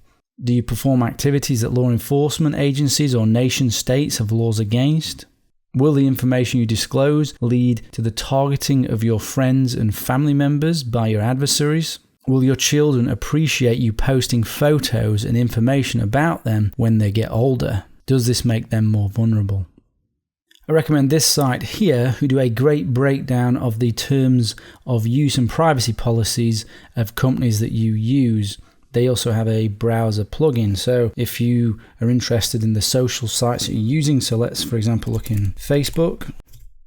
And here we get a breakdown of what this particular social site has to say in their policies. So the breakdown here, very broad copyright license on your content. This service tracks you on other websites. Facebook automatically shares your data with many other services. Facebook uses your data for many purposes. The Android app can record sound and video from your phone at any time without your consent. And if we click here, we can see more details if you want to see a breakdown. So what I suggest is that if you are using social media websites and you want to know what they're doing with your information, this is a good site to go. Check out the detail for the social sites that you use or other sites and see whether or not, you are happy with what it is that they are potentially doing with your data. You need to determine if these terms are really in line with what you are currently posting online. If they aren't, then you need to consider a different identity strategy. In the section on OPSEC, we discuss identity strategies. So let's revisit them in terms of giving away personal information and how you can use identity strategies to manage the information that you're giving out. So the strategies I'm going to list are in order of preference for limiting the revealing of personal information.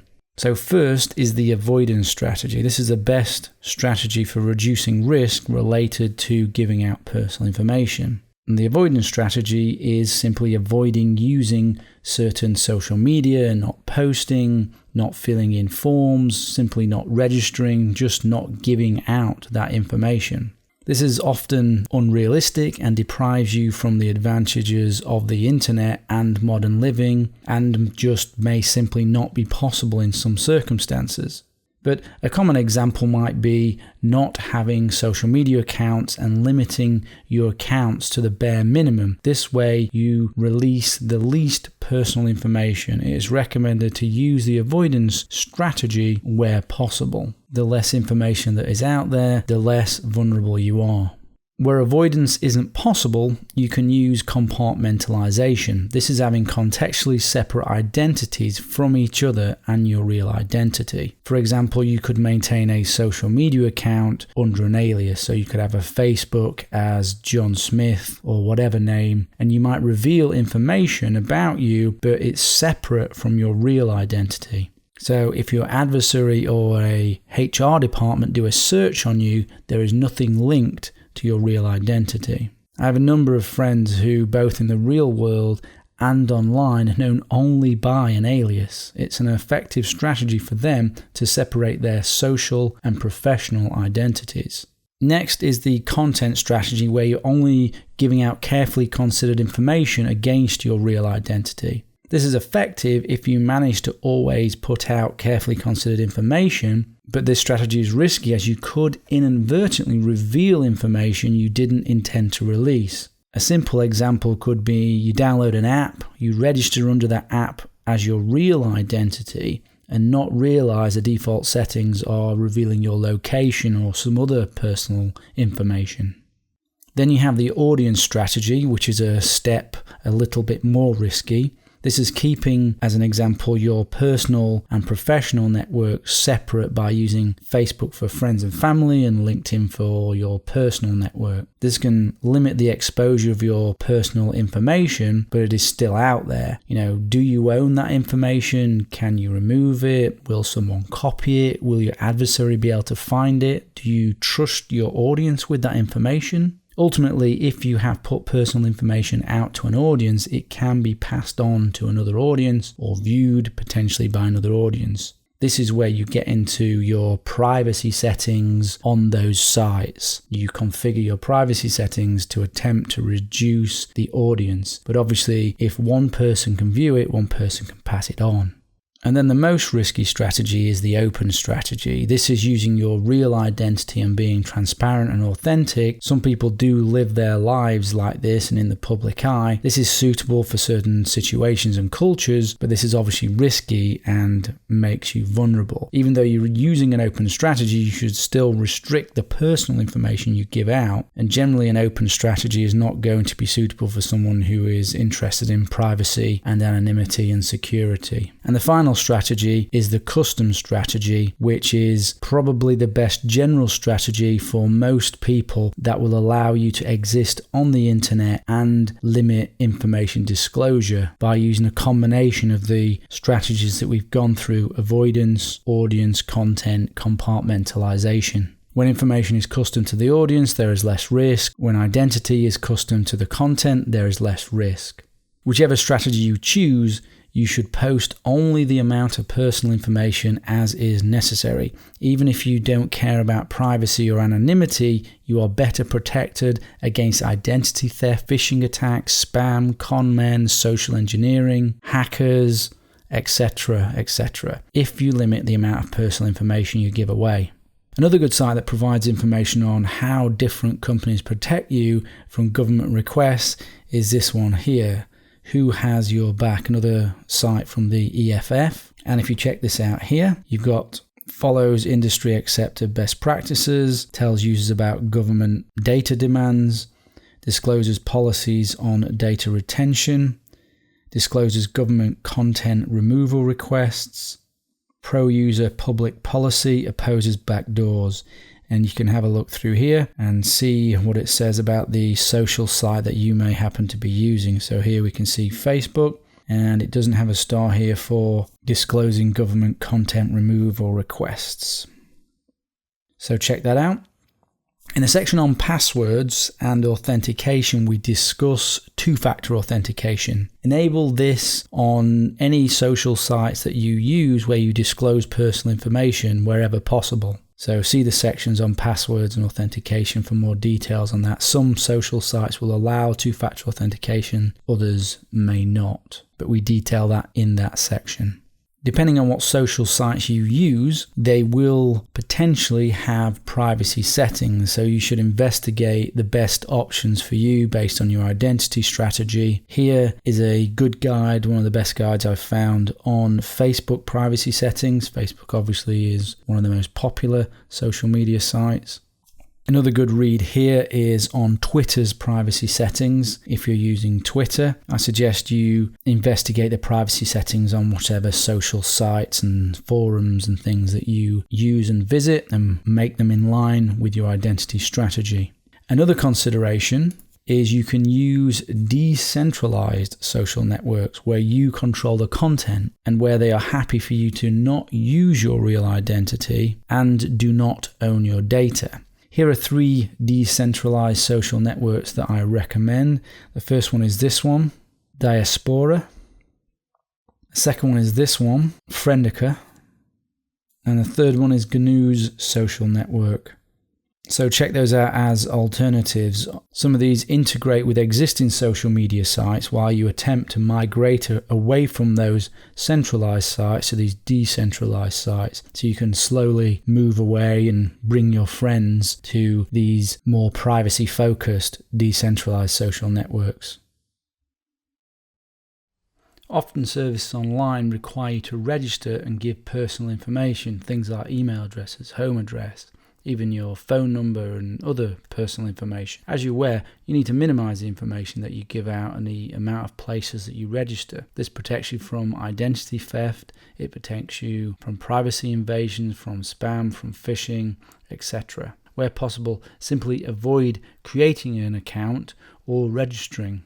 One service you can use or try to use is BugMeNot. So say for example you want to use some of the services on imdb.com. Do a search on here. And there are shared accounts that you can use for IMDb that will give you access to the functionality that you want to access, that you can only access if you're registered by this shared account. And there's also a plugin you can get for BugMeNot. So this will work for a number of sites as long as you don't need to use that login for anything private. You want to use it generically, then this works just fine. If you have to register, say for example you want an account on a forum, then use fake information wherever possible, name, address, age, location, etc., as none of these are generally verifiable. Often you need to enter an email address for registration as it's used to send you a verification email. One option is to use what are known as throwaway or disposable email accounts. Guerrilla Mail is one of the most well known. So if you look here, this is auto-generated an email address for me. If I register with that email address, I'll start to see my emails here, and then I can respond to that for my registration. There are a number of other ones available. Here are some of the other ones. But obviously, remember, anyone else can read these emails who knows this unique email address, and the hosting company can. So this is more of an anonymity thing over security. And of course, if they send you passwords via this disposable email account, then you obviously do need to change it. But if you want to keep access to the service and you want some security out of the service, then probably the best option is to use an email account you have set up for this purpose, being the identity you are associating with the service you are registering for, separate from the email attached to your true identity. You can also set up an email account just for throwaway registration, separate from the email account you normally use for communication, such as register123@gmail or the like, something like that. That's what I use for registration when I do need to register for things that are low priority services. Some services require phone verification via voice or SMS. There are sites you can use to receive SMS messages. You can use these for SMS verification. They are public though, in the same way the emails are. So if you see here, this is an example site. You would give them this phone number, and these are the text messages that are getting sent to this all the time. If we click here, you can see this site offers a number of different phone numbers that you can choose to register with, and you can see this is receiving messages all of the time. Some interesting messages here. I wonder what this is all about. I mean, people can use this obviously for non-private but anonymous communication with people. If you do a search for receiving SMSs online or searches like that, then you'll find other sites that do the same, and there are lots of them, and some of them are free. There's a list here on this link of 10 such sites where you can receive SMS messages. But it may not be suitable to use a public service like this. If you need serious anonymity, in some countries it may be easier to buy a SIM card and a phone with cash anonymously. These are known as burner phones. You can use one of these for the registration and then not use it again. Switch it on away from your home and preferably in a crowded place. Receive the SMS confirmation and switch it off. Obviously, this is only for those with serious anonymity needs. Nation states do monitor for burner phones that are switched on occasionally and for short periods of time. Then they cross-correlate it with other phones in the area for profiling. You can buy verified email accounts and other verified accounts if you look on hacker forums and dark web forums that are already pre-verified, and you can buy them with Bitcoin anonymously. You would need to search on the various forums for such services. Many of the social threats we face can be mitigated with the same type of security controls. So the threats I'm referring to here are things like identity theft, social engineering like phishing, vishing, smishing, scams and cons, as well as things like doxing and spam.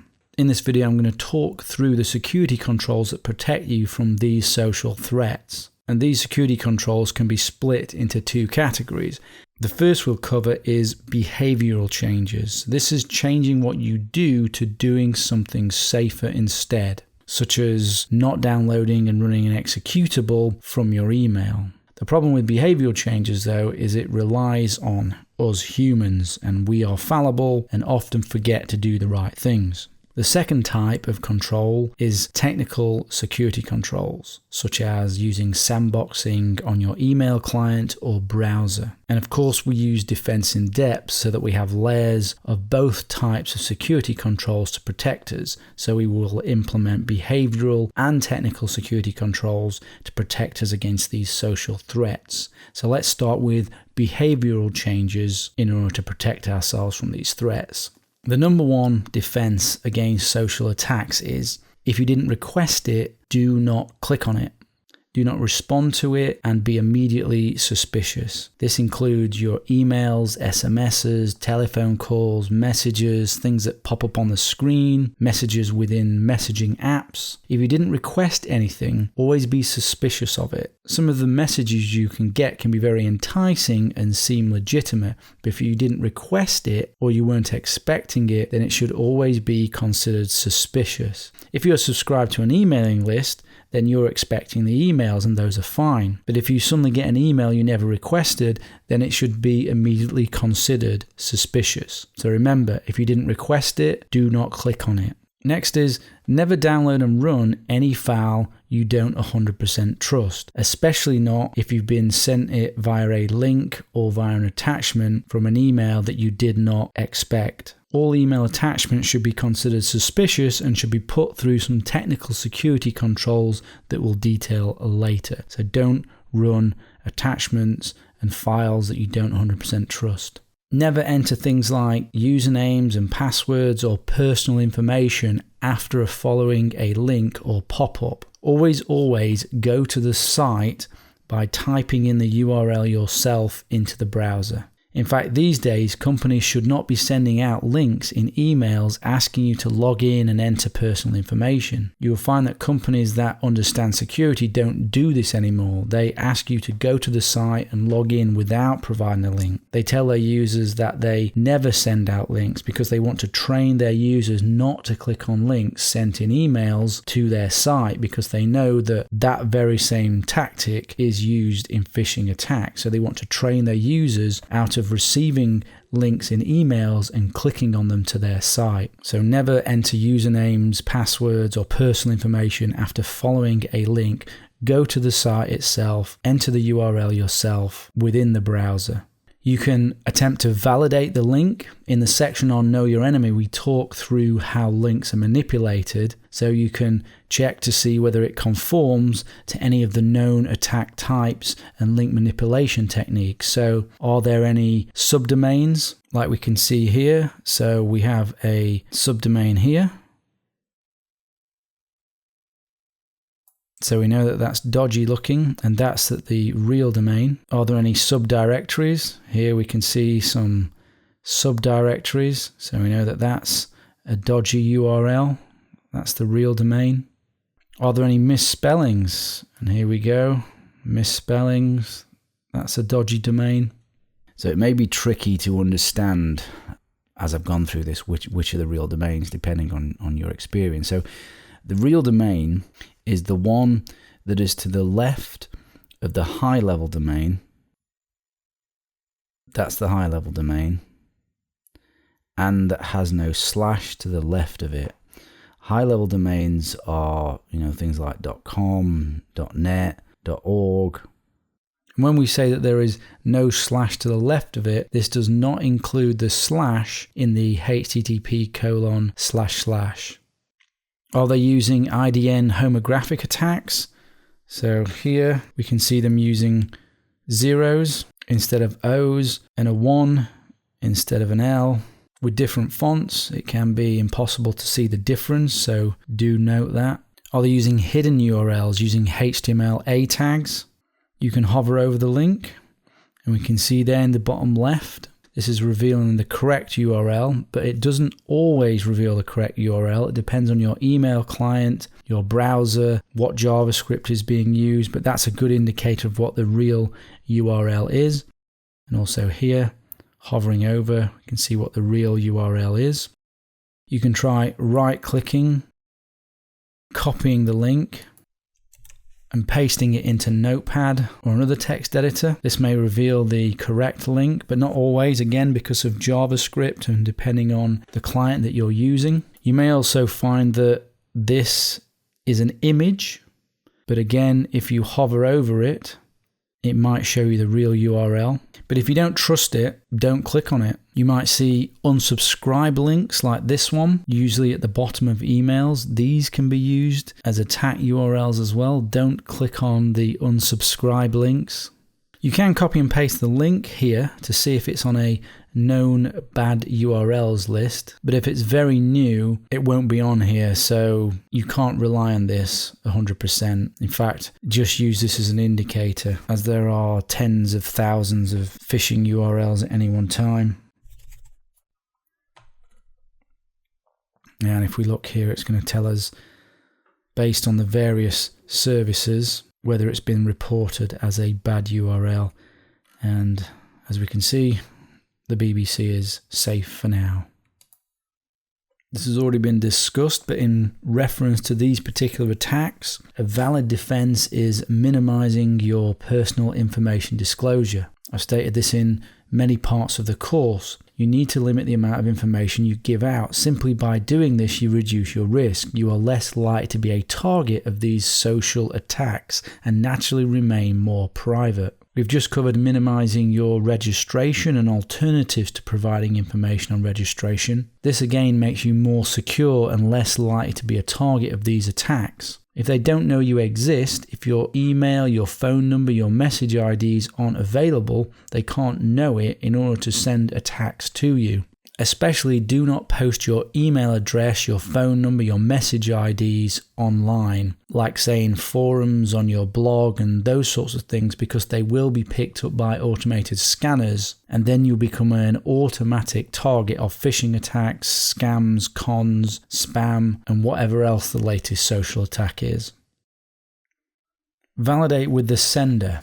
If it's a friend or colleague that has sent you something with a link or attachment that you didn't request, then use a different medium to contact them and validate that they sent it. If it's sent from a company like your bank or a social site, you should contact them too if it's possible to confirm the legitimacy. If it's from a company or person you have no relationship with, then be immediately suspicious.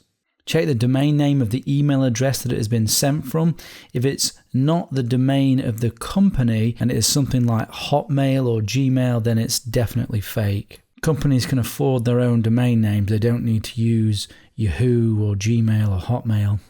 Copy the email contents and paste it into your favorite search engine.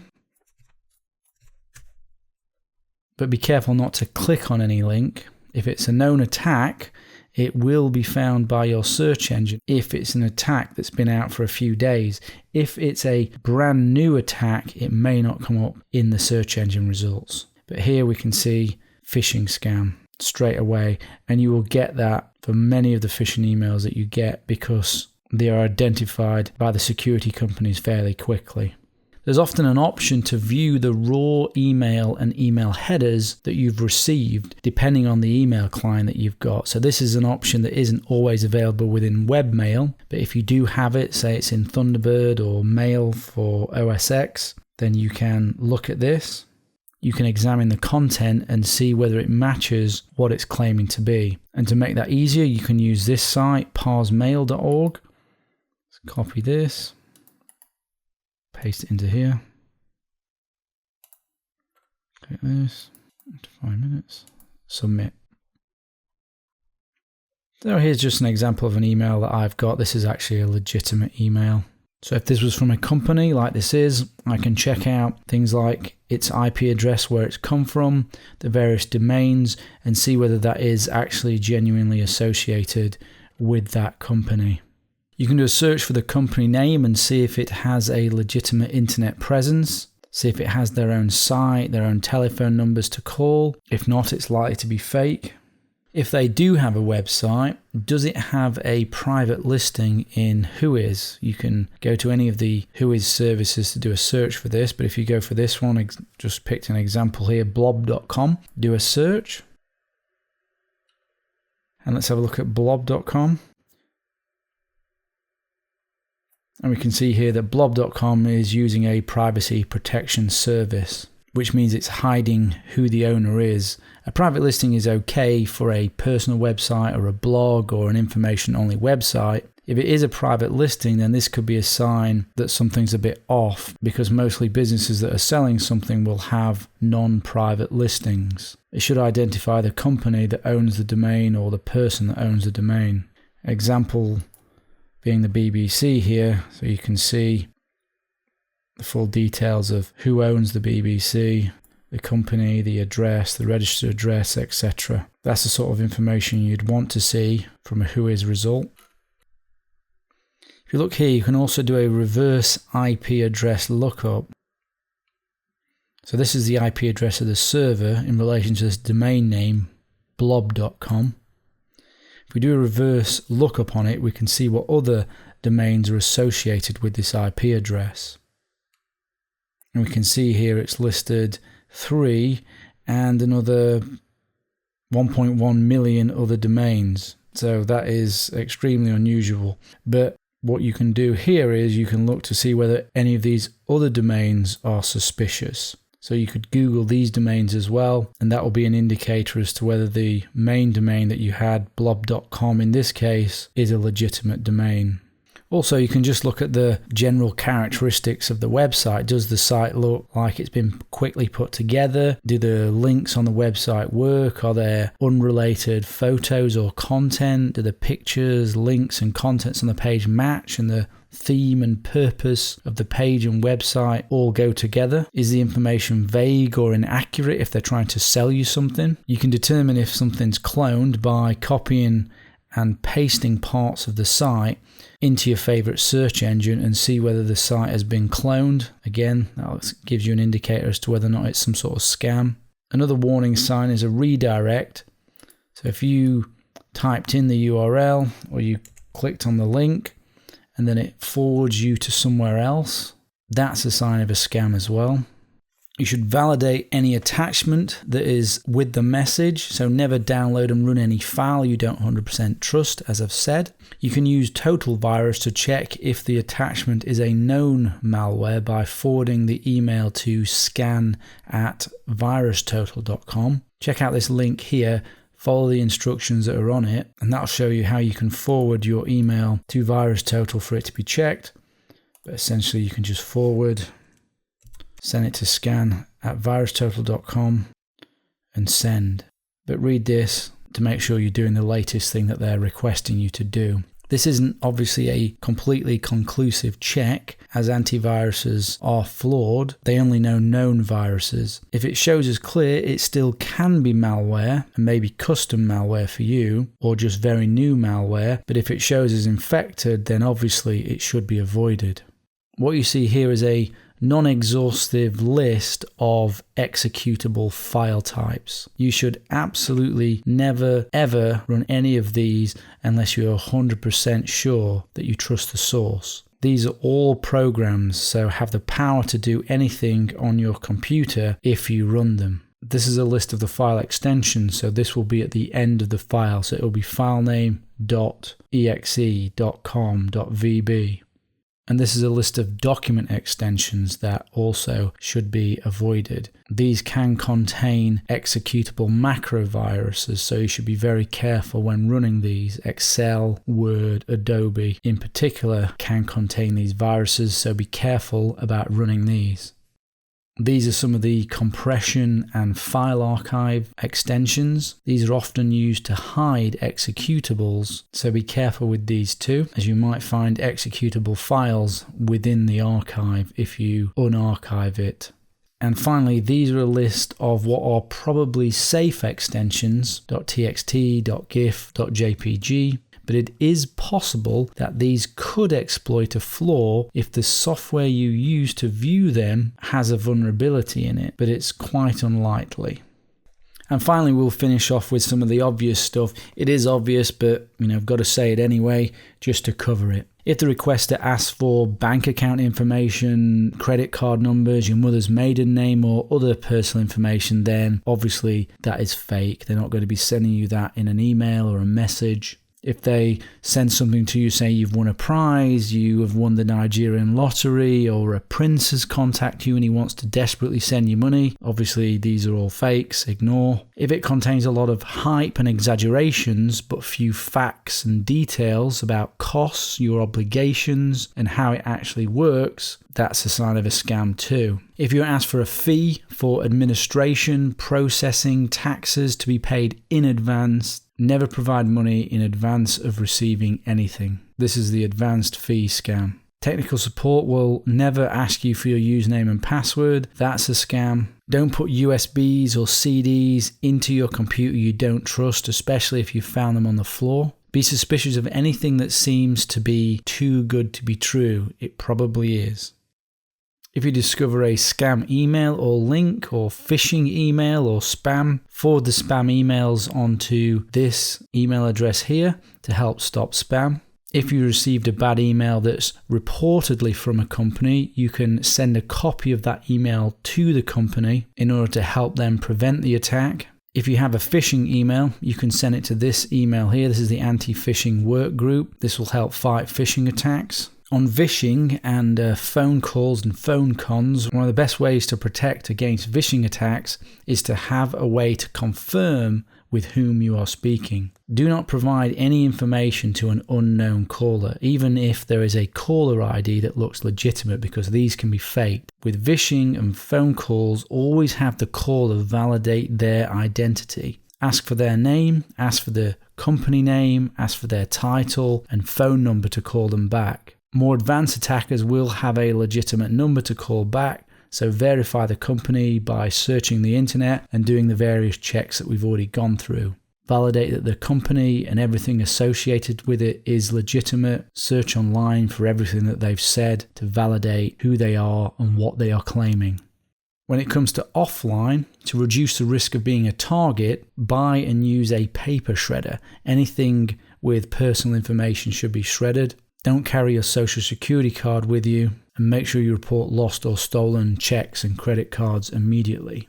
So these are the behavioral changes, or perhaps these are not changes for those of you who are already doing these things, that can help mitigate against social attacks like phishing, vishing, smishing, spam, scams, and cons. We've just talked about behavioral security controls. Now we're going to move on to technical security controls. And again, many of the social threats we face can be mitigated by the same type of technical security controls. And again, the threats we're referring to here that we can mitigate are things like identity theft, social engineering like phishing, vishing, smishing, scams, cons, doxing, spam, those sorts of threats. In order to mitigate these sorts of threats, consider using these sorts of technical security controls. The first is use an email provider with security controls to mitigate these attacks. When you're selecting an email provider, consider how well they protect you from spam, phishing, malware, and those sorts of things. Almost all email providers scan the email content for these types of attacks. This is a privacy concern, but it is also a security control. Sometimes security and privacy aren't compatible, and you have to choose how to deal with that. What is more important for you, privacy or security? You have to make the risk-based decision. But you can choose to have separate accounts for separate purposes. So for example, for a more private conversation, you could have a dedicated email where you use GPG. which will give you the privacy that you need, which we discuss later in full detail. And for general emails, where you have less of a need for privacy, you could go for a provider that offers security by scanning the email contents. The big email providers are good with spam, phishing, and malware protection, as they have lots of resources to throw at the problem. Apple, Google, Microsoft, Yahoo, etc. They are good for protecting you from phishing and malware, but they are not good for privacy. So you need to choose your provider by weighing up these options between privacy and security. For security, you want a provider that provides some filtering against these social attacks. And we cover selecting an email provider in more detail in the section on email security. Another control to protect you against these social threats is to use a credit monitoring service that notifies you of credit searches and applications that will help you, particularly against identity theft. In the US and other locations, you can freeze credit checks. This stops anyone from being able to take out loans or credit cards in your name. This is useful if you know you don't need any loans or credit, so you can freeze your credit. You want to monitor the accounts you care about where they provide this monitoring and alerting functionality. Enable the security notifications on your accounts where they are available. For example, when someone logs into your account, from where and on what device, when money transfers are made, when passwords are changed, and so on. You want alerts for those sorts of things. As an example, Gmail provides information like that on your devices that you log in. Many banks will send you notifications when there are money transfers or where your account reaches a certain level. You should enable those. Now, the rest of the technical security controls we are going to discuss throughout the course in detail. You'll learn more about them in their own sections, but a quick summary here of what will protect you against these social attacks. So first is changing the email viewer to be text instead of HTML. Using the built-in Google Safe Browsing used in Mozilla Firefox, Apple Safari, and Google Chrome. uBlock Origin for filtering. Using isolation and compartmentalization. Using a virtual machine to open attachments and click links. Using application and execution control. Sandboxes. Opening attachments online using tools like Google Docs and Etherpad, using live operating systems to open attachments and click links, using OpenPGP signatures to validate the sender is genuine, and if you frequently send and receive files via email, changing that to hosting these files and sending links to these files instead of attachments. And you could use services like SpiderOak, OwnCloud, or Cfile, enabling antivirus and endpoint protection. But all of those things we go through on the course, but they particularly do protect you against these social attacks. For useful information on protecting you against phishing, vishing, smishing, spam, scams, and cons, then have a look at this website here. This is quite good, Action Fraud, and also scambusters.org is quite good as well.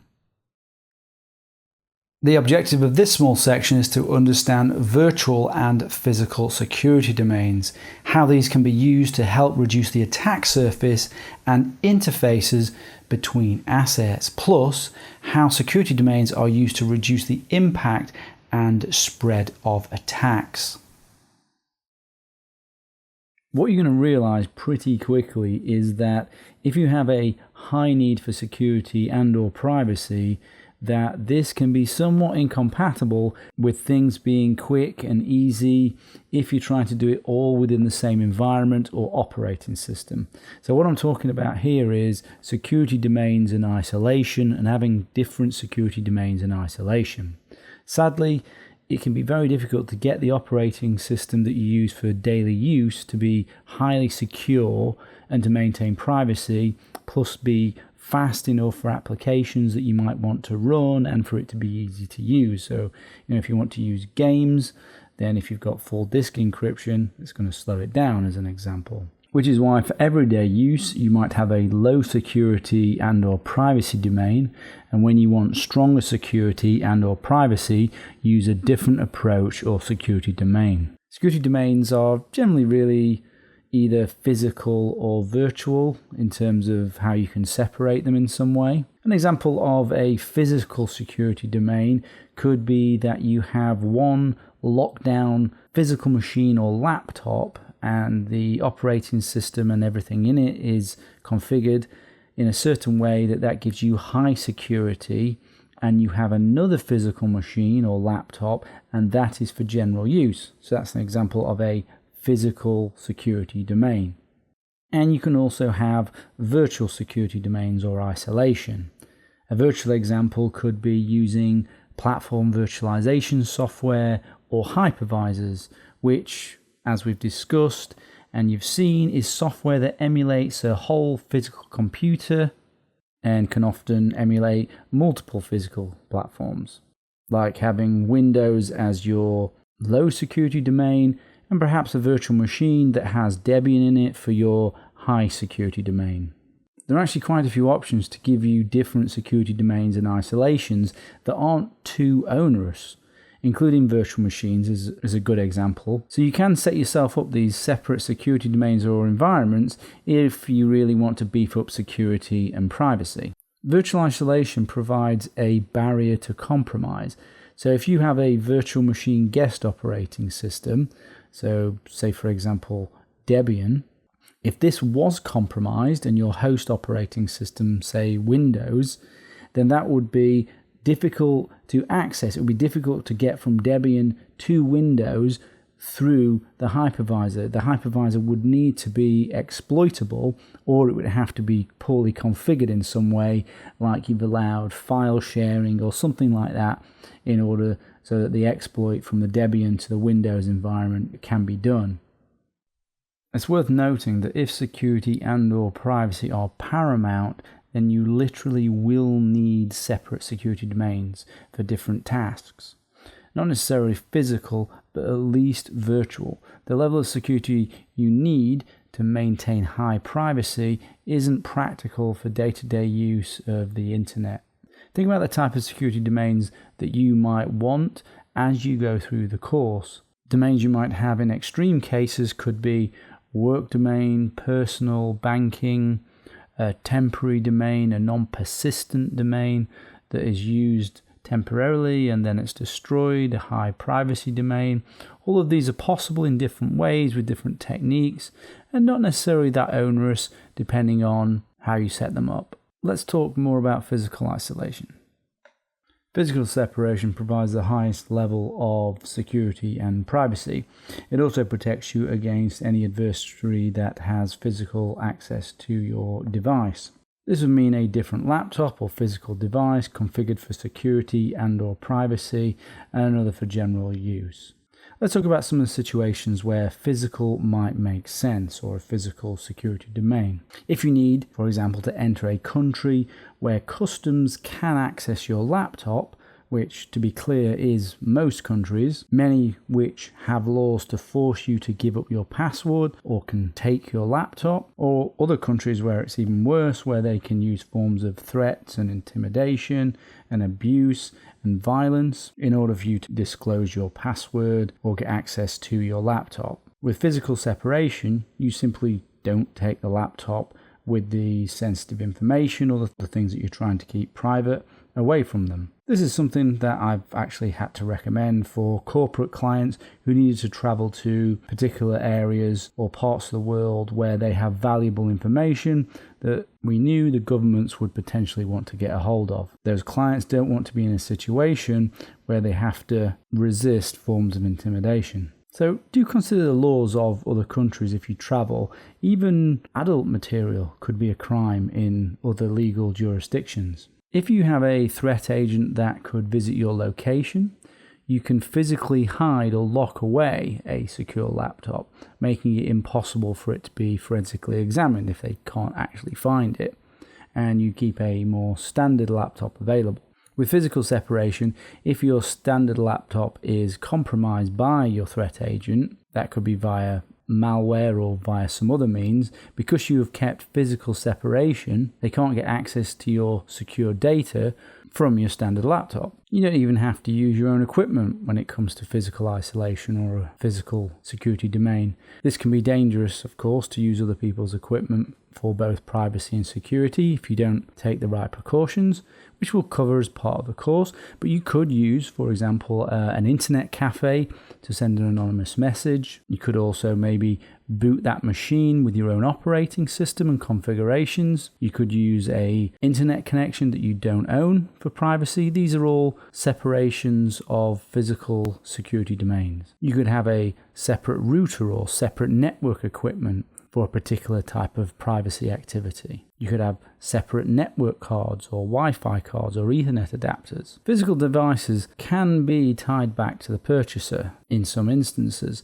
For example, the network cards within physical devices have unique MAC addresses or hardware addresses. If you purchase your secure laptop anonymously, then the MAC, if someone is able to determine it, cannot be traced back to you. There are ways to change your MAC address, which we can cover if you're using a virtual form of security domain, but having an anonymously purchased laptop provides an extra layer within the physical domain of security. Some virtual isolation is slow.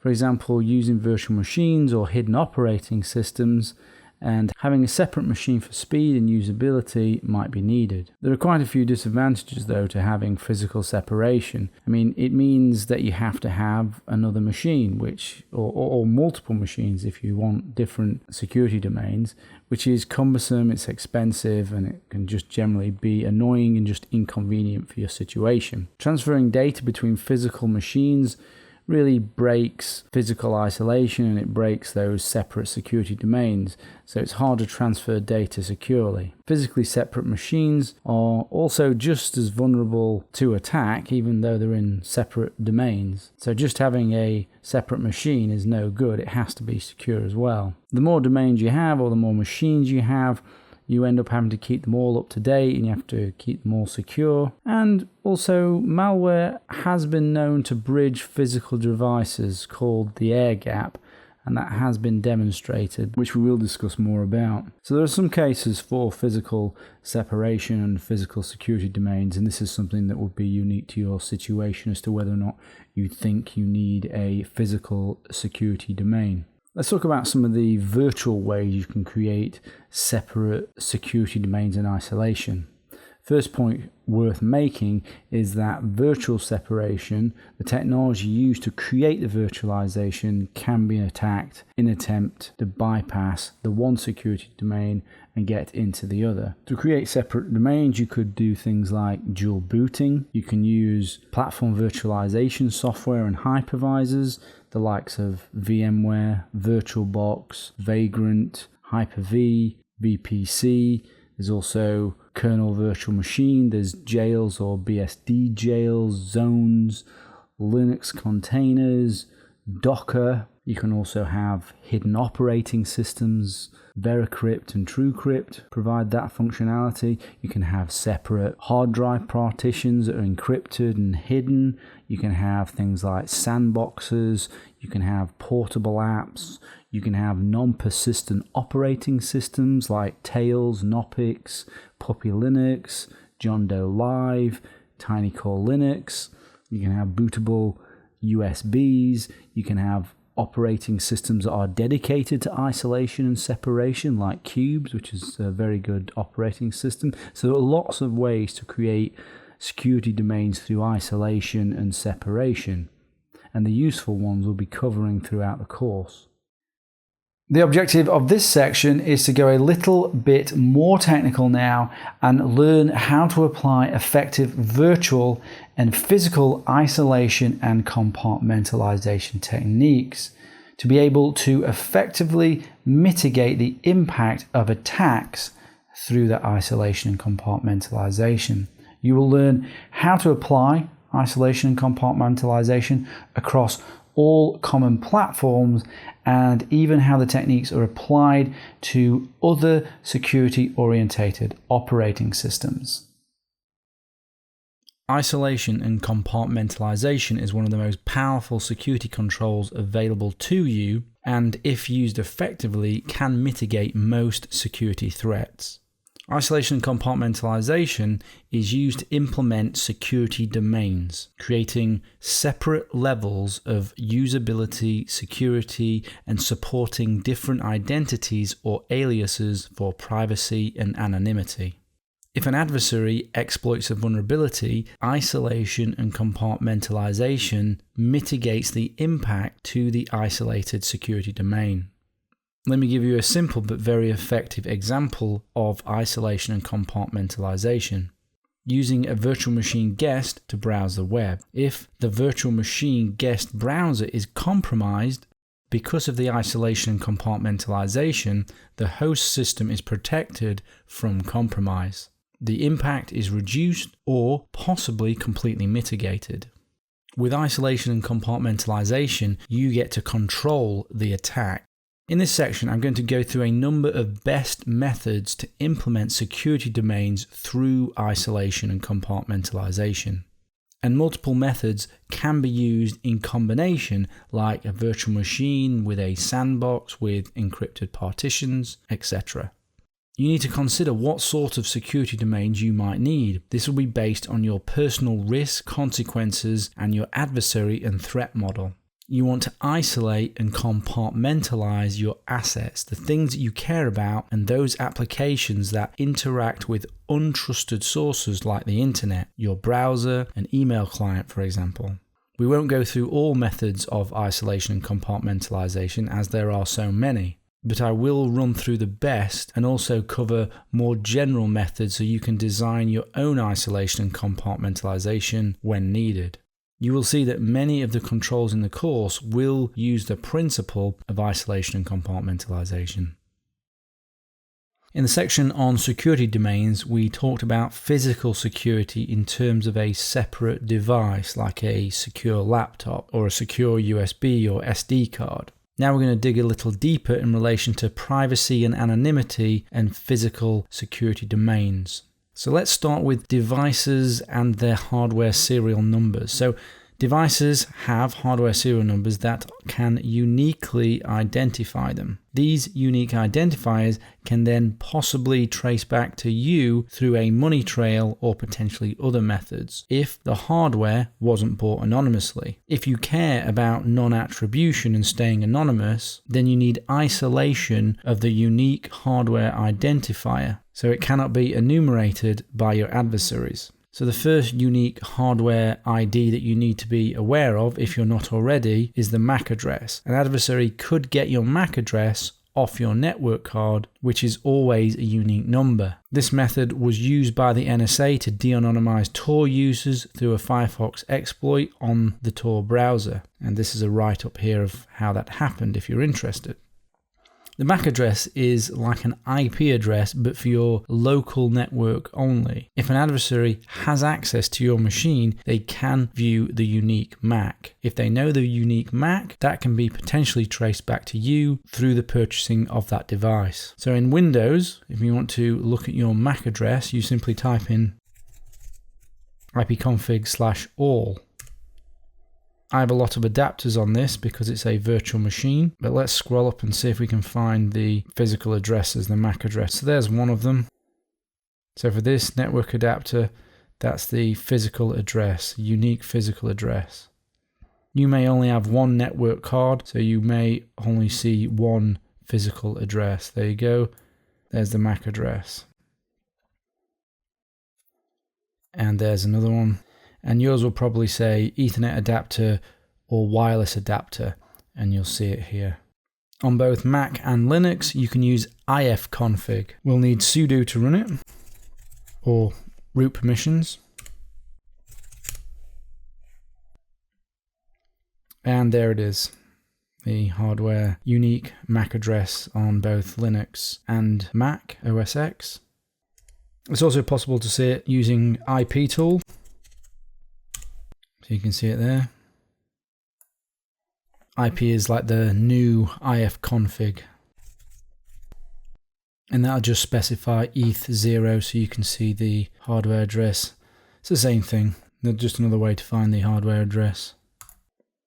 The first 3 bytes of a MAC address are the manufacturer's ID. So if you have an Apple laptop, then it will be the ID of Apple. If you've got a Lenovo laptop, then it will be the ID of Lenovo. And the last 3 bytes of your MAC address, this is specific and unique to the NIC, to the network card, to the Wi-Fi card, to the Ethernet card. So it's this last 3 that will be unique to your device.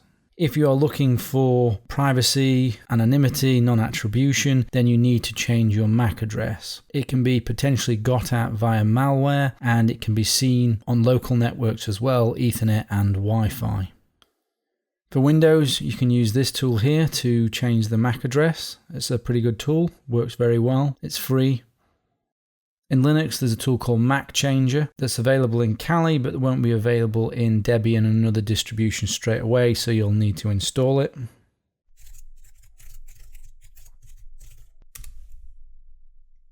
And you can select whether you want to set it up to automatically change the MAC address. I'm going to select no here, but you can select yes. So then we need to change the MAC. To change the MAC, we need to down the network interface. The network interface on this one is ETH0. That's taken ETH0 down. So we can see there just the local loopback. ETH0 isn't there anymore. So now we can change the MAC address. The -R means random. So it's randomly changing the ETH0 MAC address. And now it's changed it to the new MAC address that you can see now.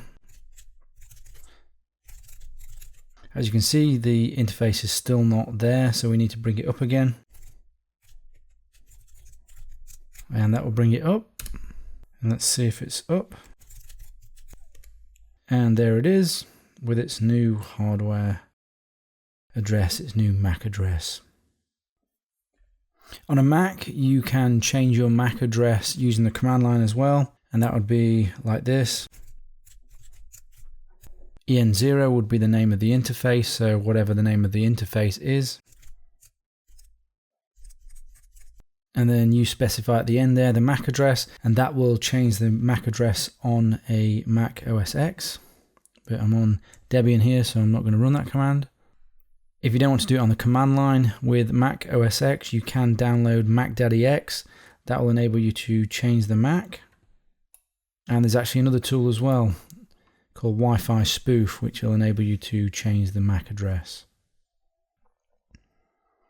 Virtual machines hide your real MAC and also allow for the setting of the MAC address.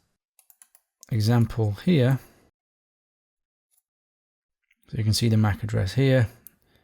We can generate a new random one there. That's VirtualBox. But if you fear a knock at the door, you need to change the virtual MAC through the VM frequently. You don't want a static MAC that ties you to a virtual machine, even if it is just a virtual MAC address. But the best option is to have anonymously purchased hardware like laptops and network cards and Wi-Fi and network dongles, the devices that have MAC addresses.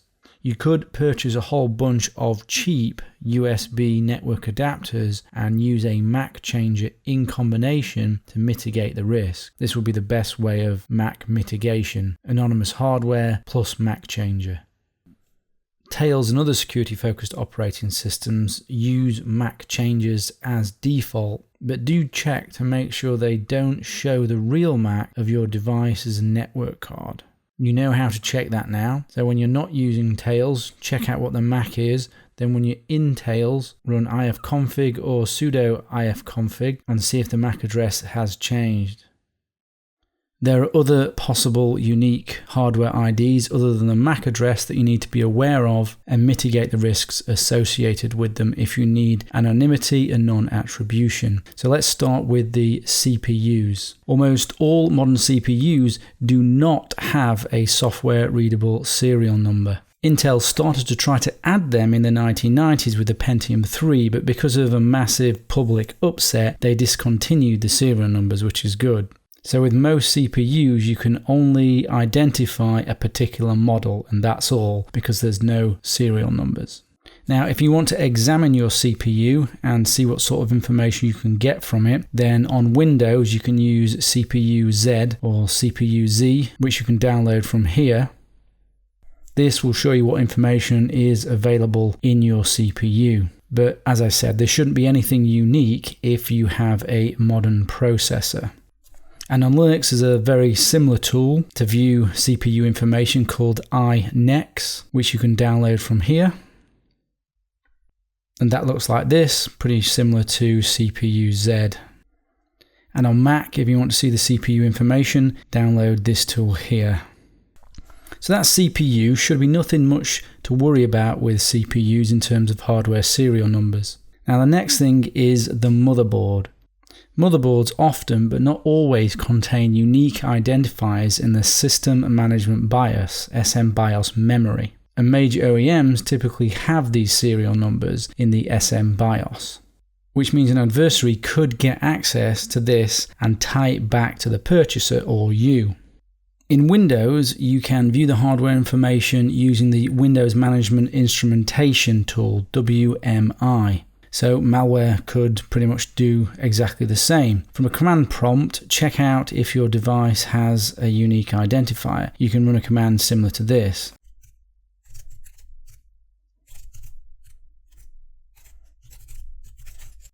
This will tell you the name of your BIOS, current version, and its serial number if there is any.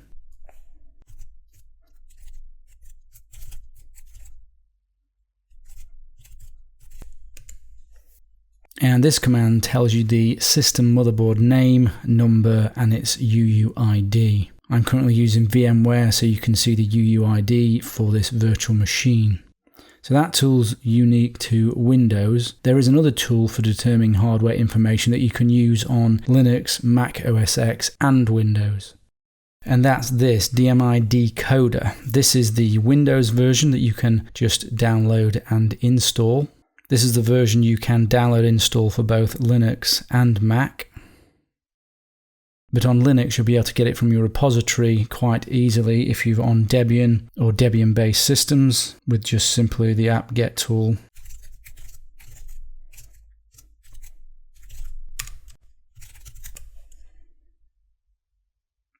To install DMI Decode on Mac OS X, I recommend use brew because it's the easiest way to install it and you can keep it updated. Just use this command here, brew install. And there we are, DMI Decode installed. So let me show you how to use DMI Decode. It's the same switches and options for Windows, Linux, and Mac. So if you see there it says you can't find it, well that's just because you don't have admin rights, so you need admin rights to run it. Typing -T will give us a list of all the options that we can run. So let's start with system. So there you can see the UUID of the system. It has 0 for serial number here. You may or may not get 0. I'm in a virtual machine, so you may get less information in a virtual machine. System, then you've got baseboard, which is the motherboard. And you may find a serial number there. You can also find information on the BIOS. And there you go. So use DMI Decode, check out the hardware serial numbers on your machine. Now we're going to look at hard drive serial numbers and unique IDs, as these can exist as well. So first we're in Windows, we can just simply do a dir, and you can see here we've got a serial number for the drive. You can also try this command as well.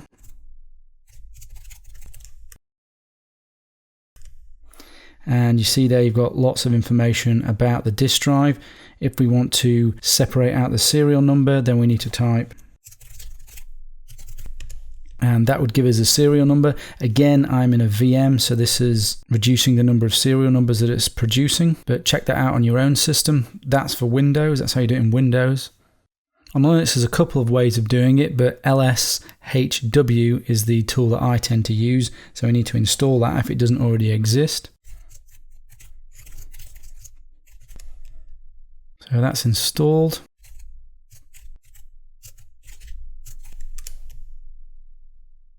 And if we go up, there we go. see the hard drive serial number, or at least the hard drive serial number for this virtual hard drive. It's not showing my actual hard drive because I've got isolation within the virtual machine. So that's how you do it in Linux. Find out your hard drive serial number. And then in Mac, you can go through the About Mac GUI, but you can also put in this command as well.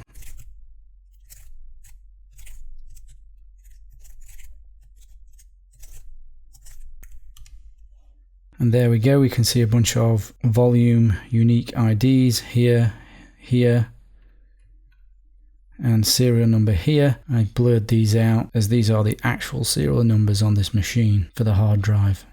Let's consider these unique hardware identifiers in the context of the operating systems that you use. Any operating system that is licensed to a machine has to identify the machine uniquely. This is to control and track product key use and abuse. This means if you're using, say, Windows or Mac OS X, Microsoft and Apple are aware of your unique hardware IDs, and specifically, usually the motherboard ID is tied to the license in some way. So if you're using Windows or Mac OS X or other operating systems you have purchased and are attempting to be anonymous and your hardware ID is compromised, whoever you purchased it from could link the device back to you. Your adversary may have the power to get this information from the seller.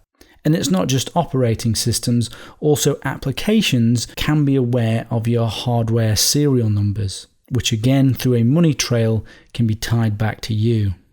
Another consideration, if you're using a live CD operating system like Tails, or maybe you're dual booting on the same hardware that you are running Windows or OS X or a paid operating system, you are sharing the hardware IDs with every operating system. So you're not completely unique even though you're dual booting or you're using a live operating system. If Tails is compromised, if the dual boot system is compromised and your hardware ID is recorded, the seller again could link this back to you. Your adversary could link it back to you. This is the problem of hardware serial numbers for privacy and anonymity. So, if we care about non-attribution and being anonymous, how do we mitigate the hardware serial number issue and the leaking of these hardware serial numbers?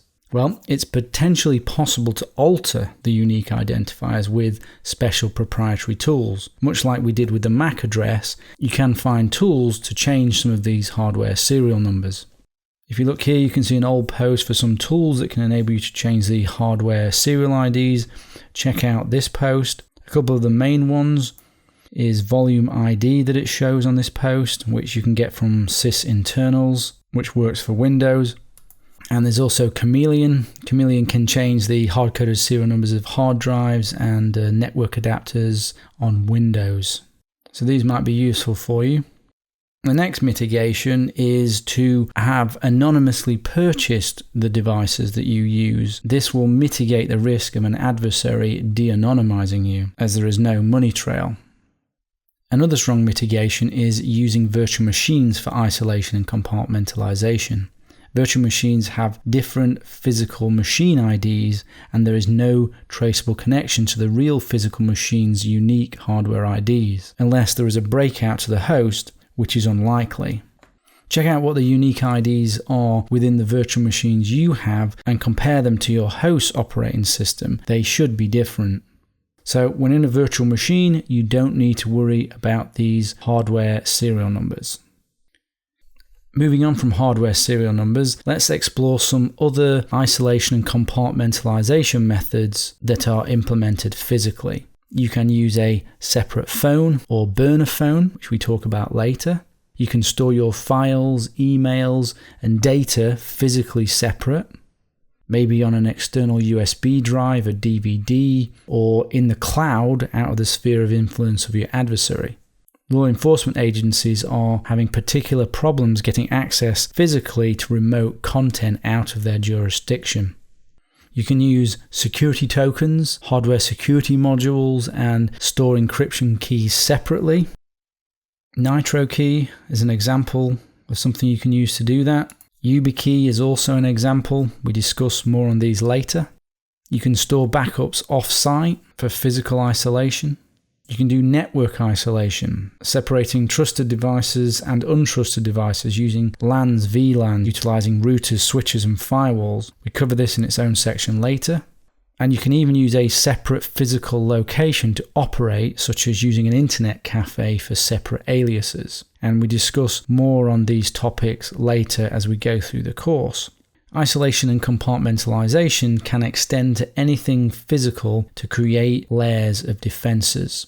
Consider using physical isolation for your security and make sure that your physical devices are properly isolated, like your unique IDs, in order that you can stay anonymous and have non-attribution. We've just talked about physical isolation and the need for it. Now some virtual isolation and compartmentalization methods that you can think about and potentially use yourself if you need to. First is with encryption. You can use compartmentalization with encryption, and you will with the protocols that you're using. So here are some examples of how you might use compartmentalization, virtual compartmentalization with encryption. You can separate data by its level of importance, or you can separate your assets by their level of importance by having, say, for example, one encrypted volume for confidential data, one for secret data, and one for, say, top secret data. And you use different encryption keys for each of those volumes. You could use a storage device like a NAS with separate volumes, each encrypted with a separate key. I have a NAS storage device with separate encrypted volumes. The secure volumes are virtually never mounted and decrypted because I don't need to access them very often. The day-to-day volumes are used for less secure, less secret data. This is a good method of virtual isolation to reduce the attack surface of the secure data. If, for example, I had some sort of ransomware, those drives are not mounted in order to be attacked. The encryption key isn't in memory because the drives are not mounted, a form of virtual isolation with encryption. You can use hidden encrypted volumes to make your data harder to find. And you'll find when you're using transport security, the use of separate session keys for encrypted messages, like with elliptical curve Diffie-Hellman for perfect forward secrecy, is an example of compartmentalization, separate sessions using separate keys. We talk more about encryption in other areas of the course. We have a section on file and disk encryption, which covers more of this. Another tool for virtual isolation is the Portable app. For Windows, these can be downloaded from this site here, portableapps.com, and also pendriveapps.com. Portable Apps has about 300 portable apps, so it's quite impressive what you can download from there, and you can see Firefox, Thunderbird, Chrome, Skype. These can be used with Linux, Unix, and BSD via Vine, and Mac OS X via Crossover, Wineskin, Winebottle, and Play on Mac. If you're not familiar, portable apps are standalone applications. They are self-contained and don't require an installation. When you install an application, such as a browser, the application files are stored in various locations over the file system, and changes are made to the registry. With portable apps, all changes are contained to a single folder or file, making the application portable. So you can literally copy it, paste it somewhere else, and it will still work. That's not the case with installed applications. You cannot just copy and paste them, and then they will work. Portable apps have several benefits for security, privacy, and anonymity, and not many people take advantage of them. So let's go through some. So let's imagine we're using Firefox as a web browser. Data related to the browser history is contained within the portable app. This makes evidence concealment and elimination easier. The application could be placed on a physically secure device, like an encrypted USB, such as this one. So then it can be moved, it can be hidden, it can be destroyed. The application can be placed on an encrypted volume or even a hidden encrypted volume. This means that unless it's unencrypted, the application and its data is inaccessible. The application could be placed on both a physically secure device like this one and within this device put on an encrypted hidden volume, making a pretty stealthy app with its data self-contained. And you can have multiple instances of the application. You can just copy it, paste it, and you've got a separate instance, and you can create separate versions of it, separate security domains, separate profiles, separate aliases. So if we're going back to the example of the browser, you could have multiple profiles of that browser with different security extensions installed. The applications can be used on other machines, enabling you to use a secure application like a browser on another machine. You just take along your USB stick and plug it in the other machine, and you've got your secure, hardened Firefox on another machine as needed, or whatever application it is that you're using. Admin rights are not needed to run the application, so you can run them on systems you don't own. They enable plausible deniability. So let me give you an example. If you have a standard install browser used for normal non-private browsing, and you also have a second hidden portable browser on an encrypted volume for private browsing, your normal browser will be clean and available for forensic examination and will contain a full browser history. The portable app browser will remain hidden away and unknown about, giving you plausible deniability based around the evidence on your browser. You can store portable applications in the cloud, so you could put them with a file syncing service and then run them remotely over the internet on any machine that you decided to go on, meaning that your application isn't even installed locally or even remains locally. This gives you physical isolation as well, potentially making your application out of the physical or geographic sphere of influence of your adversary. So as you can see, some solutions provide both virtual and physical isolation and compartmentalization. Another example of this is applications as a service. For example, webmail. With webmail, all data can be stored with a third party, potentially helping someone store their data out of the sphere of influence of their adversary, creating physical and virtual isolation. You can even browse the web via remote services, preventing exploits from propagating back to your machine. There's no real name yet for these, as they are relatively unadopted, but are a good solution for security. I call them personally cloud browsers. Here is one example here, Authenticate. Maxthon's cloud browser is another option. Spikes have something called AirGap, which is the same sort of solution. And there's also spoons.net, which have their browser sandbox. If you go down here, you see you can run various different versions of browsers, giving you both virtual and geographically physical isolation and compartmentalization. These will protect you very well from hackers and malware, as they cannot propagate to your machine by creating that virtual and physical isolation, but are a privacy concern and an anonymity concern, as they obviously own the browsers, they own the infrastructure, so they know where you're going and what you're doing. So unfortunately, good for security, good against hackers and malware, not so great for privacy and anonymity. Another isolation method that you can use is remote access. You can use terminal services, remote desktop, Citrix, TeamViewer, SSH, VNC, remote desktop manager, Zen desktop, Citrix receiver, Zen server, and so on. With these, you control a remote machine. This remote machine performs the tasks for you, and you just get the visuals back of what that device is doing. This isolates you from potential threats in the same way the cloud browsers do, because you are only viewing the desktop. Malware can't propagate to you via a screen update. So that's an option for you. You can set up your own remote access software on your own server for isolation. You could do that remotely if you have your own virtual server. I personally have a Zen server local to my network, and one of those VMs acts as a browser, which gives me virtual isolation when I'm browsing the web. Most physical machines ship with a single operating system like Windows 10 or Mac OS X, but it's possible to have multiple systems on the same physical machine, even with a single hard drive. And you can choose to do this so that you can have different security domains. One OS could be for general use, and the other could be locked down for security and privacy. When you switch the machine on, you'll be presented with the option for which OS you want to boot into. And here's an example here of the sort of screen that you might get, and here's the sort of screen you might get in Windows.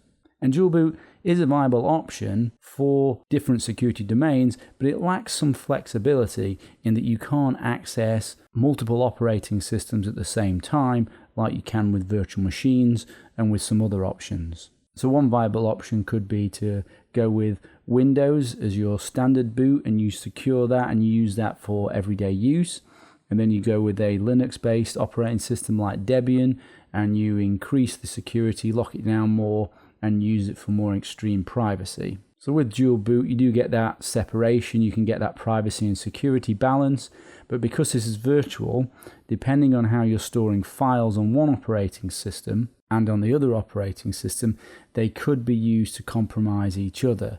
There is no real isolation of the file system with dual boot. They can have different file system types, and that can make it difficult to get access to the other files, but it's not an actual security mechanism. So there is a potential vulnerability there with those dual boot environments as to whether or not you can get the files from one operating system that should be accessed in the other operating system. And if you want to do file sharing, then you will find that you'll need a solution for that, which would be a file system that they can both access, or some sort of remote storage or external disk, or some sort of file system that they can both access, like I said.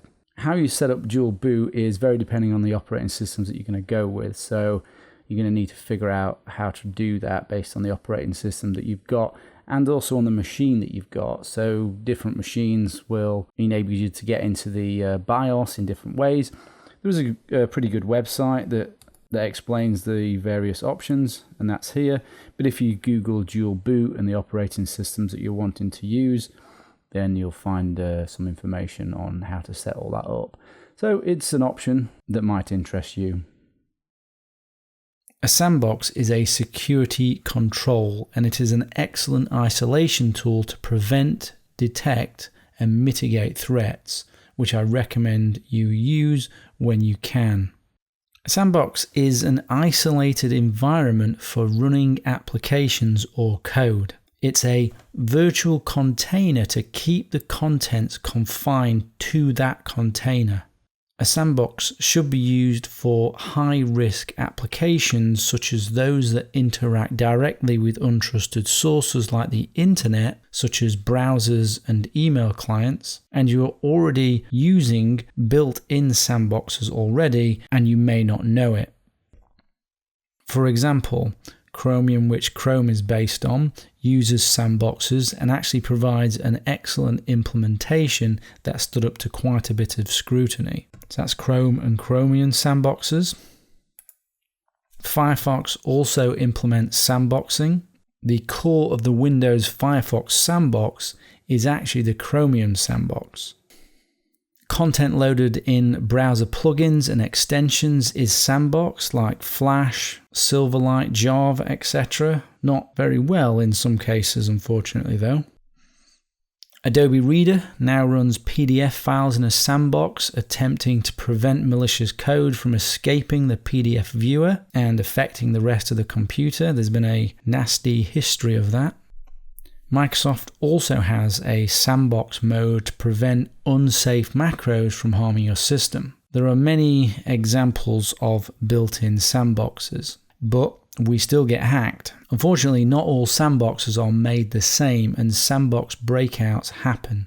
Any vulnerability in any of the software we've just mentioned above that was able to get access to the operating system has effectively bypassed that sandbox. And unfortunately, there have been many cases where these applications, the sandboxes have been broken out and the operating system has been got at. But we can use additional application sandboxes to provide defense in depth on top of the built-in ones. And a number of options exist for all operating systems to add additional sandboxes, allowing you to effectively sandbox your sandboxes. making it less likely that an attacker will succeed. Attackers expect to deal with built-in sandboxes like the Java sandbox or the browser sandboxes as they design their exploits around them, around what they expect, around what is normally there. But when you add an additional sandbox, the exploit is less likely to be designed to cope with it or be able to bypass it. All sandboxes work slightly different but are based on the core principle of not allowing the contents of the sandbox to spill out of the container, hence the name sandbox. Let's go through some sandbox applications you could use to protect your applications that interact with untrusted sources such as the internet. Particularly, you want to sandbox your browser and email client as a minimum. Some Windows sandboxes first. Have a look at this video on BufferZone. It's a commercial sandbox, but the video will give you a good idea of the sort of functionality that sandboxes offer. Welcome to BufferZone. In this demo, we'll show you how BufferZone's virtual container technology blocks ransomware and other exploits, prevents them from accessing your files, and keeps them from infecting other users in your organization. We received this ransomware inside an email attachment. It's embedded in a Word file that looks harmless.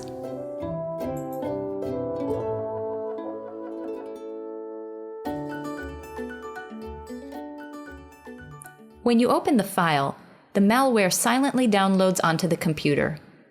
By the time you realize that the file isn't legitimate and close it, it's too late.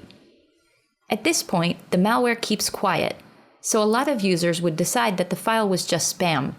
But in fact, the ransomware is busy working in the background, locking our files. 10 minutes later, the ransom note arrives threatening to destroy the encryption keys if we don't follow their instructions. When we click on Show Files, we see a list of all the files on the disk that were supposedly encrypted. No worries, we are protecting email attachments with BufferZone. The infected Word file was opened in an invisible virtual container. When Word is running inside the container, it is actually segregated from the file system, the registry, and the computer's memory. When the ransomware tried to access our files, they were copied into the container. The ransomware has encrypted the copy, but our original files are safe. If the exploit tried to write to the registry or memory, it would also be fooled into accessing the virtual copy. The BufferZone container is also segregated from the network, so the ransomware cannot get out to infect other computers. To eliminate the ransomware, we simply empty the BufferZone container. You see that the encrypted files are gone, but the original files remain. BufferZone's patented containment technology provides protection from phishing scams, drive-by downloads, malvertising, zero-day exploits, and many other types of advanced malware. It enables you to browse the internet, open email attachments, and open files from removable media safely. Try BufferZone today. Learn more. So there you are. This product looks good, but I haven't comprehensively tested it. It looks like they're aiming at the business market though, and not for personal use, but it looks like a very good product for Windows only. Another sandbox type technology is Shadow Defender. Shadow Defender can run your system in a virtual environment which they call the shadow mode. Shadow mode redirects each system change to a virtual environment with no changes to the real environment. Not tested this one. This is Windows only. Another sandbox-like tool that works slightly different is Deep Freeze. And Deep Freeze is a kernel-level driver that protects the hard drive integrity by redirecting information being written to the hard drive or partition, leaving the original data intact. This redirected information is no longer referenced once the computer is restarted, thus restoring the system to its original state at the disk sector level. So essentially what this is doing is making sure that every time your system reboots, it restores to exactly the same state. This works on Windows, Mac, and Linux versions are available. But note, with this type of sandboxing, there is no protection until you reboot. So an attacker, for example, could read your files with malware until you actually do the reboot, and then when you do the reboot, the malware will no longer exist. There is also the Deep Freeze Cloud browser and desktop.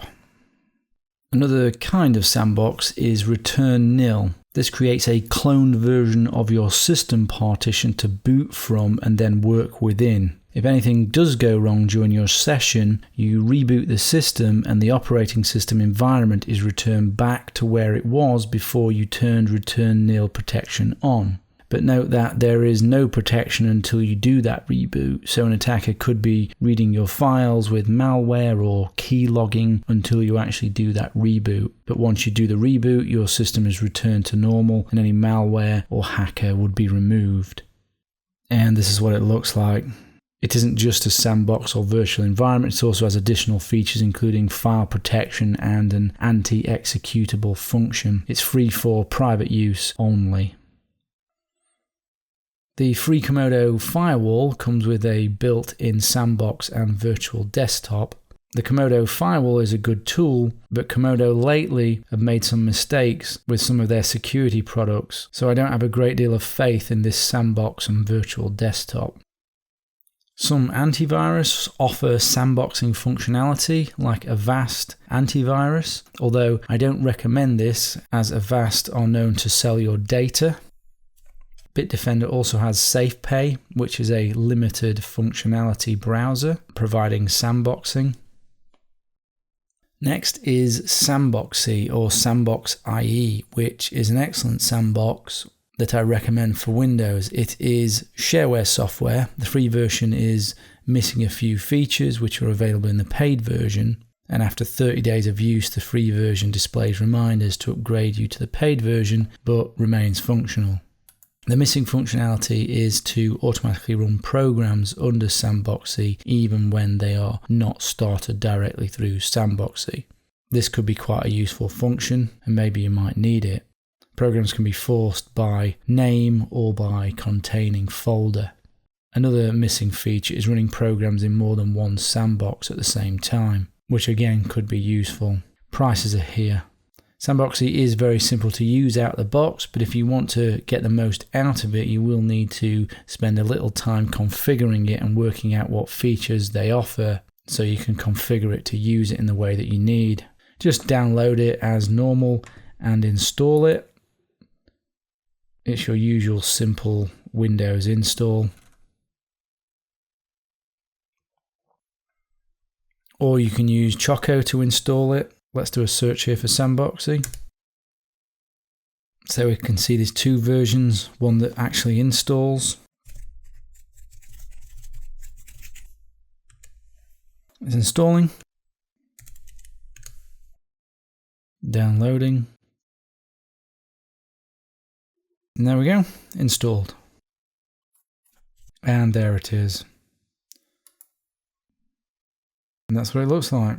And immediately it's popping up asking me if I want to apply the configuration settings which will improve compatibility with these applications.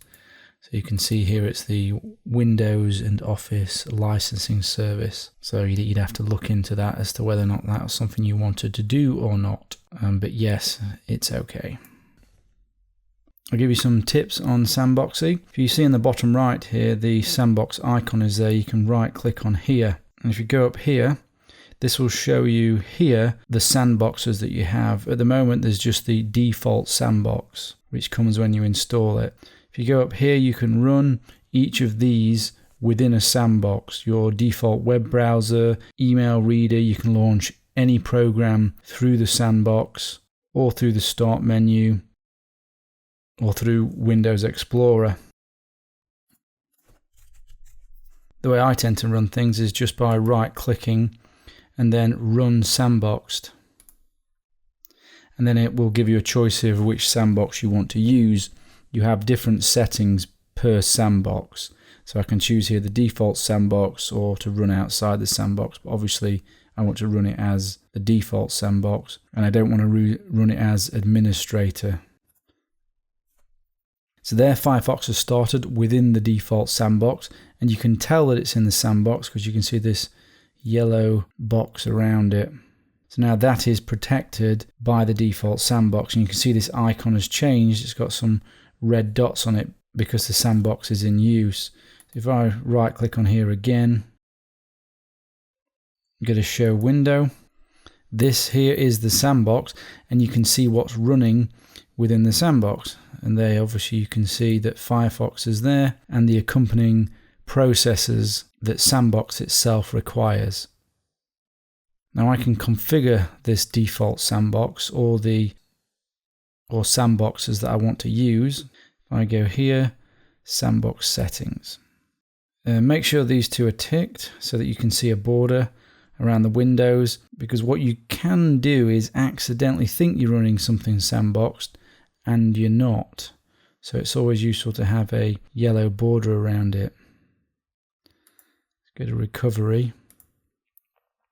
When you close your sandbox, or the browser in this case, it will delete content or ask you if you want to delete content that you may have downloaded in this folder here. But what's set up automatically is what's called immediate recovery. Now let me show you what immediate recovery is, and it is quite useful. So let's go here.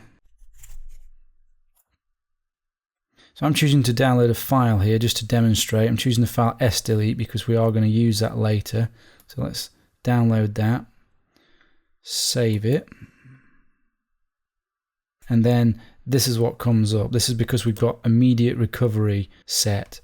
So instead of storing this within the sandbox straight away, what it does is it says, do you want to store it in the sandbox, or do we want to immediately recover it out of the sandbox and put it within the real file system? So we can recover it here if we want. We can recover and explore. We can recover and run. So what I'm going to do is I'm going to close it here, and this means it will be saved to the sandbox and not the real file system. So if I view files and folders, we can see there it is, downloaded sdelete.zip in the downloads folder. Now if we look in the downloads folder, it isn't there.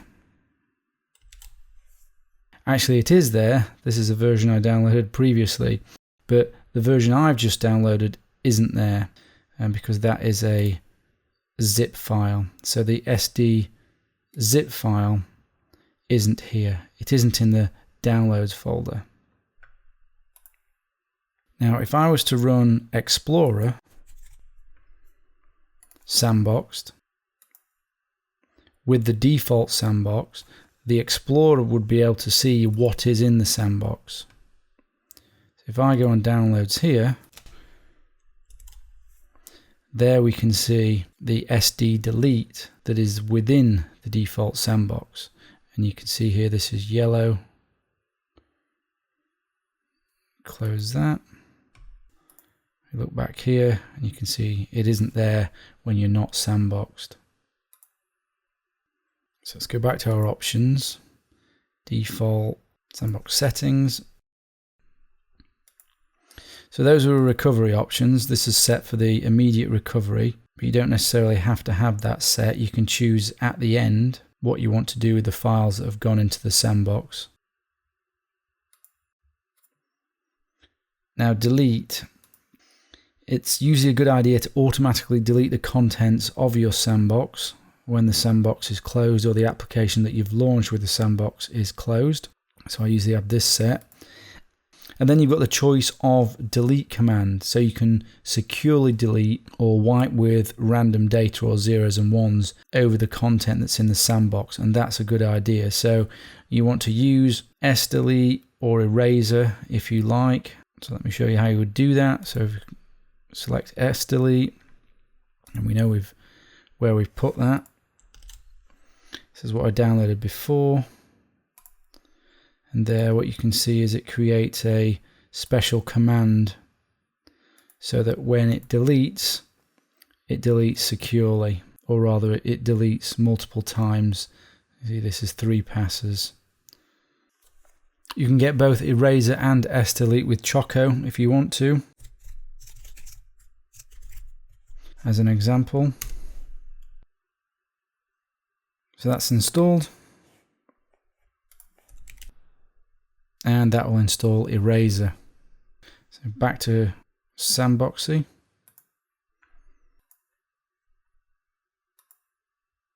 You can force processes or applications to run from a specific folder. That can be quite useful with things like auto runs. Now, only for registered versions, paid for versions, can you force particular programs to run. This is a useful feature. So, for example, your browser, your mail client would be good to add here so that it's always run sandboxed and you don't forget to run it sandboxed. These programs will be automatically terminated if they are still executing in the sandbox after all the other programs have ended. This is the amount of space that the sandbox has in order to store downloaded files. 48 gig isn't particularly much. I always increase this to about 4 gig, so I've got a fair bit of space, but I don't always have it on immediate recovery. So I need the space in order to download the files and then make a decision on what I'm keeping. Restrictions here.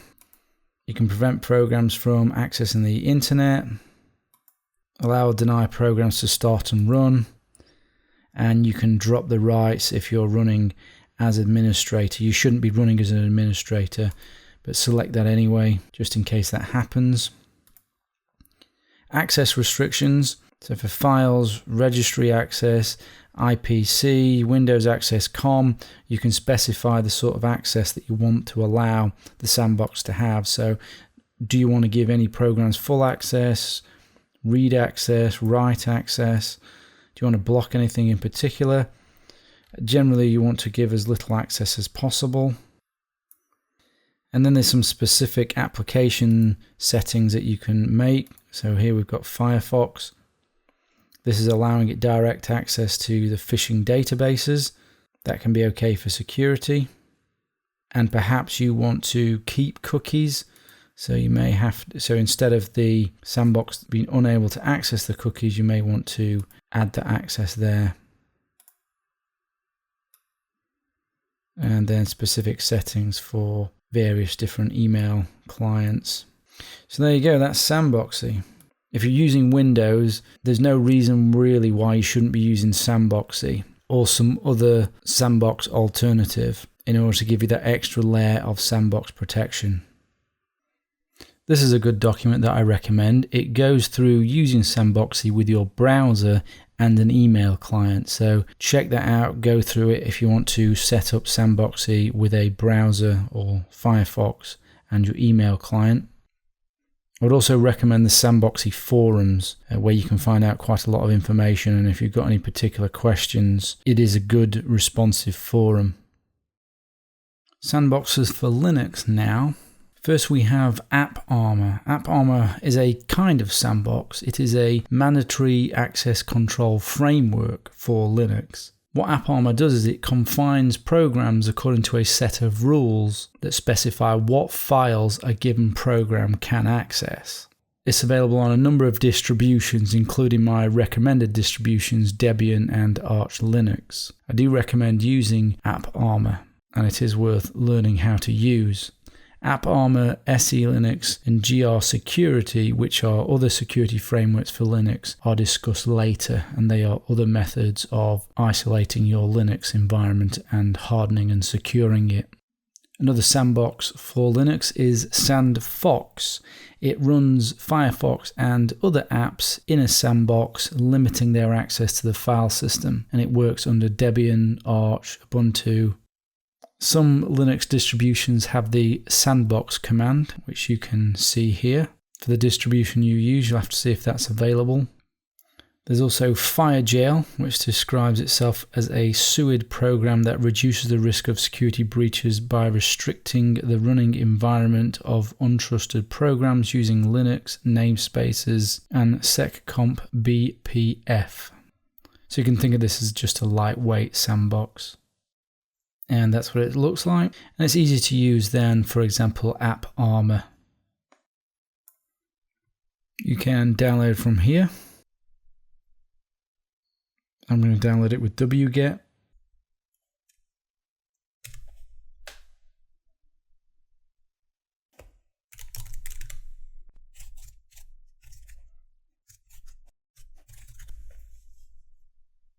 And there you go, it's installed. That's on Debian Jessie. FireJail is very easy to use, so let's launch Iceweasel. We have to use the application name Firefox because that's what it's called in Debian. And there you go, Iceweasel launched, sandboxed with FireJail. FireJail also has something called the private mode, which is a way of hiding all the files in your home directory from programs running inside the sandbox, which is a nice feature. And there we go. And that lists all the running sandboxes. For a guide on how to fully use it, check out the documentation link here. Also, there's a link on Firefox sandboxing, so check that out. For FreeBSD, the Trusted BSD system is used for sandboxing, which is another mandatory access control framework or MAC framework. So this is worth looking at if you like BSD. Sandbox is an application isolation for Mac OS X. Apple has included a sandbox facility, originally codenamed Seatbelt, with the release of Mac OS X 10.5 Leopard in 2006. This facility includes the commands sandbox, sandboxd, sandbox_init, and sandbox-exec. The sandbox is implemented as a policy module for the Trusted BSD mandatory access control framework that I previously mentioned for use with BSD. As we know, Apple OS X is a BSD derivative, which is why it can use this Trusted BSD framework. You have to write a configuration file for each application that you want to sandbox. It's not a point-and-click solution, unfortunately. You have to read through the documentation. You have to know what you're doing. Here is the man page for sandbox-exec, which is the main tool that you use in order to use the sandboxing functionality within OS X. Also, Apple has a guide here, which you can read on how to use the sandbox. But I'm going to give you some quick pointers now to get you started with, but you absolutely have to read the documentation because it's very specific to the applications that you use. So I mentioned that each application needs to have a configuration file or a profile file that says what that particular application or process is allowed to do. In order to create those, you need to have root privileges. So let's change to root.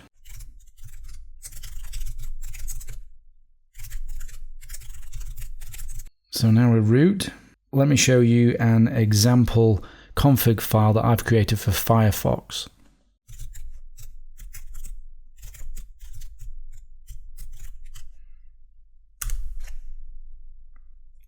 This one is based on information that I found at these two URLs, which you can see here. You can maybe check those out as well. If we go down here, you can get an idea of the sort of settings that you need to make. It looks complex, but it's not too complex. So what you can see here is, for Firefox, these are the read and write locations that the process is allowed to read and write to, and that's based on this allow, file write, and then these reads. If we go further down, you can see similar sorts of statements. So this is what Firefox is able to read, or the locations it's able to read, and files.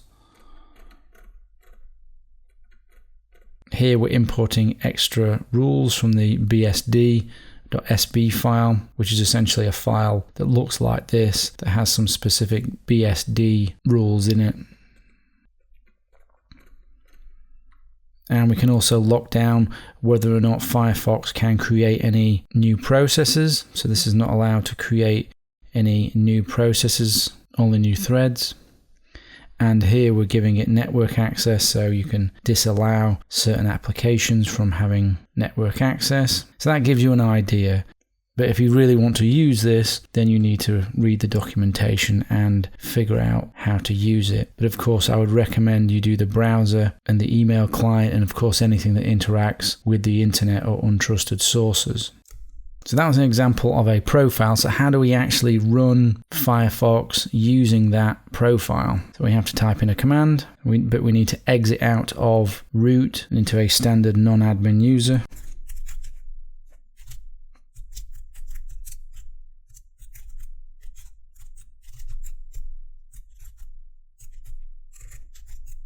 So that's saying sandbox using this configuration, and then I need to enter the name and path of the application that I want to sandbox with those rules.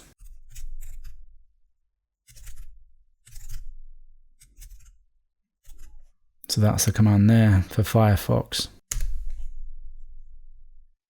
And there we have an instance of Firefox protected by the sandbox and allowed and not allowed based on those rules in that configuration file. This is some example profiles here that you might find useful. There are also examples of configurations provided by Apple, which you can see here.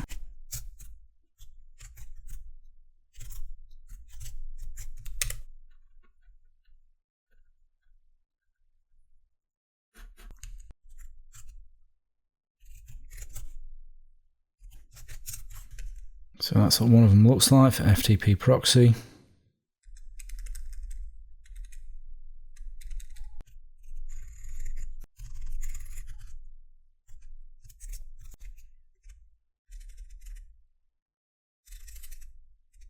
So you see here, these files might give you a better idea of how you might configure this. So you can see here as an example, this is allowing UDP port 123 and not allowing anything else.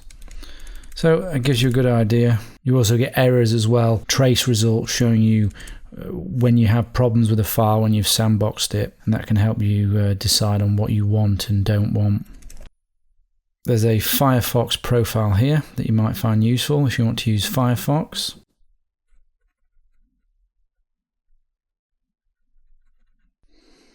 This is Buckle Up, which is a tool to help you create the profiles. A quick start guide here, which you might find useful. And this is a report by a security researcher on the Apple sandbox that's worth a read if you really want to dig deeper into it. Other than the built-in sandbox, there isn't really that much that I'm aware of anyway for Mac. There is Super Duper. This has some limited sandboxing functionality, so I thought it was worth a mention. So that's it on Mac sandboxes. We previously talked about using virtual machines or VMs for testing. Now we're going to go through using VMs for creating separate security domains, enforcing isolation and compartmentalization with them. VMs are a kind of sandbox and are an excellent tool for implementing isolation and compartmentalization to reduce risk, impact, and to control an attacker. They are also a great tool for establishing isolation and compartmentalization for aliases, as discussed in the section on OPSEC. You must have some sort of isolation and compartmentalization for aliases, whether that be virtual through a virtual machine or physical. Virtualization provides security because it reduces the interfaces between the security domains while allowing security domains to exist and communicate through those interfaces. Security domains that just exist in isolation have limited use as they have nothing that they can communicate with. They do have their purpose, but it's a limited use case.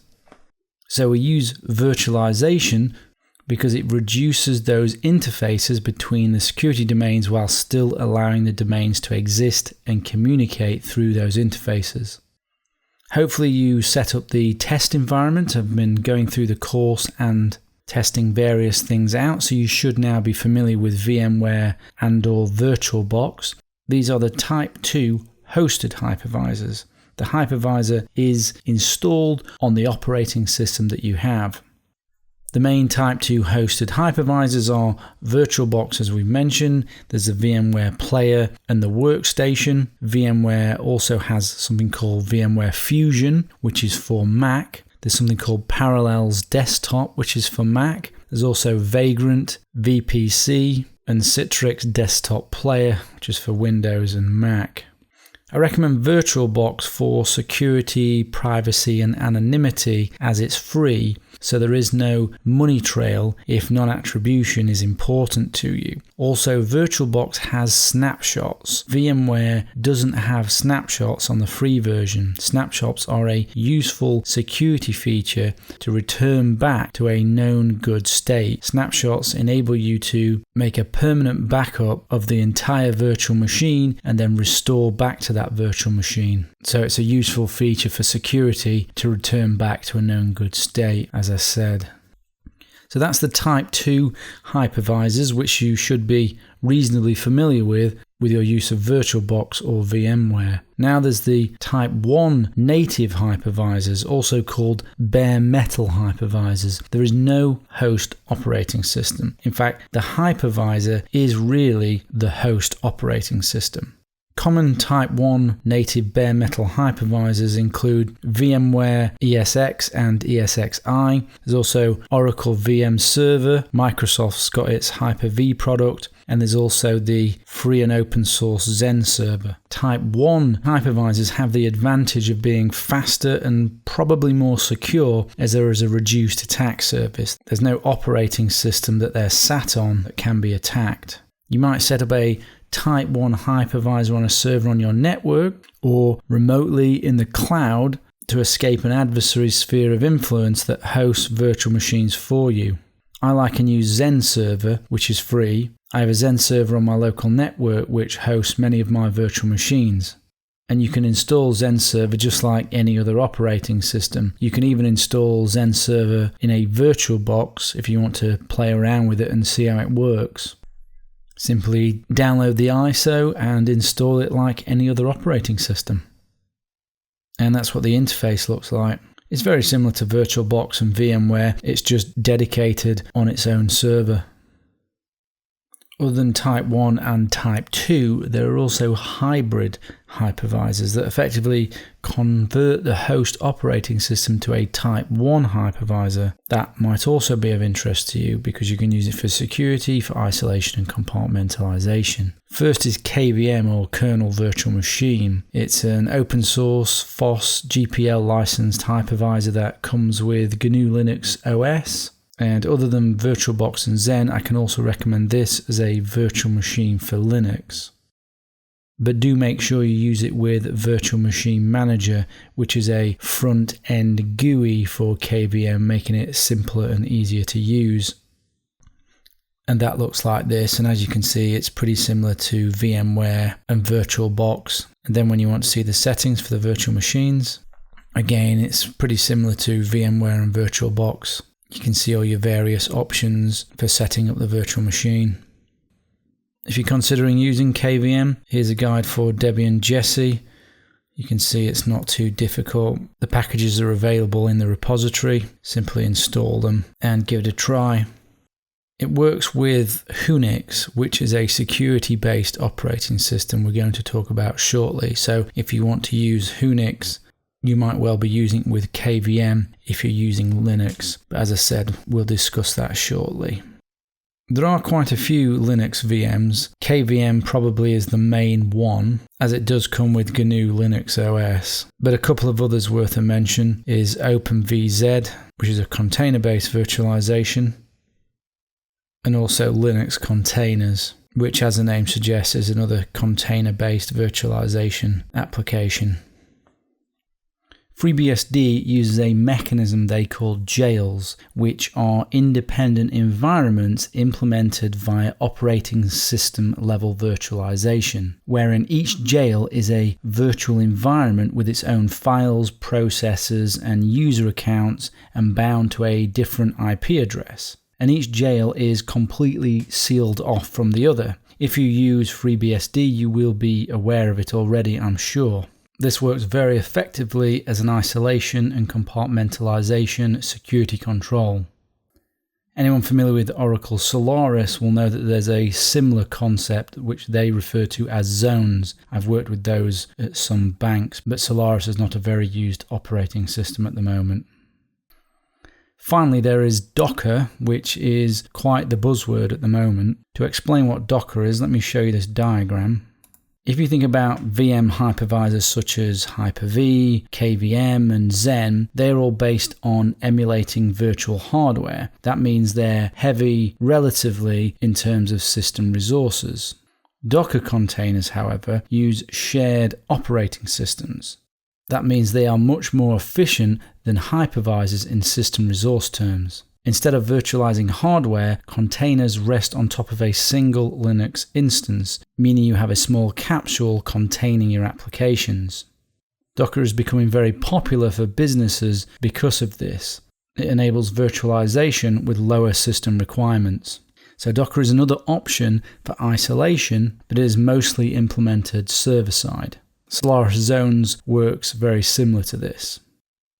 You can also get what is called a virtual appliance. Here are examples from Turnkey Linux, a service I use and highly recommend. They integrate with Amazon Web Services and you can deploy virtual servers in literally seconds. So let me give you an example. Maybe you want to run a VPN server or an OpenVPN server in the cloud via Amazon Web Services. With the pre-configured virtual application, the time and skill to do it is vastly reduced. You're able to select the virtual appliance that you want to use, in this case OpenVPN, and quickly and easily deploy a full virtual server with operating system and OpenVPN within minutes based on this virtual appliance's configuration. Or maybe you want a domain controller to authenticate local network users. You can take this and install it on VirtualBox or a dedicated Xen server, and you've got a local domain controller that's already set up and configured. You will obviously need to configure it a little bit for your environment, but it's there pre-made. You do, of course, have to trust Turnkey that they have not backdoored it in some way, but in the same light, we have to trust all operating systems and applications as well as virtual appliances. We'll talk more on Turnkey Linux later and in other sections. This is Wikipedia's page comparing all the platform virtualization software, and there is loads of them, as you can see here. So that's a useful link to see what's out there. What I've covered is what I see as the best, but there are many, many alternatives.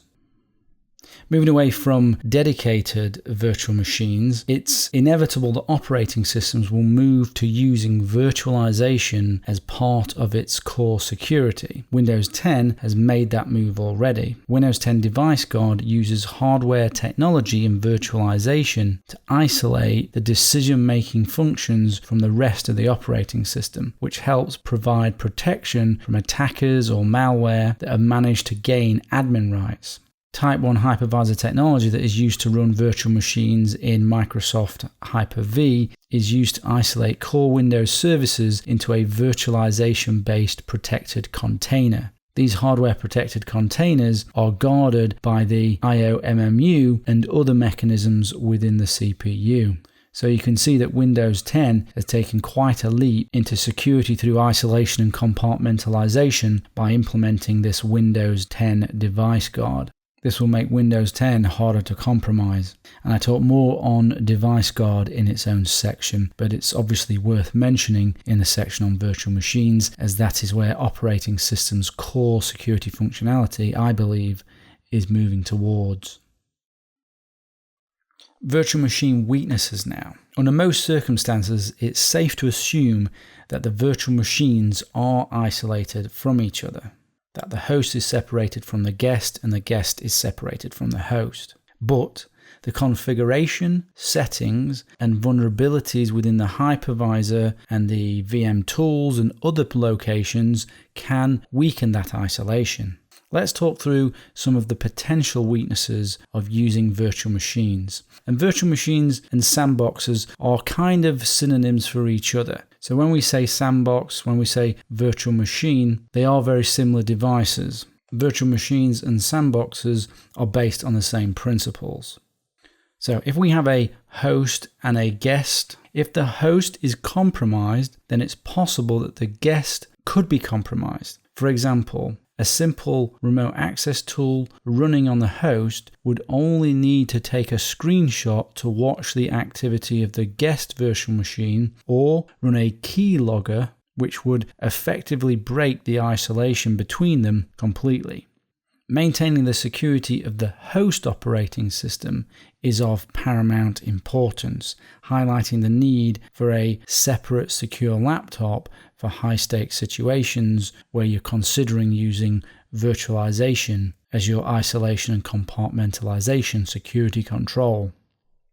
Also, vice versa to what we've just discussed, a guest VM could compromise the host operating system or other VMs due to vulnerabilities and configuration settings.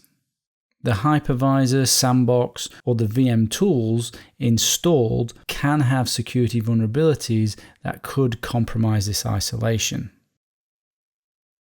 One such example of a previous hypervisor vulnerability is Venom, which you can see a diagram here in front of you. For vulnerable hypervisors, it allowed an attacker to escape from the confines of a vulnerable virtual machine guest, which we call a virtual machine escape, and potentially obtain code execution access to the host.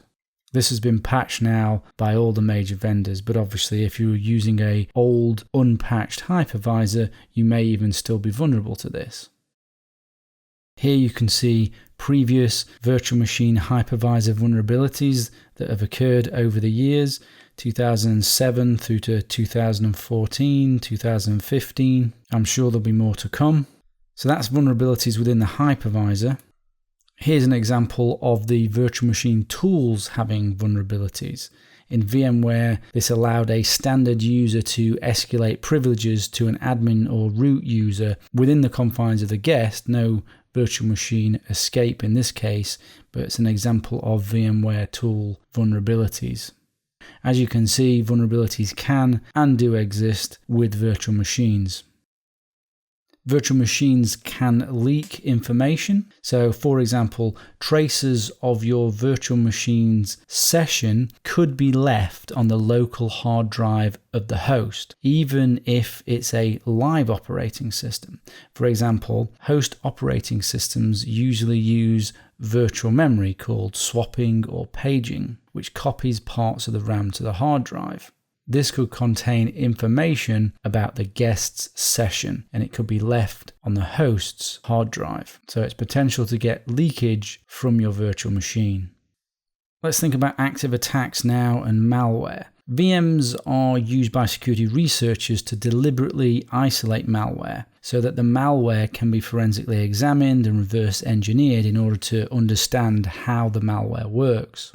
Because of this, advanced malware writers have designed countermeasures that can detect when their malware is running on a virtual system in an attempt to prevent that very same reverse engineering. The more sophisticated malware examines the memory, the file system, the registry, running processes for virtual machine environment artifacts, and looks for VM-specific virtual hardware and processor instructions.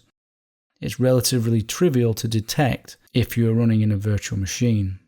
In some cases, detection of a virtual environment causes the malware to shut down its malicious functionality so that it cannot be properly analyzed in the virtual environment. This is a defense mechanism for the malware. This is great for us when using VMs for isolation and as a security control, as the malware effectively disables itself. It sometimes even deletes itself to help prevent forensic examination. It uses this form of defense because it is better for the malware to not be reverse engineered because it can give it a longer life. So it's good that malware disables itself, but it's not all good news. Some malware uses the virtual machine detection to then attempt to exploit security holes in the VM software, like the Venom example that we've just seen, attempting to perform virtual machine escapes. This wouldn't be good. But fortunately, hypervisor, VM tool vulnerabilities and other vulnerabilities haven't been too prevalent. So mostly the malware will either keep running and not be able to escape the isolation or simply disable itself. Shared networks are also an attack vector. If the guests and hosts share the same network, if any of those machines are compromised, the other machines could be targets for attack. Not technically escaping the virtual machine, but just simply by performing network attacks on the other machines that are part of the same network. In most instances, if you're using VirtualBox on your laptop, the host and guest will share the same network. So for example, maybe you have a Debian host and a Windows guest, which have a bridged network adapter. Windows, the guest is compromised. The Windows VM then attempts an SSL stripping attack on all the other machines on the network to steal the passwords. Even though you have isolation between the Windows guest and the Debian host, and the isolation at the operating system level isn't compromised, at the network level there is an interface, and that interface can be used as an attack vector. VM hosts and guests obviously share CPUs. This means it's theoretically possible to perform what is called covert timing channel attacks. This is the passing of information in which one process signals information to another process by modulating its own use of system resources. For example, central processing unit time in such a way that this manipulation affects the real response time observed by the second process. This means guest and host can communicate via timing variations based on prearranged methods. A timing channel is one example of a covert channel. Again on CPUs, because the CPU is shared, it may be possible to perform side channel attacks to, for example, extract decryption keys from other guests or the host. There's a paper here on this very same thing. And in a lab, the researchers were able to do that under the right conditions using El Gamal. Features like shared folders, clipboard access, and drag and drop functionality all reduce the isolation and allow attack vectors. Anything you allow the guest to access for convenience is a trade-off with security. The guest can then possibly view your files and copy and paste the contents of the clipboard. If within your VM you have configured them to be accessible, hardware and hardware emulation could be used to breach the isolation. So I'm talking about hardware like the microphone, the webcam, 3D acceleration, serial port, floppy drive, CD drive, USB port, and so on. These could be manipulated and used as an attack vector. There's also a possibility that a bug could be found in the underlying technology that is used by a hypervisor, such as the Intel VTD, and I'm aware of one such example, which is this. This is a complex attack that was able to bypass Intel's VTD imposed protection.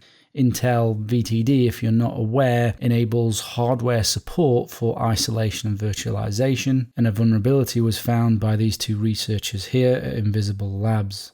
So there was no vulnerabilities in the hypervisors themselves, but in the underlying technology. And when there is problems in the underlying hardware technology, you can't just patch it.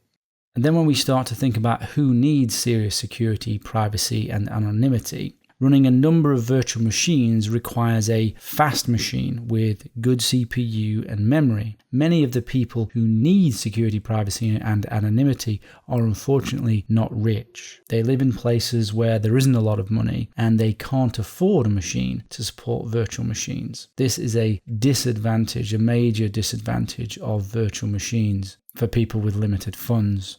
Virtual machines shouldn't be relied upon as your sole means of protection. It is one layer of a defense in-depth approach. All of the other security controls detailed throughout the course should be applied as well, where appropriate, based on your threat model, your risk, your adversaries, and the consequences, including hardening the virtual machine, which we will cover next. So virtual machines and sandboxes are not perfect, but when configured correctly, they are a very, very effective security control that I highly recommend that you use. If you're using a virtual machine, you need to make sure that it is secure, or in other words, it needs to be hardened. We've already discussed physical isolation, so let's just revisit that quickly. You can have physical isolation in order to give you physical hardening. You could use a dedicated secure device as the host for the guest VM, giving you physical isolation. Both the host and the guest will be hardened and a separate device used for day-to-day use. The day-to-day use device is more likely to be attacked and get compromised. The secure device used less often and for more trusted tasks, meaning the host operating system and the guest operating system on the secure device are more likely to remain safe. Other physical measures you can use: using a USB network dongle instead of the host network adapter, as discussed already in the area on physical isolation. You can place the VM on a separate network to the host, or for virtual isolation via a VLAN. This is to help mitigate attacks that come from the network, from the virtual machines. Virtual machine leaks, as we've discussed. Virtual machines can create on the host operating system unwanted log files, disk caching, and other evidence of the activity of your virtual machine guest, even if it's a live operating system like Tails or there is no virtual disk. Like in this example where you see that there is no virtual disk. It's difficult to know all of what is created by your hypervisor on your host operating system. So one approach to deal with this problem of all the unwanted host data would be to use whole disk encryption on the host machine as the mitigation against these leaks. If you have significant adversaries and high consequences, this would always be recommended anyway. And we discuss more on disk encryption and file encryption in its own section, and we go into quite a lot of detail. So defense against leaks, or one of the defenses against leaks, whole disk encryption. Not only can we do whole disk encryption to prevent the leaking, we could even create a whole hidden operating system from which we have the hypervisor installed and the guest VM running. This makes even finding or knowing that leaks exist difficult, and it also provides plausible deniability. But of course, this only protects you when the machine is switched off, as the encryption keys are stored in memory when the machine is on. Another possible mitigation against unwanted storage on the host, leaks from disk caching, is to disable or delete the caching. Host operating systems usually use virtual memory called swapping or paging, which copies part of the RAM to the hard disk. There are also modes like sleeping and hibernating. It's possible to disable this functionality to prevent it from being stored to disk, but you should do this at your own risk, as it's possible that it can cause problems with your host operating system. And we do cover more on clearing the page and swap in the section on evidence elimination. So if that's something that interests you, check out that section.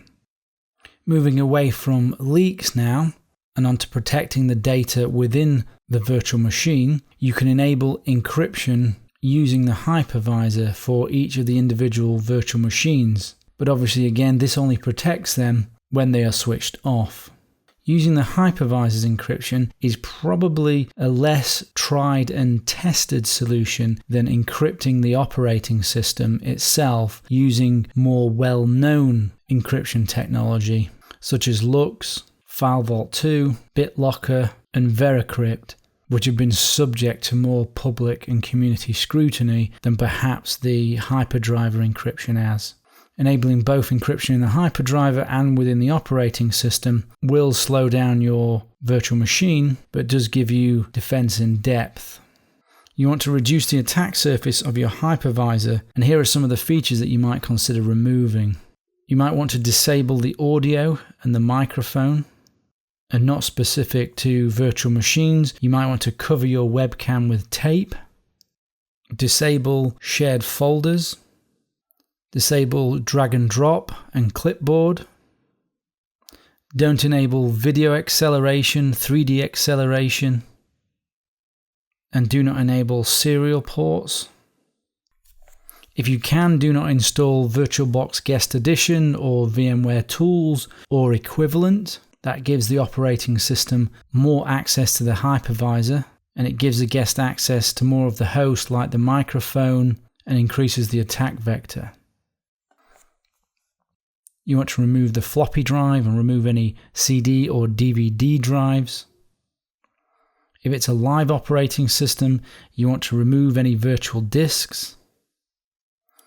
Do not attach USB devices if you can help it. Perhaps a network dongle, but nothing else if you can avoid it. Disable the USB controller, which is enabled by default. When you disable the USB controller, this requires you setting the pointing device to be a PS2 mouse so that your mouse will work. Do not enable remote display server. Do not enable IO APIC or EFI.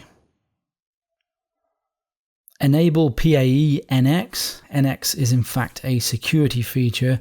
NX helps your processor guard the PC from attacks from malware. And remove anything that's not used.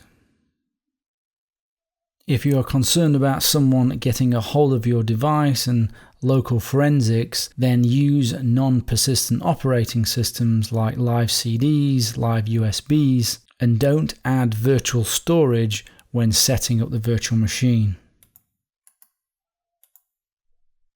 You can create your own custom live operating system. So you go about installing whatever operating system it is that you want, configuring it in the way that you want, and then you can convert the virtual disk to an ISO and then boot from that ISO as a live CD. If you look at this link here, this talks through converting a virtual disk image to an ISO. You can use VMware snapshots to create non-persistence. You can use these snapshots for security for evidence elimination by establishing a securely updated virtual machine that has never performed any other activity than what you want it to have performed, and then snapshot that VM. So for example, here would be the clean VM with no evidence and no history. This is your current state where you perform your activities. Then after you have performed your activities, you restore back to the original clean VM. This will remove any malicious malware, it will remove history, tracking, or any evidence of activity. This is not a perfect solution to remove evidence due to the previously discussed possibilities of data leakage remaining on the host, but it is a reasonably good solution for basic non-persistence. There are some security issues around the power saving features of your devices. If you pause or suspend your device when you have an encrypted virtual machine, the encryption keys are stored on the hard disk. This isn't safe unless you retain full physical control over the device. Again, in the same light, if you hibernate your laptop with whole disk encryption, the encryption keys are stored on the hard disk. This isn't a virtual machine issue, but this isn't safe either unless you maintain control over the device. If you put your laptop into sleep or standby, any whole disk encryption keys will be stored in memory. Again, this isn't safe unless you retain physical control over the device. If you're using encryption, either with a hypervisor or with a guest operating system or with a host operating system, it is best for all of the operating systems, the guest and the host, to be logged out and shut down and switched off. Fully switched off, not paused, not suspended, not hibernated. This way, the decryption keys are not stored on disk anywhere. Let me introduce you to Unix. Unix is a free open source operating system that's focused specifically on anonymity, privacy, and security. It uses the Tor anonymity network, which we cover in detail in its own section, and it's based on Debian GNU Linux, one of the operating systems I highly recommend, as you should know already by now. Unix implements security through isolation, which is why it's here in the section on isolation. It's an operating system that specifically uses the principle of isolation to enable security for privacy and anonymity. What does Unix help you do? Well, it will help you hide your internet service provider assigned IP address. It will prevent your ISP from spying on you. It can prevent websites from identifying you. It can prevent malware from identifying you, and it can help you circumvent censorship. Unix isn't like the other operating systems and live operating systems we have gone through in that it is focused on the principle of isolation. The Unix developers provide a nice summary of what Unix is, and this is what they have to say. Unix consists of two parts. One solely runs Tor and acts as a gateway, which they call the Unix gateway, and which you can see here in VirtualBox. The other, which they call the Unix workstation, is on a completely isolated network. Only connections through Tor are possible. With Unix, you can use applications and run servers anonymously over the internet. DNS leaks for all intents and purposes are impossible, and not even malware with root privileges can find out the user's real internet assigned IP address. So as you can see here, the workstation and the gateway are virtual machines available for download in the OVA format, which is an open standard for packaging and distributing virtual applications. We went through how to use these already in setting up a testing environment. This is where you would download the OVA virtual machines, the workstation, and the gateway. So you would need to download and import into VirtualBox, and you're good to go for testing out Unix. You can also download the scripts and install Unix from source. As you can see here, Unix works in VirtualBox, KVM, and Cubes. Cubes we haven't discussed yet. Cubes we're going to discuss later. For the best security, you would use Unix with Cubes, and then a step down would be to use it with KVM, and a step down further would be to use it with VirtualBox. But there's no reason why you can't use it with VirtualBox for testing it out and having a play with it. VirtualBox is not inherently insecure, it's just that KVM and particularly Cubes are a much more secure solution to put Unix on. But as I said, we're going to cover Cubes a little bit later on. But no matter what hypervisor you use, it is two virtual machines. It is the gateway here, and it is a workstation here. Let me show you the network configuration. And all of the settings and configurations work straight out of the box because it's an OVA file. So you don't have to change these network settings that I'm about to show you.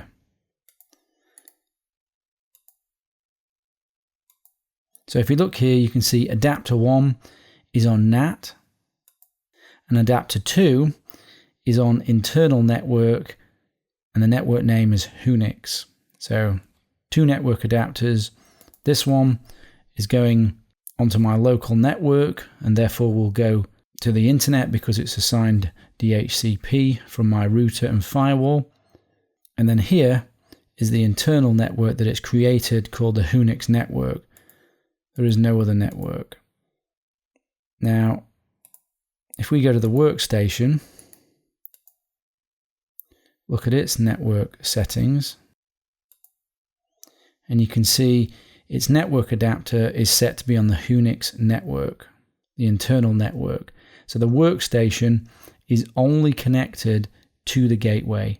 It is not connected to my local LAN in any way. So as the Unix gateway name suggests, the gateway is a gateway for the workstation. So let me start the gateway and show you what this looks like. The gateway has to be started first because that creates the Tor connection.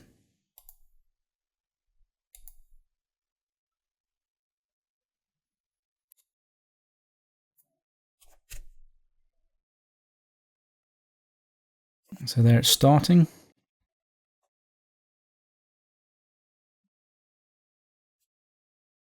And this is a KDE desktop, and it starts to do its initial checks.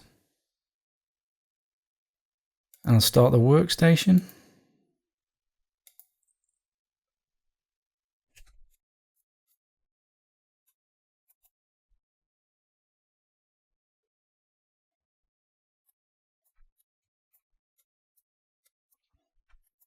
And you can see the workstation is also doing its initial checks. I'll show you how that network isolation is configured here on the workstation. And there you can see the IP address 10.152.152.11 for the workstation. And for ETH1, which is the local VM only network, is the 10.152.152.10 IP address for the gateway. They both have /18 subnets. Then if we look at the root, we can see that the workstation has 10.152.152.10 as its default gateway, so all traffic is being sent to the gateway. The workstation here is used for your tasks like email, browsing the web, and the gateway's role is to enforce the Tor connection. This is the network isolation. The workstation cannot tell what its real IP address is, so neither can an adversary who may have happened to hack the workstation via, say, a browser hack or a phishing attack, which is why they say leaks are impossible in Unix. And malware with even root privileges cannot find out the user's real IP address. This is the isolation principle. It's not technically impossible, but it is more difficult because, as you can see, any malware that's on here would have to hack this gateway via the network or find some other way to determine the real IP address. So it's much more difficult. Also, because we're using VMs, hardware IDs and MAC addresses are also protected, as virtual machines act as isolation from the host and other VMs.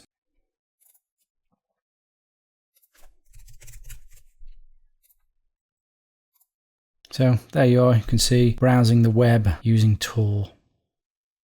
Let's have a look at the gateway first. So let's start at the top here.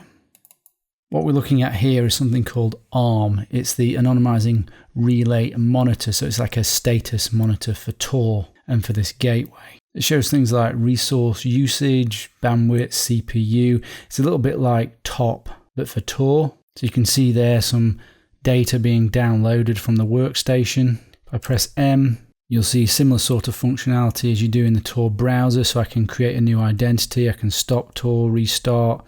I can go through the setup wizard and set the gateway up as a relay or bridge or client. That's not going to mean much to you yet unless you understand Tor, but we do cover all this in the section on Tor, so don't worry about that for now. Then you can view the connections, various circuits there that are set up, the current configurations, Talk file is used to configure Tor. Again, we're going to talk through this later in the section on Tor. So that's ARM. You can think of it as TOP for Tor. Next is time sync. Tor requires an accurate time or it will fail to work. Establishing the correct time using standard methods such as an unauthenticated NTP is a potential de-anonymizer. So Unix has to use another method. Unix uses something called SDWDate, and this is it now running in order to try and establish the time. When Unix starts, if it doesn't believe it has the correct time, it will automatically start time sync, and as it says here, don't use the internet until time sync has been successful. While we're waiting for that, there's also Unix check. This checks the VM. It looks for Tor browser updates, OS updates, Unix versions, Unix news, plus a long list of other checks that it does. So we can see there, the time sync was good. And this is the Unix check. And you can see here, this is warning me that you need to do an apt-get update and an apt-get dist upgrade in order to get the latest packages from Debian and Unix. That check happens every time you start the virtual machines. You can make configurations to the talk file using this link here. We cover the talk file in the section on Tor. I've added an extra setting here, sandbox 1. You can make user firewall setting changes. These are the global settings.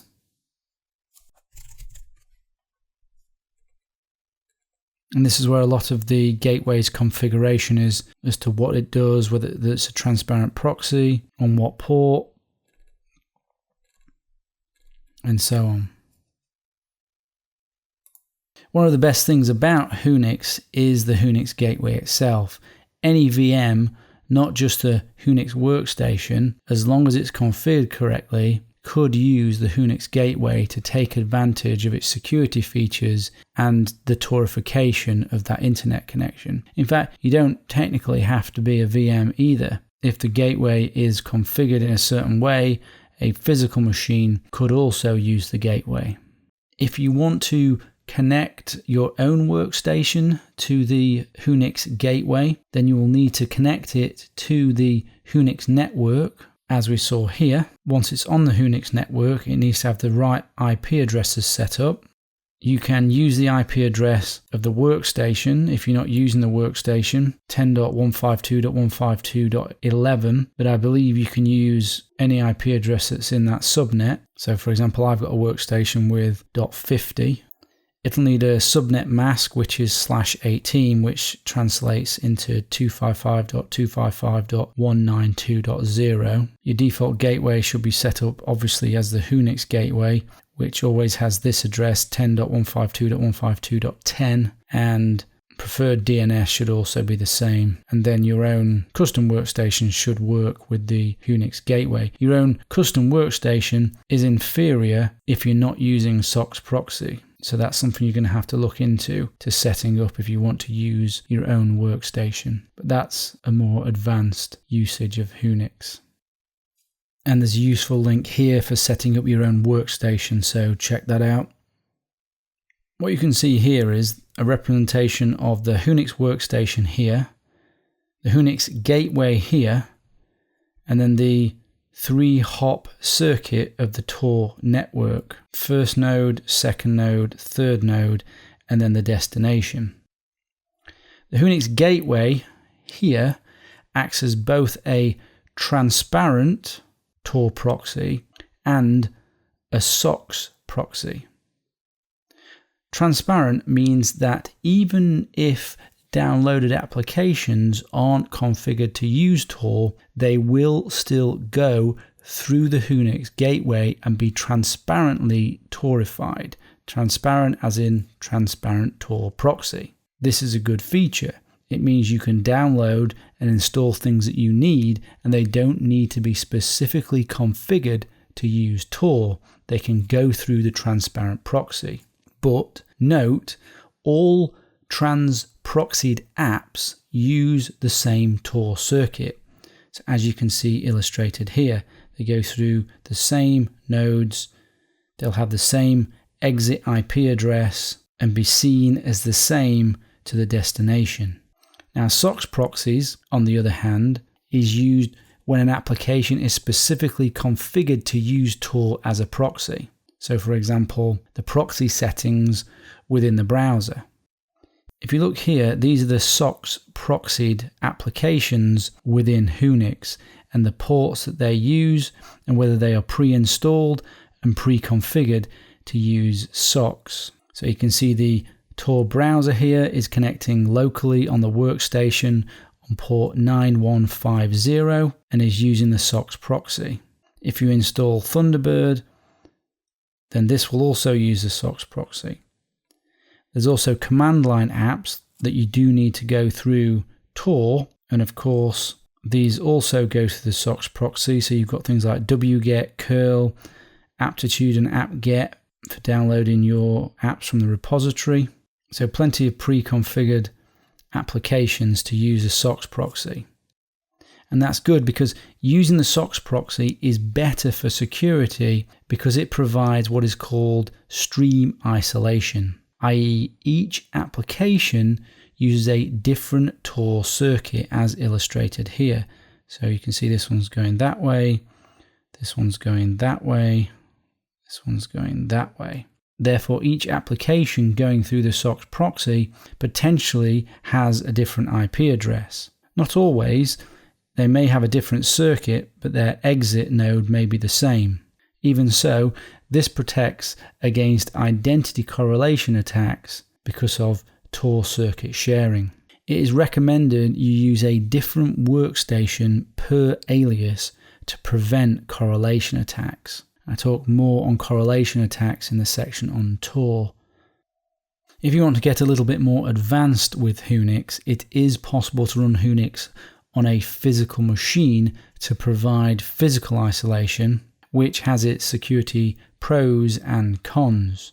The Unix gateway is best to be physically isolated, and if you want to know more about that, read here and understand the various options and the pros and cons if you want to consider going down the physical isolation route. Let's have a look at the workstation now. As I said, this is where you use the internet and you find the Tor browser. You'll find the workstation to be very sparse on applications. This is by design to reduce the possible attack surface. So if you look in applications here, you can go through and have a look what they've got. As I said, not too much, but that's by design. But you're able to install any applications that you want, and after installing it will use the trans proxy unless you specifically configure it to use a SOX proxy. You download apps in just the same way as on any other Debian distribution. So for example, that's how you install iStuff, Enigmail and TorBirdie, just the same, apt-get or aptitude. There's no restrictions.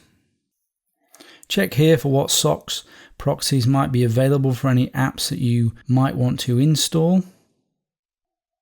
What's great is that whatever you install will go through the gateway and it will be Torified, so there's no chance of leaks. With any operating system where Tor isn't happening on a gateway, newly installed applications could leak. This is why it's not advisable to install applications on tails, because the Torification happens within tails. So you need to specifically configure applications to go through Tor SOX proxies or Tor transparent proxies. Let's look at its features list here. So obviously you've got a lot of anonymous services. You can do IRC, you can do email. As we said, it's based on Debian, which is great. It's also based on Tor. You can use it with VirtualBox, although VirtualBox is not recommended for the most secure configuration. As it says here, you can Torify almost any application. That's one of its major bonuses. And you can potentially Torify any operating system as well. If you set up your own workstation, DNSSEC over Tor, encrypted DNS. It's free, open source. And you have the IP DNS leak protection, which is so important. And the list goes on. Oh yes, it also includes John Donham. And it can also be used for Toring anonymizing services through other anonymizing services. We talk about that in its own section. And here it's got some advantages of Unix. What do we think of these?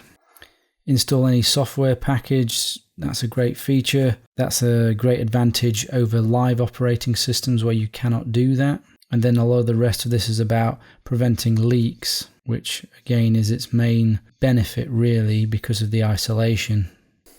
Let me read a couple of recommendations from the Unix site which I think are important for you to know about.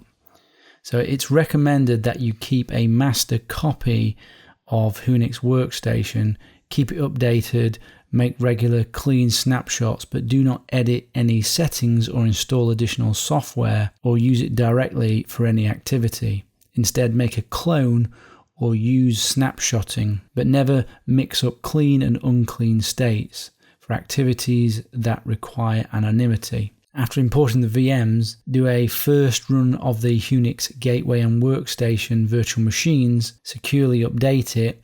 After that, stop and do not browse anywhere or open any unauthenticated communication channel to the internet. Shut down the virtual machines and create snapshots of their clean state before browsing or initiating any connections with the outside world. Note, the only exception to this is running APT, which has a guaranteed way of securely downloading and verifying packages. So some important steps there that you should follow. Let's consider the weaknesses and things that Unix simply isn't designed to do. So first thing, it's obvious to an observer that you are using Tor when you're using Whonix. It may also be obvious to an observer that you're using Whonix itself based on fingerprint information that it may give away. Whonix won't encrypt your documents by default. It's just simply not supposed to do that. It doesn't clear the metadata out of your documents. It doesn't encrypt the subject and other headers of your emails, encrypted emails, because that's not what it's designed to do. Whonix doesn't separate your different contextual identities. It is not advisable, as I previously said, to use the same Whonix workstation to perform two tasks or endorse two contextual identities that you really want to keep separate from each other. It probably won't protect you against firmware rootkits or BIOS attacks. It won't protect you from hardware compromises like the Surly Spawn hardware keylogger in the NSA ANT catalog, and the RageMaster, the VGA cable retro reflector. It won't protect you against hardware compromises like that. As is the same with any operating system and application, there could be security vulnerabilities and even a backdoor through either deliberate, coerced, or accidental methods. But this is unlikely because Whonix essentially is really just a bunch of scripts. And as far as I'm aware, there's no actual compiled code. Whonix is more difficult to set up compared to, say, for example, the Tor browser on its own, or Tails if you're just using it as a live CD. It requires that you have virtual machines, so therefore you need a hypervisor, or you have spare hardware to run it on. It also requires higher maintenance than live CDs, as live CDs are just static. One of the most significant potential weaknesses in Whonix, if you need that feature, is that it is not an amnesiac system. So let me read from the website. Unlike Tails, Whonix is not an amnesiac live CD. If you install Whonix on your computer, this will leave local traces on the hard drive that you installed Whonix on that device. Any files you create will still exist after powering off or rebooting unless you securely wiped all signs of their previous existence. There are no special measures to limit what is written to disk. This includes user-created files, backup files, temporary files, swap, chat history, browser history, and so on. Whonix acts like an ordinary installed operating system. It also does not prevent the host memory swaps to the host disk, as we discussed in the section on VM weaknesses and data leaks. If you want an amnesiac system, or a system that forgets, much like Tails, there are a couple of potential workarounds. You could use snapshots and then restore back to a clean VM after you've finished your activities. And another option is encrypting the host operating system with full disk encryption. These will help mitigate local forensic examination, but they are not as good as not having the information there in the first place. But Whonix isn't designed to protect against local forensic examination. That is not the threat model that it is trying to mitigate. If this is your main concern, then Whonix is not the best option. The threats that Whonix is best suited to mitigate are protocol-level leaks and ISP snooping. Whonix is not a one-click security, privacy, and anonymity solution. I recommend Whonix for the more technical person or for anyone who is willing to spend some time really understanding how it works. Then customize it to your personal needs. The documentation is excellent and goes into lots of detail about security, privacy, and anonymity generally. So a thank you to the Whonix team for a great solution. Check it out if you haven't checked it out already. This is the desktop of the Qubes operating system. This is the best desktop operating system to enforce security through isolation and compartmentalization, in my opinion. It is still in its early days for the operating system, but the concept behind it is excellent. Qubes is a free and open source operating system designed to provide strong security for desktop computing, not for servers. Qubes is based on the Xen hypervisor, the X Windows system, and Linux. It uses virtualization to enforce security domains through isolation and compartmentalization. This is good because virtualization reduces the interfaces between security domains but still allows the security domains to exist and communicate. Perhaps the best way to think of it is as if you're running on your laptop a Xen bare metal hypervisor with some Linux kernel added and additional code to handle communication between those virtual machines plus some added security features. That's Qubes. The user environments or the individual VMs are based on Fedora, Debian, Arch Linux, Unix, Microsoft Windows, and some others through what are called Qubes templates. It's an operating system like any other that you download and install on your laptop or desktop, although it does take about 3 hours to install. It's quite a beast.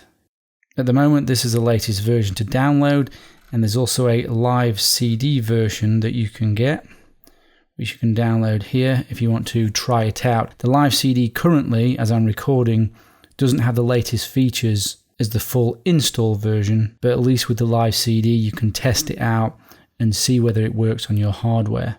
Note, I haven't found this live CD, or in fact installing it, to work on virtual machines, on any virtual machine, so you'll have to try it on bare metal.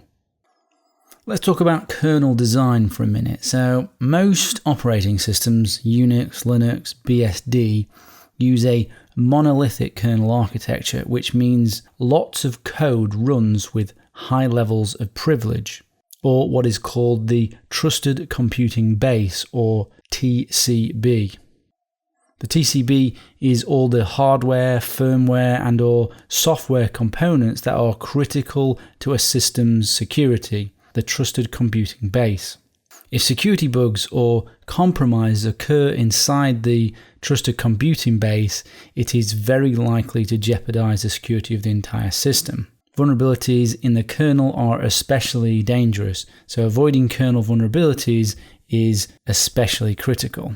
Now, what you can see here, these are examples of monolithic kernel TCB components that you have to trust are good. These make up the attack surface of a monolithic kernel. So the smaller the trusted computing base, the better for security, the smaller the attack surface. So why is this relevant to Qubes? Well, unlike VMware and VirtualBox, which runs directly on a host operating system like Windows or Debian, Xen, which Qubes is based on, is a Type 1 or bare metal hypervisor. Qubes uses a microkernel as the isolation enforcing code, reducing the attack surface. Less code equals less potential security bugs equals less potential compromises, or at least that's the theory. A good theory though. An attacker must be capable of subverting the Xen hypervisor itself in order to compromise the entire system, which is more difficult to do than subvert a host on a Type 2 virtual machine like VMware and VirtualBox. There is no full host OS to compromise with a Type 1 hypervisor like which Qubes uses. This is an advantage for security which Qubes has over VMware and VirtualBox. Let's talk through the system architecture and the various VMs. Qubes enforces security domains through different virtual machines that establish isolation and compartmentalization. Each of these boxes here represent different virtual machines and different security domains. No host operating system is used, as Xen is the bare metal hypervisor. So first, let's look at the Xen hypervisor and administrative domain, or the GUI domain, which is this one here, and this one here within the interface. The host domain, or DOM0, is the interface or GUI to everything else. It's what you see when you are logged in. DOM0 controls the graphics devices, as well as input devices such as keyboards and mouse. DOM0 is what shows what you're seeing now, this desktop. It is used for running the X server, which displays this user desktop, and the Windows Manager, which allows the user to start and stop the applications and manipulate the windows.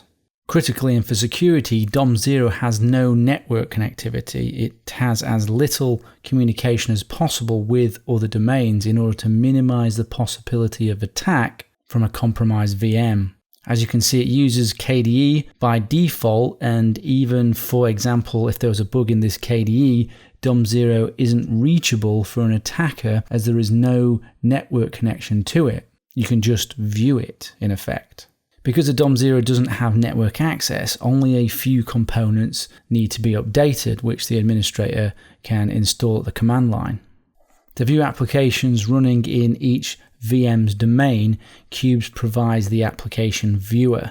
This provides a false impression for the user that applications execute natively on the desktop, as you can see here, but they are in fact applications running in separate VMs. Like this window here, you can see the yellow window with a yellow border. This is running in the personal virtual machine. And the green window here is running in the work VM. But because of DOM0's application viewer, you have the false impression that these are just separate windows within an operating system. But in fact, they're entire separate operating systems as part of a virtual machine that are isolated from each other by Xen and Qubes. There is a network virtual machine, or NetVM, which you can see here. Also represented in this diagram here, NetVM. Networking is performed in a separate VM, which is great as the network layer is a critical component for securing communication. This VM protects you against exploits, against things like your Wi-Fi or Ethernet driver, protocol stacks, or maybe your DHCP client. And you could also use this to isolate your VPN and make it available for other virtual machines. So what I mean by that is the network VM enforces a VPN and your other VMs are tunneled through that. This prevents leakage. Remember the nightstand from the NSA Ant catalog? If, as advertised, if we imagine this has some Wi-Fi driver or protocol stack type exploit that it's able to perform, if you're using a normal operating system like Windows, Debian, OS X, Linux, it's game over if they have that type of exploit. With Qubes, because the network is isolated in a VM, only the network VM would be compromised by an exploit like that. The attacker would have to escalate his attack to get to the other domains or other VMs. So it's a great idea to have your network as a separate virtual machine as well. In fact, it would be great for all operating systems. This does require that your hardware has IOMMU, also known as Intel VTD. There is a firewall VM which enforces firewall rules between the network VM and other domains. So you can configure the protocols, the sources, the destination, etc. for the communication between the domains. There are disposable VMs. So the disposable VM, like the name suggests, will dispose of the VM once it has been used. It is typically used for a single application like a viewer, an editor or browser. You can open a suspicious attachment with complete safety or browse the web without storing any local history and preventing tracking. It's a nice feature, I like it. You simply just right click on a file and select Open as Disposable VM. But it's more to mitigate a threat like malware and stop tracking than to protect against local forensic examination like you get with the Tails Amnesiac operating system. You can use an optional USB VM. This will protect the operating system from things like bad USB being plugged into the laptop or device. The USB VM sandboxes all the USB drivers and stack, protecting you from bad USBs. Data can then be carefully exported from selected devices to other app VMs. Application virtual machines, or app VMs. App VMs are the virtual machines used for hosting applications like your web browser, email client, PDF viewer, etc. Each app VM is based on an operating system template, the default being Fedora, the minimal template. Others include, as you can see here, Debian, Arch Linux, Ubuntu, Unix, that's the 2 gateway and workstation VM. Also you have Windows here, so you can run Office apps, Word, Excel, or the things you can run in Windows. To enforce these security domains, applications are placed in separate application virtual machines, app VMs. Here you can see examples of security domains: banking, personal, untrusted, work, etc. Because of this, what you see here, this application viewer, there is an illusion that they are running on the same machine, but they are in reality separate virtual machines. You could be running a untrusted browser on hackme.com and a browser for banking at the same time. Any exploit from the untrusted browser wouldn't affect your banking VM at all.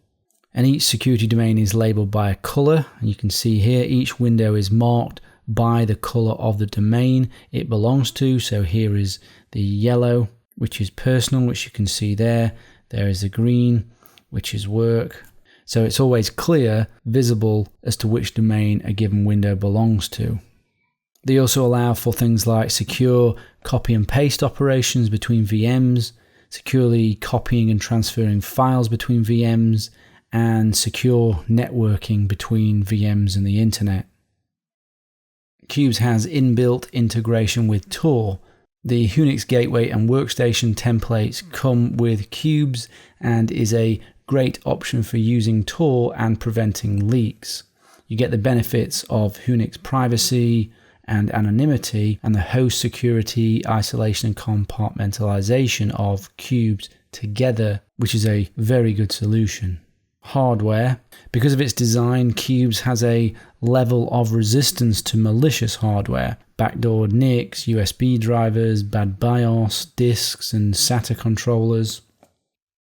Qubes also has some other security features, sort of added bonuses. You can split your GPG private key to help protect it, some functionality to enable that. And there is a PDF converter to make PDFs trusted effectively. And I'm sure there'll be other added security features as the OS matures. So all of this sounds great, doesn't it? So what are the downsides? Why might you not just go out and install this now? Well, the first one of the big problems with Qubes is lack of hardware support. I have a number of laptops, and in order to get it to work on my Sony Vaio, I had to flash the BIOS, which is a pretty scary prospect for most people, even highly technical people, as it can brick your laptop. To take full advantage of all the cool security features, you'll need a CPU that supports virtualization technology, including both Intel VTX or AMD V, which you can see here, and Intel VTD or IOMMU, which you can see here, plus a BIOS with a trusted platform module to protect against the Evil Maid attack. You're also going to need a fast CPU and lots of RAM if you want to run a number of VMs. Another issue is with the manufacturers. They often make changes to the hardware of a computer or laptop or device throughout the life cycle of that laptop without notice, and yet it's still called the same model. And the features Qubes takes advantage of are not features normally advertised by a vendor. So you're not quite sure whether the laptop you're going to buy is going to support the features you need it to support. This is a clear barrier to entry for any new user and turns people away. I recommend the live USB to test Qubes to see if it will work on your hardware. If you think about getting a laptop, then have a look at this hardware compatibility list for examples of devices that fully support Qubes or partially support Qubes. The list is growing and is actually much easier to understand now that they've cleaned up the list, because it used to be a bit of a mess. But it's actually pretty good now, and you can see quite clearly what works and what doesn't work. And there's also added commentary on what they needed to do perhaps to make it work. But notice this is community supplied, so it might not be 100% accurate.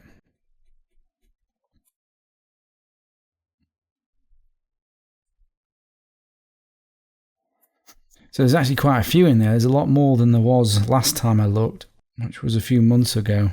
And actually that's the model that I have with cubes running on it. And actually as it says here, you had to flash the BIOS. Yeah, so I had to flash the BIOS on mine to get it working. But as you can see, there's quite a few that actually do work. And some of the ones on here are not that expensive. You can get sort of an older laptop around $150, $200, something like that. There's also a Google group for cubes. That's useful for help on what hardware might work and getting your hardware to work. And I think I mentioned it before, it doesn't work in a virtual machine, or at least I've not been able to get it to work in a virtual machine. So you will need to install it on bare metal or try the live USB, live CD option. There is one current Cube certified laptop, which is the Librem 13, which you can see here, which you can get Cubes pre-installed onto. This was a crowd-funded, privacy-focused hardware. I remember seeing it. This is where it was crowd-funded here. And you can go and buy them from here, but they're not that cheap. As you can see here, $1,499. But obviously that is because the laptop is niche built to be privacy focused and sourced to be privacy focused. Check that out if that interests you. But from the hardware compatibility list, you'll find laptops that are much cheaper if you really want to try and get cubes working. Another issue to consider: performance and compatibility could be a problem with cubes, especially if you're only going to have one device. You're not going to be able to run games and high demand software in virtual machines unless you've got a very, very powerful machine, or it's certainly not going to be as good as a native machine or the same native machine without VMs. So this will probably just be for work, personal, and a security laptop, not a performance laptop or performance device. So what are my general conclusions? Well, this is an operating system still in the early days, but with the right hardware offers some unrivaled security features for anyone technical enough to take advantage of them. It is not designed like Tails to prevent local forensic examination. It is for those most concerned about vulnerability exploitation. Although it does have disposable VMs, these are more to remove a threat than to mitigate local forensic examination. It is a platform for security and exploitation prevention and isolation. It is arguably the best security platform for hosting another secure operating system. Hopefully the hardware compatibility issues will get easier, and I think they will, and Cubes has got a bright future. I recommend you try it out and I recommend you use it, especially if you have high security, privacy and anonymity needs. And to finish off, literally a few days ago of me recording this video, this has been released by the Cubes guys. This is tutorials on using Cubes, so check that out. They're also on YouTube as well. There's quite a few of them and they're quite good. So thanks to the Cubes team for a great OS. Keep up the good work. Using security domains is something you need to consider consciously now that we have gone through many ways of implementing them with isolation and compartmentalization. You should consider how to partition your domains. It might be just as simple as having a work domain and a personal domain, or a trusted and untrusted domain. The domains will be based on the risk, the consequences, and your adversaries and your threat model. Let's talk through some examples based on various different use cases. Let's say a person wants a usable and easy operating system and environment when performing most tasks like creating documents.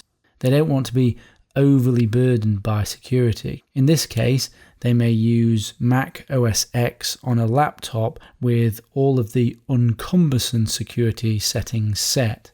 At the same time, they want a high level of security against malware and hackers while using the internet, such as browsing the web, downloading files, etc. So they elect to have a high security domain for this. They use a locked down virtual machine running Debian to enforce this security domain. VirtualBox is used as the interface between those two domains. Perhaps someone is concerned about privacy and local forensics. They have a separate secure laptop which is kept in a physically secure location when not used. They run Debian as the host OS and Tails through VirtualBox. Perhaps a person is concerned about tracking and hackers but wants to run games on their machine. They have a Windows host for all non-internet activity, and they use a live operating system like Knoppix for using the internet. Maybe someone wants the least burdensome isolation for browsing the web, so they use Windows and just sandbox the browser as the simplest isolation solution they can come up with. Maybe a person is concerned about a nation-state level adversary. They might use a secure laptop with cubes and Unix especially configured for their needs. For travel, I have a high need for privacy because I could be carrying confidential documents from blue chip companies that could cause reputational or other damage. I use a separate physical laptop with no sensitive data on it at all when I travel. If I do need to access anything sensitive, I place it encrypted in the cloud with dual-factor authentication, so if my laptop is seized, nothing can be forensically taken from it as there is nothing on it. And this has been a potential scenario because I've worked in locations where the oil and gas industry is, and some of those are pretty much the Wild West. Within each security domain, you would also enforce all the other security controls detailed throughout the course. If you look here, you can see a diagram. This is from an article written by Johanna Rutowska, who's the Cubes OS project lead. This is a more complex setup for using cubes. Each of the different colours represents a level of trust, black being the most trustworthy and red being the least trustworthy. So you can see how she's got domains here. The most trustworthy, the vault, which contains master PGP keys, KeyPass, and has no network connections. So she's copying and pasting from those domains into the other domains. And then moving down in trust is the Cube's dev stuff, the code, the signing.